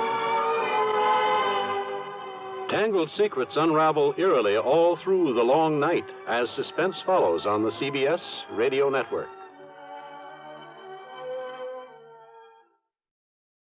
From Hollywood, it's time now for... $20. Johnny, this is Fritz Melk here at Star Mutual. Fritz, I can't think of anybody I'd rather hear from. What? Every insurance case you've called me on has put a lot of dough in my pocket. Well, now, And Johnny... it just happens that right now I can use a few extra bucks. Quite a few.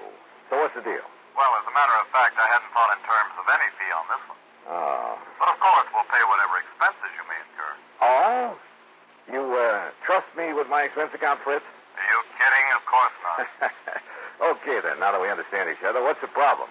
Or rather, who's the problem? John Wakefield Edwards. Ever hear of him? No, I can't say that I have. Retired businessman. Leather goods, I think it was. He lives just outside of Albany, New York. So what's happened to him? Well, nothing that I know of. But he has a lot of insurance with it, including a straight life policy worth $155,000. How old is he, Fritz? In his late 60s. Married? His wife died, 3 or 4 years ago. Then who's the beneficiary? His adopted daughter, Marilyn. And how old is she? In her late 20s. She's a very attractive girl, I understand. Then who cares about a fee? Fritz, I'll take the assignment. Easy, Johnny. You probably won't even see her. Oh, why not? But she lives and works over in Troy. Well, what's happening to the old man? Well, he called me a few minutes ago and asked, or rather demanded, that I send you over to see him immediately. Yeah, why? He wouldn't say. What he did say, though, just before he hung up, is that under no circumstances are you to let her know that you're coming. Meaning Marilyn? I would assume so. I wonder. So do I, Johnny. So if I were you, I'd hop on over there. Tonight? Well, first thing in the morning? Okay, Fritz, we'll do.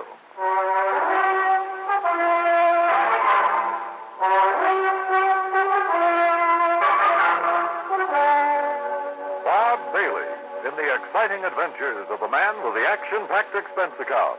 America's fabulous freelance insurance investigator. Yours truly, Johnny Dollar.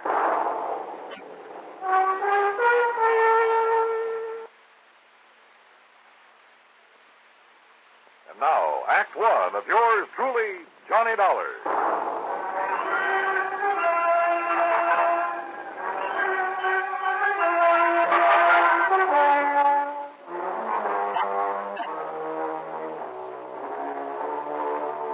Expense account submitted by Special Investigator Johnny Dollar to the Star Mutual Insurance Company, Home Office, Hartford, Connecticut. Following is an account of expenses incurred during my investigation of the hair-raising matter.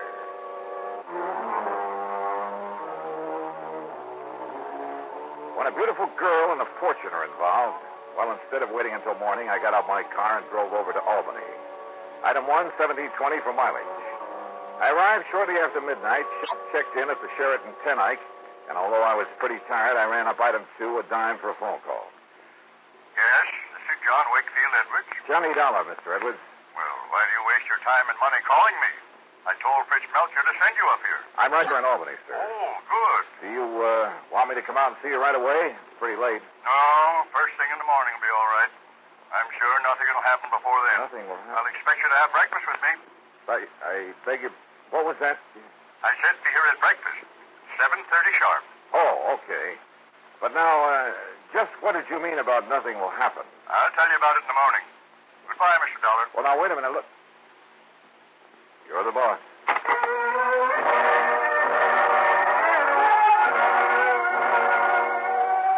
Why, oh, why didn't I call him back? Demand to know what it was that he was expecting to happen. For it obviously tied in with his wish to see me. But I guess I was tired after the long drive, and he seemed to think the morning was time enough. So I hit the sack. Early in the morning, some coffee sent up to my room, and then the hotel bill came to $9 even. That's item 3. And by 25 minutes after 7, I swung onto the long, winding drive that led up to the front of the Edwards mansion. It was in a wealthy residential section, a couple of miles north of the city proper, and sat in the middle of what must have been a full acre of beautiful trees and gardens. As I approached the house, I noticed a car parked out front, a sleek, new little sports job. The door was open, and the good-looking kid got out of it and was just about to climb in. As I pulled her up to a stop, she stood there looking at me questioningly.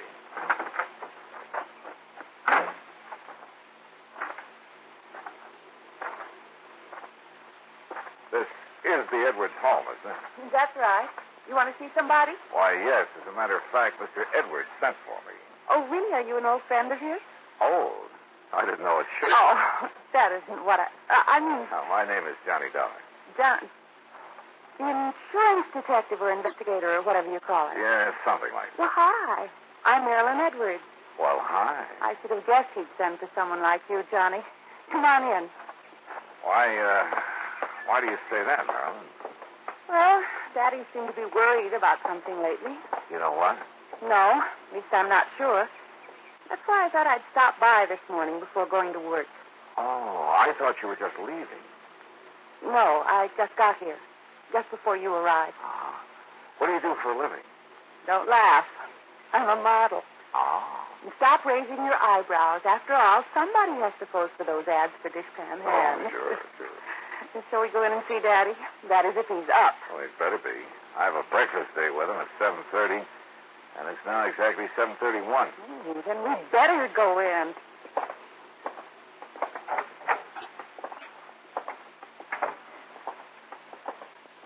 Hi, Daddy. Daddy? Durkin? Durkin! I hear you. Your foster father hasn't come down yet. Johnny, this is Durkin, Daddy's housekeeper. Now, what is breakfast prompt at 7:30, and I ring the bell, and he don't come down for it. Durkin, stop it. Stop it! There now. That's the third time. Third time? Daddy, not punctual? I think I'd better go up and see. I'll go with you. I heard his alarm clock go off 3/4 of an hour ago, so there's just no...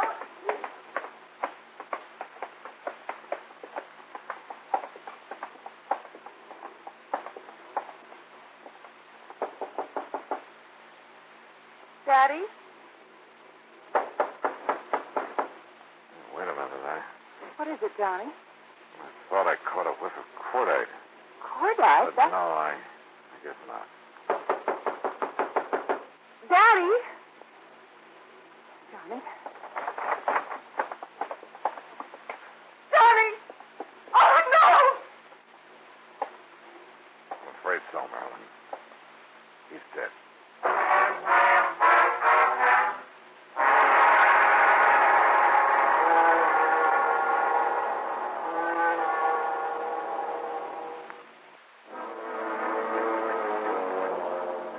Together with Marilyn Edwards, adopted daughter of John Wakefield Edwards, I found his body in his bedroom slumped over to death. There was no sign of any wound, no evidence of foul play.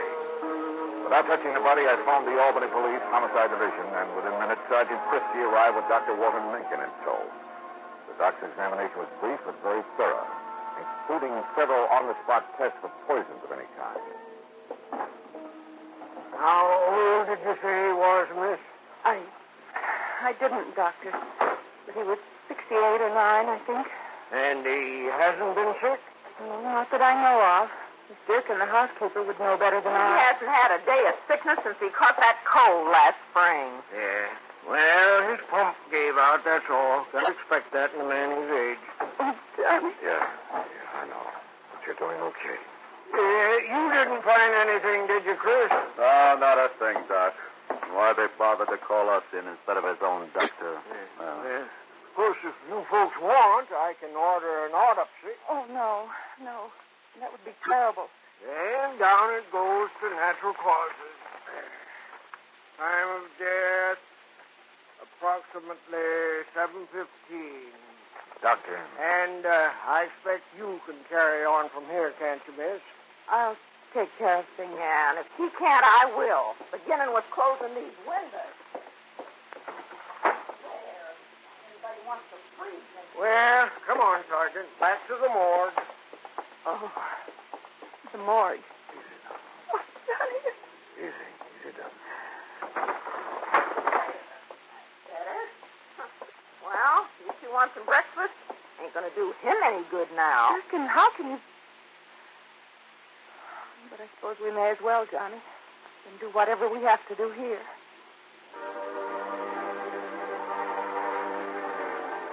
There was something mighty wrong here, yet I couldn't put my finger on it. Had I really caught the smell of cordite before we entered that room? It was too late to tell now, even with the windows closed. Those windows. It was a cold morning. Had he left them open while he dressed? Marilyn, heir to his big insurance policy. Had she really just arrived when I got there? If the housekeeper, Durkin, had been in the kitchen making breakfast, it would have been easy for someone to sneak in and... But who? And why? And what about Durkin? Now, wait a minute. The police medic said death due to natural causes. No symptoms, no wounds of any kind. So that's that. The undertaker must have been hungry for business because he got there before noon and took the body away. Meantime, of course, I'd questioned both Durkin and Marilyn pretty thoroughly. Enemy? Oh, no, Johnny. Daddy didn't have... Johnny, you keep talking as though you think he might have been murdered. Does anyone beside you benefit from his death, Marilyn? It's a horrid thing to say. I do. Durkin, what are you doing snooping around this way? Well, it's as much my affair as yours now that Mr. Edwards is gone. What do you mean by that, Durkin? I mean the money he left me in his will. And the codicil in his will that says Marilyn's got to share the insurance with me if she collects. Durkin. What do you mean by that? Oh, everybody knows her and her father, her foster father, ain't been getting along too good ever since she decided to get out and earn her own living, or tried to. I've been getting along all right. Oh, sure. And all the attention you've been giving your dear daddy these last couple of years. Why, today's the first time you've been in this house, and... That doesn't mean that Daddy and I haven't... Durkin, we wish to be left alone.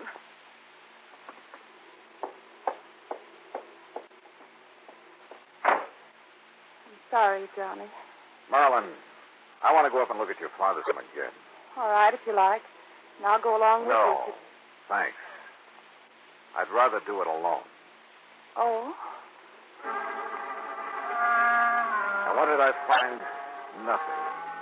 Sure, there were a couple of old bottles of hair tonic hidden away under some shirts. But after all, I mean, at his age. And that funny little thing on his dressing table. There was a little, well, hat stand, I guess you'd call it. The kind you find in a woman's hat shop. You know, a little wooden stand about 8 or 10 inches high. Johnny, look. Huh? Where did you get that? After what you said downstairs, I guess I began to wonder. Pretty special.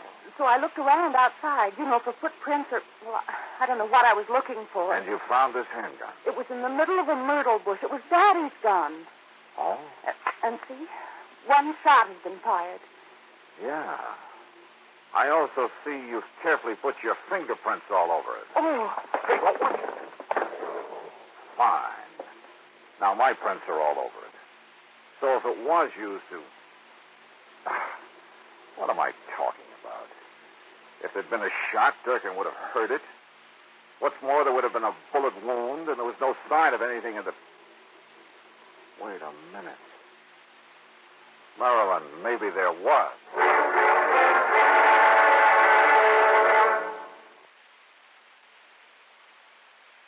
New 6-roll. And now, Act 3 of yours truly, Johnny Dollar and the hair-raising matter. My hunch was right. I was sure of it now. I told Miss Durkin and Marilyn to stay there at the house and wait for me, then jumped into my car and drove into Albany to the undertaker's.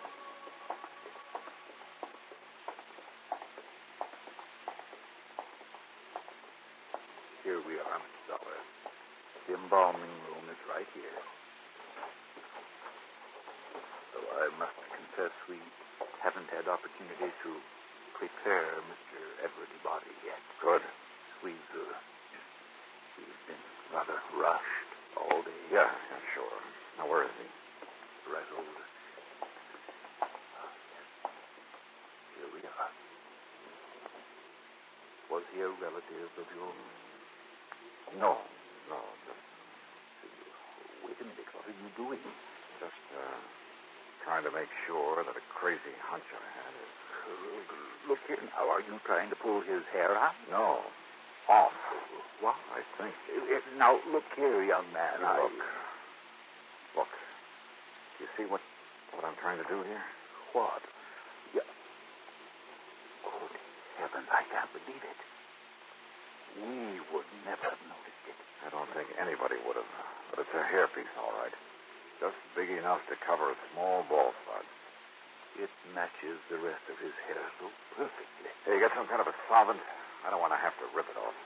Why, yes, I think we have. To be here somewhere. Sure, those old bottles of hair tonic. Probably hadn't used them in years. But that little wooden stand. Sure, he parked his wig on it.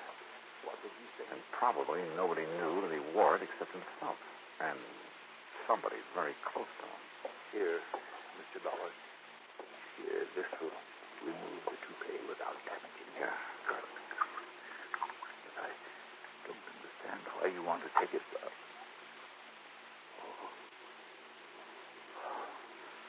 Good Lord. Yeah. Right in the middle of his bald spot. Covered up by the hairpiece. And the bullet that made it was a .38 special.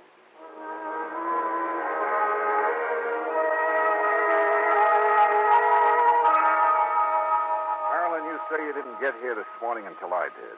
Yes, Johnny? You're sure? Yes, Johnny. Come on up to his room again. Where's Durkin? The kitchen, I guess. Johnny, you have a funny look. I mean... Yeah, come on. I'll tell you this much. Your father was murdered, all right. You sure of that? Yes, you bet I am. Now, look here, on his dressing table. You know what this is? Of course. It's a little hat stand I used when I was a kid. What's it doing here? I don't know. Funny. I never really noticed it before.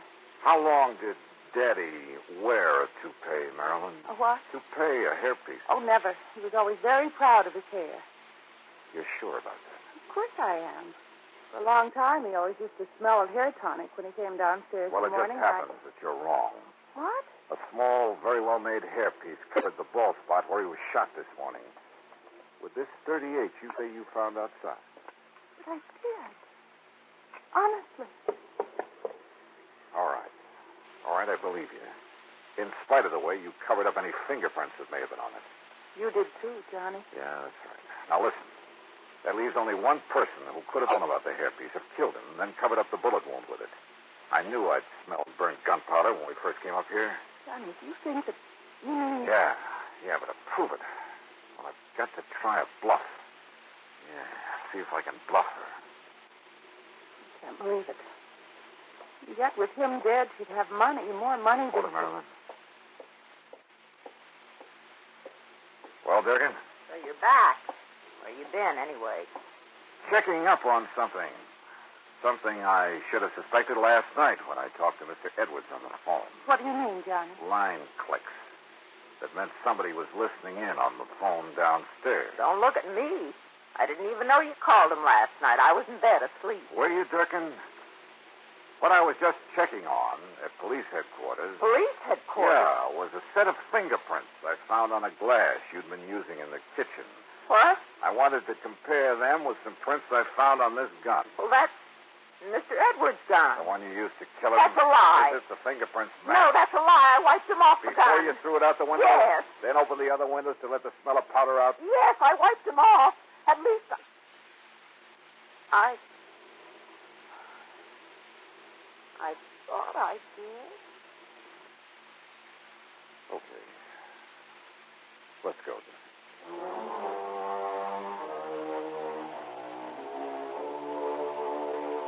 Don't worry. There'll be no part of the insurance or any other money for Durkin. The courts will take care of that. And probably with vengeance. But for Marilyn, well, you know something? There's a gal I think I'd like to see again. And I don't mean because of her fortune. Expense account total, including all the mileage on my car, $47.50. Yours truly, $20.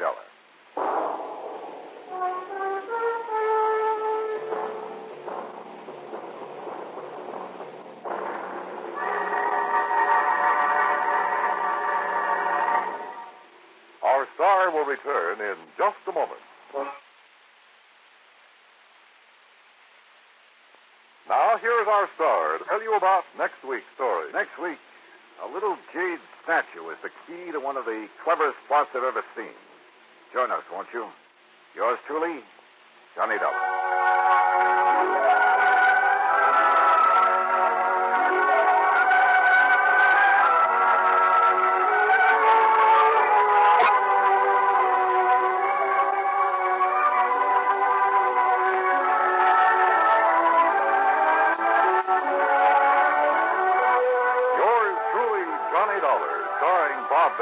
originates in Hollywood and is written, produced, and directed by Jack Johnstone.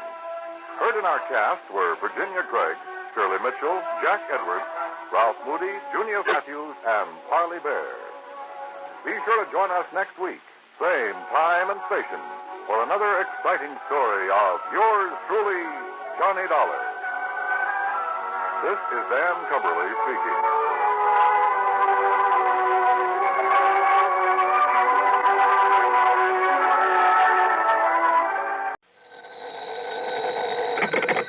Johnny Dollar. Hi, Mr. Dollar. Hi yourself. Who's that? You know, Jimmy. Jimmy? Sure, up here in East North Weldon.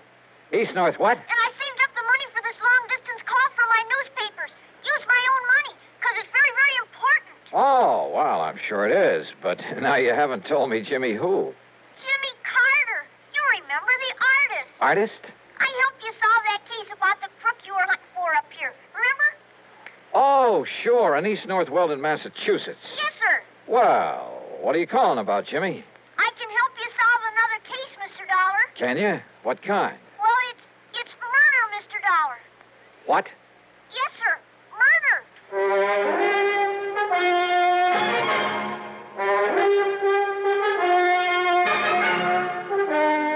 Bob Bailey in the exciting adventures of the man with the action-packed expense account. America's fabulous freelance insurance investigator. Yours truly, Johnny Dollar.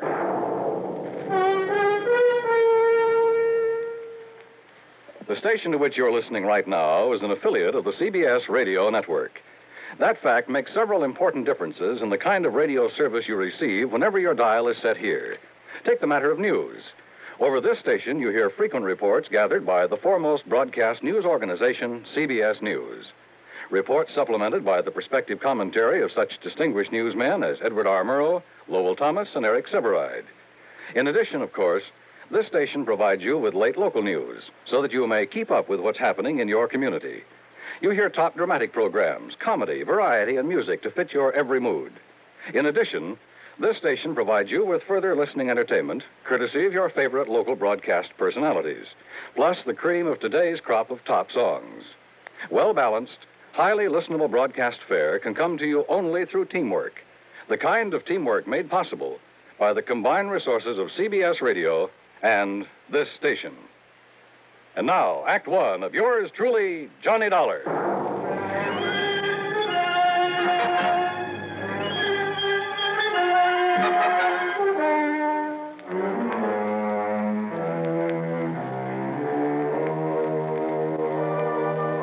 Expense account submitted by Special Investigator Johnny Dollar to the Amalgamated Life Association, Home Office, Hartford, Connecticut.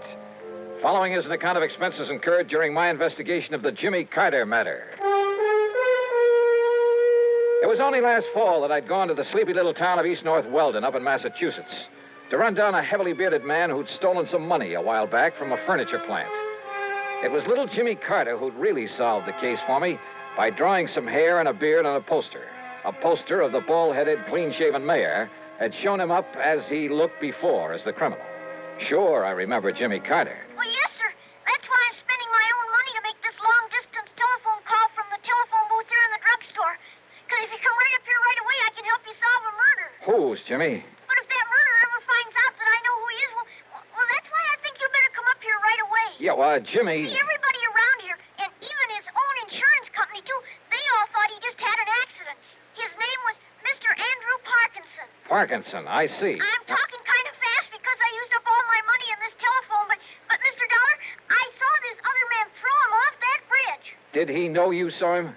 Oh, I don't see how he could help it, but he didn't do anything about it, so, well, maybe he didn't see me after all. All right, what's the name of this other man, the killer? Well, his name is... I'm sorry, sir, but your 3 minutes are up. What? But, gee, this is all the money I have. I'm sorry. Operator. Okay, I'll hang up then. The name, Jimmy. Goodbye, Mr. Dollar. Will you hurry up and come? The name of the killer. Goodbye, sir. No, reverse the charges.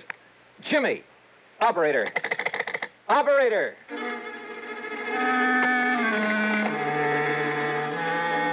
Expense account item 1, 10 cents. Phone call to the Auto Club for some route information. Item 2, another dime for a call to Pat McCracken at Universal Adjustment Bureau. It was pretty early in the morning, but fortunately he was in his office. Yes, Johnny? Hey, Pat, listen. I'm driving up to Massachusetts fast as I can. Well, Well, good for you. Listen, will you? What? Andrew Parkinson. Get that?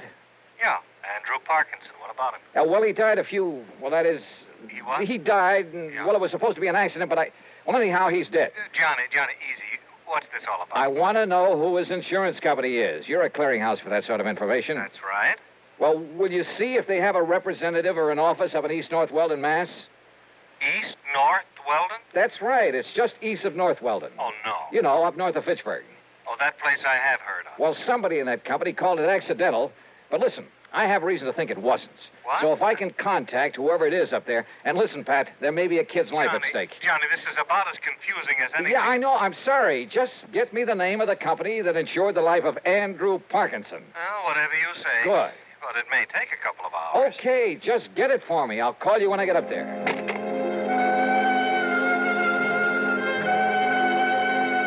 Item 3, $4 even for a tank full of gas. By the time I got to Fitchburg, it was a little afternoon, thanks to a slight argument with a highway policeman along the way. I made another phone call. Item 4, 55 cents. Pat McCracken. Did you find out that insurance company for me? Oh, Johnny? That's right. Ah, yes. It's one of the smaller outfits, Johnny. Does a lot of rural business. Amalgamated Life Association. Okay, thanks. Policy on Andrew Parkinson was issued by their local representative, Mr. Waldo Bottomley. They're in East North Weldon? That's right. Good. And the company's report on Parkinson says that his death was accidental. It's already been reported? Mm-hmm. Well, when did he die, Pat? Day before yesterday. And a claim's been filed? Yes. $10,000 with a double indemnity clause. Wait a minute. Who's the beneficiary? Lucius R. Weatherby, same town. Okay, thanks a lot. No, wait a minute, Johnny. Tell me what all Wait, this... nothing. I tell you, a kid's life may be in danger. What does a kid have to do? Sorry, Pat, I gotta hit the road.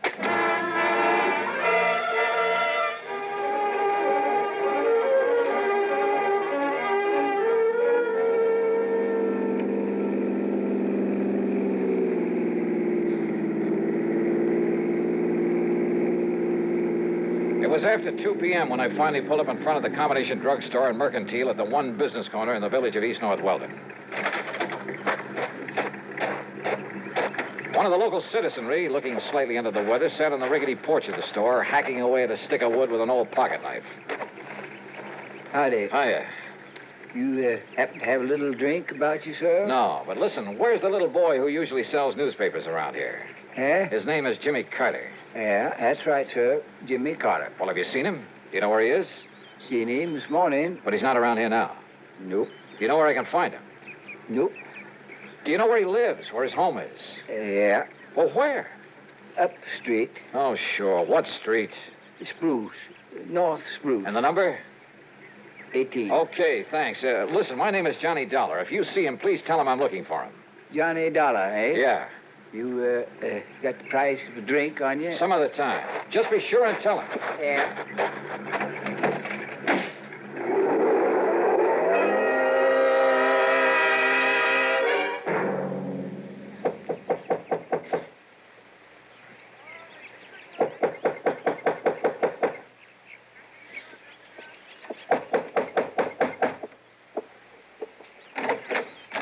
Yes, Mrs. Carter? that's right. My name is Johnny Dollar. Mr. Dollar, where is he?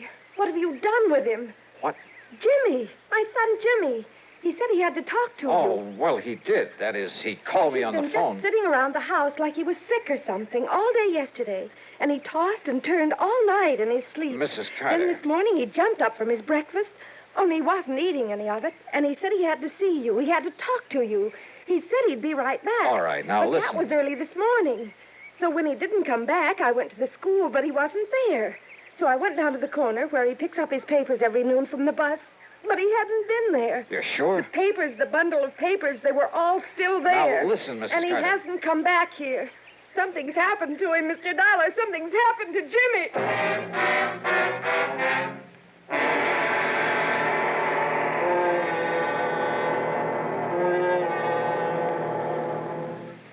Act 2 of yours truly, Johnny Dollar, in a moment. Coming up to 10 gallons, Mr. Johns. There. Check your oil filter and air filter might pay you $1,000. How's that? Well, haven't you heard about Fram's big silver treasure hunt? Oh, yes. Heard something about it over my car radio this morning. What's it all about? Well, a regular filter check is so important that Fram Corporation is paying $60,000 to get car owners to check their filters now. $60,000 in cash? Yeah, this is Fram's silver anniversary. Last year, 10,000 secretly numbered Fram filters were distributed all over the United States and installed in cars during regular servicing. You may have one in your car and not even know it. A Fram filter cartridge worth 1,000 silver dollars. And if you do, I get $1,000 too. Well, what are we waiting for? Let's check those filters now. Hurry, folks. You could win up to $1,000 in cash. Join the big Fram treasure hunt. Check your car filters now. And now, Act Two of yours truly, Johnny Dollar and the Jimmy Carter Matter.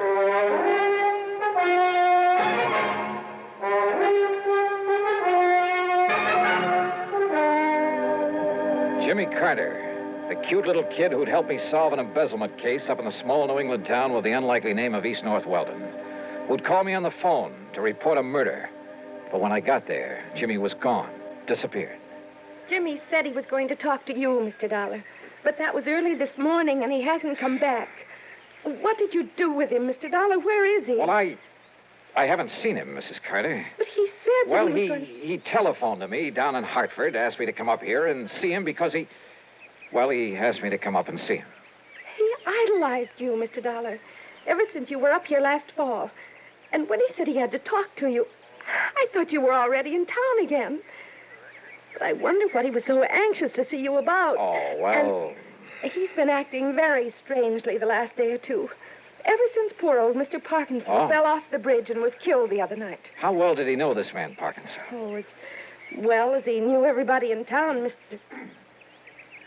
You don't think his disappearance this way could have anything to do with Mr. Parkinson being killed? Oh, well, how? How could it?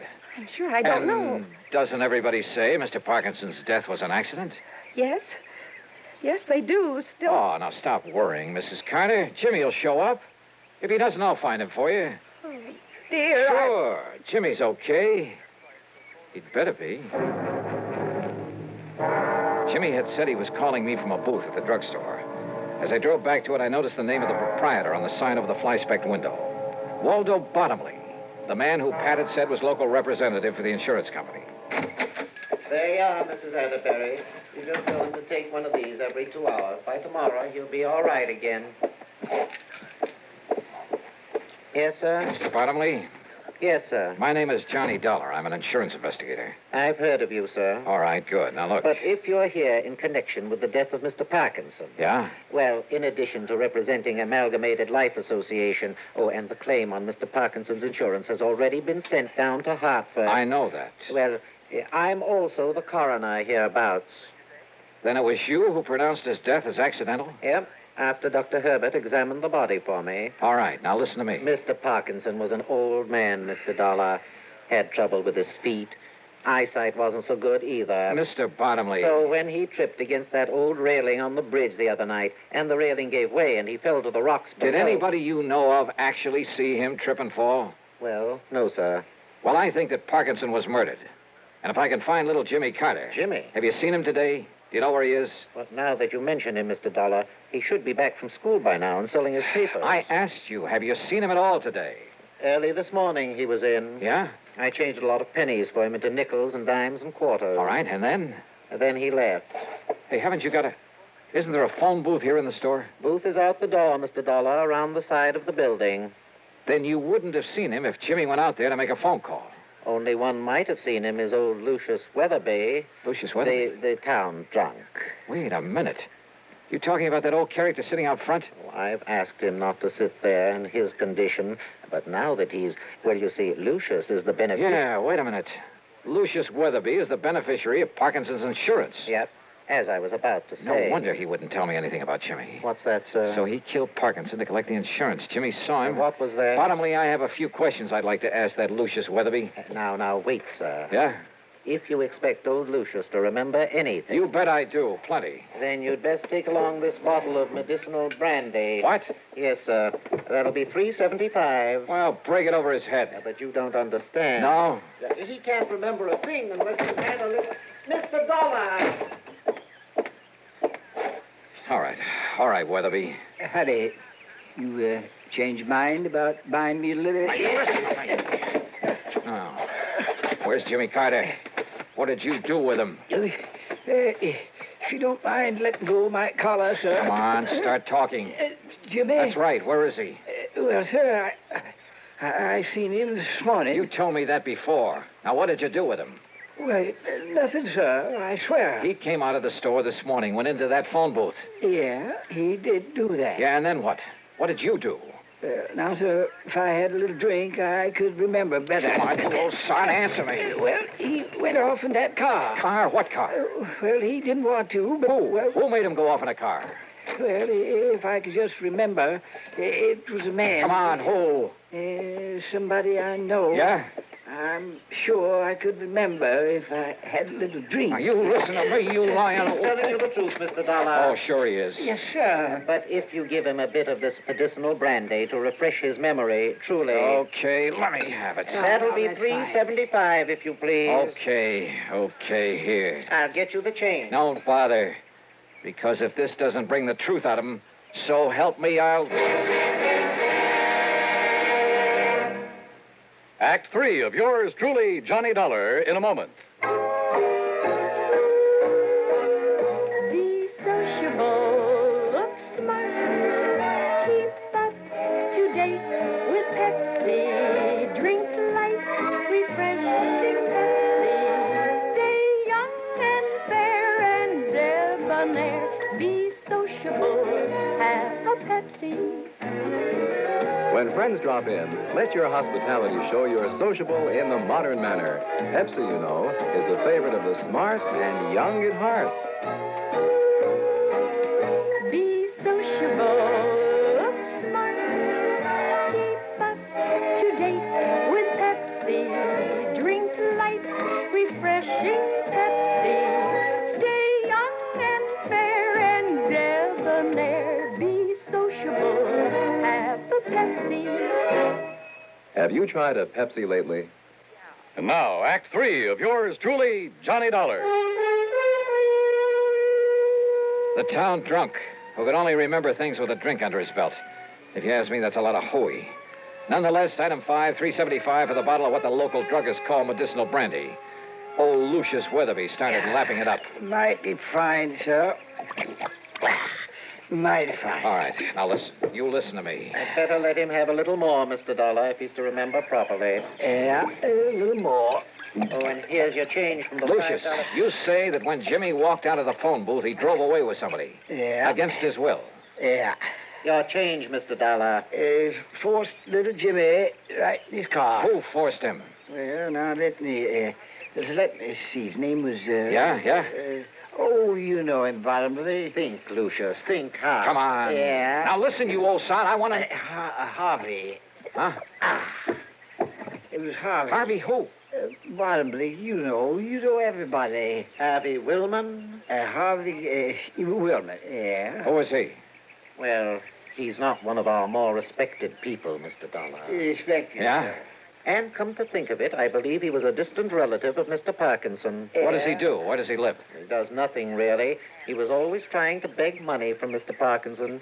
Never got it, though. Anybody else? I asked you, where can I find him? Where does he live? Winterwind. That's right. On the old farm out on Winter Avenue. You can tell it by all the new machinery out front. Okay, I'll see you later. Oh, your change, Mr. Dollar.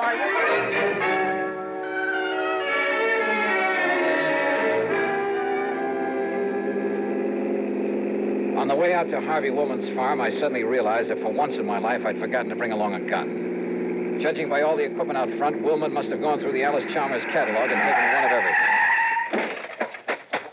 But the farmhouse was nothing but a one-story clapboard shack. Half hidden at the back of it was a beat-up old sedan. Come on, open up. Jimmy! All right, Willman, open up this door. I'll break it down. Willman! Okay, brother, you asked for it.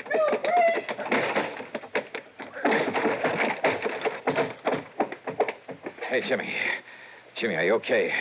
Where's Harvey? Behind you. Back at the door. Don't move, Dollar. I was afraid the kid got that phone call through to you. Too bad for you, he did. All right, look, Willman. No, don't, Mr. Dollar. He'll shoot you. I know he will. The kid's right, Dollar. Up against the wall. Face the wall. Put your hands up high against it. Go ahead.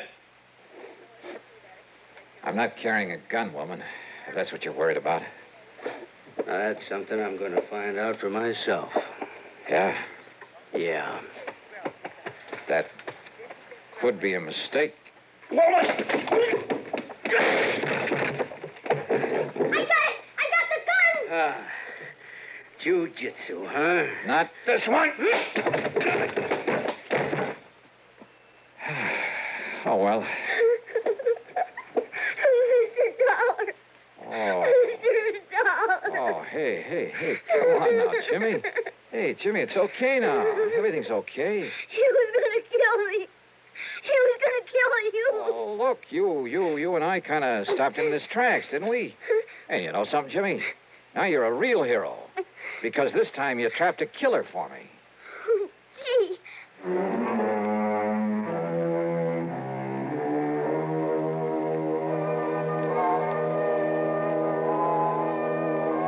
Item 6, $48.50 for a new sports jacket without holes in it. Yeah, Harvey Woolman had managed to get off that one shot. Item 7, $61 even, a brand new bike for Jimmy. Why? Because he saved the company from having to pay double indemnity. Expense account total, including mileage on my car, $117. Unless you'd like to tack on a little extra fee. Yours truly, Johnny Dollar.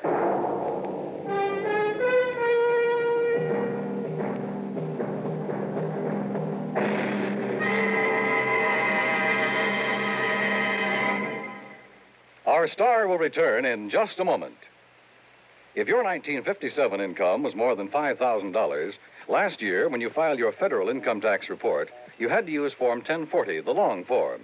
Those who earned $5,000 or less were permitted to use the short form, Form 1040A, if they chose. This year, the Internal Revenue Service is offering taxpayers a new Form 1040A, a simplified form with only 15 lines to fill out. The most important difference about this new form is that those whose 1958 incomes were $10,000 or less, and if you take only standard deductions, you're now permitted to file your return on the new short form 1040A. If you earned over $10,000 during 1958 or intend to itemize your deductions or other income variations, the long form 1040 must be used. The Revenue Service again reminds you to be sure to attach all W-2 withholding tax certificates pertaining to your earnings to the form you intend to file. Send your return to the District Director of Internal Revenue at the appropriate district office.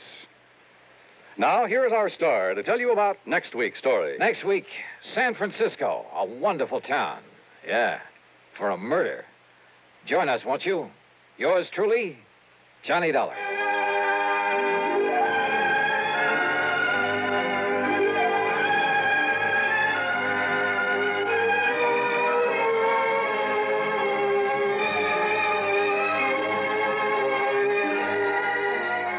Truly, Johnny Dollar, starring Bob Bailey, originates in Hollywood and is written, produced, and directed by Jack Johnstone.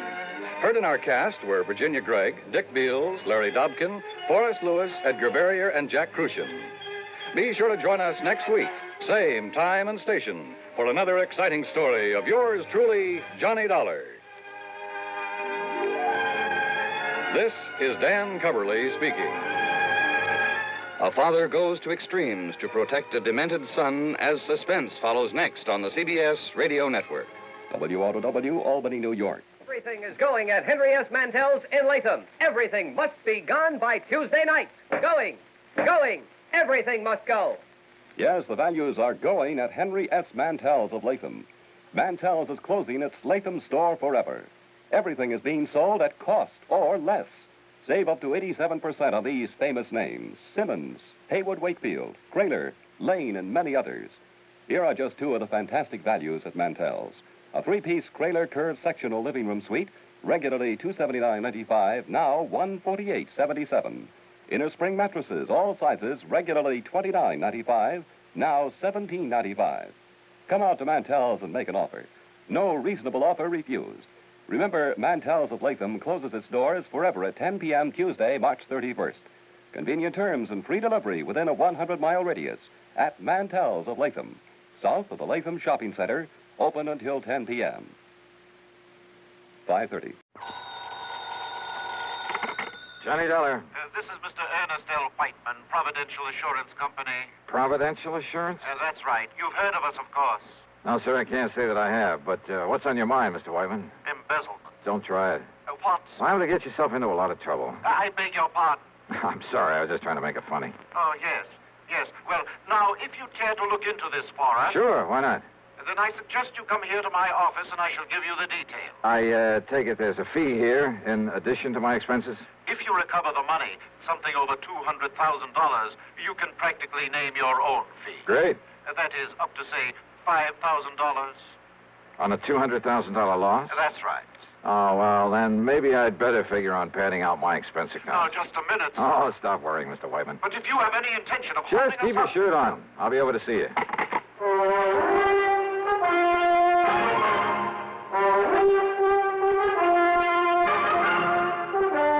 CBS Radio brings you Bob Bailey in the exciting adventures of the man with the action-packed expense account, America's fabulous freelance insurance investigator. Yours truly, Johnny Dollar.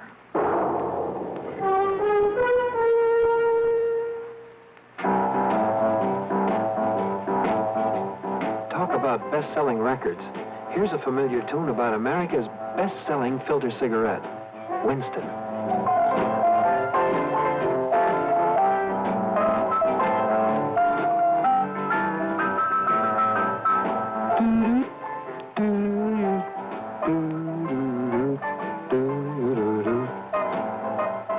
Winston gives you real flavor, full, rich tobacco flavor.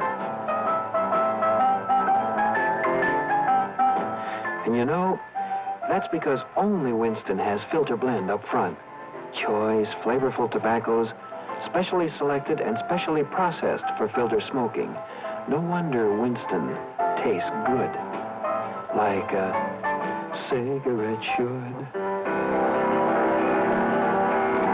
Smoke Winston. And now, Act One of yours truly, Johnny Dollar.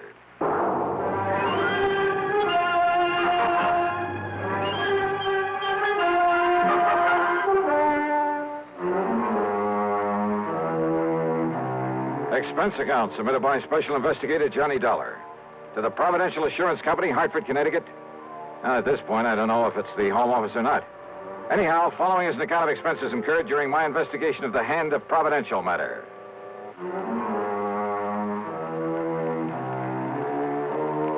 For some reason or other, dealing with a new company usually spells trouble for me. But expense account item one, $1.25 for a taxi to the offices of Providential down in the square. When I say offices, I mean exactly two with a connecting door. I'm very glad to see you, Mr. Dollar. I'm Ernest L. Whiteman. Mr. Whiteman? And this gentleman, Mr. Dollar... I'm the man that had Ernie Whiteman send for you. Yes, this is... Name is Elwood Sprague, Dollar. I'm the owner of this business. The sole owner, Mr. Sprague? That's right, son. Providential Assurance is all mine, lock, stock, and barrel. I see. Made a lot of money in oil down in Texas. Couldn't find any way to spend it all, so I started this here. So what happens? All I get is more money out of it. Yeah, well, Mr. Whiteman said something over the phone about an embezzlement. Exactly. $200,000 that was Go ahead and tell them all about it, Ernie, my boy. Tell them how it happened. Well, you see, Mr. Dollar, immediate public acceptance of our company is largely due to the What fact he that... means, Dollar, is the reason we sell so many policies is on account of we always pay off any claims real prompt in cash and hard, cold cash. Exactly. And for that reason Never question a claim. Just pay it off in cash. That's what we promise, and that's what we do. And for that reason, Mr. Dollar... That's why so many people who can't afford much insurance come to us. Yes, but as a result... So what happens? Instead of a nice tax loss, there ain't enough claims to fill your hat. All we make is profit. You mean you've hoped to lose money in this business? Tax loss, Mr. Dollar. You ever have to pay the taxes on profits from a couple of hundred producing oil wells? Hardly. But now, Mr. Whiteman, about this embezzlement. As I started to say, paying off in cash as we do... That's right. Means keeping a lot of cash on hand. Oh? Then this embezzlement was of your own money? Exactly. The money was stolen from us. You kept that kind of money here in a safe or something? Well, wouldn't keep it laying around on the floor, would you? Well, have you any idea who might have taken it? We most certainly have. It was Hauser, Tom Hauser. The only one besides Whitey had the combination to the safe. He also kept the books, Mr. Dollar. Well, didn't you check his books periodically? Oh, of course I did. But when I discovered the loss this morning, I also discovered he'd been juggling the accounts. Well, how long ago did this Tom Hauser work here? Up until yesterday. As I told Mr. Sprague, I informed Hauser last night that I planned to check the cash as well as the books this morning. So what happens? This morning he's gone, and so is the money. Well, Dollar? When you ask me, this sounds like the most loosely run insurance company. Mr. Dollar. How you ever managed to get a license from the insurance commission? Well, now, that license is something we ain't bothered with yet. You what? We gotta make sure we got a business first, don't we? Are you kidding? Do you realize what the commission will do when they find out about this? Don't give it a thought, son. To say nothing of the police? Your job is to catch that Tom Now, Hauser. look here, Mr. Sprague. Then, if the insurance commission or the government or anybody says we're doing wrong... And you can bet they will. Why, then I'll pay up and get out of this business. Believe me, it'll cost you a lot more than this $200,000. Well, sure, maybe a couple million. It'll make a nice tax loss. Yeah, and you'll probably end up in jail. Well, now, you let me worry about that. Your job is to get this embezzler. And don't forget, we're paying you $5,000 to do it. Look, you say it may cost you millions to get out of this mess. That's right. And yet you're worried about a couple of $100,000? Well, now, that's different. Huh? That was stolen, son. That was illegal. Trying to make sense with this man was like trying to reason with a hitching post. I told him I didn't want the case and that I could understand why he'd hesitate about calling in the police. Sure, they'd probably start asking questions. With the only answers he could give them, he'd really be in trouble. I told him that my only duty, as far as I could see, was to notify the commission of this whole operation. Sure, son. If your conscience hurts you, go ahead and notify him. After you got this money back first. After? Well, I don't know much about investigation, but seems to me that with him gone only a few hours, well, if I was you, I wouldn't be wasting any time. You got a point there. Sure. And don't you forget that $5,000 that's waiting for you when you bring that money back. Well, I ask you, what would you have done? And with a fee of $5,000 dangling in front of your eyes? Yeah, that's what I did. I took the case.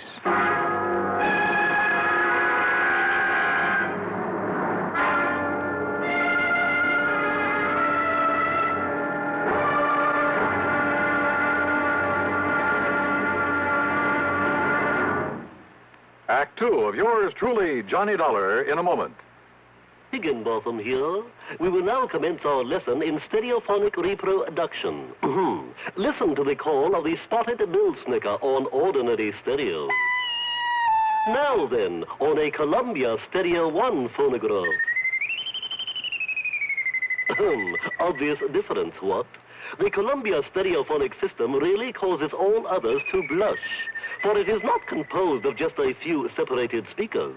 Columbia is the originator and exclusive purveyor of stereo projection. Only Columbia fills every inch of a room with real, lifelike sound. Now, when I was bird-watching with the Duchess of... But let that pass. You simply must hear the Stereo 1 phonograph by Columbia. Ask your Columbia phonograph dealer for a demonstration. And, chaps, portables are priced as low as $39.95. Consoles commence at $129.95. Lost that bird. And now, Act two of yours truly, Johnny Dollar, and the Hand of Providential Matter. Hoping the insurance commission wouldn't hang me if they ever found out I'd taken an assignment from this outfit, I decided to check the last known whereabouts of the embezzler, the bookkeeper who'd stolen some $200,000 from them. After getting his description and his address from Mr. Sprague, I spent item two, $1.85, for a taxi to a dingy rooming house on the north side of town. At the front door, I was met by a frowsy old maid wearing a rather slovenly blue housecoat. She looked like she'd just gotten out of bed, and her stringy black hair was up in paper curlers. Special investigator, huh? That's right. Here, my credentials. Johnny Dollar, freelance. Well, Mr. Tom Hauser ain't here right now. I know. Have you any idea where he might be? I seen him leaving bag and baggage late last night. Guess he's gone on a trip somewheres. I was sitting by the front window having a can of beer before I went to bed, and I seen him get in his car and drive off. Yeah, well, just let me have the key to his room. Are you sure that's all right unless you got some kind of a warrant? Yeah, I'm sure. The key, please. Well, Ain't had a chance to clean his room up yet today. Don't do it. Don't touch a thing of his until I tell you to. Oh, well, now look, dearie. Just let me have the key. And here. Here's a 5-spot for your trouble. Oh.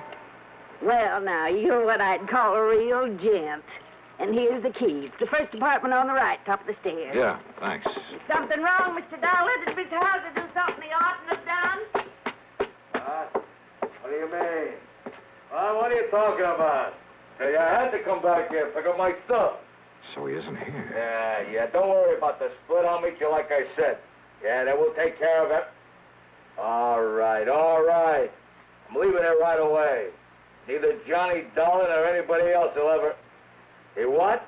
Well, if he does, I'll be ready for him. So come on now, hang up. Let me get out of here. Stop worrying, pal. I can take care of him and anybody else. Quietly as possible, I slipped the key into the door. I had some difficulty turning it, but finally heard the lock slip. Then I started slowly turning the knob. And then, well, I'm not quite sure exactly what did happen, except the door was suddenly pulled open so quickly that... Okay, baby. Oh.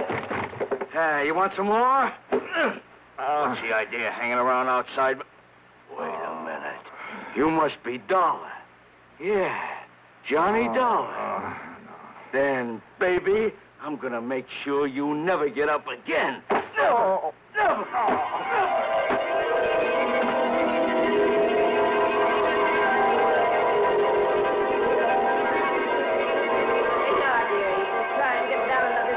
Out of this bottle. Just leave that wet rag laying there on your forehead. It'll make you feel better. What do you...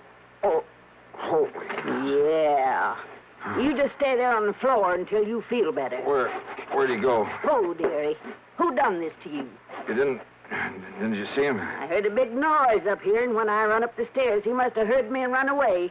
You was just laying here bleeding this way. That window. What's outside that window? Only the fire escape. But look, dearie. Yeah? Busted table lamp. This must have been what... Don't touch it. What? No, I'll wrap it in my handkerchief and... But who could have come here and done this to you? I can't imagine. Well, I can. Tom Hauser. Item 3, $1.20 for a cab to police headquarters. Anybody but Sergeant Ed Wilson would have asked a lot of questions that I didn't feel like answering. Ed simply took the lamp, told one of the boys in the lab to check, and if he found any prints on it, to classify them, then send a teletype to Washington. Item 4, $1 even for a cab to my apartment. After a long, cool shower, I felt somewhat better. I just got back into my clothes when the phone rang. Johnny Dollar. Ed Wilson, Johnny. Those prints on that lamp. Yeah, Ed. Thomas Harker, alias Tim Hosker, alias Tommy Hauser, alias just about everything else you can think of. Johnny, that boy is one of the 10 most wanted. No kidding. And for everything from safe-cracking to murder. You got any kind of a lead on him? Only that rooming house where he slugged me. Then he may be 100 miles away by now. I wouldn't bank on it. So, Ed... Yeah? You'd better put out that good old dragnet. Oh, don't worry, Johnny. But listen, just remember one thing about him. Like what? If that boy thinks you recognize I didn't even get a look at him. Maybe he doesn't know that. And if he finds out he didn't kill you, Johnny... Well? He'll be back to finish the job.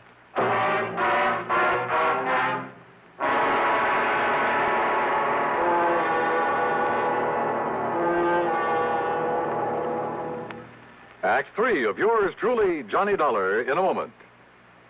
Here's Hollywood star Mona Freeman. Who feels like acting with a miserable cold? I relieve cold distress the fast way with 4-way cold tablets. Yes, tests of all the leading cold tablets proved 4-way fastest acting.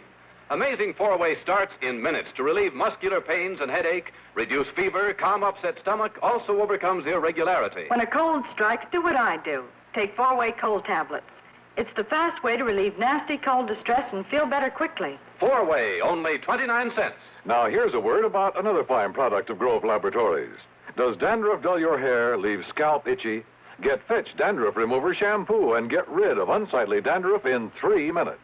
3 minutes with Fitch regularly is guaranteed to keep embarrassing dandruff away forever. Apply Fitch before wetting hair, rub in 1 minute. Add water, lather 1 minute. Rinse 1 minute. Every trace of dandruff goes down the drain. 3 minutes with Fitch, unsightly dandruff's gone. Fitch can also leave your hair up to 35% brighter. Fitch Dandruff Remover Shampoo. And now, Act 3 of yours truly, Johnny Dollar.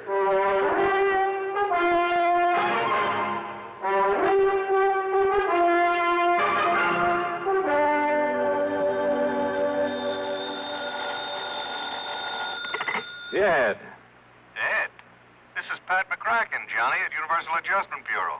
Oh, sorry, Pat. I thought it was Ed Wilson again. Sergeant Wilson of police headquarters? Yeah, and listen, I'm in kind of a hurry. Oh, then I won't hold you. I was just hoping you'd have time to look into what appears to be a phony insurance company for us. What? Keep talking. But if you're already working on it... No, just go on with what you were saying, Pat. Well, we got a complaint about some new company here in town that we'd never heard of. Seems they're stalling on the payment of a small claim. Yeah, sure. In spite of their pledge to pay off promptly and without question. Yeah? Also to pay off in cold cash. Yes, that's right. Providential Assurance Company. Well, what do you know about them?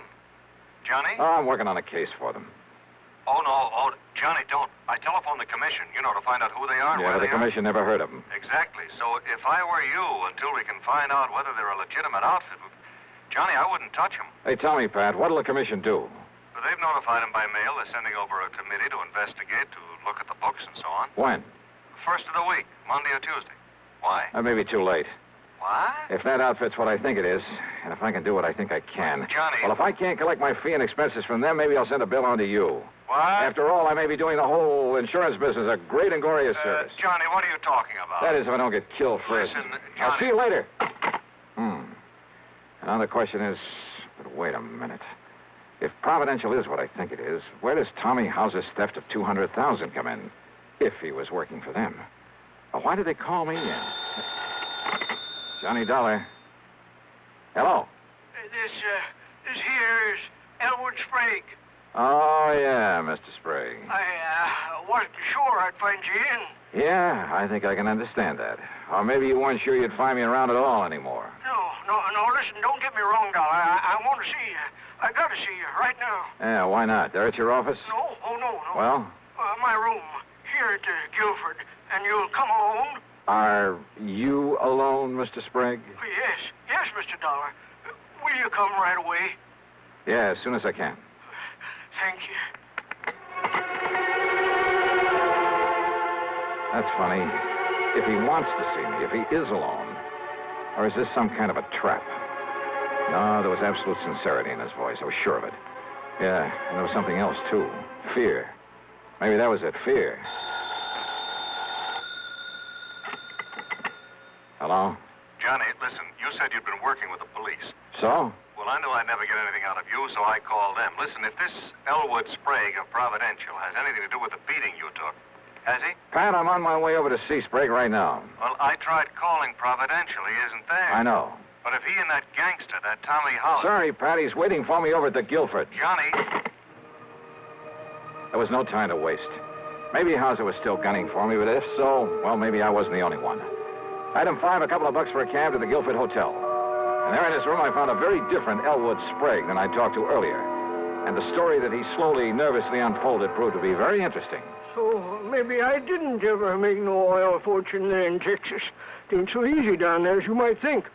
But I learned to use my wits and my brains to get along by outsmarting the next man. You see what I mean, Mr. Dollar? Then those 200 oil wells you were talking about... Well, it made a good line. It fooled you, didn't it? It even fooled Ernie Whiteman for a while. That's what gave him the idea. The idea for what, Mr. Sprague? Well, me to front for this insurance racket. Collect a lot of premiums, and then we'd skip town. Right in the heart of the insurance industry? Always harder to pick out a bad apple in the barrel for, ain't it? Oh, brother. So what happened? That Ernie's a salesman, Johnny. When he got started on the country people around here, the money come rolling in. And when somebody made a claim, we stalled him on it. How long did you think you could get away with this? Until the commission got wise to us. Then we'd move out. The commission was planning to investigate you next week. I know. Only by that time we'd be out of here. You and Whiteman and this Tommy Houser. Houser. Ernie brought him in. He said because he had a record, the police would know about him, so he would take the rap if anything went wrong. But then he walks out with all the money last night. And then you sent for me. Why? Because Ernie and me go after Houser, he might have killed us. Ernie didn't want to send for you, but I made him. I held a gun on him. Oh, real nice people. Because maybe Houser didn't know you. Maybe you could nab him and get the money for us. So what if you did get wise to us? What if we should have to cut you in to keep you from blabbing to the law? You rotten. Do you think everybody in this world is a crook? Well, at least it was better than leaving Houser get away with all of it. It looks to me like he has so far. Well, Johnny, now listen. Oh, I'm listening. Now Ernie didn't know it, but I heard him on the phone. he was talking to Hauser. He was double-crossing me. They're meeting somewhere to split the money. Yeah? And, well, what else listen, could you expect? Now, listen, Johnny. Then they're coming over here to kill me so that I can't talk, you see. That's when I phoned you to come over here. And you think for 1 minute I'm going to stick my neck out to save that lousy hide of yours? Oh, you got to, Johnny. You got to. All I got to do is turn you over to the police. The police? Or would you rather just sit here and wait for Hauser and Wyman? Well? Oh, all right, Johnny. All right, come on.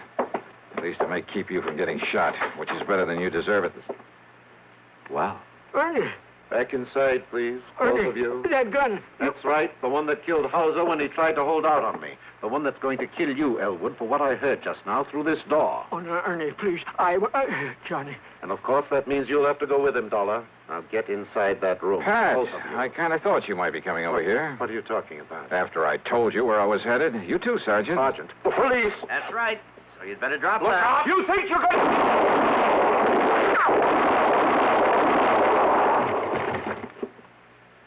Well, Johnny? Well, thanks, Ed. You too, Pat. Oh, and Ed. Yeah, Johnny. Maybe you'd better put a pair of cuffs on Mr. Sprague here. You know, to keep him out of any more trouble. Oh, I'll go along peaceful.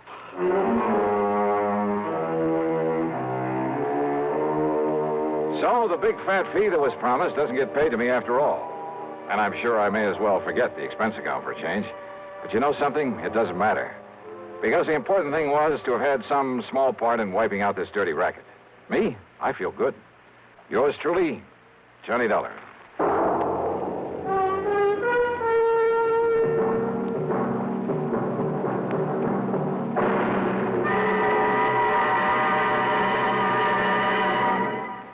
Our star will return in just a moment. Constipation is something people don't talk about much, but it can be a problem for anyone, even doctors. And when constipation occurs, it's interesting to see just what doctors consider important about a laxative they might use or recommend. Well, a majority of the doctors we heard from had this to say. A laxative should be effective, gentle, as close to natural acting as possible, and a medicine that can be used with complete confidence. Now, X-Lax has been popular with many doctors and millions of people over the years because pleasant-tasting chocolated X-Lax is effective. Overnight, it helps you toward your normal regularity. X-Lax is gentle. Next morning, it gives you the closest thing to natural action. And that's why many doctors and millions of people use X-Lax with complete confidence. X-Lax, the laxative that helps you toward your normal regularity gently, overnight. Is X-Lax in your medicine cabinet? Now, here is our star to tell you about next week's story. Next week, a man who uses government help to promote his one-man crime wave. Join us, won't you? Yours truly, Johnny Dollar.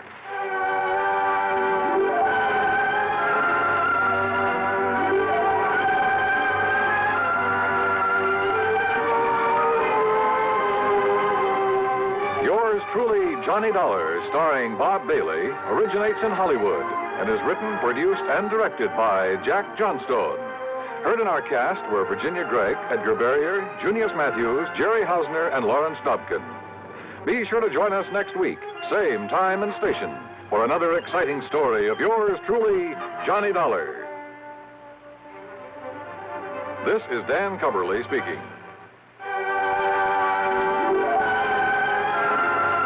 Next, the nerve-tingling progress of a man hurled into space from Suspense on the CBS Radio Network. Citizens of Troy, this is Neil Kelleher, the Republican candidate for mayor of Troy.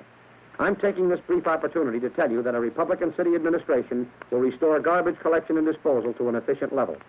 The Democratic administration, having burned out the municipal incinerator, has now returned to the ancient system of garbage and refuse disposal by depositing it on an open dump. I shall take steps immediately to restore the incinerator and eliminate the threat of stench and smog that will surely be blanketing the northern section of our city as soon as the refuse piles get deep enough and the underground fires begin to burn.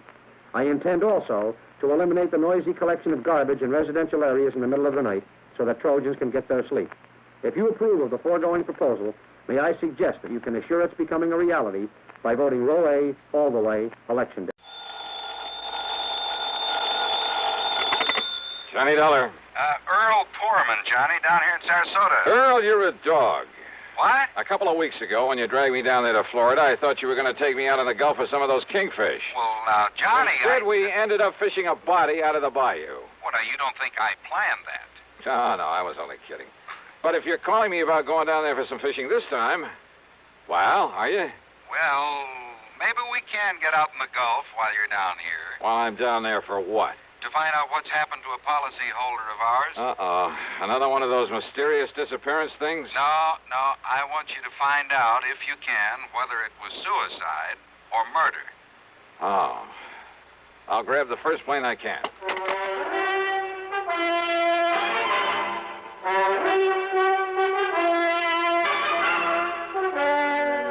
CBS Radio brings you Bob Bailey in the exciting adventures of the man with the action-packed expense account, America's fabulous freelance insurance investigator. Yours truly, Johnny Dollar.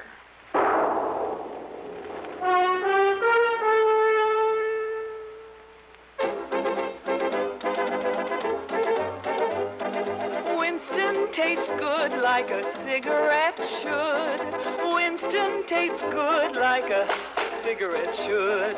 Winston gives you real flavorful, rich tobacco flavor. Winston's easy drawing too. The flavor comes right through to you. Winston tastes good like a cigarette should. A modern filter? Sure, Winston has it. But that's only the beginning of a Winston. Up front, up where it really counts, Winston packs exclusive filter blend. Light, flavorful tobaccos, specially selected and specially processed for filter smoking. Filter blend. That's why it's fun to smoke Winston, America's best-selling filter cigarette. Winston tastes good like a cigarette should. And now, Act One of yours truly, Johnny Dollar.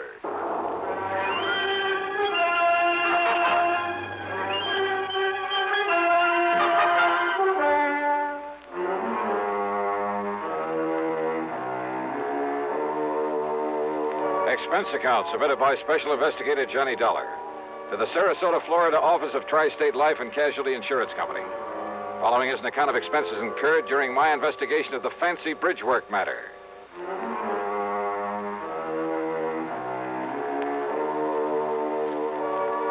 Expense account item 1, $79 even, plane fare and incidentals, Hartford to the International Airport at Tampa.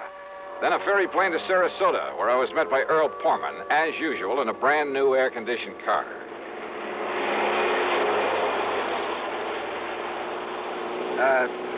You know something, Johnny? If I'd had any sense, I'd have met you in Tampa. Oh? Why do you say that, Earl? Well, because this murder, if it really was a murder, occurred on the Sunshine Skyway Bridge, about 28 or 29 miles north of town. Yeah, I wondered why we were heading north on the Tamiami Trail. But you say if it was murder. Well, if it was suicide, Johnny, if you can prove it, well, it'll take the company off the hook for some $40,000. Uh-huh. Who was the victim, the insured? A worthless tin-horn gambler by the name of Alfie Garbert. Tin-horn, huh? What? Well, he must have had something to pay the premium on $40,000 worth of insurance. He paid exactly one of those premiums, Johnny. Well, what happened? You remember the dog racing track south of town? Yeah, my pocketbook still carries a couple of scars from it. Well, Alfie's been losing his shirt out there night after night. He's not only borrowed everything he can get his hands on, moved into a third-rate motel, but well, he sold most of his wife's jewelry. Uh-huh. They've been practically living on handouts. Police think maybe he's responsible for a couple of robberies around town, but they haven't been able to prove anything. Really? In other words, Alfie's been in pretty bad shape, mentally as well as financially. His wife told a doctor she was afraid he might commit suicide. So you got the picture? Yeah, I got it. Go on, Earl. Well, last night, he and another punk by the name of Luke Thrasher got into a big fight there at the track. Luke is a pretty bad actor, by the way. And how do you mean that, Earl? Oh, there have been a couple of unexplained murders of people who tried to cross him up back in the past. By unexplained, you mean they couldn't pin them on him? Exactly. Oh, here now, we're on the Sunshine Skyway Bridge. Yeah, well, what'd they fight about? Seems Alfie had welched on a bet, a big one. And Luke told him if he didn't get out of town, he'd kill him. So? 3 or 4 o'clock this morning, Alfie's wife was at police headquarters asking him to please find her missing husband. He hadn't come home from the track. No message from him, nothing. Is she the beneficiary of this policy? Yeah, she is. And Johnny, she's just about as worthless a character as her husband. Todd Swam down at the Chamber of Commerce has been trying to figure some legitimate way to get them both out of Sarasota. Well, is there any reason to think Alfie didn't take the hint and just leave town? He was pretty scared of Luke Thrasher, made no bones about it. And you ask me, he had reason to be. So when she reported him missing, the police hauled Luke off to the clink. Figured he'd carried out his threat, huh? Until this morning, just before I called you. Oh, what happened? Now here we are, coming to the center span of this bridge. Yeah, I see. Yeah. Well, look, what made the police change their highest span of any bridge in the state, Johnny. So I've heard. But, look, you didn't answer my question. Bridge is 15 miles long and over 100 feet high up there. I see that. Several suicides off this thing, Well, Johnny. what has that got to do with Alfie Garber? You see the police car parked just ahead? Wow. Reason they're looking things over is because that car in front of theirs is Alfie Garber's, right where he left it. And they figure he took the jump. A fishing boat down below found his hat and his jacket floating around in the bay. Oh, well, that doesn't prove suicide, Earl. Doesn't prove murder, either. Keep moving there, mister. Keep moving. Hi, Lieutenant. What? Oh, you, Mr. Foreman. I kind of thought you'd be out here for a look at things. Lieutenant Dodge, this is Johnny Dollar. He's a special investigator. Sure, Mr. Dahl. I'm glad to see you again. Yeah, hiya, Lieutenant. Well, looks like now we got something to work on around here. You will work with us, won't you? Why not? Well, wait a minute. What did you mean, Lieutenant? Mr. Foreman, we haven't found the body yet, but the evidence, mostly a torn piece of shirt and some blood we found here on one of the girders. Blood? Yeah, and a lot of scuff marks and things. Oh, there's no question there was a struggle before Garber was tossed off into the bay. A big one.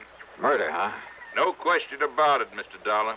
Well, then, Earl, it looks like your company's going to have to pay off the beneficiary. And my expense account, of course. Oh, now, why bring that up? But as long as I'm here, you mind if I look at that evidence you mentioned, Lieutenant? Help yourself, Dollar.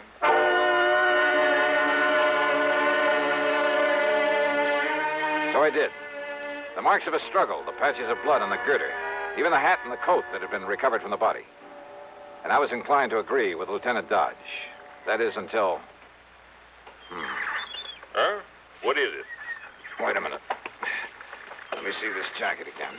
It's just an ordinary old tweed jacket, Dollar, and it's his all right. I checked it out with his wife. Yeah? Is she all broken up about him? Oh, not particularly. Luke Thrasher died, she might have been. I see. No bullet holes or tears in this thing. Well, so he must have taken it off before the struggle. But, what about this? What?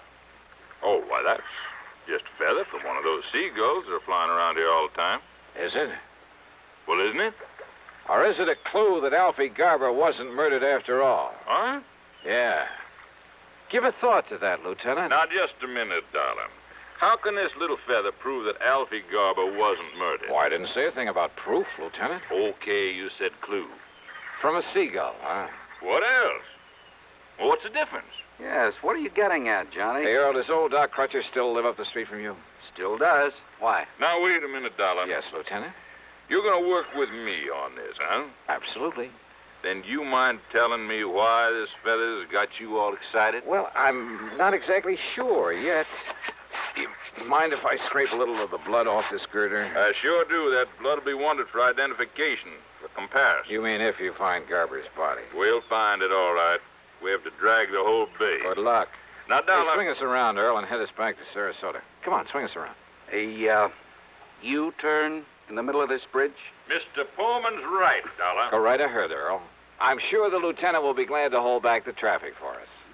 Whatever you say, John. Okay, make a U-turn. I'll hold things up for you. But, Dollar... Attaboy.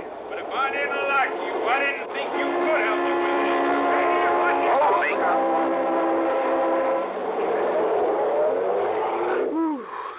I thought he was going to hold up traffic for us. Yeah. Well, if he isn't any better at solving murders, he is going to need help on this case. Huh? Well, I thought you didn't think it was murder. Of course, it's only a hunch, Earl. Because of that silly little feather you found? But if that came from a seagull, I'll eat my shirt. Look, will you please tell me what you're up to? After Dr. Crutcher looks over this sample of blood the lieutenant so kindly provided. Drive on, Earl.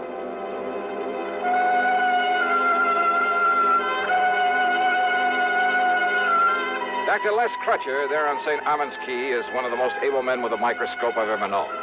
He poured us a couple of drinks, took the blood sample, and retired to the tiny laboratory there at the back of his house.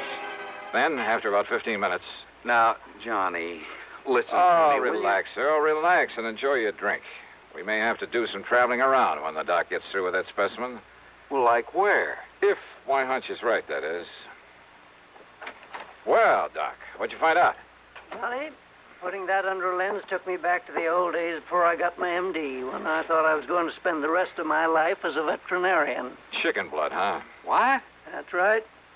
Though whatever made you think it was... Well, then that feather was a chicken feather? I kind of thought maybe it was, Earl. Now I'm sure. Well, then Alfie Garber wasn't murdered at all. Those marks of a struggle, the blood up there on that bridge, his hat and his coat, they were just planted there. Alfie planted them there. Which means the police can forget their earlier suicide theory, too, doesn't it? Right. Alfie staged the whole thing to make it look like murder so his wife could collect his insurance. Kind of looks that way, doesn't it? So all his wife has to do is collect the insurance, then meet him somewhere, and they'll be $40,000 richer. At least that's what she thinks. Only she's wrong. They're both wrong. Right, Johnny? One sure way to prove it out, Earl. Yes? How? Sure. Find Alfie Garber.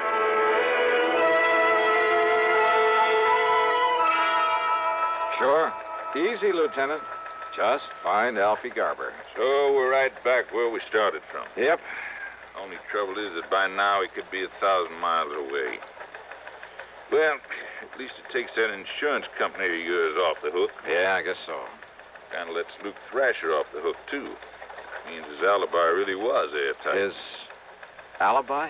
Yeah, Luke had witnesses to prove he was here in town at the time Alfie's car was left up on that bridge. Oh, I see. So I'd better arrange for Luke's release, I guess. Only hope he doesn't make trouble over being locked up. Well, now, those kinds seldom do, Lieutenant. They're usually smart enough to try to keep peace with you boys. He is a smart one, all right. Maybe if I butter him up a bit... Hey, look. I borrowed one of Earl Pullman's cars. When you let Luke Thrasher out, tell him there's a car and chauffeur waiting to take him anywhere he wants to go. Okay, Johnny. Thanks. As I drove Luke to his little motel out south of town near the track, I hoped he might come up with some kind of a lead on Alfie Garber. After all, he followed the same route year after year, made the same contacts. But I didn't get much help from him. Quite the contrary. Dollar, if I knew where to look for that punk, I might go after him myself. Oh? Why, Luke? I could kill that cheap little Welshie. Only, what's your interest in him? His attempt to defraud an insurance company? Oh. Slow down. Sure. What are you, anyway?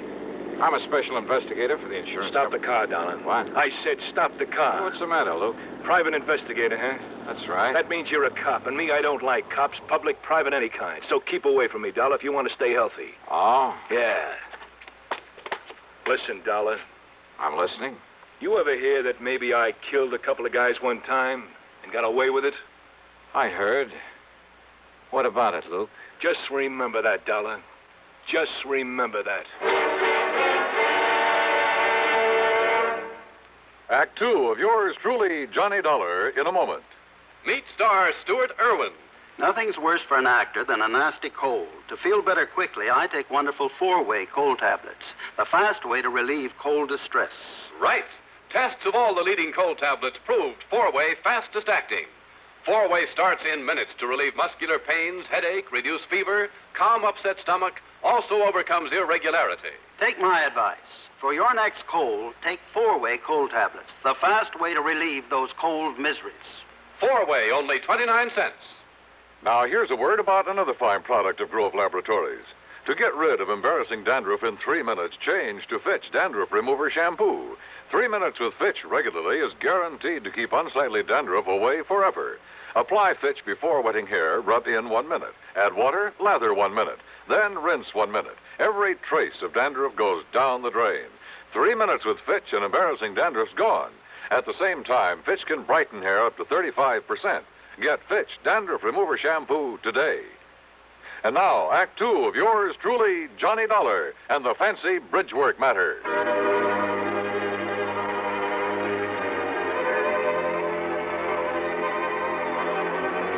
Hunches. Sometimes my salvation, sometimes the bane of my existence. It was a hunch that led to the discovery that all the evidence Alfie Garber had been murdered and thrown off the bridge, that all that evidence was trumped up, phony, obviously to mislead anyone looking for Alfie. And now I had a couple of hunches about Luke Thrasher. One, that his warning to stay out of his way was due to more than a simple hatred of cops. Two, well, this was a real wild one. But in spite of what he'd said, I had the distinct feeling he could somehow put me on Alfie Garber's trail. It was late by the time I got to Earl Portman's house on St. Armand's Key. He and his wife had gone to bed. I poured myself a nightcap and sat down on the floor of the room to think things out. Huh?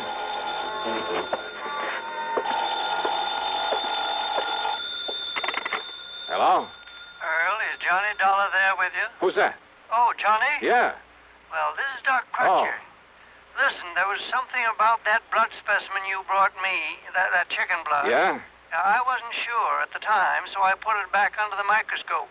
And I found traces in it of a trypanosis virus.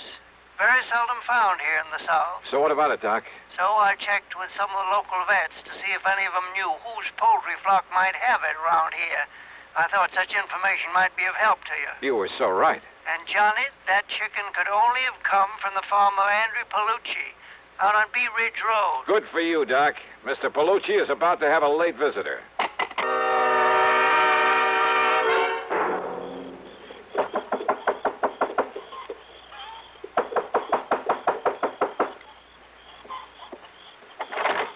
Yeah. What do you want? Don't you know what time it is? Yeah, and I'm sorry to get you out of bed. Oh, sure. Look, my name is Johnny Dollar. I want to know if a man named Alfie Garber bought a chicken from you yesterday. Huh? You waking me up in the middle of the night and tell me, did he? No, he didn't. No, it was his wife. She bought the chicken. Oh, his wife? That's right. Her and that man, What man? That'll Luke. That's all right, Luke. So what's your business you come around this way? Just don't worry about that. Don't worry, huh? You get me out of bed, you wake my chicken. Hey, look, I said I'm sorry. Oh, sure, wiser guy. Now, wait a minute. What do you I'll get so... report you to the cops, you come around this way. Well, why don't you do just that? Good night, Mr. Palucci. You think I wouldn't, you wiser guy?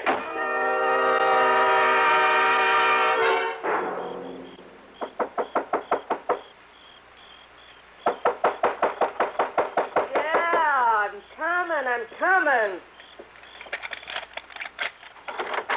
Yeah, what do you want this time of night? You, Mrs. Garber? Huh? You mind if I come in? Now, just a minute, mister. I want you as an accessory to the murder of your husband. Me? What are you talking about? Real smart, you and Luke Thrasher. Real palsy-walsy with him, weren't you? How long had you and Luke been planning this? What do you mean, mister? You crazy? Who are you? Racetrack bums, all three of you. Oh, now, wait a Alfie minute. was losing his shirt, but Luke was doing all right. He was loaded. So what to do about Alfie, who was giving you nothing but grief? Get rid of him. You're crazy. I asked you, who are you? You made it known that Alfie was in bad shape, that he talked about committing suicide. And that's probably what gave you the idea for the Sunshine Skyway Bridge. There have been several suicides from it. That's what the cops said, isn't it? Alfie took the jump. Wrong. Because making it look like suicide would keep you from collecting his insurance. Now, listen, So it had to be a clear case of murder. That's why you spilled the chicken blood around when you left his car up there. You, Mrs. Garber, yeah, you. After making sure that Luke Thrasher had an alibi, could prove he was in town at the time you left the car on the bridge. You're making a crazy guess, that's all. Oh, pretty good guess, isn't it? Because what it means is that Alfie was killed sometime before you left that so-called evidence up there. Evidence that would make it impossible to pin the murder on Luke. You think you can prove that? Why not? Or would you rather have me prove that you killed your husband? Me? Well... No, listen. They've told me Luke is mighty clever, maybe even clever enough to have made you commit the murder. No, I didn't. I swear it. You can't say you didn't have plenty of opportunity. Mister, listen to me. Yeah? Well, go on. Tell me. How did you kill him? Where did you put his body? No, I didn't do it. Then if you don't want to burn for it, you got to prove that. Can you? Well... Yeah. Because Luke killed him. Luke did it. Can you prove that? Now, where's the body? I'm sure it wasn't dumped off the bridge, because if they'd find the body, they might be able to find the bullet holes or some other mark that would lead them to Luke Thrasher. So where'd he hide the body? Come on, baby, you better talk. What? Alfie, garbage buddy, it's right where yours is going to be, Dollar. Huh? Take his gun away from him, Lena. Oh, yeah, sure, Luke. I got it. You know so much it's got to be curtains for you, Dollar. Yeah, in tight in the middle of your back so it don't make any noise. Go on, Luke, kill him. Yeah, right. Hey, Scrooge, drop the gun. You better drop it, Luke, or so help me, I'll pull this trigger. You two, sisters, go ahead. All right, you want to pick him up, Johnny? Indeed I do, Lieutenant. Okay, now you two up against the wall. Hands up high and against the wall. That's the stuff, Johnny. And just what brought you around here? A complaint by one of our citizens. Seems that one Andy Palucci owns a poultry farm. Well, he was a little bit annoyed by the way you got him out of bed a while ago just to find out that these two bought a chicken from him yesterday. So he called us up to report you. Just like you suggested to him. Bless Andy Palucci.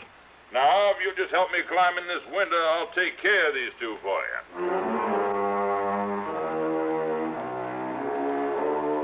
Luke Thrasher, in spite of all the pressure they put on him, still refused to talk. So it was Lena Garber who finally broke down and told the police where they could dig up Alfie's body. And yeah, the bullets in him came from the gun that Luke had held on me. So it's up to the courts. Expense account total, including the trip back to Hartford? Well, call it $200. And you know something? I finally managed to get in some of that real great fishing in the Gulf with Earl Portman. Really great. Yours truly, Johnny Dollar.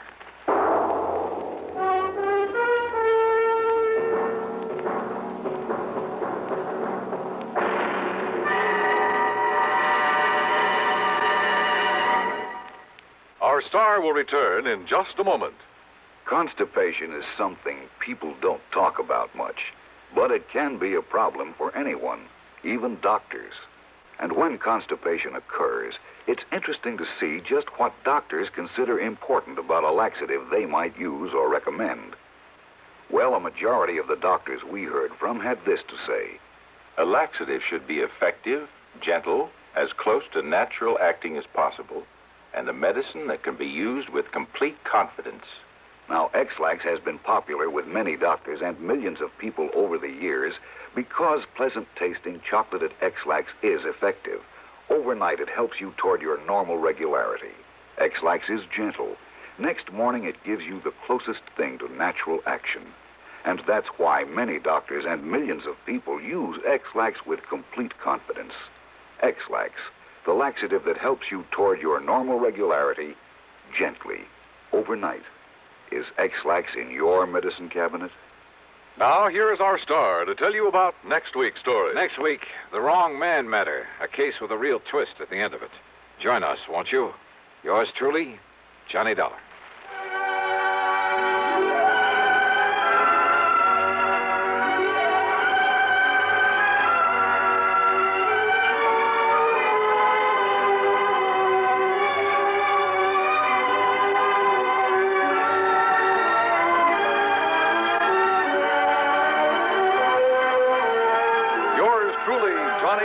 Starring Bob Bailey, originates in Hollywood and is written, produced, and directed by Jack Johnstone.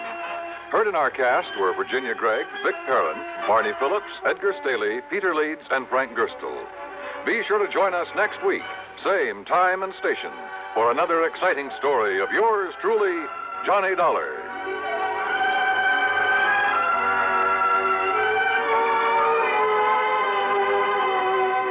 This is Dan Cumberly speaking. Suspense follows on the CBS Radio Network. As you smoke a Duke, you get a sense of ease and comfort that grows with every puff. Because new king-size Duke is king-size in the filter, where it matters most. Radio 59, WROW.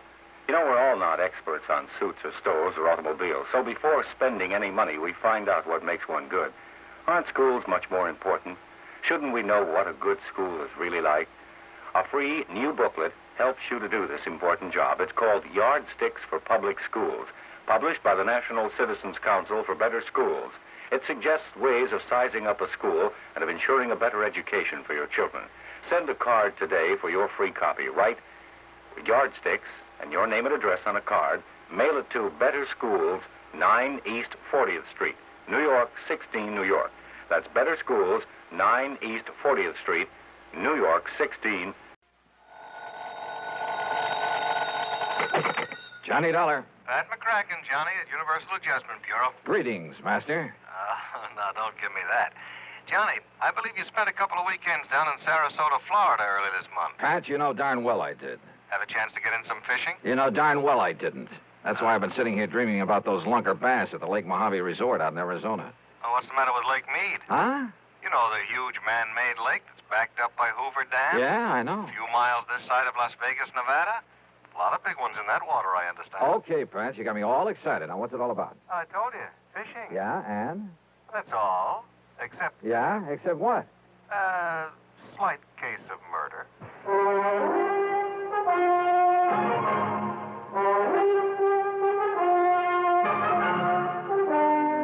Bob Bailey in the exciting adventures of the man with the action-packed expense account, America's fabulous freelance insurance investigator. Yours truly, Johnny Dollar. Here's actress Joan Bennett. It's terrible to try to act with a dreadful cold. To feel better quickly, I take 4-way cold tablets, the fast way to relieve nasty cold distress. Yes, tests of 4 leading cold tablets proved 4-way fastest acting of all. Amazing 4-way starts in minutes to relieve aches, pains, headache, reduce fever, calm upset stomach, also overcomes irregularity. When you catch cold, try my way.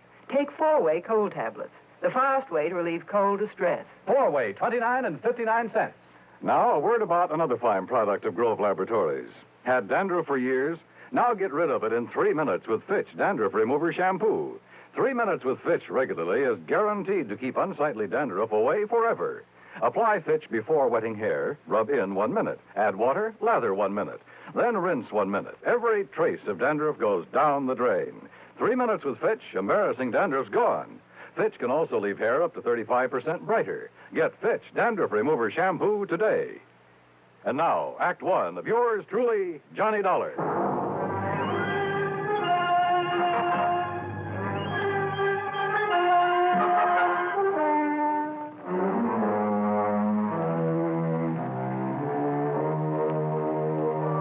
Expense account submitted by Special Investigator Johnny Dollar to the Universal Adjustment Bureau, Home Office, Hartford, Connecticut.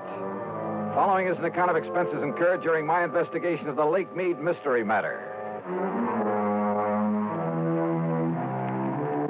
All right, now, Johnny, your contact will be Mr. Roscoe Trimmer. He's head of the local office of Greater Southwest Insurance and Liability right there in Las Vegas. You said murder. Can you give me any details? No, you'll have to get everything from Trimmer. All I know is there's a $20,000 policy involved and double indemnity. So the sooner you get out there, the better. Okay, Pat, I'll grab the first plane I can. Expense account item 1, $2 even for a fast taxi to the airport. Item 2, $6.70 plane fare to New York. Item 3, $145.05, another plane ticket. And I barely made the 12 o'clock noon mainliner, which promptly took off and headed west to Las Vegas, Nevada.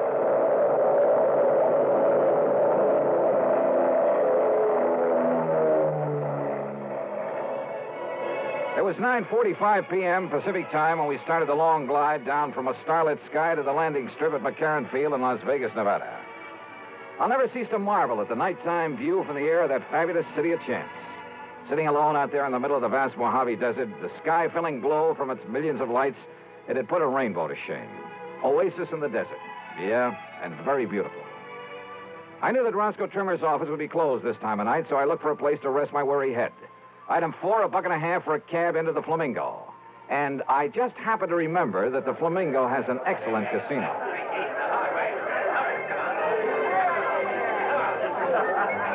Now, I'm really not a gambling man in the usual sense of the word, but who can resist the lure of the dice and roulette tables, the blackjack, even the slot machines in a setting like this? Sure, the house always wins, and the sucker who forks out his hard-earned money doesn't stand a chance. But you know something? After a few hours of play, I came out so far ahead that I won't even bother to list my food and hotel room on this expense account. I really cleaned up. How much? Well, if I told you, you'd probably want me to absorb the whole thing, so I won't.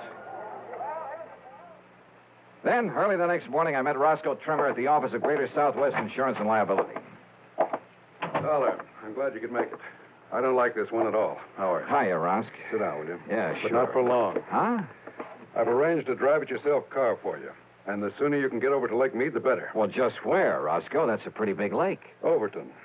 A little town 50, 60 miles north and east of here. At the upper end of the lake. So what's happened up there? Johnny, a client of mine, Thomas Mayfield Thomas, came out here from Chicago last year. Retired here. I don't know much about him, except that our Chicago office sent me his file when he came and asked me to look out for him. Uh-huh. Go on.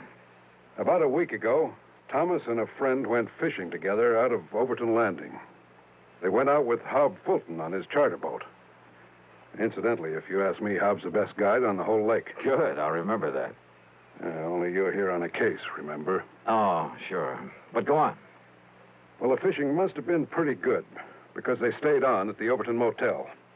Then the next morning, they went down to the landing, rented a little Arkansas Traveler and a 10-horse Johnson, and went out fishing on their own.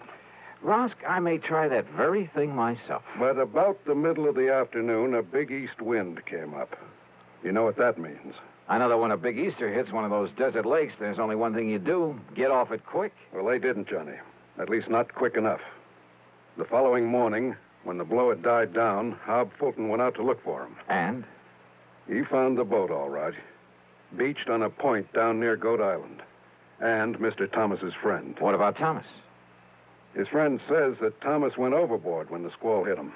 Well, it's certainly possible. Yes, it is. Possible. The chomp on a lake like that can build up waves 8 and 10 feet high, enough to throw a man off any kind of a boat. Yes, I know. But you don't think that's the way it happened? I didn't say that, Johnny. It's just that... Well... Okay, Rosk. What was his fishing pal's name? Charlie Wentworth. Does that mean anything to you? No. Well, I'm afraid I don't know very much about him either. Except that he, too, came here from Chicago. Arrived in town about 2 weeks ago. I take it that's where he knew Thomas, back in Chicago. Yeah, apparently. Well, what about him? What does this Charlie Wentworth do? Apparently nothing. But hang around the gambling joints. Oh, he does a little dealing and shilling for some of them now and then.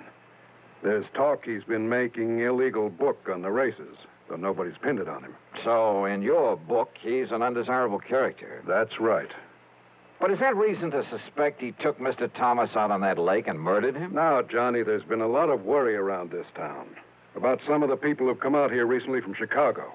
You know, ever since those investigations began back east. So what? Does that mean everybody who comes from there is a killer? No, of course not. But a man who doesn't really work for a living, you know, just spends all his time around the gambling tables, has no visible, regular means of support. Thomas was retired. Maybe Charlie Wentworth is, too. Oh, Johnny. Besides, who knows? Maybe Thomas will show up. Maybe he swam to shore and is plotting his way back through the desert. Oh, now, you know the odds against a city man surviving out there. Well, does anybody really look for him? Everybody. The police, the National Park boys, everybody. Not only in boats, on foot, but they even use planes and a helicopter. They found no trace. Well, that still doesn't prove anything. Tell me this. Are the police holding Charlie Wentworth? No, they're not. Which means they don't feel they have any reason to. But you still think I ought to investigate? Yes, I do. Roscoe? So do I.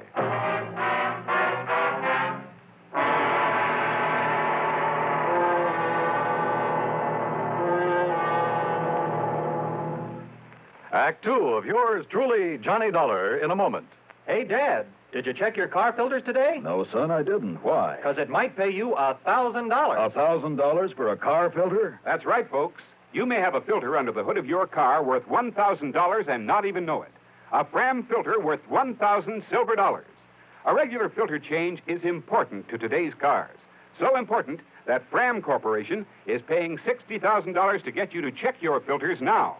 Last year, in preparation for Fram's silver anniversary, 10,000 secretly numbered Fram filter cartridges were distributed all over the United States and installed in cars during regular servicing. These filters are worth from $1 to $1,000. You may have one in your car right now and not even know it. Check your oil filter and air filter now. If there's a specially numbered Fram filter in your car, You will win up to 1,000 silver dollars, and your dealer will win the same amount.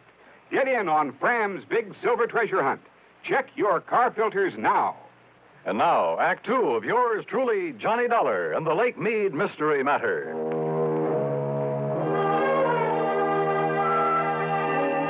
Neither the police nor anybody else in Las Vegas seemed to think Thomas was murdered out on Lake Mead. But what Roscoe Trimmer told me made me suspicious, of Thomas's fishing pal, a man named Charlie Wentworth. Expense account item 5640. I telephoned to my old friend Ken Bugby, reporter on the Chicago Citizen News. Thomas? Yeah, that's right, Ken. What can you tell me about him? Well, not everybody knew it, Johnny, but he was a mouthpiece for the old Moretti mob. That was some years ago. Oh? When they started the big cleanup, well, either Thomas couldn't or just plain wouldn't get him off the hook. Let them all go to jail. Then he settled down and retired in his home out in Elmhurst. Well, he's certainly not there now, Ken. No, about a year ago, he suddenly sold his place, packed up, and moved out west somewhere. Why? Do you know? Change of climate, I guess. What about him, Johnny? Ever hear of Charlie Wentworth? You kidding. He was one of Moretti's trigger men. Casual Charlie, they called him. You, know where he is now? Oh, they sent him up to Joliet prison along with the rest of the mob. Those boys will be in the clink the rest of their natural... Oh, wait a minute. Yeah? Casual Charlie and Snooty Wilson were released. Yeah, and... Hey, that was just about the same time that Thomas moved away from here. If that means anything. Baby, I got a hunch it means everything. Oh? Like what, Johnny? Thanks a lot, Ken.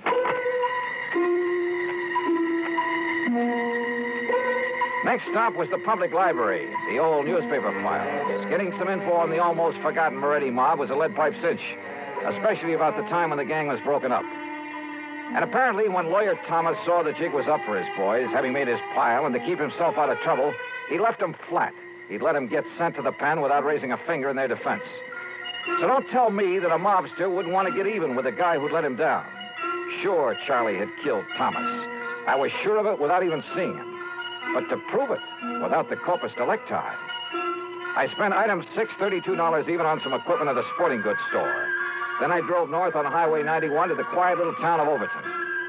There I learned that for once, Hob Fulton, the fishing guide, had a free day on his hands, that he was down at the lake some 12 miles east of the town. I met him at the dock, and within a few minutes, we were on board as Higgins runabout and heading south. Lake Mead is a tremendous thing, something like a 550-mile shoreline, the biggest man-made body of water in the world, I believe. Just thinking about the record-breaking largemouth bass that have come out of that lake fairly made my mouth water. I carefully checked out the equipment I'd brought along. So you spent a lot of good money renting that stuff from Shelby's Sporting Goods down in Vegas, huh? Yep. Well, where's the spear? Bob, I don't think I'm going to need a spear. I don't think you're going to need any of that stuff. You ask me, Dollar, if you want to catch fish, borrow one of those rigs I brought along. Bob, I just want you to take me to the same spot you took Mr. Thomas and Charlie Wentworth. Too bad about that, Mr. Thomas. I got him a lot of nice bass, though. You know, fishing only the real deep holes. That's where they are this time of year. That's what I figured. If only they'd had sense enough to come back in that next day when the wind started to blow. Did they seem to get along all right, Hob? I told the police about that, Mr. Dollar, but I guess it didn't mean anything. Told them about what? Well, you asked me. Mr. Thomas wasn't any too happy fishing with Charlie Wentworth. But Charlie kept saying, let bygones be bygones, and let's enjoy the fishing, so... When you found Charlie in the boat the next morning, was there tackle still in it? Have you ever seen this lake when there's a big blow from the east, Mr. Dollar? I've seen Lake Mojave when it's been that way, but you haven't answered my question. No, sir. Their tackle boxes got thrown overboard along with everything else. Even that big one of Charlie's. Dollar, he had enough stuff in that thing to sink the Queen Mary. He did, huh? Like what, Hob? Well, I didn't poke around in it. When I heisted on board. Oh, look, there's the glory hole. First place to stop for him. So if that's what you want, that's where we'll start. How deep is it? Oh, I'd say about 3 1/2. A 3 1/2? Well, you know how high a fair-sized tree is. Glory hole's about a 3 1/2. Oh, I see. Johnny, if you're going to use that rig you brought along... I'll just pull up to the same spot you showed them where to fish.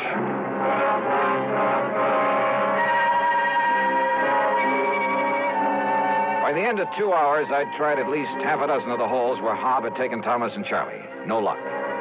Then we went 4 or 5 miles further down the lake and pulled up just below Goat Island, just below the big rock slide. Deepest hole in this part of the lake, Dollar. Must be near the 5 trees. A lot of ledges down there on the sides of it, so you better go kind of easy. I covered every inch of that hole, and with the aid of a powerful waterproof headlamp I brought along. Then finally I came back up to the surface.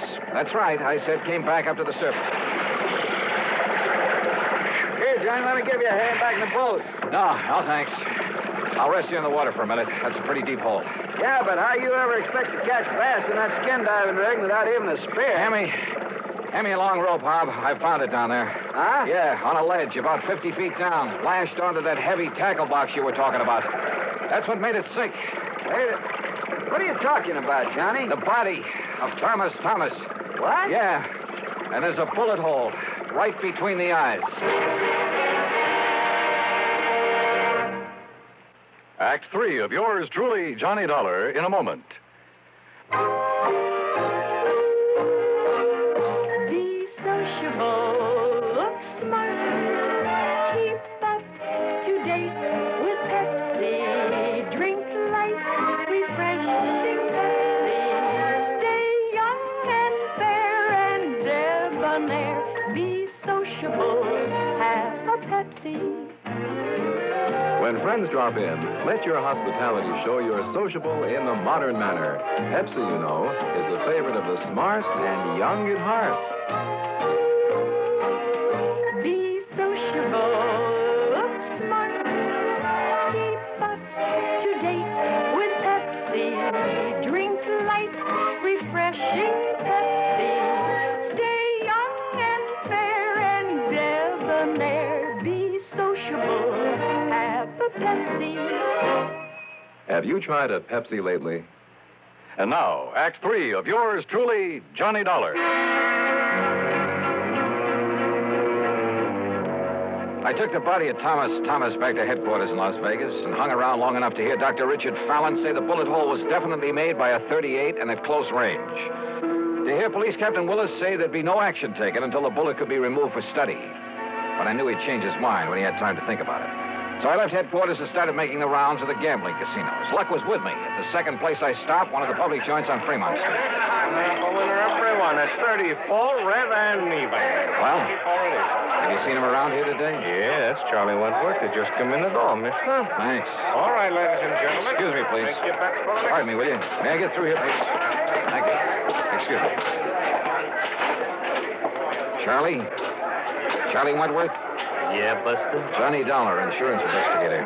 Here's my credentials. Oh, yeah. I guess you want to talk about my pal, Tommy Thomas, got drowned over in Lake Mead last week. Is that it? Yeah, something like that. Oh, Buster, that was an awful thing, him going like that. He was an old buddy of mine. Was he? Sure was. An old buddy. Hey, why don't we talk over in my room, huh? Too much noise around here. Okay by you? Sure. Why not?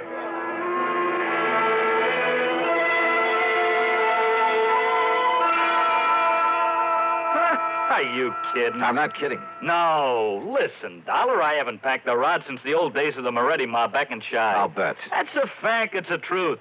You think I want to get in trouble again? Well, you're wrong, see? Maybe. Look, I did my stretch, and it learned me a lesson. I'm all through with that kind of stuff. I'm all through with it. Oh, sure. It's a fact. It's the truth. I'm strictly legit now. You understand? What about making book around town without a license? Who said that? Well? You can't prove it. You or nobody else. And what's that got to do with Tommy Thomas and the poor guy getting drowned? Tell me that, huh? What is this, Dollar, anyhow? You really hated his guts, didn't you? Well, sure, wouldn't you if... Well... Sure. Because when the chips were down, he didn't give you a hand. He let you and the rest of the mob take the rap. Kept his own skirts clean at your expense. Listen, what are you trying to do? Get me excited? Say something I shouldn't say? I don't mean... Keep talking, Charlie. Sure I hated it. I could have killed him. At first, that is. Only at first. Anybody would have felt that way. But, you know, after a few years in the clink, you learn better. What good's it do you? Those things don't matter. You've learned your lesson. I know I did. Oh, you became a paragon of virtue, I suppose. I don't know what you're talking about, but that's all over. You hear me? When I just happened to find him living here in Vegas, that was all over. Let bygones be bygones. I mean it. We was pals. Charlie, there's about as much truth in that. That's a fact. That's the truth. Then why did you kill him? That's a lie. You can't prove it. That's where you're wrong. Huh? I have absolute proof. Oh, yeah? Yeah. I found it on his body. His body? I fished it out of Lake Mead this morning. Now, listen. You had Hob Fulton show you all the deepest holes when you went out fishing with him. Then the next day, you took Thomas out there alone. You killed him, tied that weighted tackle box to his body, and let him sink down in the deepest hole of all, down below the rock slide. That windstorm. Yeah. Gave you the greatest excuse in the world for coming back alone, didn't it? You couldn't have had it better if you'd planned that storm yourself. But it didn't excuse the bullet hole in Tommy Thomas's head from your gun. From my gun? Yeah. No longer packing a rod, huh? Dollar, maybe I sort of, kind of, well, maybe I forgot about this one.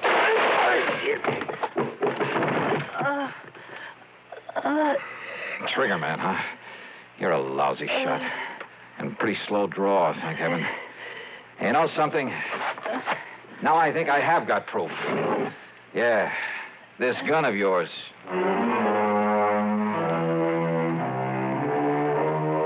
Down at headquarters, the ballistics team took less than an hour. Yep. The bullet they'd found in Thomas's body came from the same gun Charlie had tried to kill me with. So it's back to prison for him for a long, long time. Oh, and the company will not have to pay double indemnity for accidental death. Expense account total, including a couple of days of excellent fishing with Hob Fulton and the trip back to Hartford, $196.45. Yours truly, Johnny Dollar.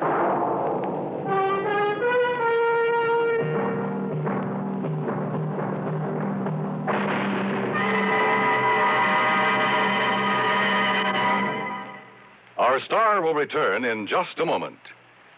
I've used to medium-priced cars, but most of them raise prices way up for $59. Now what do I do? Come test our best, the Ambassador V8 by Rambler, the luxury car that did not raise prices. I've always bought medium-priced cars, but now they're just too long to handle, too hard to park, too big for my garage. Come test our best, the luxurious Ambassador. So compact, it outturns, outhandles, and out-economizes other medium-priced cars. Just what is the Ambassador? It's the compact luxury car, finest product of American Motors. Ambassador has generous shoulder room, hat room, and leg room, and no awkward hump in the middle of the floor. Ambassador offers personalized luxury, individual front seats that adjust to each person's exact leg room, adjustable headrests, 270 V8 horsepower, best power-to-weight ratio in the medium-priced field, air coil ride. It's the finest car ever priced so close to the lowest. Come test our best, the luxurious Ambassador V8 at Rambler dealers. Now, here's our star to tell you about next week's story. Next week, a little boy in a small New England town leads me to tangle with a killer. Join us, won't you? Yours truly, Johnny Dollar.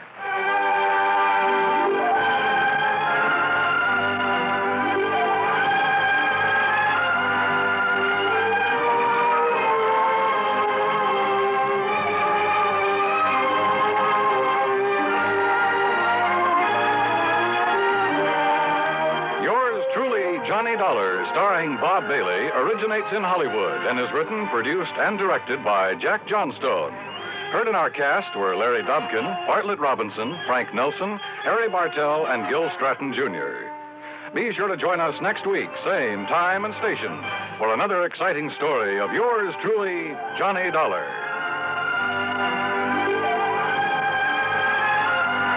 This is Dan Coverly speaking. By far, radio's outstanding theater of thrills, Suspense, next on the CBS Radio Network. 59 on your dial, WROW, Albany.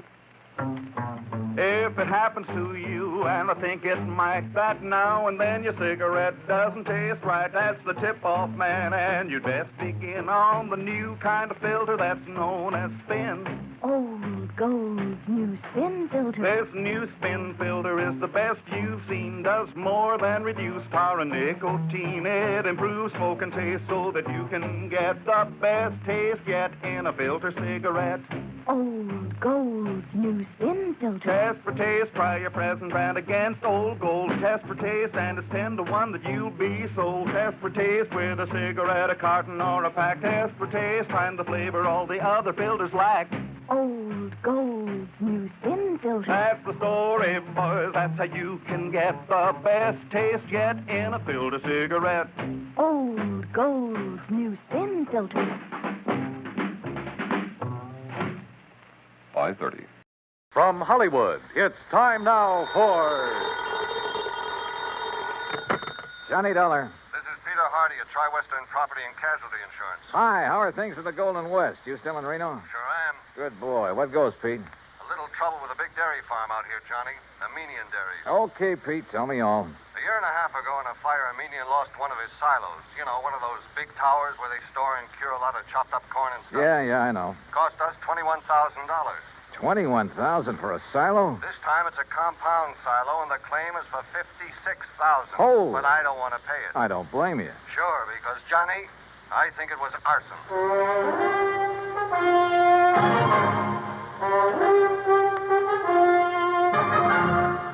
Bob Bailey in the exciting adventures of the man with the action-packed expense account. America's fabulous freelance insurance investigator. Yours truly, Johnny Dollar. And now, Act One of yours truly, Johnny Dollar.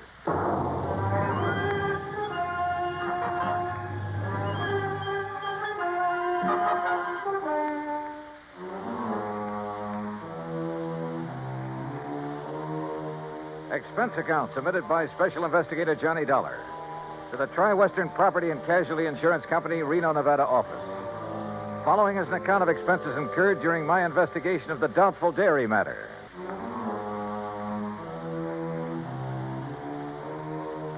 Expense account item 1, $141.20. Transportation and incidentals, Hartford to Reno, Nevada. It was about 9 a.m. when I arrived, so I checked into the Mapes Hotel, then walked over to Pete Hardy's office.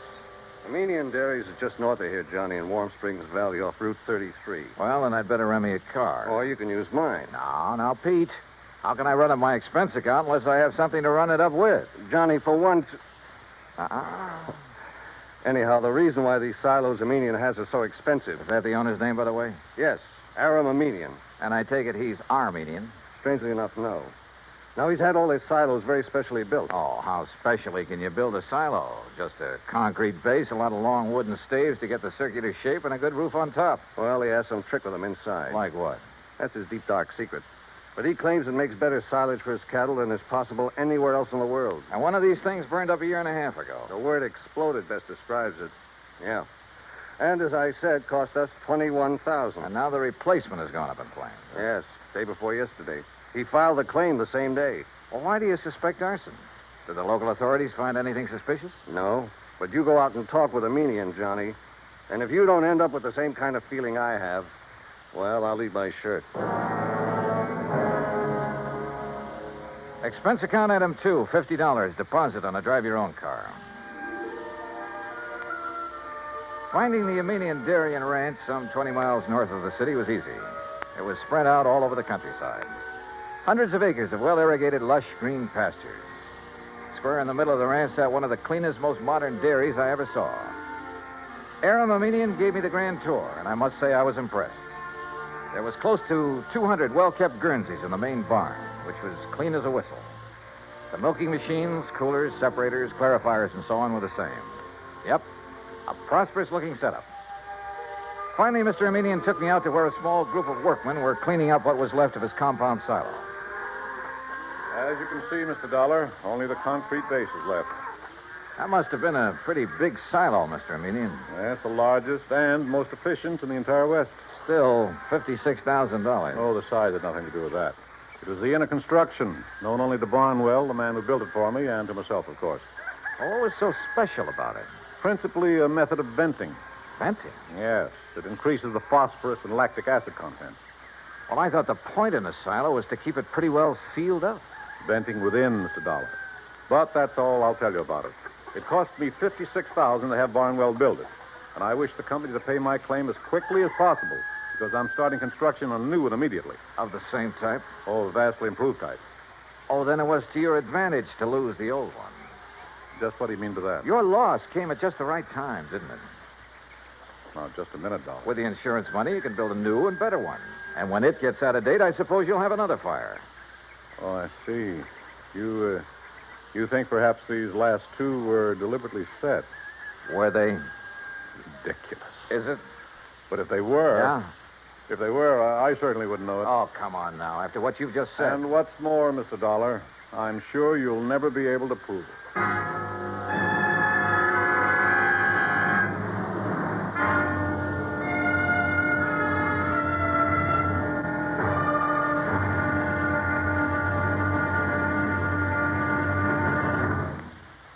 Act two of yours truly, Johnny Dollar, in a moment. We sometimes wonder, what is the life of a human being really worth? Not too much? Or maybe a great deal? Does it depend on whose life it is? Whatever the answer, one thing is certain. Fred Hargesheimer, since World War II, has felt that his life is worth quite a lot of gratitude. During the war in the Pacific, about June of 1943, Lieutenant Hargesheimer had his P-38 fighter plane shot out of the sky. Badly wounded, he bailed out over a tiny island, New Britain. It looked pretty small from where he hit the silk, but he found it much bigger when he hit the ground. It was bigger, and in complete control of the enemy. But Hargesheimer was lucky. After a month of lonely hiding, he was found by a group of friendly natives from the village of Nantambu.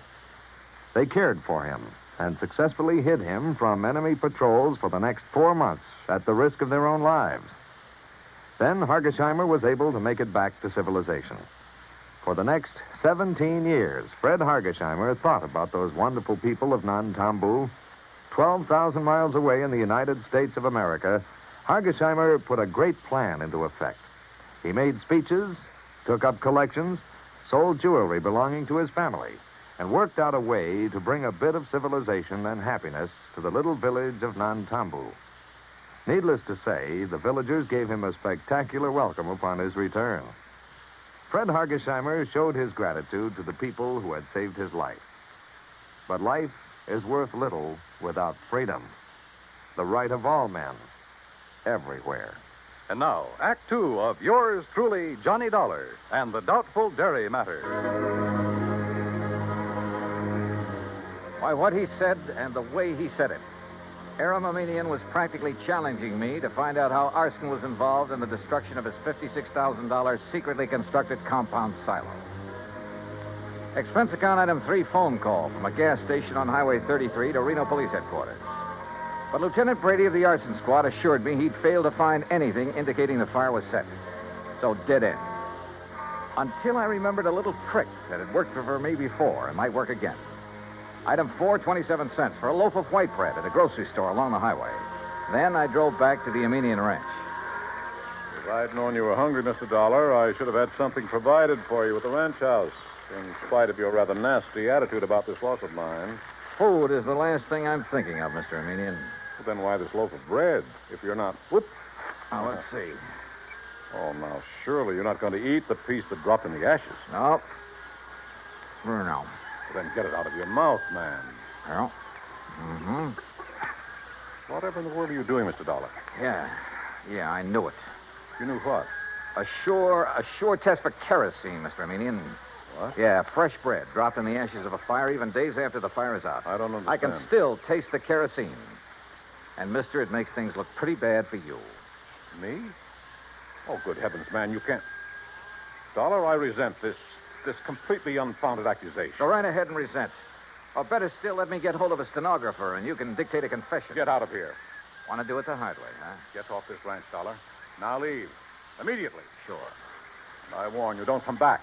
Because if you do... Better be careful, Mr. Armenian. The kind of a threat you're about to make wouldn't sound very good in court. Get out. Get out. Out on the highway, I stopped at the mobile gas station again and made another phone call. Item 5, another 20 cents. It was to my old friend Herb Carlbert, cashier of Reno's Farm Trade National Bank. It was past closing time, but he promised to leave a door open for me. So I grabbed a sandwich and a Coke along the way. That's item 6, 80 cents, including tip. Then at the bank, Herb led me back to his private office. Oh, sit down, Johnny. Tell me all about yourself. Yeah, later, Herb. We'll go out on the town and talk our heads off. Right now, I need some information. I hope you can tell me where to get it. Oh? Information about what? The Armenian Dairy. Or better still, Armenian himself. You know him? Oh, I certainly do. We're his bank. His happens to be one of the best accounts we have, especially in our investment department. You mean it's big? Plenty big. Like how much? Well, now, Johnny, I'll tell you this. If I had a quarter of his net worth, I'd have retired long ago. No big outstanding debts on his place? Anything like that? Not a penny. Aram's financial condition is as... Now, wait a minute. Yeah? That fire and explosion of his compound silo? Yeah, that's right. Herb, I've found evidence indicating arson. Well, certainly aren't accusing him. Who else? Oh, no, you're wrong. Oh, now look, Herb, he filed that claim so fast. It's the most natural thing in the world for him. It's the way he does everything. Like paying his bills immediately on receipt. He works that way. You expect everybody else to. Well, he gave me the impression he wanted to collect quickly in order to have money for rebuilding. Of course. Rather than cash in some of his blue chip investments. Herb, somebody fired that silo. Well, it certainly wouldn't be Aaron. You sound like you're in cahoots with him. What about his employees? From my impression of the man, They love him like a father. Every one of them. And if every employer was as generous as he is, there wouldn't be any labor troubles in this country. Well, the fact remains that somebody somehow stood to profit by destroying that silo, and the one before it. Well, I can't imagine who. Even his competitors like and respect the man. Or so they say. No, they do. He's helped them stay on their feet during hard times, develop new ideas and methods, then pass them on to them. Oh, the fact remains... Look, Johnny, I've had a rough day. How about a nice, cool, casual drink? Then we'll have dinner and take in the town. Item 7, 2130, for drinks and a good dinner back at the Mapes. But I didn't enjoy either. Because Herb in his defense of Armenian was no help at all. Except perhaps for giving me a list of all the people he could think of who did business with him. I decided to check them all first thing in the morning. Finally, about midnight, having lost our share at a couple of nearby gambling clubs, we parted. Herb drove away to his home on the outskirts of town. I went back to the Mapes. Take Mr. and Mrs. Kenworthy to room 314, boys. Yes, sir. What can... Oh, Mr. Dolly. Just my key, please. Certainly, sir. Here you are, sir. And I hope you enjoy a pleasant night's rest. Thanks. Oh, by the way, there was a gentleman here looking for you early this evening. Hung around quite a while. Said he'd be back. Well, who was he? He didn't give his name, sir, nor did he wish to leave a message. Mr. Armenian? Mr. Armenian the dairyman?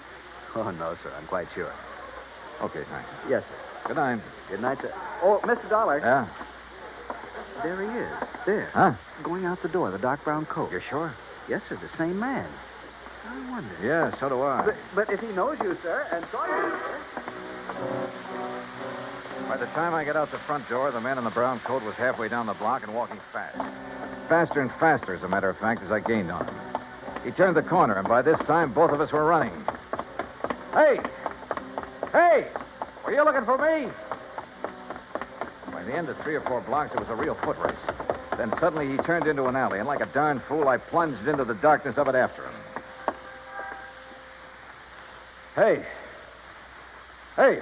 Right here. Oh, no, you...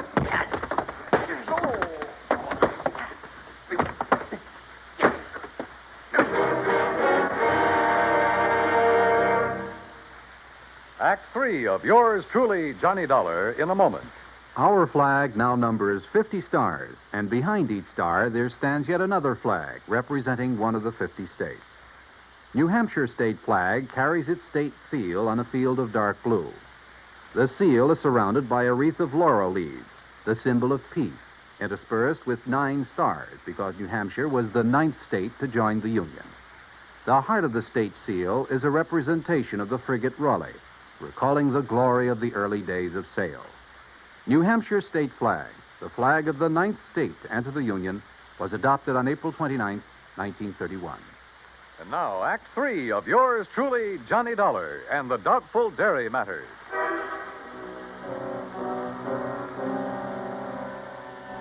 If it hadn't been for a big interstate moving van that drove into the alley where I'd been waylaid, well, I have a strong hunch I wasn't supposed to have lived through that beating. The truck driver, who absolutely refused a tip, incidentally, half walked, half carried me back to the Mapes. And the desk clerk had a doctor in my room within a few minutes. Terrible thing, Mr. Dollar. You're being attacked like this. And, of course, I'll have to make a report over to the police. Oh, do anything you like, Doctor. Just get me patched up, will you? And you, easy now. You have no idea who could have done this to you. Believe me, I intend to find out. Judging by this swollen hand of yours, you got in some good licks, though, and whoever... What's the matter? Well, this is a very unusual ring you're wearing. Oh, some kids in the YMCA gave it to me a couple of years ago. I helped them with a softball team. Oh, yes, of course. That's the Y insignia. Yeah, one of them made it. And the 3 raised points stand for spirit, body, and mind. Yeah, that's right. Well, now, if you just... Oh, wait, what's that for? To make sure you get plenty of rest. Oh, no, Now, wait, Doc. I'm the doctor. Roll up your sleeve, please. Here, I'll do it. Look, if this shot leaves me groggy in the morning... You wake up feeling fine. There you are. Incidentally, that ring... Listen, before you notify the police... Ooh, hey, this shot works pretty fast. Yep. As I started to say, if that ring of yours didn't leave a mark on whomever you defended yourself against out there in the alley, I'll be very much surprised. In a few seconds, I was out like a light. But then a whole set of weird dreams began to plague my somewhat battered mind. And questions about who had attacked me and why. Only the why was only too obvious to keep me from finding an arsonist who... Yeah, who probably bore the mark of my ring on his kisser. I thought of the names Herb had given me and his insistence that none of them could be guilty. Wait a minute.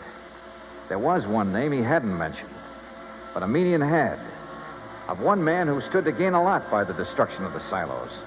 Or maybe it was just a crazy hunch, part of the wild dreams that came from the beating I'd taken. In any event... In the morning, as soon as the bank was open, I was in Herb Carlbert's office again. Well, yes, he has an account here, too, Johnny. At least he did before. How about loans? Has this man we're talking about taken out any loans? Well, yes, but, Johnny, you know I can't... Yeah, I know. The fact remains he's pretty hard up for dough, isn't he? Well, I didn't say that. Although, of course, if that's the conclusion you choose to draw... Tell me this. He owes the bank money now, doesn't he? Yeah. All right. Did he also owe the bank a lot of money about a year and a half ago? Johnny. Yeah. Well? Johnny, you're right.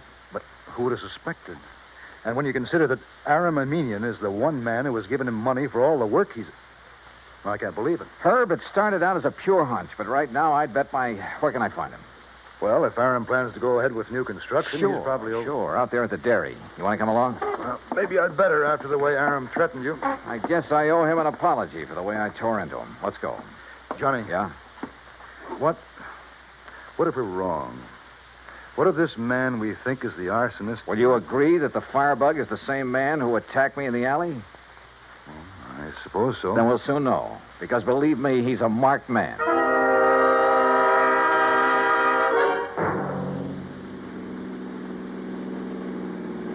We made the Aminian dairy in 30 minutes flat, and we're told at the gate that Aram Aminian was in the pasteurizing plant.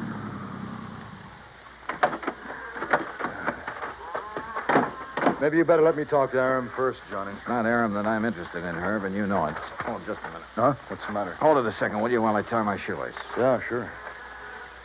I've been thinking, Johnny, on the way out, you know, we could really be terribly, terribly wrong.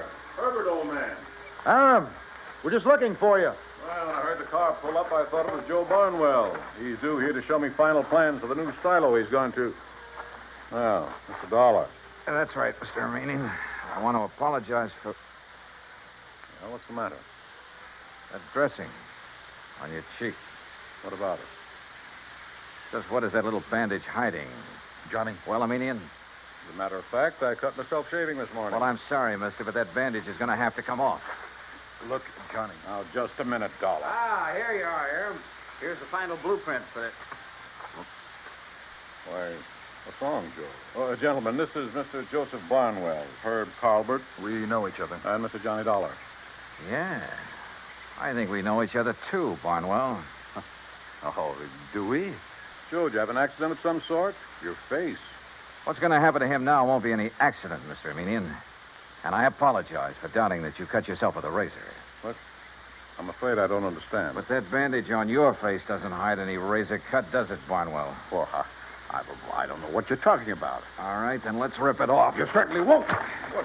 Good heavens, Johnny. Yeah, look. The mark from the ring on my hand where I struck him last night. Okay, Barnwell. Now stop. Don't touch me. Start talking. Tell Emenian how you burned up his fancy, expensive silo so you could build another one. How you burned the other one up. Talk. I swear I... Talk. Talk.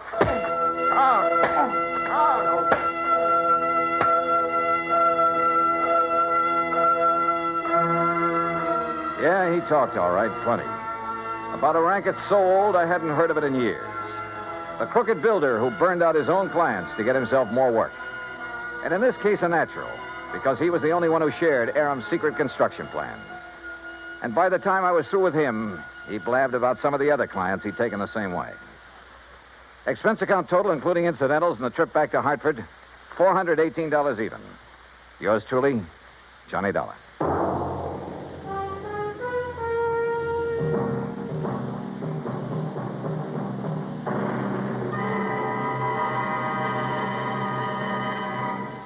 Our star, Bob Bailey, will return in just a moment to give you a hint about what's in store for you on next week's program.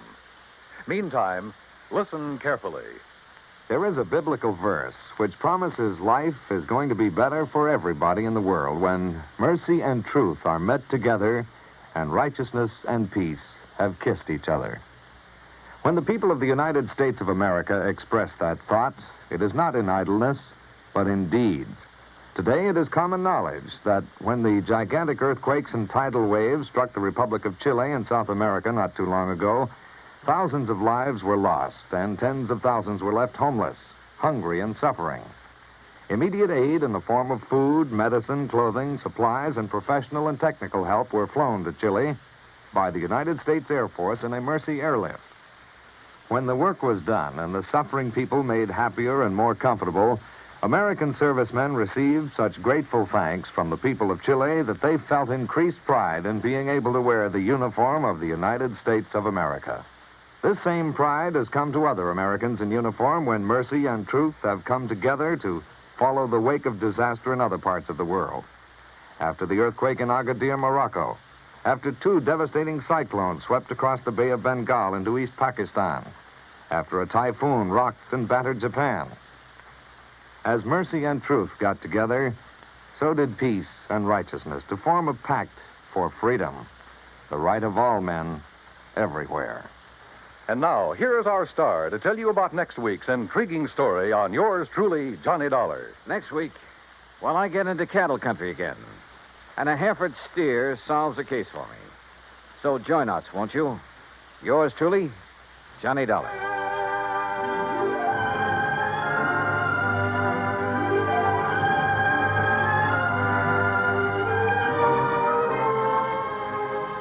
Yours truly, Johnny Dollar, starring Bob Bailey, originates in Hollywood. It is produced and directed by Jack Johnstone, who also wrote tonight's story. Heard in our cast were Paul Duboff, Will Wright, John Daner, Harry Bartell, Parley Bear, and Forrest Lewis. Be sure to join us next week, same time and station, for another exciting story of yours truly, Johnny Dollar.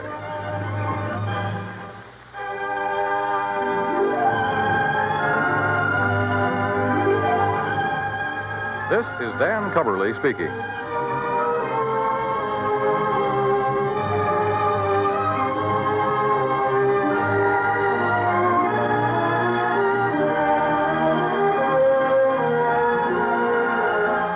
This is the United States Armed Forces Radio and Television Service.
Johnny Dollar.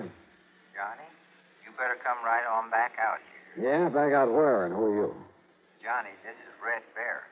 The fishing guide out there at Lake Mojave Resort? That's right. Red. The best fishing guide west of the Rocky Mountains. Yeah, I'll go along with you on that, and I should have recognized your voice. But where were you last week when I was out there? Over to Kingman, Arizona for a couple of days. That's where I ran into some trouble, Johnny. Bad trouble. Oh, what kind, Red? Well, when Avery Nicolette died... Avery Nicolette? Yes, sir. Well, I went over to bury him on account I was the only real friend he had. Yeah? And also to attend to his money and things. He left them to you, Red, huh? Well, you see, Avery showed me his will a couple of months ago. He wrote it all out himself, real legal, from some kind of a book he bought. Yeah? And he said he was leaving everything to me. Insurance and money and everything. So? But when I dug that will out of its hiding place, well, Johnny, somebody changed it. Well, weren't the police and the insurance company able to see that? They claim that I'm all wrong, Johnny, but I know better. You're sure? Only trouble is, well, Johnny, if you ever expect to see me again... You mean that somebody's threatening you? If you ever expect to see me again, you better come out here. Red. And if I was you, I wouldn't waste any time. Johnny. Okay, Red, I'm on my way.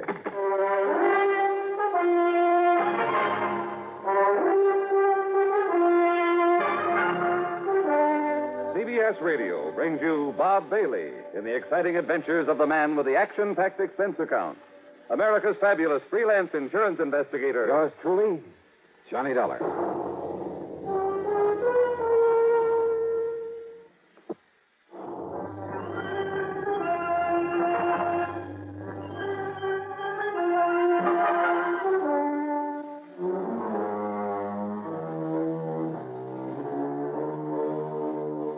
Expense account submitted by Special Investigator Johnny Dollar. To the Greater Southwest Insurance Company, attention of Jake Hessler, Kingman, Arizona office. Following is an account of expenses incurred during my investigation of the will and away matter. Expense account item 1, $154.50 plane transportation from Hartford to New York to Las Vegas, Nevada. Item 2, $50 deposit on a rental car. Instead of driving directly south to Lake Mojave Resort, I took Highway 93 to Kingman, Arizona. I went straight to Jake Hessler's insurance office on East Palm Drive. Johnny Dollar. Well, sit down, Johnny.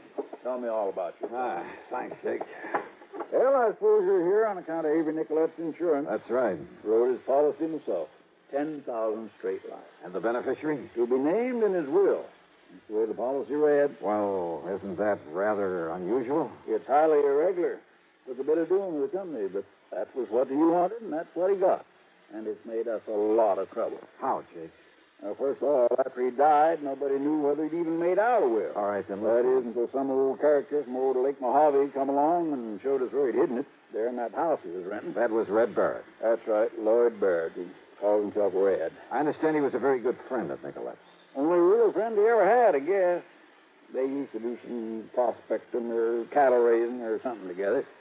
And Red was named to get everything Avery had except insurance. Well, what was there besides the insurance? Avery's clothes, money. How much money? A couple of $1,000 he had in the bank. Now, look, about that will. Johnny, we was glad enough to have him find it for us, and it was okay. A holographic will, but okay. But when Red claimed that Avery was leaving everything to him, only the will said otherwise. Red called me on the phone, Jake. Yeah, he threatened to do that. And he told me that will has been tampered with. That's what he told us, only it wasn't, Johnny. And if you don't believe me, you can ask the police and the lawyer about it, only ask them gentle. Well, what do you mean by that? Well, they got so fed up with Red having no grounds to substantiate his claim that, well, they told him if he didn't stop lying about it and bothering them, they'd throw him clean. Oh, Jake, I know Red. I know him well. I know that now and then he might stretch the truth a bit about some of his experiences. The places he's been, about the big fish over there in Mojave that he knows by their first name. Johnny, that's the very reason. But there isn't a malicious bone in his whole body. And I refuse to believe that he'd ever lie or try to pull a fast one for $10,000 or $10 million. Yeah, but Johnny... Now, who is supposed to get his insurance? A fellow named Louis Marino. Who's Louis Marino? Well, according to Mrs. Turner... Who's she? Mrs. Mary Turner. She was a kind of a nurse and housekeeper for Avery the past few months. A real nice woman. And according to her? Well, she didn't know much about this Marino, but she'd heard Avery mention him once or twice, that he lived up in Vegas. And, of course, she saw his name in the will when she witnessed it. Who else witnessed that will? Old Tim Hansen. Well, what does he say about it? Well, Tim got killed about 3 months back one night in April. Got drunk and run his car off the highway down towards Needles. Oh, he's no help. Where do I find this Mrs. Turner? Still at the house Avery was renting.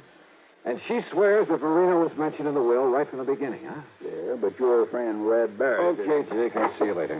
You going over to see her? First, I think I'd better talk to Red over at Lake Mojave Resort and get myself a room for the night. Ask me, Johnny. You're just wasting your time and your money. Oh? My money? Hmm? I'm on an insurance case, remember? So, I'm on expense account. What? Sure, with your company footing the bill. Now, Johnny... See you later, Jake.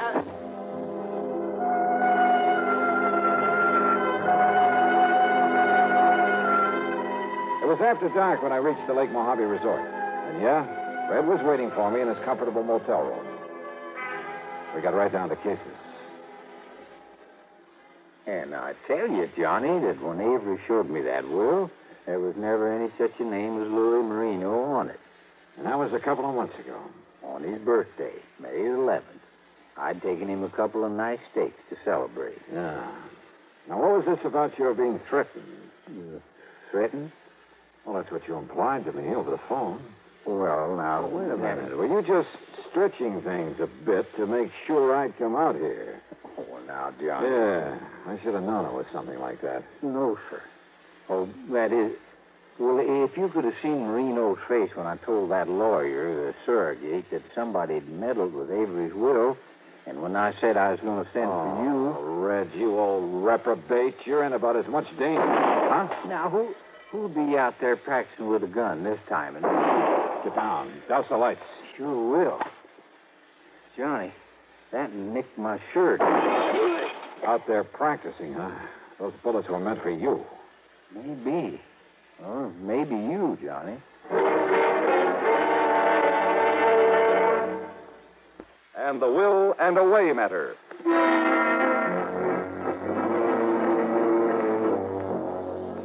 I thought Red Barrett there at the Lake Mojave Resort was spinning another one of his yarns when he told me he was being threatened by the beneficiary of the insurance he felt that he was entitled to. That is, until a couple of gunshots crashed in through the window of his motel room. Yes, sir, Johnny. That Louis Marino knew that I was going to send for you, so those shots could just as well have been meant for you as for me. Wait a minute, Red.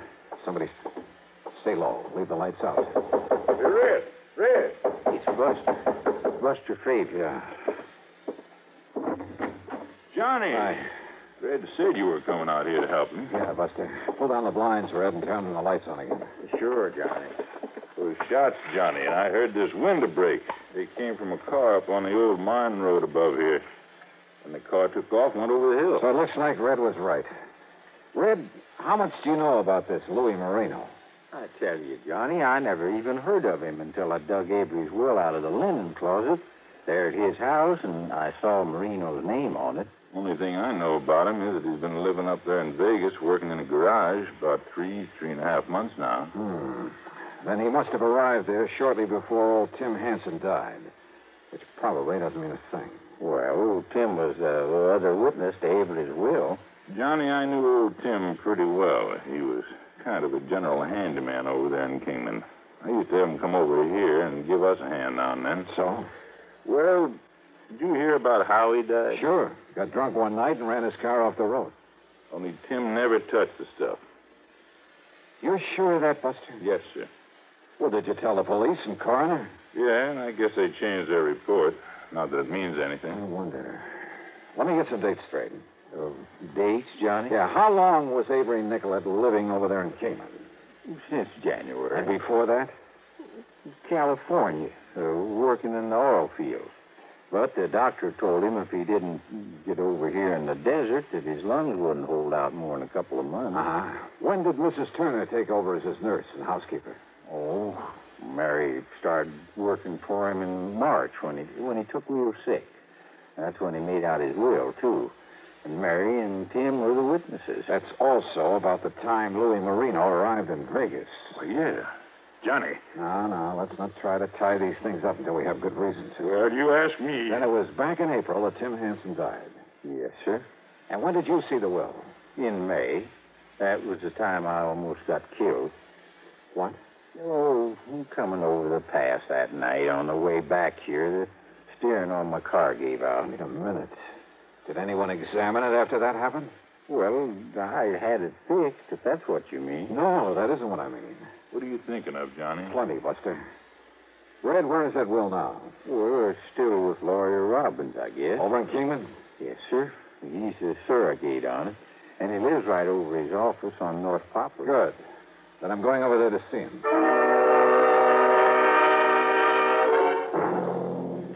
You ask me, Mr. Dollar, you're wasting your time, but, well, here you are. Last will and testament of Avery Charles Nicolette. And it's all in order. Perfectly legal. I couldn't have dictated a better letter myself. The part that Red Barrett claims was added to is... To my best and oldest friend, Lloyd Barrett, I bequeath the whole of my estate. Right here. With the exception of the proceeds from my life insurance policy, which are to go to Louis Marino of Las Vegas, Nevada. You see? It's in his same hand. Yeah, it looks to be. It is. I even had Mr. Brinkerhoff down at the bank check the handwriting. Even the police brought in a handwriting expert. Wait a minute. What? Have you got a magnifying glass, Mr. Robbins? Oh, yeah, sure. Now, right here. Thanks. Now, listen, Mr. Dollar. You listen, Mr. Robbins. I don't know whether this last part is in Avery Nicolette's hand or it's just a clever forgery. But if this has been tampered with... And I tell you... But I'll tell you this. I'm betting the Louis Marino was put in after the will was signed and witnessed. But in that case, the will wouldn't be... Well, what I mean is... Well, that is to say that... Instead of trying to think of something to say, Mr. Robbins, I want you to call a meeting for me. Tomorrow morning, here in your office. A meeting? Where's Marino? Well, right here in Kingman, awaiting payment Okay. I'll bring Red Barrett over from Lake Mojave myself, but you get hold of Marino and Mrs. Mary Turner. Well, now, Mr. Dollar... now, wait. Say 10 o'clock sharp, Mr. Robbins, okay? Now, Mr. Dollar... Okay, I'll see you then.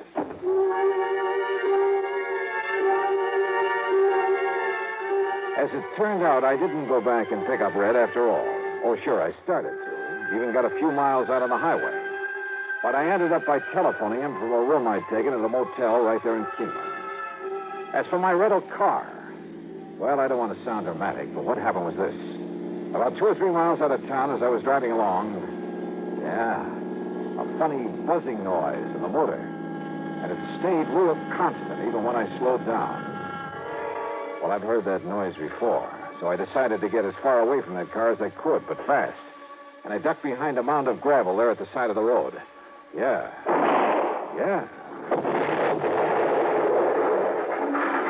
You know something? As the sordid parts and pieces came sailing down around me, I was kind of glad that I had got out of that car.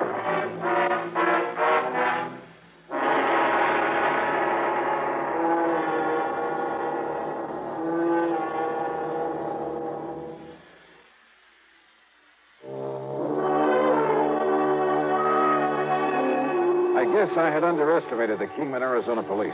When I called them after having my car blown to bits, I learned from Sergeant Tommy Parker that they, too, had been suspicious of Avery Nicolette's will, and particularly of the main beneficiary, Louis Marino.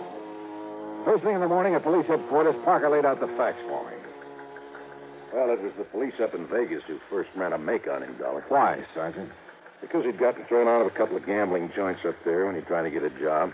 Before he worked in the garage. Yeah. Well, the men who run those casinos are a pretty wise bunch. Somebody recognized him as Louis the Penman from Chicago. Penman? A forger? That's right, from one of the mobs.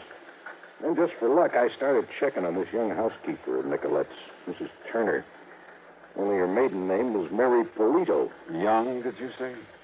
Late 30s. Dark hair, dark complexion, real good looking.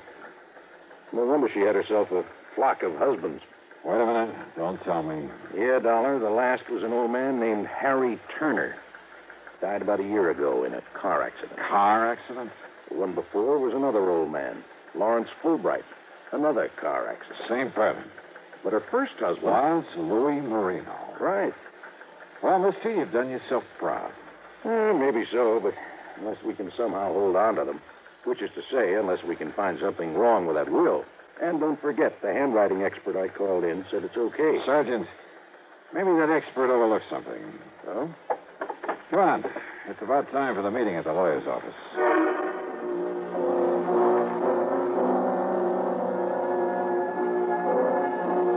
Wisely enough, Sergeant Parker decided to stick around outside while I went into the meeting. Present were Mr. Robbins, the lawyer, Red Barrett, Louis Marino. I couldn't blame Red for not liking his looks. And Mrs. Mary Turner. At the moment, Red had the floor. And I tell you, I don't want the money. I'll give it to charity. But I don't want it going to somebody that Avery never even heard of. What do you mean he never heard of me, you crazy old bum? Because he would have told me. That's why. Because he told me everything. Yeah? Well, I'm sorry, Mr. Barrett, but I'm sure I heard Mr. Nicolette mention Louis Marino many times. And when I saw his name in the will... Somebody put it there after I saw it. You're crazy. All right, now, folks. Listen, old man, if you think you can break this Maybe I can, Louis. Huh? Who's this gentleman, Mr. Robbins? This is Johnny Dollar, Mrs. Turner, investigator for the insurance company. Well, good. Not that it makes any difference to me whether Mr. Marino gets that insurance money. Oh, I think it does, Mrs. Turner. Mrs. Mary Polito Marino Fulbright Turner. What? Did you toss in a Marino somewhere along there, Johnny? No, Mr. Dollar. Listen here, Dollar. Marino, it may be tough proving that you caused the death of the other witness to that will, poor old Tim Hanson. It was a car accident. He was drunk. They found the bottle right beside him. He never took a drink in his life. I suspect that bottle, if there was one, was planted in his car by the mechanic who tampered with his steering.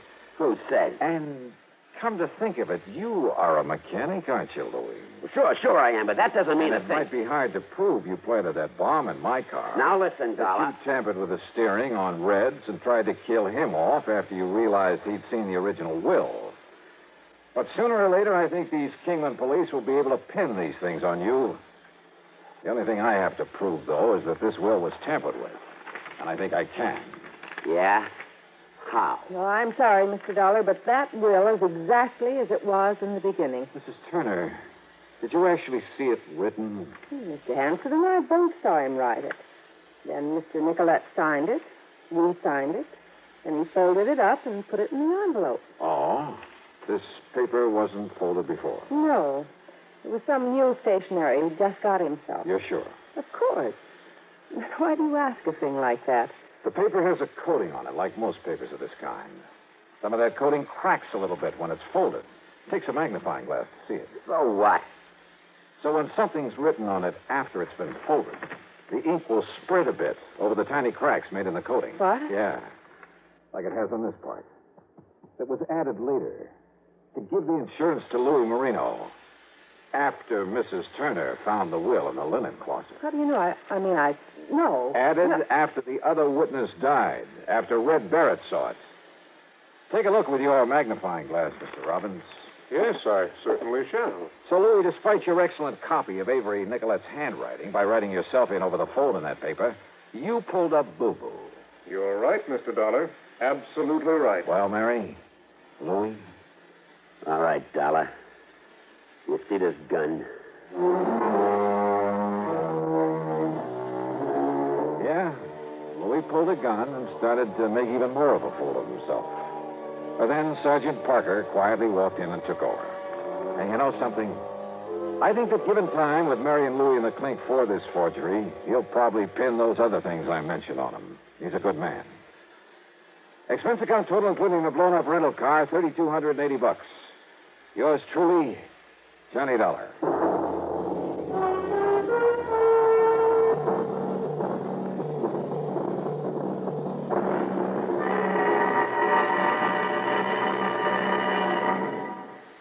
Star to tell you about next week's story. Next week, a beautiful girl, a terrible storm, and a miracle. Join us, won't you? Yours truly, Johnny Dollar. Yours truly, Johnny Dollar, starring Bob Bailey, originates in Hollywood and is written, produced, and directed by Jack Johnstone. Heard in our cast were Virginia Gregg, Barney Phillips, Forrest Lewis, Parley Bear, Jack Boyles, Billy Hallett, and Byron Kane. Be sure to join us next week, same time and station, for another exciting story of yours truly, Johnny Dollar. This is Jim Matthews. From Hollywood, it's time now for... Johnny Dollar. Bert Major, Masters Insurance and Trust. Oh, hi, Bert. What's up? Poor little rich girl in California wants to take out a $200,000 straight life policy on her husband, with herself as beneficiary. A lot of dough, but not too unusual, if you can afford it. Effective in 2 weeks, and hush-hush, a surprise. But who'd want to...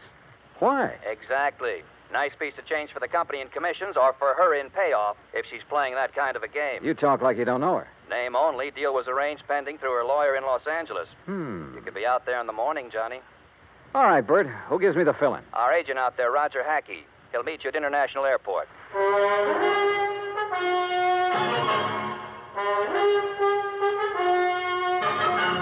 Bob Bailey in the exciting adventures of the man with the action-packed expense account, America's fabulous freelance insurance investigator. Yours truly, Johnny Dollar.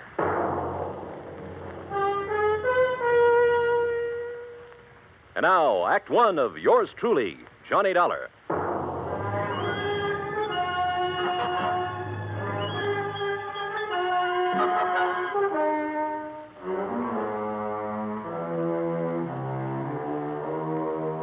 Expense account submitted by Special Investigator Johnny Dollar to the Home Office, Masters Insurance and Trust Company, Hartford, Connecticut. Following is an account of expenses incurred during my investigation of the poor little rich girl matter.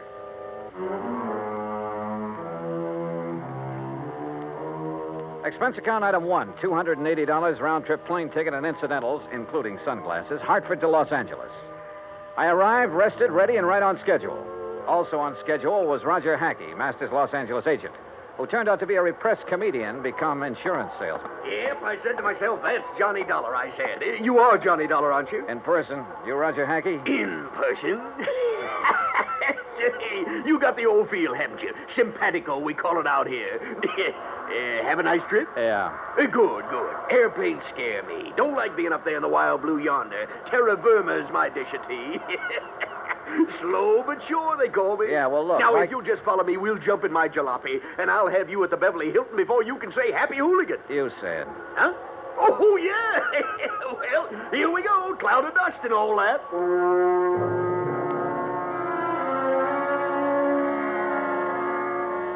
The ride from the air terminal to the hotel was hot, silent on my part, and unproductive so far as the case was concerned. Roger Hackey kept up a running commentary on everything from bad actors to the Zodiac. It wasn't until I was settled in my room with drink in hand and shoeless feet propped up that I could get him to switch to the $200,000 surprise. Her name is Cynthia Durbin. Now, how much do you know about her? Nothing. Bert Major said you'd give me the background. Now, she's a strange one. You know what a chameleon is? Well, sure, a lizard that changes color, so what? So, that's the kind of a gal Cynthia Durbin is. At least she is now. You're losing me, Roger. Begin at the beginning. Now, you're the doctor. As the Siamese twins said after the operation, what's missing? Yeah. Yeah. How did you meet Cynthia Durbin? Well, she came into the office yesterday. No call, no appointment. There she was. Oh, what's she like? Trim. Real trim. And expensive. Just casually announced she wanted to buy $200,000 worth of insurance, huh? Well, not exactly. She started asking about various policies, endowments, straight life, etc., and how and when they paid off. And she kept giving me the big eye and cross-leg routine. She tell you anything about herself? Oh, didn't have to. I already knew. She's practically a fixture in the society section of the Sunday papers. Garden parties, opening nights, and all that. Yeah, but only lately. Her husband? Peter Durbin. He's been a public figure ever since they got married about 3 years ago. But she hasn't. No, just the last couple of months or so. How old is she? Oh, around 25. Blonde, blooming, and gorgeous, figuratively speaking. I take it she has the money, huh? Yeah, right. He was a well-torsoed movie bit player with a champagne appetite. I see. Now, what about this surprise angle? Well, she came right to the point. Said her husband had just had a complete physical. Asked if his doctor's report would be acceptable. If so, okay. But you didn't sign her up. Why? She didn't give me the chance. What do you mean? All of a sudden, she reached in her purse and pulled out a piece of paper with a name and address on it, announced this was her attorney. See him, she said, smiled big, and walked out. Did you go and see the attorney? Right away. A guy by the name of Crane Collins. Has big plush offices downtown, old senior partner type. What did he have to say? Oh, nothing except routine questions about filling out the forms, expediting the procedure, importance of secrecy for the surprise. Well, why didn't you ask a few questions? Couldn't? What do you mean, couldn't? She was there. Doing what? Sitting back in a corner, all huddled up like a mouse waiting to be pounced on. Didn't say a word. While Collins and I filled out the papers. Yeah, she signed them as if they were a death warrant. Went back to the corner and stared at the wall. Now I see what you meant by that chameleon remark. Yeah, she's too much for me. Yeah. A leopard can change its spots, too. Expense account item 2, $3.25 taxi fare to the offices of Crane Collins. So far, all I knew was that the wealthy young woman wanted a pot full of insurance on her husband. If it hadn't been for the surprise request, it would have been routine. Now it wasn't. And the people involved, one of them at least, were not routine. I was ushered into an oak panel office high above the streets of Los Angeles. Good afternoon, Mr. Dollar. Mr. Collins? Your card identifies you as an insurance investigator, Mr. Dollar. I don't believe I understand. Cynthia Durbin is your client? Why, yes. You represented this client yesterday in the signing of an application for a $200,000 straight life insurance policy on her husband. Yes? I represent the company. Everything is in order, is it not? Insurance is a lot of things, Mr. Collins. A surprise to the insured is one of the things it isn't. My client is adamant in this respect. Call it a quirk, if you will. You expect the company to issue a $200,000 policy on a quirk? Well, how long have you known Mrs. Durbin? Since she was born. Then you know her father? Knew him. I am his executor. Uh-huh. Mother? Also deceased. Both parents died when Cynthia was 17. I was her guardian and have been her legal advisor since she came of age. Was she well provided for? Very. What kind of a man is her husband? Young, about 30. Tall, good-looking. No, Mr. Collins, not statistics. Your impressions. He plays an excellent game of golf. Gets along well with people when he wants to. But you don't like him, do you? In this profession, Mr. Dollar, I neither like nor dislike people. I represent them, and that representation is based on fact. Well, in my profession, we go by feel as well as fact. Well, tell me candidly, Mr. Collins, do you think there's anything strange about this request for insurance on her husband? As I said, I deal in facts, not feelings. As a client, she sought professional assistance. Ergo, I supplied it. Where do the Durbins live? I'd rather Oh, not. now look, I can get it from any society editor in town. My secretary will give you the information. All right, thank you. By the way, don't tell Mrs. Durbin or anyone else that we've had this discussion. If you do, there will be no insurance issued. Interference with investigative procedure. Fact, Mr. Collins. I understand. Expense account item 3, $2.60, phone call. Then taxi to Roger Hackey's office. A neat one-story building in the Miracle Mile on Wilshire Boulevard. Purpose? To borrow Roger's company car. The Durbins lived in one of those colonial mansions out in Beverly Hills, surrounded by curving driveways, spacious lawns, swimming pool, and cabanas, all of it enclosed by thick, high walls and electronically controlled gates. The mention of insurance on the intercom got me in. Cynthia Durbin was everything Roger said she was. The first time he met her, that is. Please excuse my appearance, Mr. Dollar. I've been swimming. Oh, I don't mind at all, Mrs. Durbin. Really, you shouldn't have come here to deliver the policy. What if my husband had been home? No surprise. No, that would have spoiled everything. Well, may I have it, please? The paperwork has not been completed yet. Then what are you doing here? What do you want? Get to the point. Well, just a few questions, Mrs. Durbin.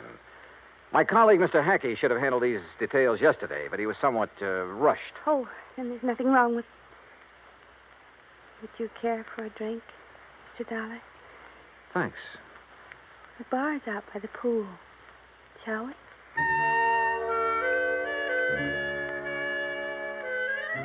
She was wearing a bikini and high-heeled beach sandals, and she led the way. I was hoping it was 2 miles to the pool instead of the 75 yards it turned out to be. I mix the drinks, and we settle down in a couple of sun lounges. Ah, those details, Mr. Dollar. Just formalities, actually. You're to be the beneficiary? Yes. That was discussed yesterday. Oh, yes, so it was.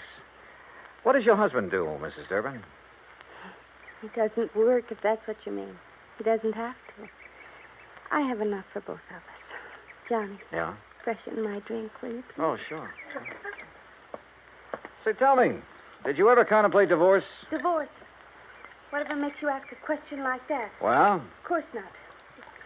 We've had our differences. Minor ones. What couple hasn't? Yeah, I suppose you got a point there. Here you are. Thank you.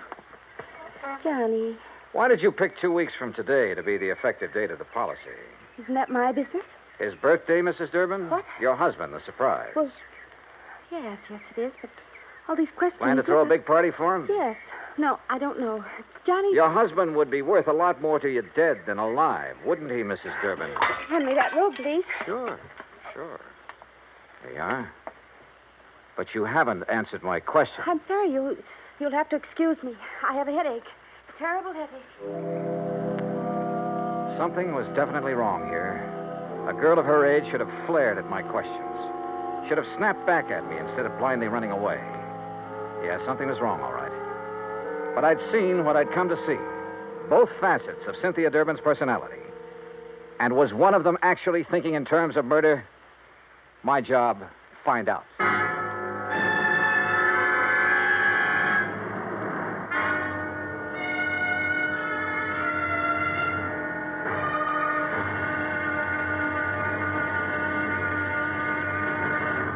Act two of yours truly, Johnny Dollar, in a moment. An interesting parallel hit me the other day. When a baby takes its first 3 steps, everybody is happy and gives a cheer for its progress. The same thing happens when a country takes important steps toward lasting world peace and freedom. That great American patriot, Benjamin Franklin, outlined 3 important steps in the drive toward a lasting world peace and freedom of mankind. The last and most important of these steps was, and is, to get the people of the world to talk to each other and to help each other. This is the essence of the people-to-people program that Americans have put into operation all over the world.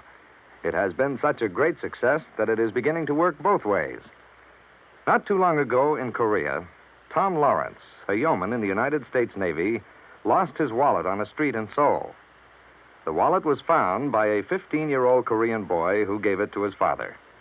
The father promptly returned it to Lawrence with nothing missing. Tom Lawrence decided that this kind of honesty should pay off. He visited the 7 members of the Korean family and gave them 80 pounds of rice. He then promised to bring the family 50 pounds of rice each month he remained in Korea. The Korean father said, "I think this is much more than I deserve." Maybe it was, and maybe it wasn't. But who can put a price on better understanding among the peoples of the world? For through better understanding of each other comes an understanding of freedom, the right of all men, everywhere. And now, Act two of yours truly, Johnny Dollar, and the poor little rich girl matter.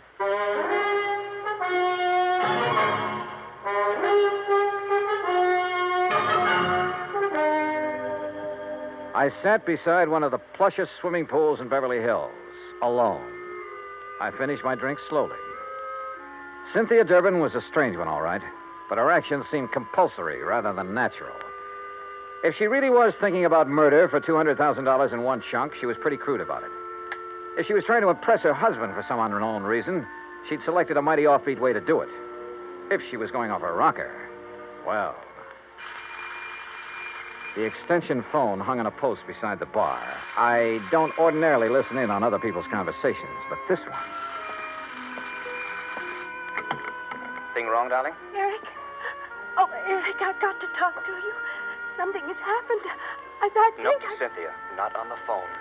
Meet me here in half an hour. But, Eric... Half an hour. Here. Goodbye, Cynthia. Hello, Eric.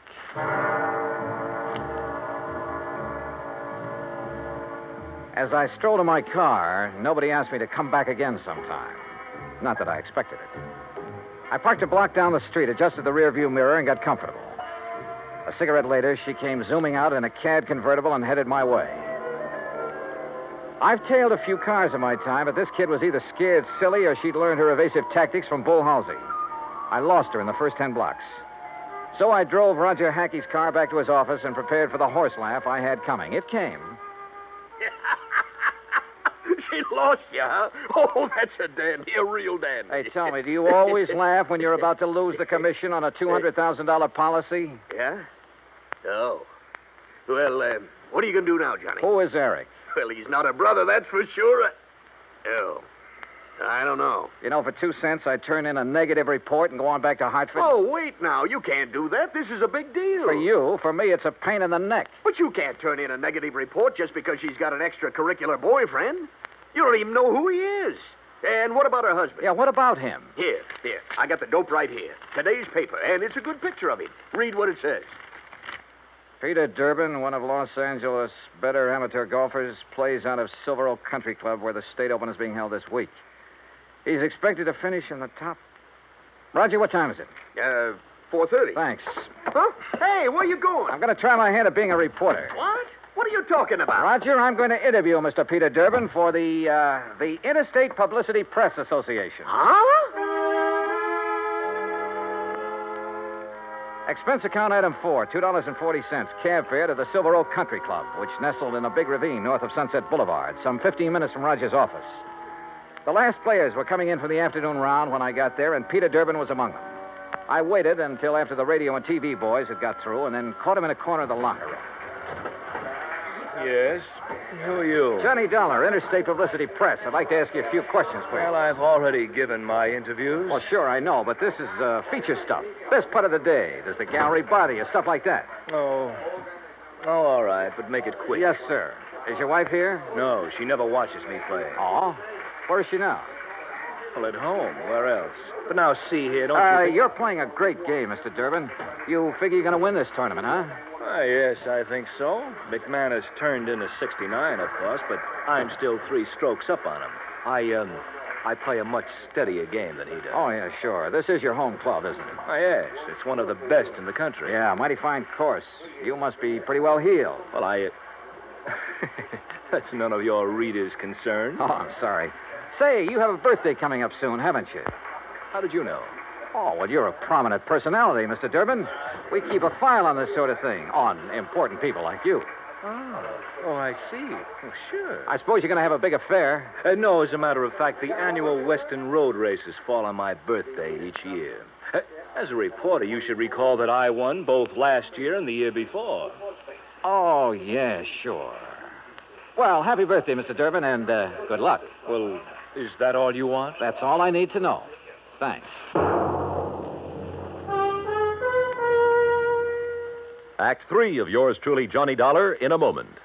No folklore could be all boastful and dynamic. Some of it is about the man at the bottom of the pile, like the one they tell of the traveler who just had to get across a river.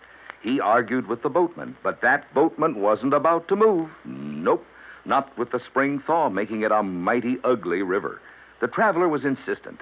Finally, the boatman agreed, but it was going to cost a whole quarter to get across. But I ain't got but 15 cents. You gotta take me for that. Your regular fare's only 10 cents. The boatman stood firm.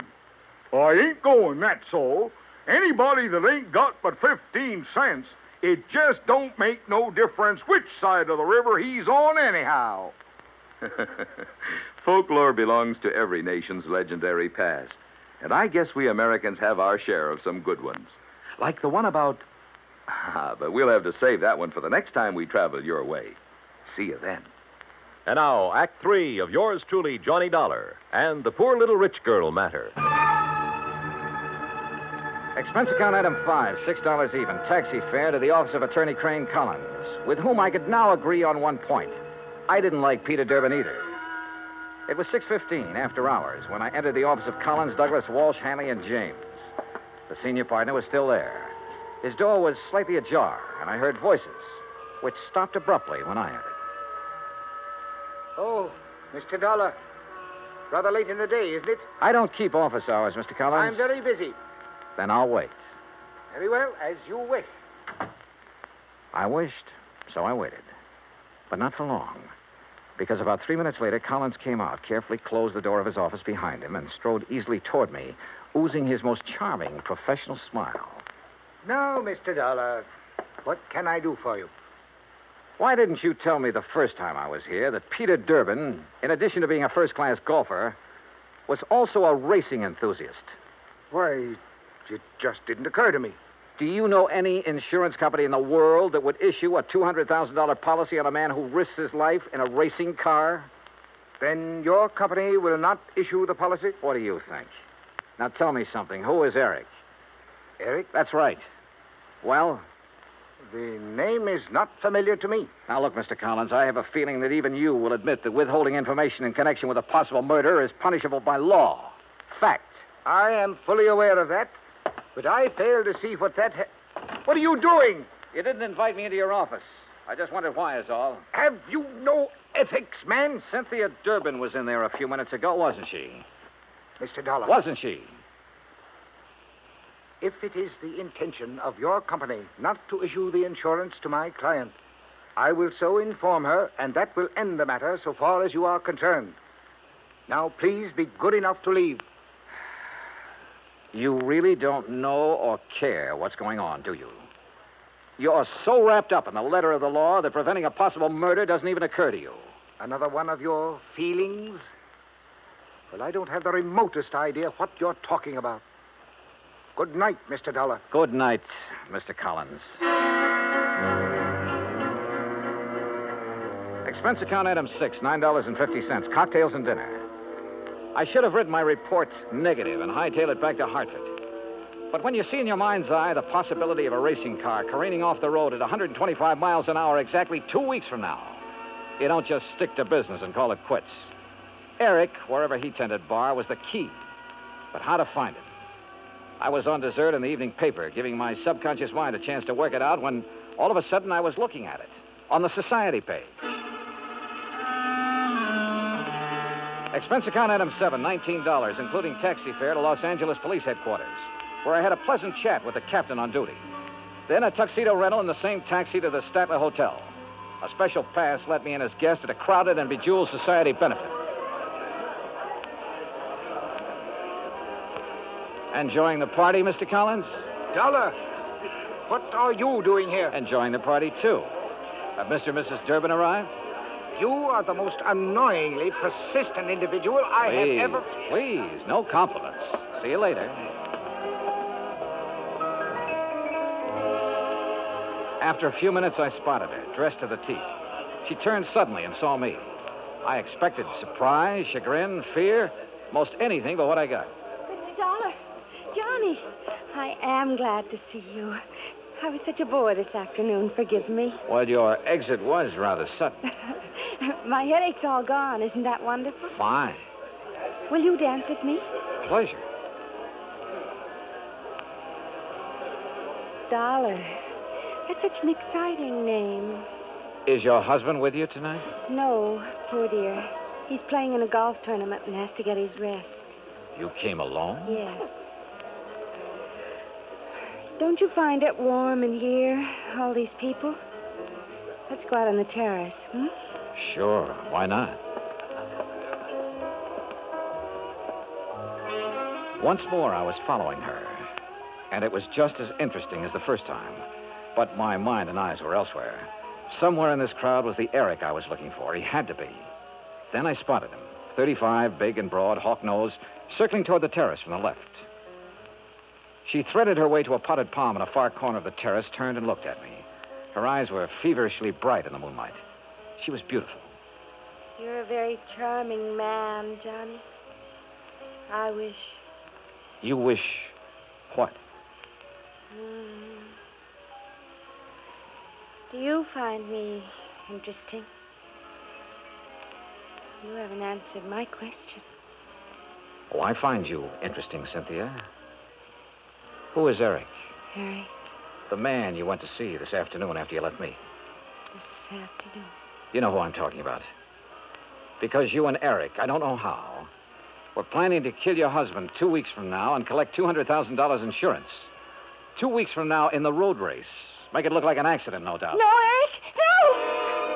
I ducked and whirled around as a fist grazed past my ear and brought up one from the floor with all I had. Oh! Cynthia stood there a moment, then quietly folded up and lay on the floor in a heap, sobbing. Oh, there you are, Dollar. What have you done to this poor girl? And that man? Very simple, Collins. I've been combining feel and fact.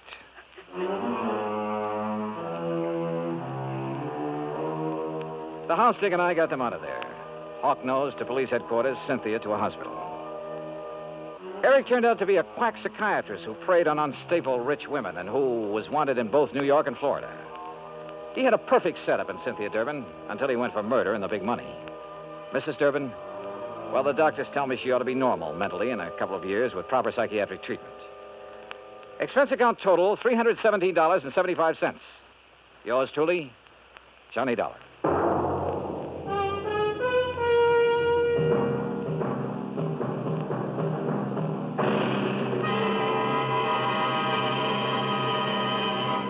Our star will return in just a moment. Our flag now numbers 50 stars, and behind each star there stands yet another flag, representing one of the 50 states. North Carolina state flag bears the initial of her name on either side of a white star.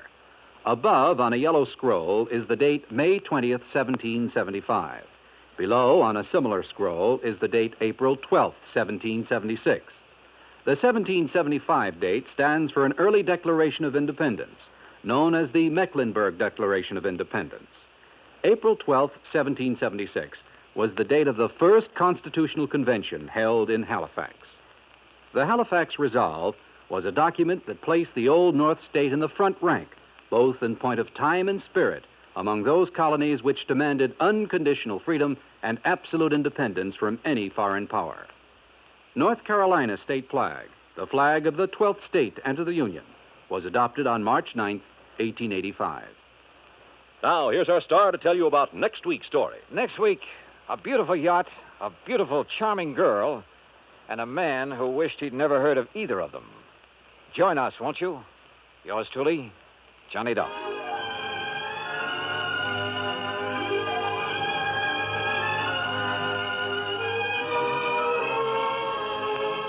Yours truly, Johnny Dollar, starring Bob Bailey, originates in Hollywood. Written by Alan Botzer, it is produced and directed by Jack Johnstone. Heard in our cast were Virginia Gregg, Herb Ellis, Frank Nelson, Marvin Miller, and Peter Leeds.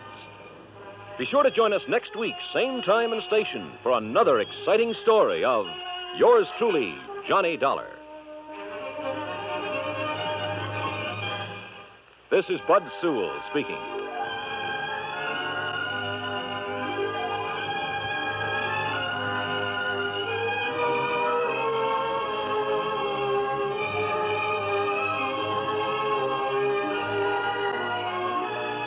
This is the United States Armed Forces Radio and Television Service.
Johnny Dollar. Les Walters, Johnny, at Worldwide Mutual. Well, hi, Les. Say, I heard your report on that man who disappeared up in Eugene, Oregon a couple of weeks ago. Jonathan Doe? Yeah. The man who never really existed? That's right. That was a pretty rough one, Les. I can believe that.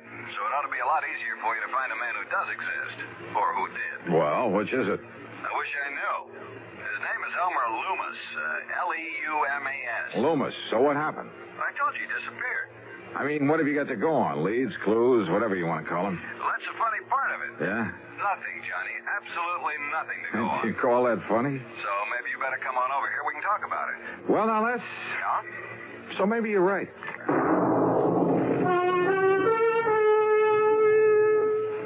And now, Act One of yours truly, Johnny Dollar.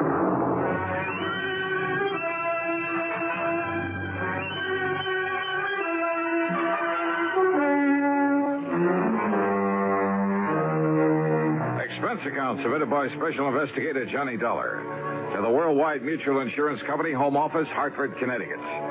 Following is an account of expenses incurred during my investigation of the Loomis matter, spelled Leumas.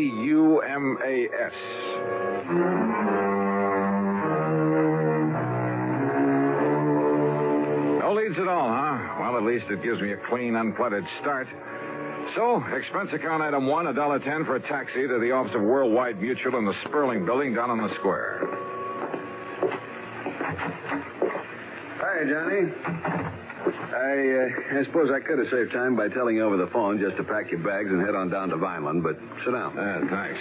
Vineland, New Jersey? That's right. About halfway between Philadelphia and Atlantic City. Yeah, Les, I know the place. I handled a couple of... Hey, wait a minute. You said Loomis? That's right, Elmer Loomis, the man who disappeared. Isn't there a Loomis glass company in Vineland? One of the biggest. Up till a few years ago when he retired, Elmer Loomis was the sole owner of it. And he must be plenty wealthy, huh? Millions. Which offers a lot of possible reasons for his disappearance. That's right. Okay, then, Lester, tell me all. I thought I made myself clear, Johnny, when I said I should have sent you right on down there to Vineland, because all I know about him is that he's wealthy, retired, sportsman, yachtsman, that sort of thing, and he suddenly vanished. How old a man is he? Well, according to this copy of the policy, he's 59. Straight life? Straight life. And who stands to benefit if his body just happens to turn up somewhere dead? His wife, Lena. How old is she? Let's see, she was 30 last June. Oh? That's right. And incidentally, I understand she's quite a beauty. At least according to Harry Ware, who sold the policy. Incidentally, huh? What do you mean by that? Oh, use your head, Les. Young, attractive woman, wealthy husband, nearly twice her age. Here we go again. Now, don't go jumping to conclusions, Johnny. Oh, no, of course not. Of course not. But just how soon do you suppose I can make connections to Vineland, New Jersey?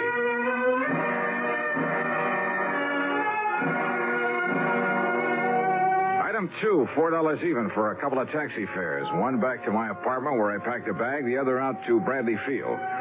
Item 3, $12.55 for a plane to Philadelphia. Item 4, there in the city of brotherly love, $50 deposit on a rental car.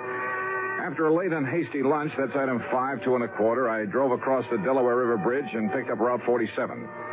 South Jersey is flat as a pancake, but full of beautiful homes and rich farmland, occasional cranberry bogs, and lots of big poultry farms and peach orchards. So the drive was a pleasant one. Then, in Vineland, the so-called heart of sunny southern Jersey, I went straight to police headquarters, a block off Landis Avenue, the main drag. I contacted Sergeant Louis Tomaso, with whom I'd worked before. As usual, he was right on the ball. Kind of had a hunch you might be dragged in on this. How are you, Johnny? Well, pretty good, Louis. Or rather, I'm not so sure. You have any real leads on this case? Johnny? Yeah? Let me hand you a thought for the day. Okay, shoot. Don't be surprised when you find that Lena Loomis isn't at all broken up over this loss of her husband, because she isn't. If you ask me, she's downright tickled to death about it. Is that your snide way of telling me that she's interested in somebody else? Somebody closer to her own age? Johnny, if I could find out who that somebody else is, but who knows, maybe there isn't any. Or maybe there's a dozen of them. I don't know. This gal is the social type. One big party after another, night after night, month after month, ever since they got married. And Loomis? Couldn't stay far enough away from it all. Spend most of his time off on hunting or fishing trips or out on his yacht. Funny that he ever married her in the first place. Well, in a good gorgeous young charmer starts cooing at a poor, lonely widower, nearly 60, well, what do you expect? Apparently all she cared about was getting her hooks on his money. What else? When did he go? 10 days ago. Got up, had breakfast, announced he was going to spend the day in Philadelphia. Walked out the front door, and that was the last anybody ever saw. And what about enemies, Lou? Not a one that anybody knows. I mean, any reason to think he might have been hauled off and murdered? The only reason to think he wasn't is the fact he took some luggage, some clothing with him. Well, that doesn't prove anything. You've questioned his wife, of course. Yeah. When you get through talking to her, you'll know just as much or as little as I do. Well, how about his favorite hunting and fishing spots? Check them all, favorite and otherwise. Nothing. You say that he owns a yacht. Owned. Huh? A sailboat, a big one. Kept it down in the little town of Tuckahoe on the Tuckahoe River. So? He just happened to have sold that yacht 2 days before he disappeared. Oh. Johnny, we haven't a single solitary thing to go on. You sure about that, Lou? What do you mean? Not even his wife?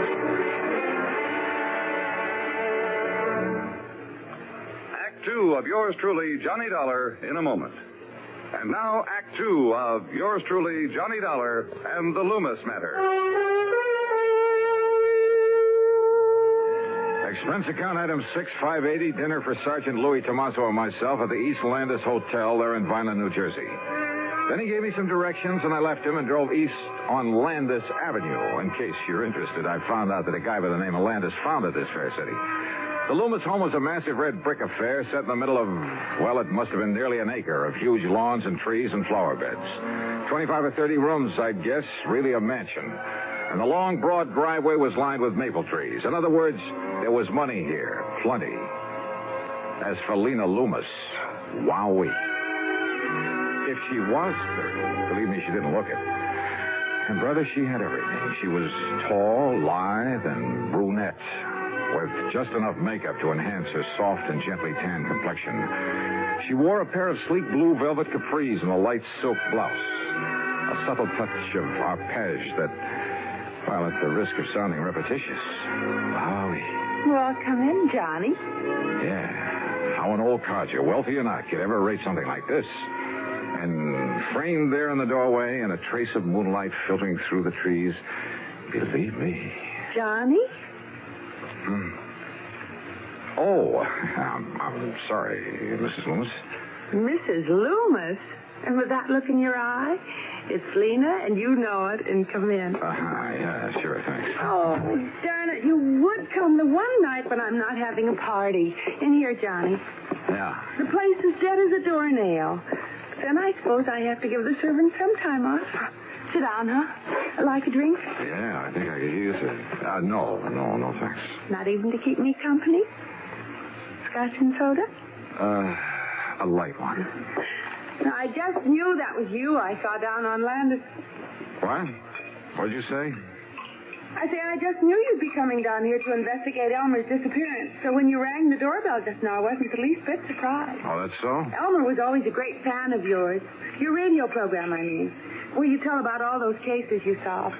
That's why I knew you the second I saw you. I see. Well, now, Lena. Johnny, I'm so fed up with answering questions about him. That Louis Tomaso from the police department has just about driven me crazy with him. He is kind of a cute guy, though, isn't he? Do you know him? Well, as a matter of fact, I talked with him just before. Here's your drink. Oh, thanks. Bottoms up. Huh? These glasses must hold about a quart. Oh, well, you know what I mean. Skull. Yeah, skull. Now, Johnny, I don't know how much Louis told you about Elmer vanishing this way, but whatever it was, there's nothing more I can tell you. He's gone. That's all. And you know something? I don't mind a bit. Yeah, well, I kind of had a notion. They find his body lying around somewhere? Well, just look at all it gets me. This home and property and all the stock in the glass company he sold and money. More money, Johnny, than you could even imagine. Yeah. And I believe that his insurance amounts to quite a lot. The insurance. Oh, that's nothing compared to all the money he has lying around in banks all over the place. It'll all be mine. And if you don't think I know how to use it... You know, there are a couple of things that might put a crimp in your plans, Lena. What Lena wants, Lena gets.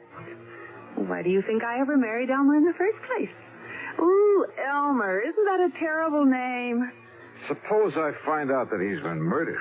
Now, who would ever want to murder poor, sweet old Elmer, and why? Oh, maybe to get hold of all this money you've been talking about. Of course not. I told you I get everything. That's exactly what I was... He just doesn't show up after 7 years. Well, you know, the statute of limitations. Oh, yeah, I know. And what if he does come back? You know, suffering from amnesia, or maybe he was in an accident somewhere, you know. Wow. So I'll do what I can to keep him happy as long as he lives, and then I'll have it all. I don't love him, Johnny, not a bit. But I do try to keep him happy. It's the least I can do. Lena. And then when he dies, well, like I said... Lena, listen to me. He's a handsome old dog. I'll say that for him. You see? There in that picture on the table beside you. Yeah, I see. But now listen. Tall and wiry with that big shock of hair. Yes, I see it. But why he kept that mustache and Van Dyke? Well, they made him look even older than he was. Than he is. What did you mean, was? What? Now, Lena, listen. There are some things I want to know. How about another drink? For instance, your husband had a yacht. Oh, didn't you know? He sold it just before he disappeared. To whom? Does it matter? Yes. Well, it was some man by the name of... Well, here's the bill of sale. His name is Samuel Remley. Remley. Right here. R-E-M-L-E, Samuel Remley. At Tuckahoe, New Jersey. So now you've asked a question, you've got an answer, so let's have another drink, huh?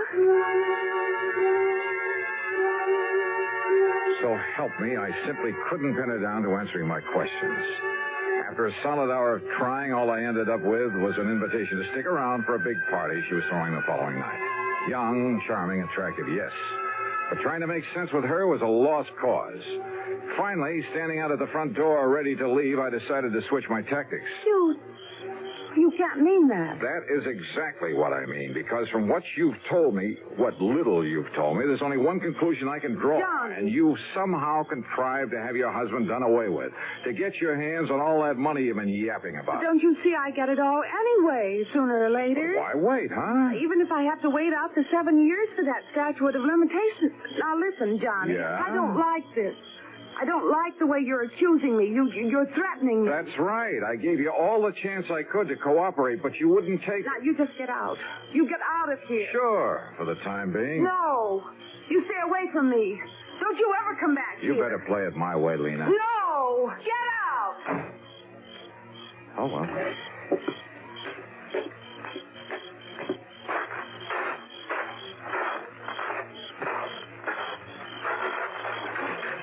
Hey, just a minute, buddy. Oh? Who are you? Me? I just happened to be looking out for Mrs. Loomis. Yeah? Yeah, and I don't like what I was hearing just now. Oh, that's too bad. Now, if you get out of my way. Oh, no, you don't, Buster. Oh, no. Jerry? Jerry. That's right, me.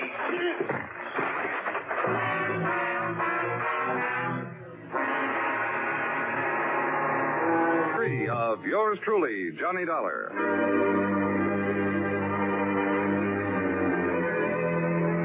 When I came to, my card case was gone. There was a lump on my head that must have been made by a blackjack. And inside my head was the solid conviction that Lena Loomis was, without question, responsible for the disappearance, possibly the murder of her husband. I climbed painfully back into my car, drove to the hotel, and after a dirty look from the night clerk, got a rum and hit the sack. Early the next morning, I was down at police headquarters. Well, not having had a good look at him, you don't give us much to go on. Yeah, well, look, if you pick them up, Lou, let me take care of them. Now, Johnny... Let's just say I want to question them. Did you get anywhere with Mrs. Loomis? Oh, Lou, the only question I got straight answers for was... Hey, wait a minute. Yeah? The yacht. Did you check out that yacht? I told you Loomis sold it just before he disappeared. I saw the bill of sale on it myself. Yeah, so did I. But, Louie, I got a hunch. How far is Tuckahoe? 35 miles. He kept the boat at Wilson's Landing. Good. Now listen, Johnny. Lou, I'm going to play this hunch for all it's worth.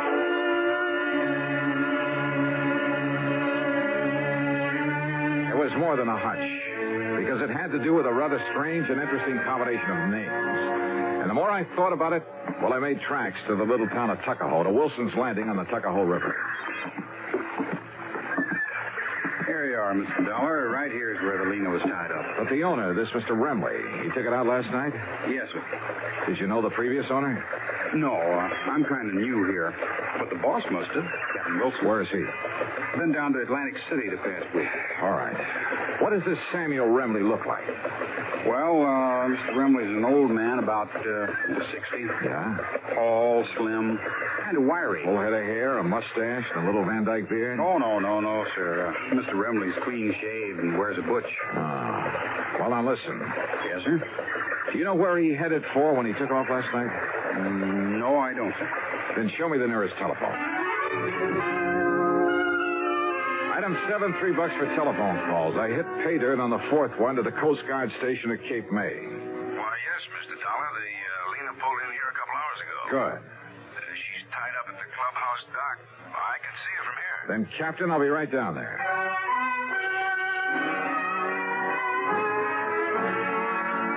The highway police must have all been looking the other way, for I'm sure I deserved a handful of tickets for speeding on the trip down to Cape May.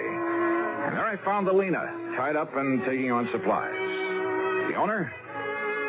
Well, when I told him who I was, he spread his hands quietly, smiled, led me down into the cabin, and poured a couple of drinks. Salute, Mr. Dollar. Salute, Mr. Well, is it Loomis or Remley? Either. The names tip you off? It took a while to get through this thick skull of mine, but, well, the rather unusual spelling of your right name, Leumas. Yes. And spelled backward, it comes out Samuel. Elmer spelled backward comes out Remley. Elmer Loomis, Samuel Remley. So obvious, I hoped it might be overlooked. But... Oh, incidentally, I'm sorry about Pete and Jerry. Pete and Jerry? The bodyguards I left for Lena. Unknown to her, of course. Oh, yeah. I can't wait to meet those boys again. But I wanted to be sure she'd be watched over while I was away, taking time to really figure out what to do about her, about our rather pitiful relationship. That's the reason for the disappearing act? Yes. I knew that if I suggested just going away alone, she wouldn't hear of it. So...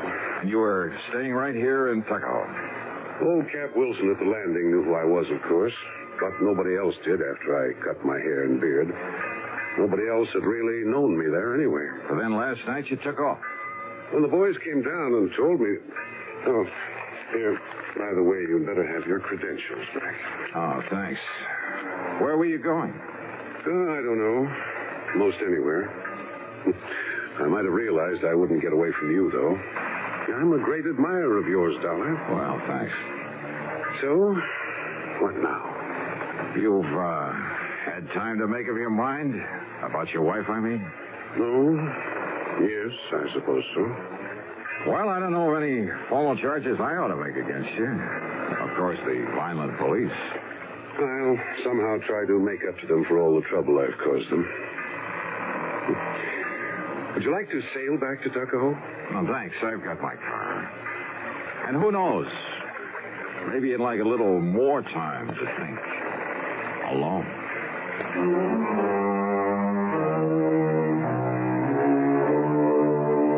So, it wasn't much of a case after all. The two thugs, Sergeant Louis locked them up for assault, and I guess that'll have to do for them. As for Loomis and his wife, well, I'm glad it isn't my problem. Expense account total, including the trip back to Hartford, $89.50. Yours truly, Johnny Dollar.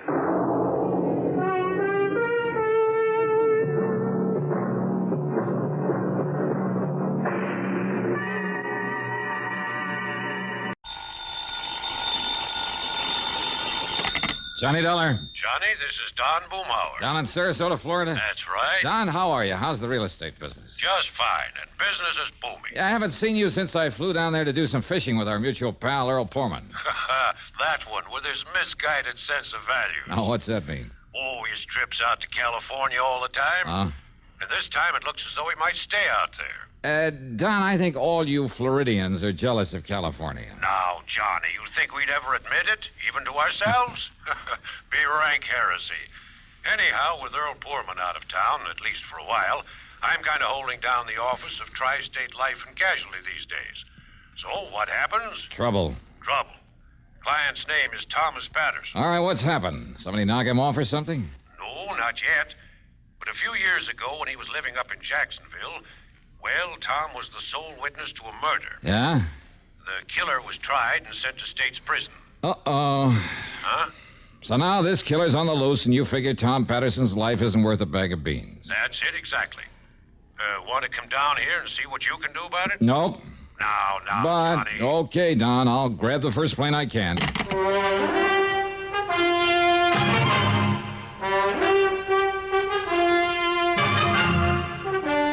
CBS Radio brings you Bob Bailey in the exciting adventures of the man with the action-packed expense account, America's fabulous freelance insurance investigator. Yours truly, Johnny Dollar.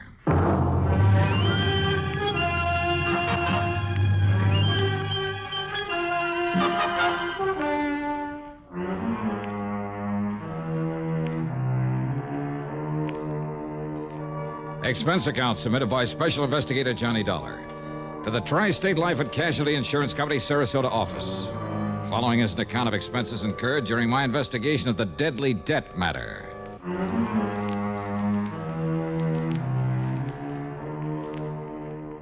Expense account item 17940, taxi in a plane out of Hartford. The flight was good, and by early afternoon, I was in Don Boomhauer's real estate office in Sarasota, Florida. After the usual amenities. Now, let me lay it all out for you, Johnny. Yeah, sure, Don. Go ahead. And to begin with, the life insurance policy involved has a face value of $70,000. Let's see, then. My commission will come to, Don't you ever think of anything but money? Sure. Like what? Well, right now I'm thinking about the chances of staying alive. After all, with a killer on the loose, well, at least the thought of a few bucks coming to me could help me die happy. The insured's name you said is Thomas Patterson? It is now. Huh? Some years ago, Johnny, young Tommy lived up in Jacksonville, worked as a milkman. Uh-huh. Early one morning, that was in 1951, he pulled up in front of an alley just in time to see a man named Casey Carey shoot down a fellow named Harker, who just happened to be busy at the moment blasting away at Carey with a .38. Ah, so Carey pleaded self-defense, huh? Well, he tried to, but the jury wouldn't go for it. You see, there'd been a long-standing feud between the two of them. Uh-huh. Only reason they didn't give Carey the chair is because Harker had a record as long as your arm. I see. Instead, Carey was given 10 years to life. I see. The point is that Tommy Patterson's testimony was what really convicted him. So, of course, he made the usual melodramatic threat. Oh, yeah. That he'd get Patterson if it was the last thing he ever did. He didn't care when. He'd be in no hurry. But sooner or later, he'd track him down and kill him. Mm-hmm. So what's happened? Tom had just got married, started a nice little family, 2 boys and a girl. So Carey's threat scared him as much because of the wife and kids as for himself. Yeah, but now, Don, you know as well as I do how little those courtroom threats usually mean. Now, wait. Yeah? About that time, some relative died and left Tom a considerable sum of money. So he changed his name, legally. Changed it to what? To what it is now, Thomas K. Patterson. What it was before doesn't matter. Okay, go on. Then he and his family moved on down to Venice, a few miles south of here. Yeah, I remember the town. Well, there in Venice, he set up the Excellent Dairy Products Company. Nobody down here has known him as anything but Tom Patterson, so he's felt perfectly safe. Until, that is, about 6 months ago. Yeah? He was up in Jacksonville on a business trip. He was just walking along the street one day, turned a corner and bumped into a man coming from the other way. Uh-oh. Yes, he took one look at the man's face and started running like a scared rabbit. Casey Carey. Well, what do you think? But now, wait, Don. If Carey got 10 years to life in 1951... I know. When he stopped to think about it, Tom couldn't believe it. But he went down to the public library and dug into the old newspaper files. Yeah? Sure enough, thanks to good behavior, model prisoner, and all that sort of stuff... Carey'd got out? Carey'd got out, legitimately. But to Tom Patterson, that would only mean one thing. Carey was out to get him. In the exciting history of great American inventions and inventors, there is no one who stands out with the eminence of Thomas A. Edison.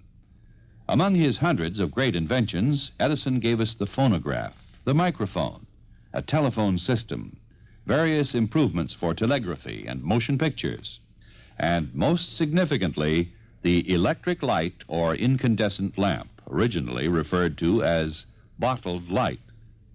When Edison was still in his 20s, he set out to invent an electric lamp which could operate on low power and would be safe for use in homes and other buildings.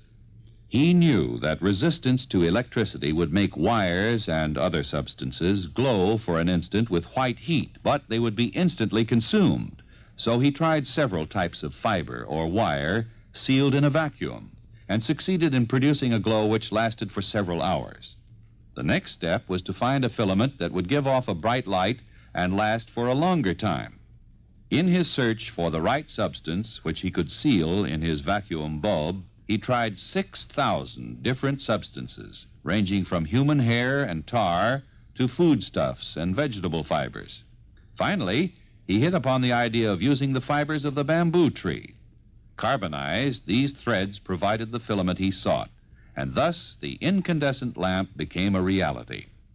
It was discovered not by accident nor by profound scientific knowledge. It was the result of tireless effort and endless trials. Edison, like so many geniuses before him, found success through determination and the philosophy which has blessed the work of most American inventors. Somehow there must be a way. Let's find it. And now, Act Two of yours truly, Johnny Dollar.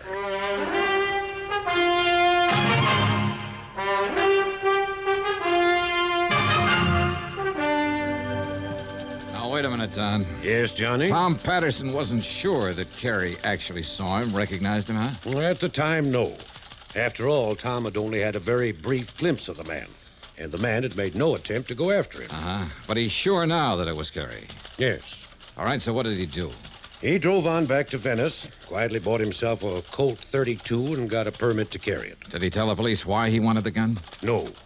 Of course, all along, Johnny, Tom had hoped that Carey hadn't recognized him. That even if he had, he wouldn't know where to look for him. But, now, Don, unless this man Carey has made some move against him... Now, just wait, Johnny. Okay. Tell it your way.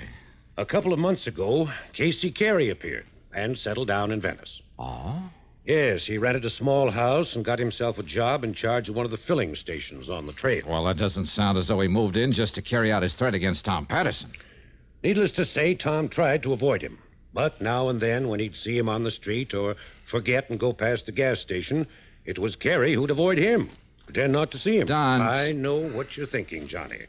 But just remember one thing. Yeah, what's that?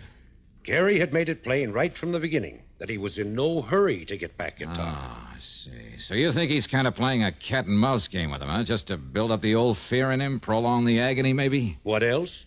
And believe me, he's succeeding. When Tom finally called and asked me to have you come here to protect him, he was almost a nervous wreck.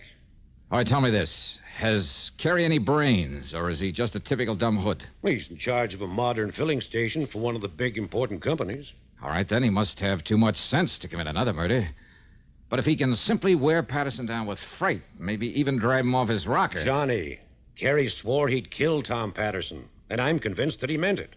More important, Tom is. What do the police say? Well, Tom hasn't told him, in order to keep his wife and kids from finding out about it. That's a pretty small town, you know. If it weren't for his family, Tom would have just pulled up stakes and headed for Timbuktu. Don, if he's as scared as you seem to think... As I seem and to if think... there's no good reason for it... Well? Got an extra car I can use? Yeah, sure. The yellow one parked out front. Good. Here.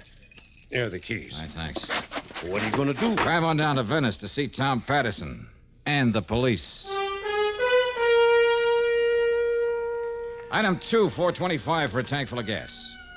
In Venice, I found Tom Patterson in his office at the Excellent Dairy Products Company, about to leave for the day. What Don Boomhauer had said about him was true. He was just about beside himself with fear. And somewhat against his wishes, I hauled him over to police headquarters. Brad Younger, the chief, was most cooperative. But... Okay, Billy, let me know when he comes in. That's it. And yes, Mr. Dollar, I know all about Casey Carey. Oh? Then why haven't you done something about him? Now. Why have you let him settle down here in Venice? Now, just a minute, Mr. Tom. If you know who he is, that he's the man who's threatened to kill me... I said just a minute, Mr. Tom. Now, you just sit there and be quiet. Yeah, please. Go on with what you were saying, Chief. Mr. Johnny, I learned all about Carey from the big oil company he works for. All about him, including that foolish thing he said in court 9 years ago. All right, then. So I had a little talk with him, and we kind of kept an eye on him. Of course, only the boys on the force, and I know that. We weren't sure that Mr. Tom here knew about him being here or recognized him. Of course I did. There was no reason to scare him or that nice family of his. Very considerate, Chief. Considerate? What's considerate about letting a killer settle down here in the first place? Now, hold it, will you, Tom? But look here, Mr. If you Dollar. want help in this thing from me or the police or anybody else... Of course I do. Why else do you think I had Mr. Boomhauer send for All me? right, then let us handle it our own way. But don't you see... Otherwise, we'll be glad to back out. Just let you take care of it all yourself. But Well... All right, Mr. Dollar, I'm sorry. Okay. So anyhow, Mr. Johnny, I'm convinced that Casey Carey is all right. He's forgotten his threat. And I tell you that he... No, Chief. I've got to have protection against him. Somebody to watch over me night and day.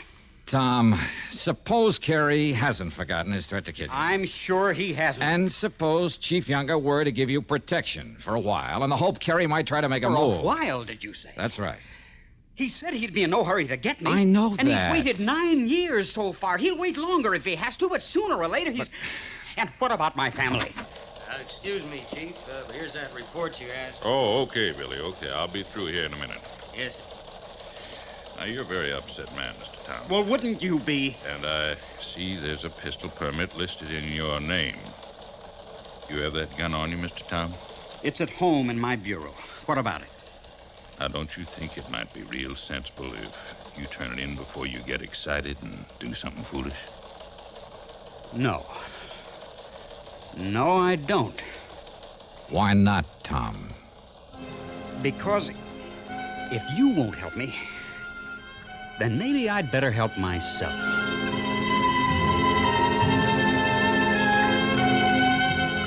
I took the chief aside and promised I'd stay with Tom Patterson, if possible get his gun and turn it in.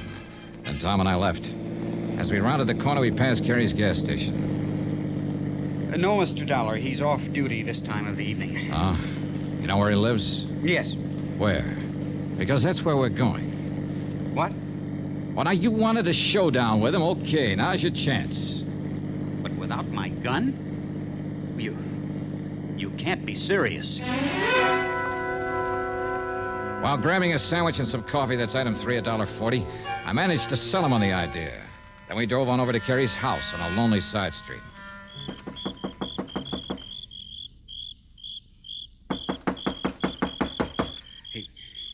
He must have seen me, Mr. Dollar, and he's probably waiting in there in the Ask dark. me, there's evil in there, mister. Ah, yes? Oh, what did you say, ma'am? And who are you, please? I'm one of the neighbors, mister, that's what. And when I heard that shot in there You heard a while shot? ago, well, then I kind of thought about it for a while, and then I called the police. While we were sitting in that restaurant having... Come on, Tom, this door's open. There's got to be a light switch here on it. Here it is. Mr. Dollar. Huh? This is Casey Carey? Yes, sir. Only... Yeah. Shot through the head. And it looks like about a .32. Tommy, isn't that the caliber of your gun? Why, yes. And where did you say it is? At home, in the bureau. Well, there's no use to lie about that. Well, Chief Younger. Sorry, Mr. Tom. I'm holding you for murder.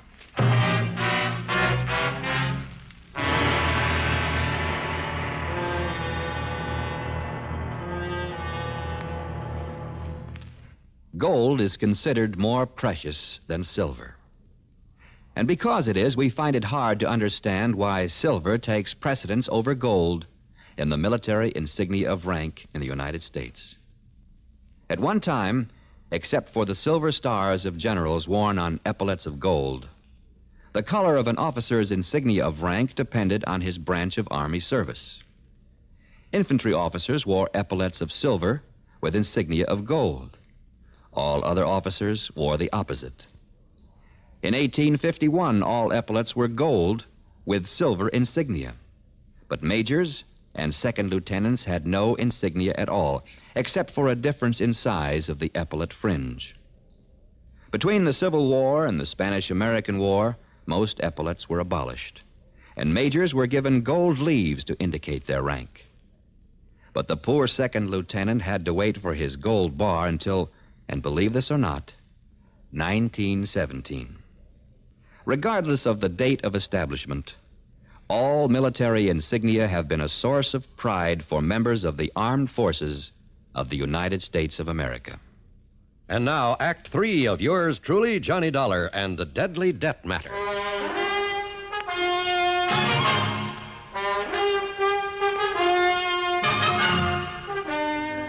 That's right, Mr. Tom. I'm holding you for the murder of Mr. Casey Carey. No. No, Chief, you're wrong. Am I? Looks to me like this is his dead body laying here, and I'd guess this hole in his head was made by a .32 caliber bullet. Chief Younger, look, and Mr. listen. Tom, that's the same as this gun of yours. So, here you are, Mr. Dollar. Here's a murder weapon. That's my gun. Where'd you get it? Mr. Tom, I hate to say this, but I had a feeling your coming to see me was a bluff. Bluff? Yes, sir. To make me think you hadn't yet done any harm to Mr. Carey here. Wrong, Chief. Am I? I had to practically drag Tom over here to see you. Well, then, let's just say he was more willing than he let on. That's not true. And when some woman phoned about hearing a shot out here and young Billy Barker came in... Barker? One of my new boys on the force. When he laid this gun on my desk and the number on it checked out against your permit, Mr. Tom... Where'd you get this gun? Right where you throwed it off to the side of the road over toward Midnight Pass. What? That's right. If young Barker hadn't stopped to fix a tire on his squad car and stepped on it, it could have laid there forever, nobody the wiser. But I told you, I left it in my bureau at home. That just doesn't make sense now, Mr. Tom, and you know it. But it's true. So where were you after you and Mr. Johnny left me at headquarters? Well, I can answer that, I'll tell you where, Chief. Mr. Tom. You came over here and killed Mr. Carey and took the gun and throwed it off in the bushes. Wait, Chief Younger, listen. Yes, sir? Tom has been with me from the time we left you. Who? Yes. Well, then all that means is you killed him before you came to see me. No, Chief. And when the doc digs a bullet out of Carey's body, and I take it along with your gun up to the police lab in Sarasota... Mr. Dollar. And if they match up together... Tommy, it looks kind of bad for you, doesn't it? No, please, listen. You better come along with me, Mr. Tom. Maybe Chief Younger was right. And when a report came back from ballistics that the bullet had come from Tom Patterson's gun, when Tom had no way of proving he'd left the gun at home. Well, I still couldn't believe Tom had done it. Another thing, the neighbor woman had heard the shot only a little while before we got there. What's more, Carey's body had still been warm. But instead of putting up a defense for Tom, I decided to play a real wild hunch that just might turn up Carey's killer.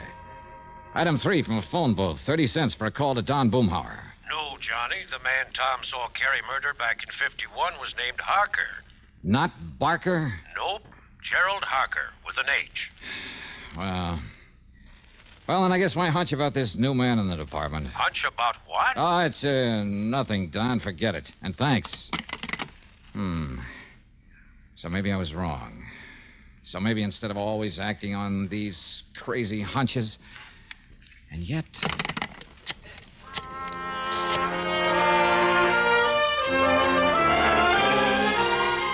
Item 4 was $1.10 for a call to Jacksonville to Mike Kirby in the city room of the Times-Press. And bless him, he came up with some mighty revealing information for me. And then he worked for a while on the police force, Johnny. Oh, they're in Jacksonville? That's right. Looked to me as though the boy was trying to live down the family reputation by putting himself on the side of law and order. Maybe. And a month or two ago, he handed in his badge and moved to... Hey, what was that maybe you threw in? About his being on the side of law and order? That's right. But, Johnny, if he was a cop... And here's another maybe. What? Maybe that boy still is. What? A cop. Thanks a lot, Mike.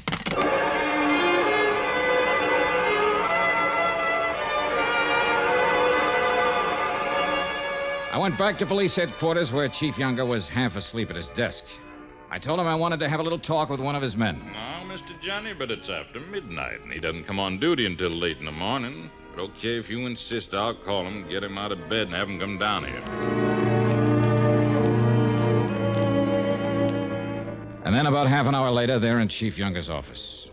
Something special, Chief? Get me out of bed this way? Billy, I want you to meet Johnny Dollar. Mr. Johnny, this is Billy Barker. Hi, Billy. Mr. Dollar. Only, why did you change your name from Harker when you came down here to Venice. Huh? What's that, sir?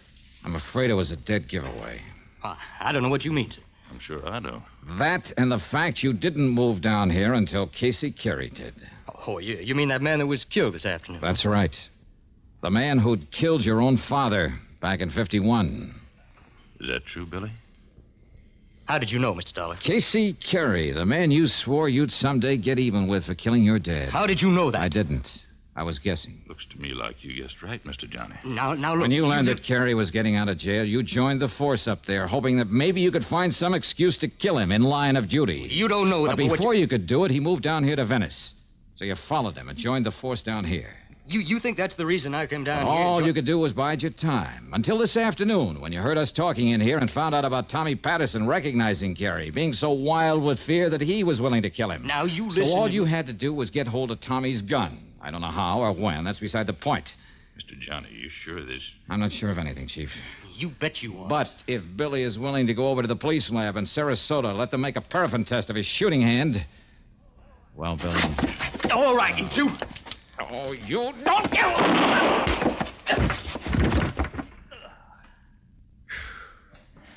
Chief, you want to let Tom Patterson out of that cell so he can go home to his family? Yes, sir. Right away. And thank you, Mr. Johnny.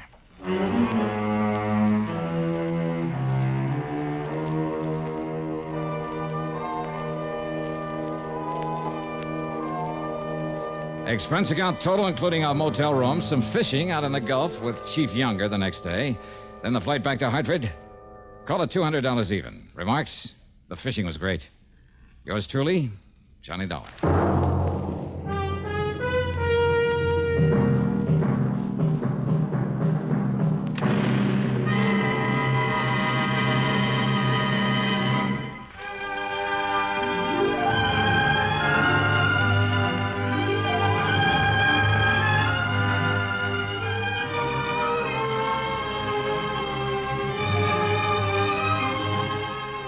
Yours truly, Johnny Dollar, starring Bob Bailey, originates in Hollywood and is written, produced, and directed by Jack Johnstone.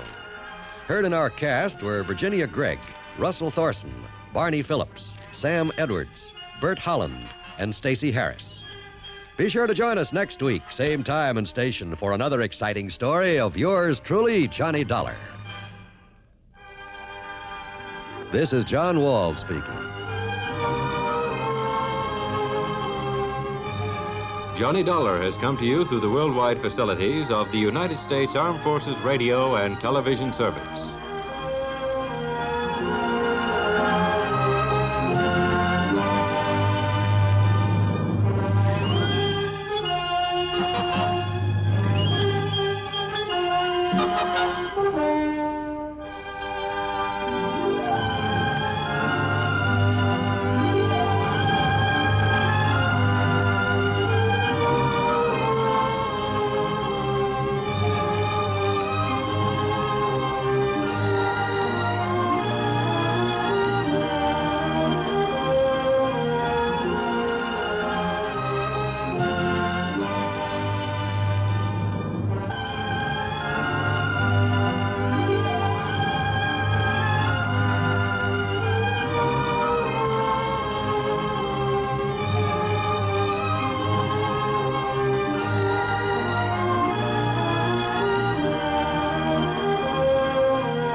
From Hollywood, it's time now for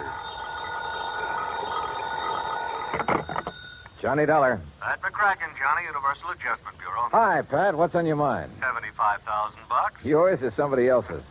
Johnny, ever hear of the Subala diamond? Sabala.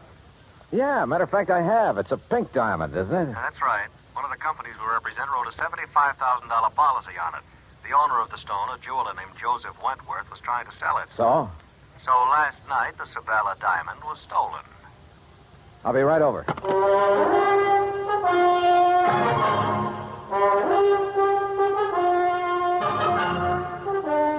Bailey in the exciting adventures of the man with the action-packed expense account, America's fabulous freelance insurance investigator. Yours truly, Johnny Dollar.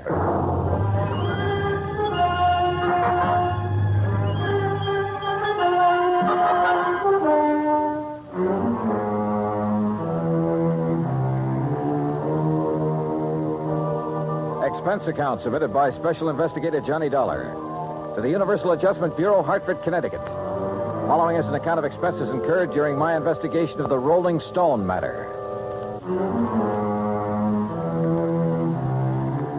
Expense account item 1, $1.20 cab fare from my apartment to the office of Universal Adjustment Bureau. Pat McCracken gave me what additional dope he had, which wasn't much, and I headed for New York. That's item 2, $26.40, and the apartment of Joseph Wentworth. I was just released from the hospital an hour ago. They kept me overnight for observation. Nothing serious, I hope, Mr. Wentworth? No. I was hit on the back of the head. At first, they suspected a skull fracture, but it was only a slight concussion. Well, you're lucky. Practically my total assets stolen, and you call it lucky. You mean the Sabala diamond? I borrowed heavily to purchase that stone, Mr. Dollar. I'm afraid I'm just about ruined. Well, if I'm not mistaken, it was insured for $75,000. You don't understand. The insurance money will barely cover the loans. The diamond wasn't insured for its full value. Oh, I see. And what's worse, I had a customer for it. I was almost ready to close the deal. Could have gotten at least $100,000, maybe more. Try to tell me exactly what happened, Mr. Wentworth. Last evening, Eloise stopped by the shop at 6. We were going to have dinner together. Eloise? Eloise Barnes, my fiancée. I started to close up, and I remembered I'd forgotten to put some things in the safe. She went down the street a ways to hail a taxi, and I went back inside. And left the front door unlocked? I must have. I was in a hurry. I opened the safe, then I heard a sound behind me. I started to turn, but too late. That's the last I remember. The police figure out what you were hit with? Yes, a heavy brass candlestick in my shop. Then when Eloise brought me to, the Sabala diamond was gone. Just a minute. You say Eloise brought you to? Yes. You see, when I didn't come right back outside, she started wondering what had happened. She came in and found me lying on the floor. Uh-huh. How long have you known Eloise, Mr. Wentworth? About a year. Why? Mind giving me her address? I think I'd like to talk to her. Expense account item 3, $1.80 cab fare to Eloise Barnes' apartment. Eloise looked, if anything, more expensive than the Sabala diamond. And I had the feeling that underneath that lovely surface, she was almost as hard. Her gray eyes never left my face as we talked, and I got the impression she had neatly weighed me, cataloged me, and put a price tag on me. Afraid I can't help you much, Johnny. Joe Wentworth apparently told you all there is to tell about it. You were out looking for a taxi at the time Wentworth got slugged. That's right. I feel sorry for Joe. That was a lot of diamond to lose. Must be quite a stone. If you go for those things.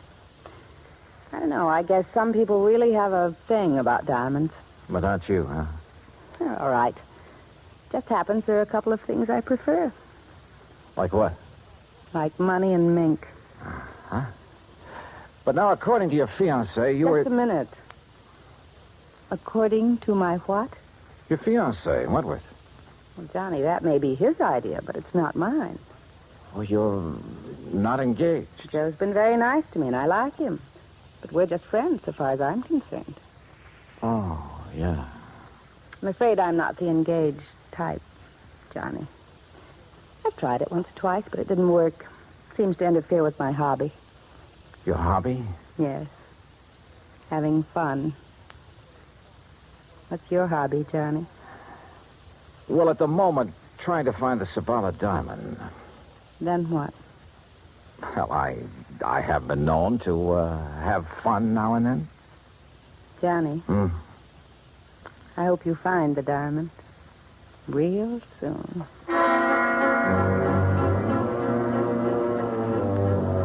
The invitation was printed in large type, but this was no time for an RSVP, especially since I remembered Wentworth mentioning a customer who had been anxious to buy the diamond just before it was stolen. I called Wentworth and got the man's name, Gerald Mantell, who had an apartment just off Fifth Avenue in the East 70s. Ah, yes, Mr. Dollar, the Sabala diamond. An exquisite stone. The pink radiance of it when it caught the light. Positively hypnotic. Such a pity it was stolen. Mr. Wentworth tells me he was negotiating with you for the sale of that diamond. That is correct. Unfortunately, we had reached a stalemate yesterday. You see, he wanted more than the diamond is worth. Well, maybe that's a matter of opinion. Mr. Dollar, I am a collector and a connoisseur. I know what such things are worth. Oh, yes. I only hope it'll be recovered before Friday. It would make things so much more enjoyable for me. What happens Friday? I'm leaving for Europe. Oh? Business trip? Not really. As a matter of fact, more of an impulse than anything else. Uh-huh. Anything wrong with that? Well, Mr. Mantell, that's a good question.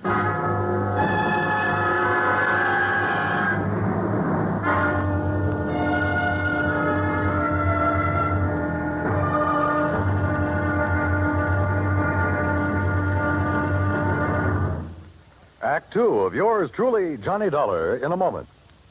Our flag now numbers 50 stars. And behind each star there stands yet another flag representing one of the 50 states. Alabama's state flag is of St. Andrew, the symbol of the Confederacy and the national flag of Scotland. Alabama's state capital, Montgomery, served as the first capital of the Confederacy, and it was on the steps of its Capitol building that Jefferson Davis took the oath of office as President of the Confederated States of America. The Scottish cross is in the form of an X, or saltire, and is also found on the state flags of Georgia and Mississippi. Perhaps it is the independent, rugged spirit of the Scots that recommended its national symbol to the Confederacy as a symbol of its rebellion. Alabama's state flag, the flag of the 22nd state to enter the Union, was adopted on February 16, 1895. And now, Act two of yours truly, Johnny Dollar and the Rolling Stone Matter. I went back to my hotel, stretched out on the bed, and went over the whole thing in my mind. Eloise, who liked the things that money could buy, and who supposedly had been looking for a taxi while Wentworth was slugged and the diamond lifted. Then there was Gerald Mantell, the collector, who was now suddenly leaving for Europe. Yeah, could be either of them. Johnny Dollar. You looking for the Sabala diamond, Mr. Dollar? Who's that? Well, that doesn't matter. I know where the diamond is. Oh, where? Not so fast, Dollar. I'm sure the insurance company you represent would pay quite a bit to get that stone back. The question is, how much? Oh, there's a bigger question than that, friend. Whether you're on the level or not. Suppose I can show you the case the diamond was kept in. Would you be convinced then? Maybe. Antonio's bar on East 53rd? Yeah. Maybe there in an hour. Now, wait a minute. How'll I know you? I'll know you. Hey, wait a minute.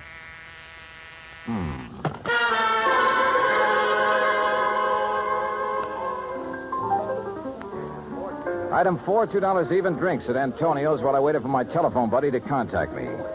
A half hour went by. Nothing happened. Then somebody came in and went to a corner booth. Not the person I'd been expecting, but just as interesting. So I went over.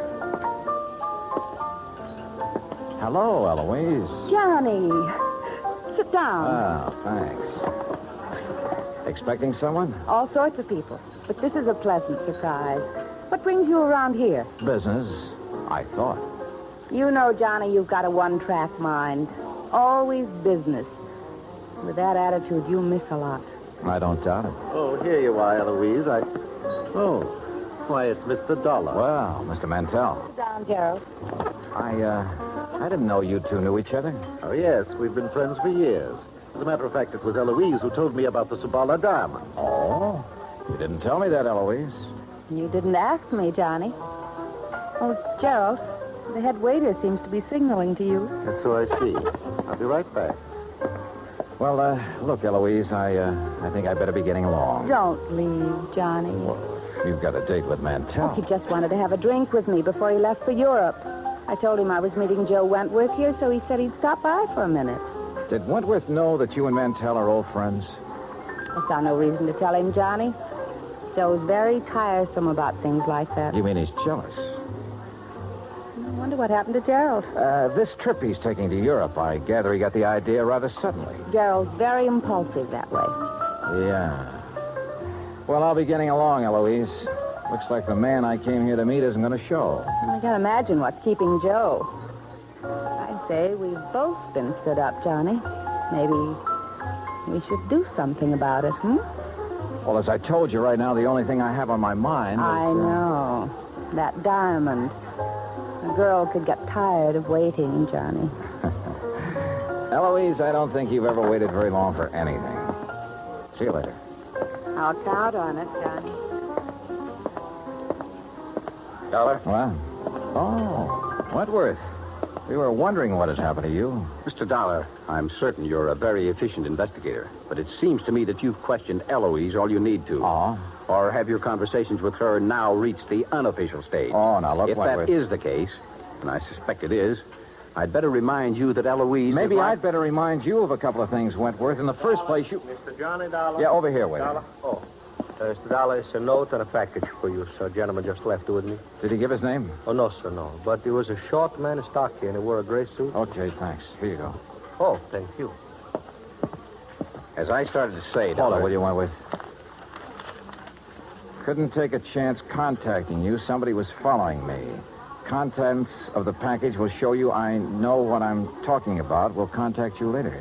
What's this all about, Dollar? It's from a man who phoned me a couple of hours ago. If it's what I think is, then this package... Yeah. Empty jewel case. Your name on it, Wentworth. What? That's the case I kept the Sabala diamond in. Yeah. See you later, Wentworth. Where are you going, Dollar? Back to my hotel room and wait to hear from him. I went outside and started for the corner to grab a cab. As I passed the alley, I spotted something sprawled on the ground. A body. It was Gerald Mantell.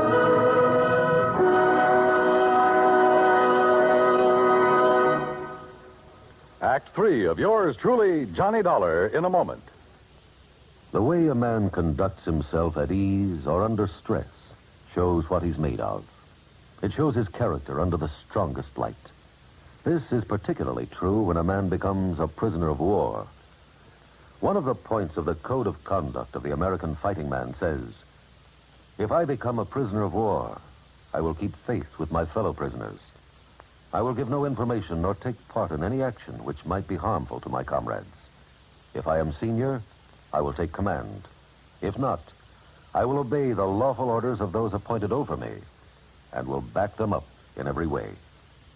The very essence of the ideals set forth in those words were displayed by Commander, later Rear Admiral, Richard Antrim in April 1942, while a prisoner of war in Macassar, Dutch East Indies, during World War II. Acting instantly on behalf of a naval officer who was subjected to heavy punishment, Commander Antrim boldly tried to quiet the guard and to persuade him to discuss the charges against the officer. The guard refused. Tension increased. The entire enemy prison force was faced by 2,700 Allied prisoners. An order was given to continue the punishment. Suddenly, Commander Antrim, at the risk of his own life, stepped forward and volunteered to take the remainder of the punishment.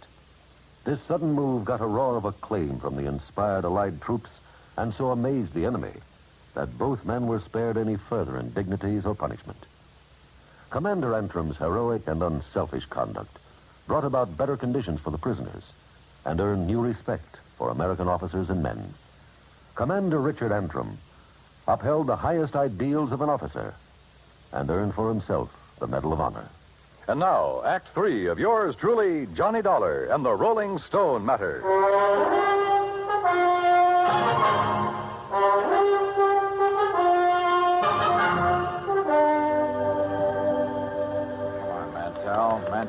Mantell, come out of it. Come on. My head. Here, I'll help you. All right, easy now. Are you okay? I guess so. Who did it? I don't know, Dollar. The head waiter told me a taxi driver wanted to see me outside. I came out, but there was no cab in sight. I thought he might be at the corner, so I started walking. Past the alley here? Yes. Mr. Dollar, why would anyone want to beat me up? I can think of one possibility, Mantell. Yes? You wanted the Sabala diamond pretty badly, but Wentworth wouldn't sell at your price. Are you suggesting... I'm suggesting you lifted the diamond and somebody was trying to get it back from you just now. But I don't have the diamond. I never did. Maybe you know where it is. No, I swear I don't. As for getting beaten up just now, I'm every bit as much in the dark as you are. I didn't know whether he was telling the truth or not, but I had no proof he was lying. Item 5, $1 even, a pot of coffee in my hotel room while I tried to pull some threads together, but they didn't pull. If Mantell had the stone, who'd phoned me and sent the empty jewel case to convince me he had information? How did he Yeah, coming. Oh, Wentworth, come in. Here, Mr. Dollar, I have some information that will interest you. Yeah? Yes, first, though, I owe you an apology for, well, flying off the handle when I saw you with Eloise at Antonio's. Okay, so you're touchy about Eloise. Now, what's the information? Well, just a few minutes ago, a man telephoned me at my apartment. Huh? Yes, I think he was the same one who phoned you and sent the empty jewel case. Well, what'd he say? That he knew where the diamond was, and for a price would furnish the information. Ah. Now, I wonder why he suddenly switched negotiations from me to you. Well, perhaps he thought it too dangerous to continue with you. Yeah, maybe. Speaking of danger, I wish I could locate this character before something happens to him. That's the point, Mr. Dollar. I think I know where he is. How? Well, he must have placed his call to me through a switchboard, because I heard an operator in the background saying, Hotel Maysfield. Hotel Maysfield, huh? Thanks for the lead, Wentworth. I'll check with you later. I headed for the Maysfield and described the man I was looking for to the desk clerk. The clerk said his name was Krause, that he'd checked out that morning. This I didn't get because he'd called Wentworth from the hotel shortly before. I had the clerk let me into Krause's room, hoping I could find some lead on where he'd gone. I did. A scratch pad with the imprint of a pencil still visible. A phone number and a name, Cathcart Hotel. I headed there fast and was referred to room 413. What? Hello, Krause. There must be a mistake. My name is Collins. Don't give me that. Your name's Krause, and you're the guy who phoned me and said he had information about that diamond. Oh, no. That's wrong. Oh, come on. Let's quit playing games. When you called Wentworth a while ago, he found out the name of the hotel. It's a lie. I haven't talked to him since... Yeah, that's what I thought. Wentworth lied about that phone call. Why? Because he hoped I'd find you for him. But you had talked to him earlier. Yeah, the theft of that diamond was rigged between you and Wentworth, wasn't it? And you slugged him to make it look legitimate. Well? Yeah. But now you're hiding from Wentworth. Why? What happened to your cozy little partnership? It was blackmail, Dollar. Wentworth. Don't move, either of you. Well, Wentworth, it looks as though I figured you right. You thought I might have better luck finding Krause than you had, so you gave me his last known address and followed me. Now, what's this about blackmail? I thought I could trust you, Krause. Look, I wasn't really going to blackmail you. You got to believe that. I think I get it now. Krause was supposed to turn the stone over to you after a decent time had elapsed. Instead, he held on to it and tried to blackmail you about your being involved in the fake robbery. That's why he pretended to open negotiations with me, to scare you into buying. Yes, but you made a big mistake, Krause, trying to blackmail a desperate man. I had no money to pay you. I needed every cent from the insurance and from what we'd get for the stone when it was cut and sold. Why, Wentworth? Why'd you need the money? For Eloise? For Eloise. Does she know about all this? No, she knows nothing about this. But she wants so many things, and I want to give them to her. I've got to hold on to her. Brother. No, you wouldn't understand. You don't know what it's like when a girl like that gets into your blood. You're willing to do anything. Like a couple of murders, Wentworth? You willing to add them to your list, too? Yes. Yes, I am. Oh, now, look, put that thing down. Why don't you stop kidding yourself about Eloise? She loves me, Dollar. I tell you, she loves me. Are you kidding? She told me what she loves. Mink and money. How long do you think she'd stick with you after the money ran out? Get back. Stay where you are. You're a thief and a fool, Wentworth, but you're not a killer. Stay away. So you just better give me that gun right now. Oh. Thanks.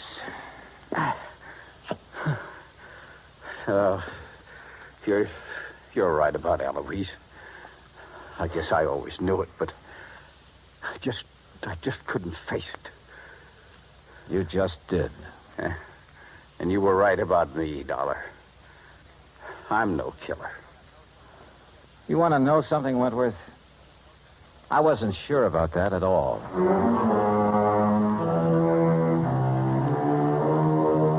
Expense account total, including the trip home, $146 even. Remarks?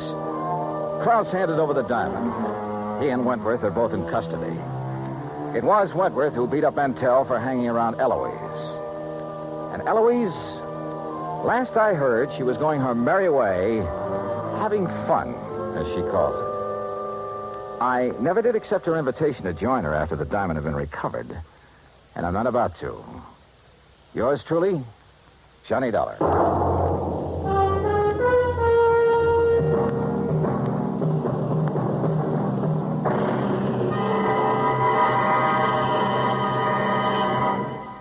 Our star will return in just a moment. Our flag now numbers 50 stars, and behind each star there stands yet another flag representing one of the 50 states. The origin of Hawaii's state flag has been the subject of much debate. It is now believed that it was the work of foreign advisors to King Kamehameha. Legend also has it that it was designed at the request of King Kamehameha by George Beckley, an English sea captain. The flag consists of 8 horizontal and alternating stripes of white, red, and blue, representing the 8 major islands in the chain. Also represented is the British Union Jack, a reminder of Captain Vancouver, who on his voyage around the world in 1794 gave King Kamehameha a British flag and the promise of British protection. The Union Jack is also a reminder of Captain James Cook, who discovered the Hawaiian Islands in 1778. Hawaii's state flag, the flag of the 50th state to enter the Union, was adopted in 1845. Now, here's our star to tell you about next week's story. Next week, well, the title of the yarn is The Ghost to Ghost Matter, and the story lives up to it. So join us, won't you? Yours truly, Johnny Dollar.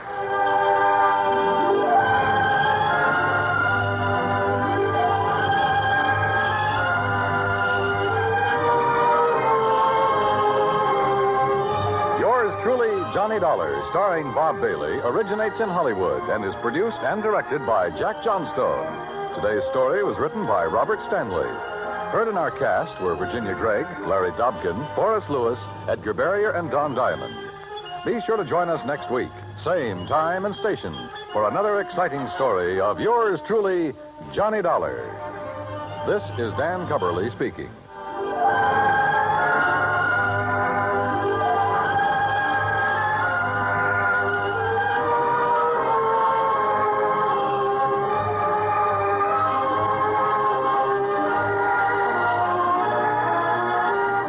United States Armed Forces Radio and Television Service.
Johnny Dollar. Doesn't this nice weather kind of get under your skin, Johnny? Who's that? Make you want to be sitting in a boat on Lake Mojave, hauling in 5- and 6-pound bass?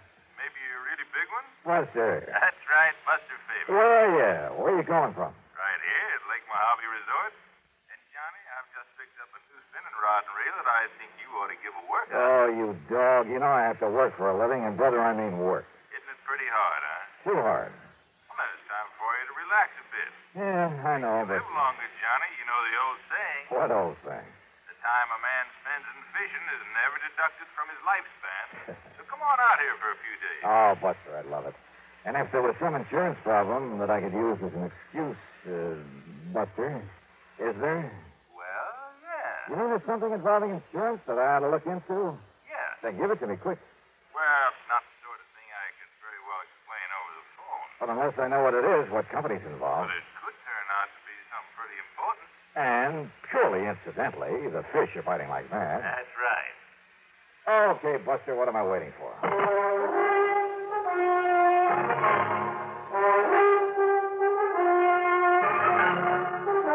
Bob Bailey in the exciting adventures of the man with the action-packed expense account. America's fabulous freelance insurance investigator. Yours truly, Johnny Dollar.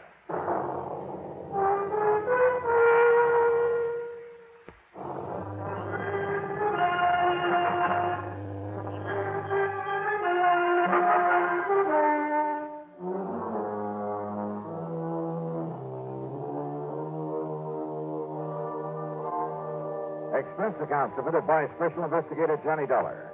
To the Greater Southwest Insurance Company, Los Angeles office, attention Mr. Royal J. Harkin.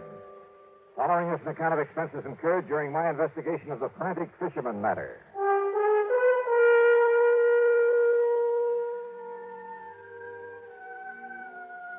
Roy, why kid about it? When I started this trip, I had no way of knowing that your company was involved. Knowing Buster Favor, I honestly figured that his mention of an insurance angle was just to give me a good excuse. But when you've read the facts in this report, I'm sure you'll agree that Greater Southwest should pay the old expense account without question. Yeah, and probably a nice extra fee to boot. All right.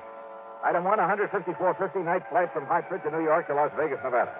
Item 2, $50 deposit on a rental car. I headed south and east to Lake Mojave Resort.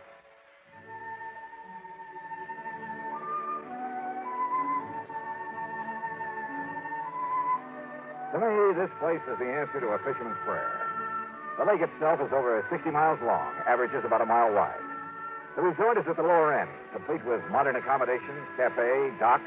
Well, just about everything you could ask for. Ham Pratt, the general manager, Buster Favor and his wife Marilyn are the salt of the earth. And because of it, the customers are a pretty fine lot without exception. Almost.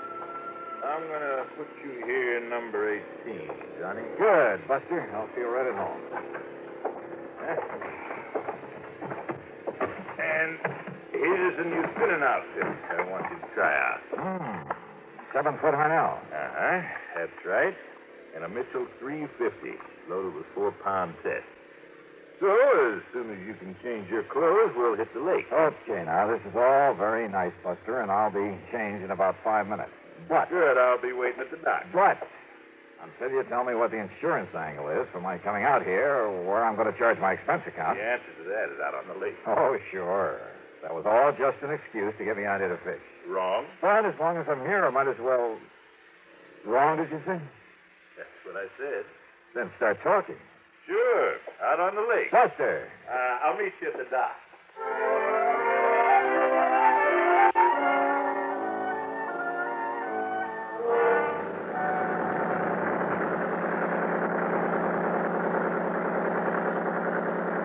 The big 35 on Buster's boat moved us up the lake at an easy 30 knots.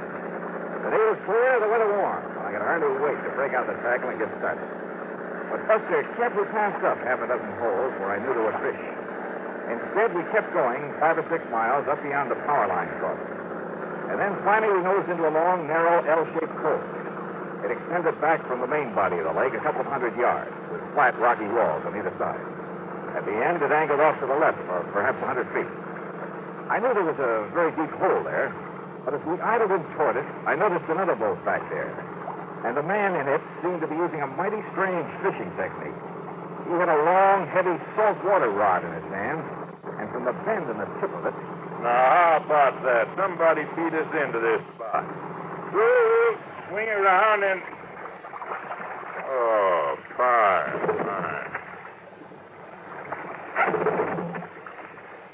I guess that wire's dived loose again. But Buster, that man fishing down there at the end. Don't let him notice, but keep an eye on him, Johnny. You know him? No, I can't say that I do. His name is Otis Hellman. Came over here from Los Angeles. Did you see the way he was creeping up the water with that rig he's using? Yeah, I wondered about that rig. But he stopped the minute we were in sight. Could you see what he has on the end of his line? No. He let it drop down in his boat. We'll just have to wait until he gets back to the dock. There we are. Well, now, as long as this goes taken, why don't we try a big basin up above? Yeah, sure.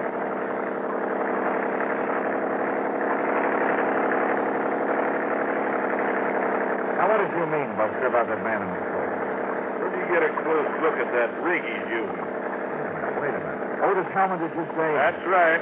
In all the papers last week when he got out of prison over in California. Yeah, sure. Yeah. Fishing, huh? At the end of that same code, day after day. But if you ask me, that man isn't after fish.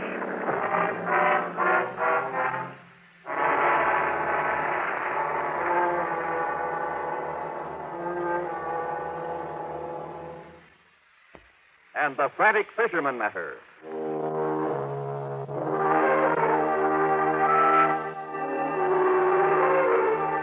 Buster Faber and I went up to Sculpture Rock there on Lake Mojave. We caught fish, plenty of them. Nice big lunker bass.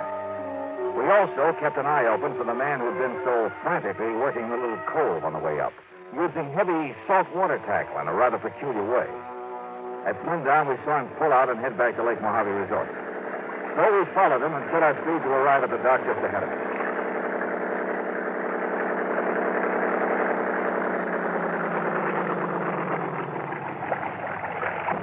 Well, here we are, Johnny. Back home same day. Yeah. Size up, Jim. Take care of these fish for us. Sure thing, Buster. Hi, Mr. Dollar. How'd you make out? Oh, pretty good, Jim. Here you are. Hey, you men did all right. Evening, Mr. Hellman. How'd you do today? Nothing, Mr. Faber. Not a thing. Oh? Where were you fishing? All over the lake. Didn't I see you in the long, narrow cove above the power line? Yeah, maybe so. Hold on, Jim. Tie me up. Tie me up. Yes, sir. Sure. Take a look, Johnny. Yeah. Oh, I'll take care of the tackle myself. Oh, sure. Anything you say. Anything you say. Hellman quickly stuffed the tackle from the end of his line into a fish sack. But I caught a glimpse of a couple of huge triple hooks with lead collars. They were big enough, heavy enough to catch a whale.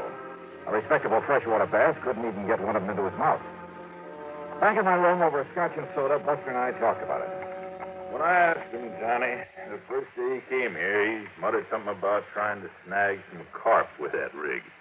Snag some carp? But if you noticed up there in that cove before you saw us looking at him. Yeah, he was right over the deep hole at the end of it. The only place I've ever seen him fishing. If you can call it that. Well, he was apparently dropping those heavy gang hooks down to the bottom and then scraping them up the rocky side. Like a grappling hook, Johnny? Right. Yeah, he's trying to snag something down there, all right, Buster. But it's certainly not carp. Have you tried dropping a line down there to see what you might hook onto? Well, you can't get near the place because he's always there. Even at night? Well, no, but Johnny, you know what I think it is? And he's just got out of jail, too, remember? I remember. Well, Johnny, I think there's a body down there. And for some reason, he's trying to bring it up. Could very well be. Yes, sir. And that's why I called you. Well? Okay, Buster. I'll see what I can do.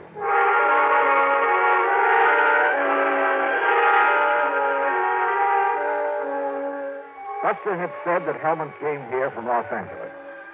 Well, there was a man in L.A. who was a veritable fount of information. Roy J. Harkins at Greater Southwest Insurance. It was evening now, so I put in a call to his home. That's item 385 cents, and he had plenty for me. Of course I know who Otis Hellman is, Johnny. When he and that partner of his walked out of McKinney Mining Supply with $60,000, and in cash, mind you, we had to make good on it. Is that why Hellman was sent to prison, Roy? Yeah. For complicity in that job, though, I believe his partner was the one who really did it. Who was the partner? Another old prospector named Oscar Kirkman. Kirkman. Is he still in jail? Oh, he disappeared, Johnny. Just before he was to go to trial. And the money? Not a penny of it was ever found. So if you have any ideas about how and where you might recover it... Sorry, Roy. But if you're interested in Kirkman's body, I might be able to find that for you. What? Or what's left of it. And yet, how could I be sure? I mean that it was a body that Hellman was trying to locate up there in that deep little cove. Well, there was only one way to find out, and I needed some special equipment for it. So early the next morning, I climbed into my rental car. Price Shelby Sporting Goods up in Las Vegas, Johnny. That's the closest place you know, huh? I'm afraid so. Okay, then, here I go. Ordinarily, there'd be a dozen folks around here who could loan it to you, but Most of the people right now are either fishermen or water skiers. Hey, incidentally, did Hellman go out in his boat this morning? No, Johnny, and listen. Yeah? Maybe my imagination's working overtime, but listen, John. Hellman had breakfast real early over in the cafe. Then he sat by the window where he could look over at your room. He must have drunk a dozen cups of coffee sitting there, but he didn't budge until you came out. Oh? When you did, when you went over for breakfast, he sort of casually walked down to the boathouse. I mean, it was a little too casual. And he just stood around down there, still keeping an eye on you. Well, I don't like it. Somebody must have told him who I am. No, not one of the help, Johnny. I warned him not to before you arrived. Well, I don't think any of the guests know. Just the same, I think Hellman's suspicious of you. And Johnny? Oh, stop worrying, Buster. Just the same, Just Johnny. keep an eye on him. I'll see you when I get back from Las Vegas.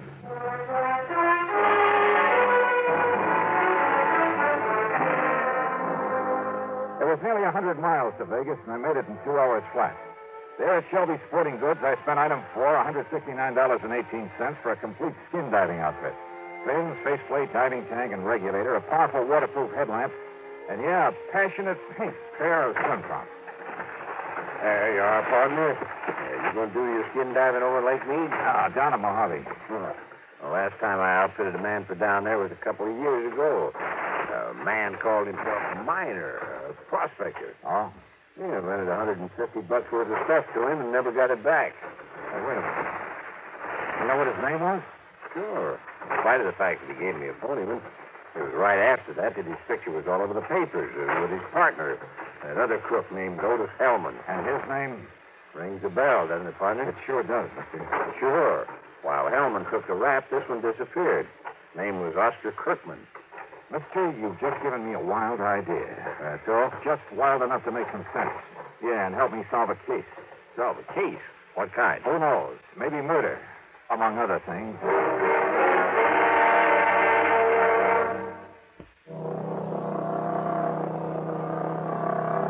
On the drive down to Lake Mojave Resort, I stopped in Boulder City at the office of the National Park Commission. There I got hold of a topographical map of the whole area before Lake Mojave was filled up by Davis Dam. Then, back in my room at the resort, I went over it very carefully.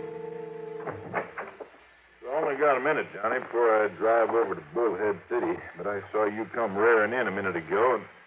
And what do you got there? Hey, come here. Huh? Look, Buster. Take a look here on this map. Yeah? Before the new dam filled up the lake a few years ago. Uh-huh. Over here. There. Now, look here.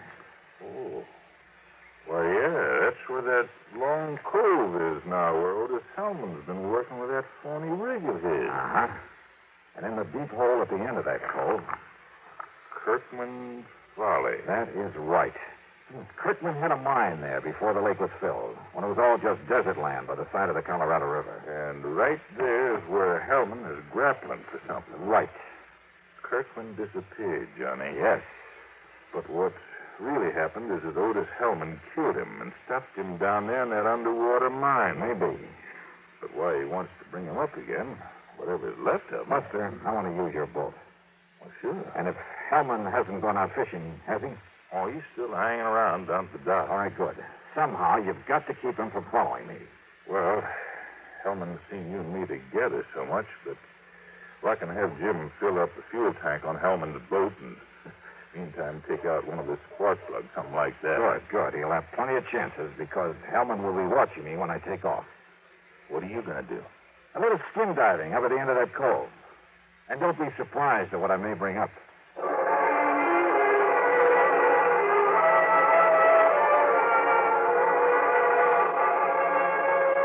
Hellman was still at the dock, and I thought he kept his eyes only on me as I piled the skin diving stuff into Buster's boat. Meantime, Jim went through the motions of fueling up his motor. Then I took off and with the throttle wide open, drove up the lake to the long L-shaped cove. At the end of it, where the deep hole was, I tied up to an overhanging rock, put on swim trunks, faceplate, slippers, and tank, and gently let myself over the side.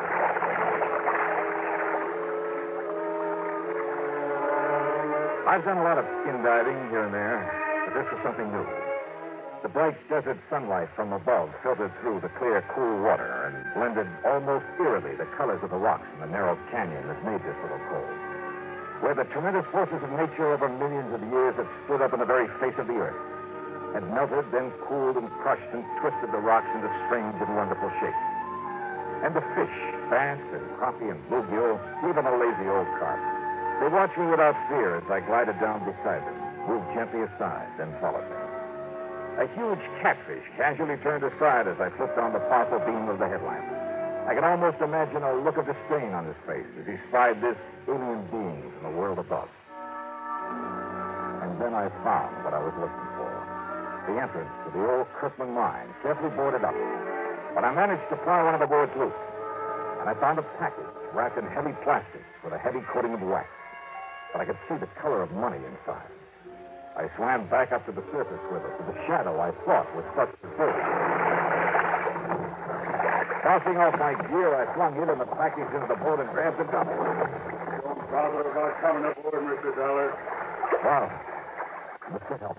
I convinced Jim that he should replace the spark plug in my motor that you had him removed. Well, good for you. You saved me a lot of trouble, Dollar, locating and recovering the money for me. Now that I have it... Look, if you'll aim that thing the other way... Did you also find the remains of Oscar Kirkman down there? Now, listen, Hellman. It don't matter. After I've killed you, you're going to join him down there with his anchor tied to your feet. Thanks again, Mr. Oh, no, you...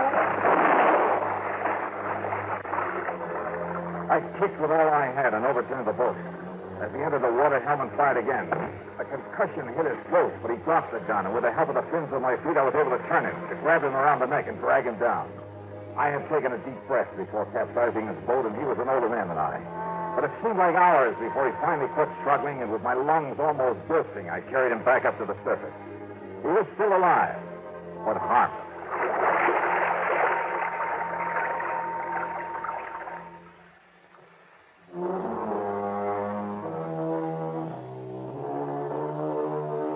Buster, bless his heart, had been worried when he saw Hellman follow me up the lake. So he had borrowed a boat and was waiting for us there at the end of the cove. Otis Hellman? Well, that's up to the court. The money, of course, all $60,000 of it will go back to the company. Small expense account total, including all the incidentals I could think of, and a couple of days of good fishing. $650.85. Yours truly, Johnny Dollar.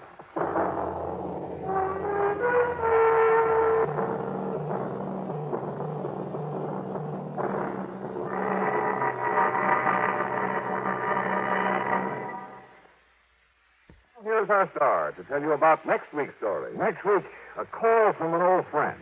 Yeah. To meet with death in the desert. Join us, won't you? Yours truly, Johnny Dollar.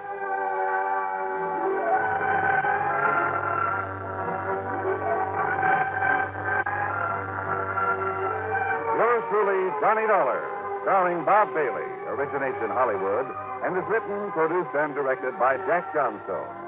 Heard in our cast were Barney Phillips, Sam Edwards, Bartlett Robinson, Horace Lewis, and Ralph Moody.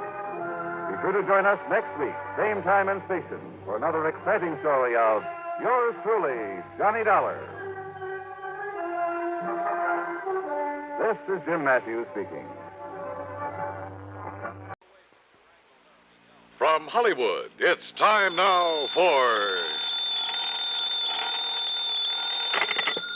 Johnny Dollar. George Reed here. Oh, hi, George. How are things at Floyd's of England? Very good, as a matter of fact. Very good. Well, now, it can't all be good, or you wouldn't be calling me. Well, to tell the truth, I do have a small problem. Figures. No, figure is the word, singular. Huh? A small figure, a statuette belonging to Mrs. Dora Harkness Ballin down in New York. Ballin? Yes, terribly wealthy, but a real eccentric. So what's happened? The little statue I mentioned, it's gone, disappeared. Oh? What's it worth? Insured value is $26.50. Wow. $26.50. Huh? $26.50 wouldn't even cover my expense account. Well, it just happens that she carries hundreds of thousands of dollars worth of personal property insurance with us. But for some reason or other, she attaches particular value to this statuette. Oh, I get it. You're afraid that if we don't go through the motions of trying to find it, she might take her insurance elsewhere. Precisely. Real important to you, huh? Very. Then I take it I won't have to be chintzy with the old expense account. Well, now, Johnny... Okay, George, I'll be in touch.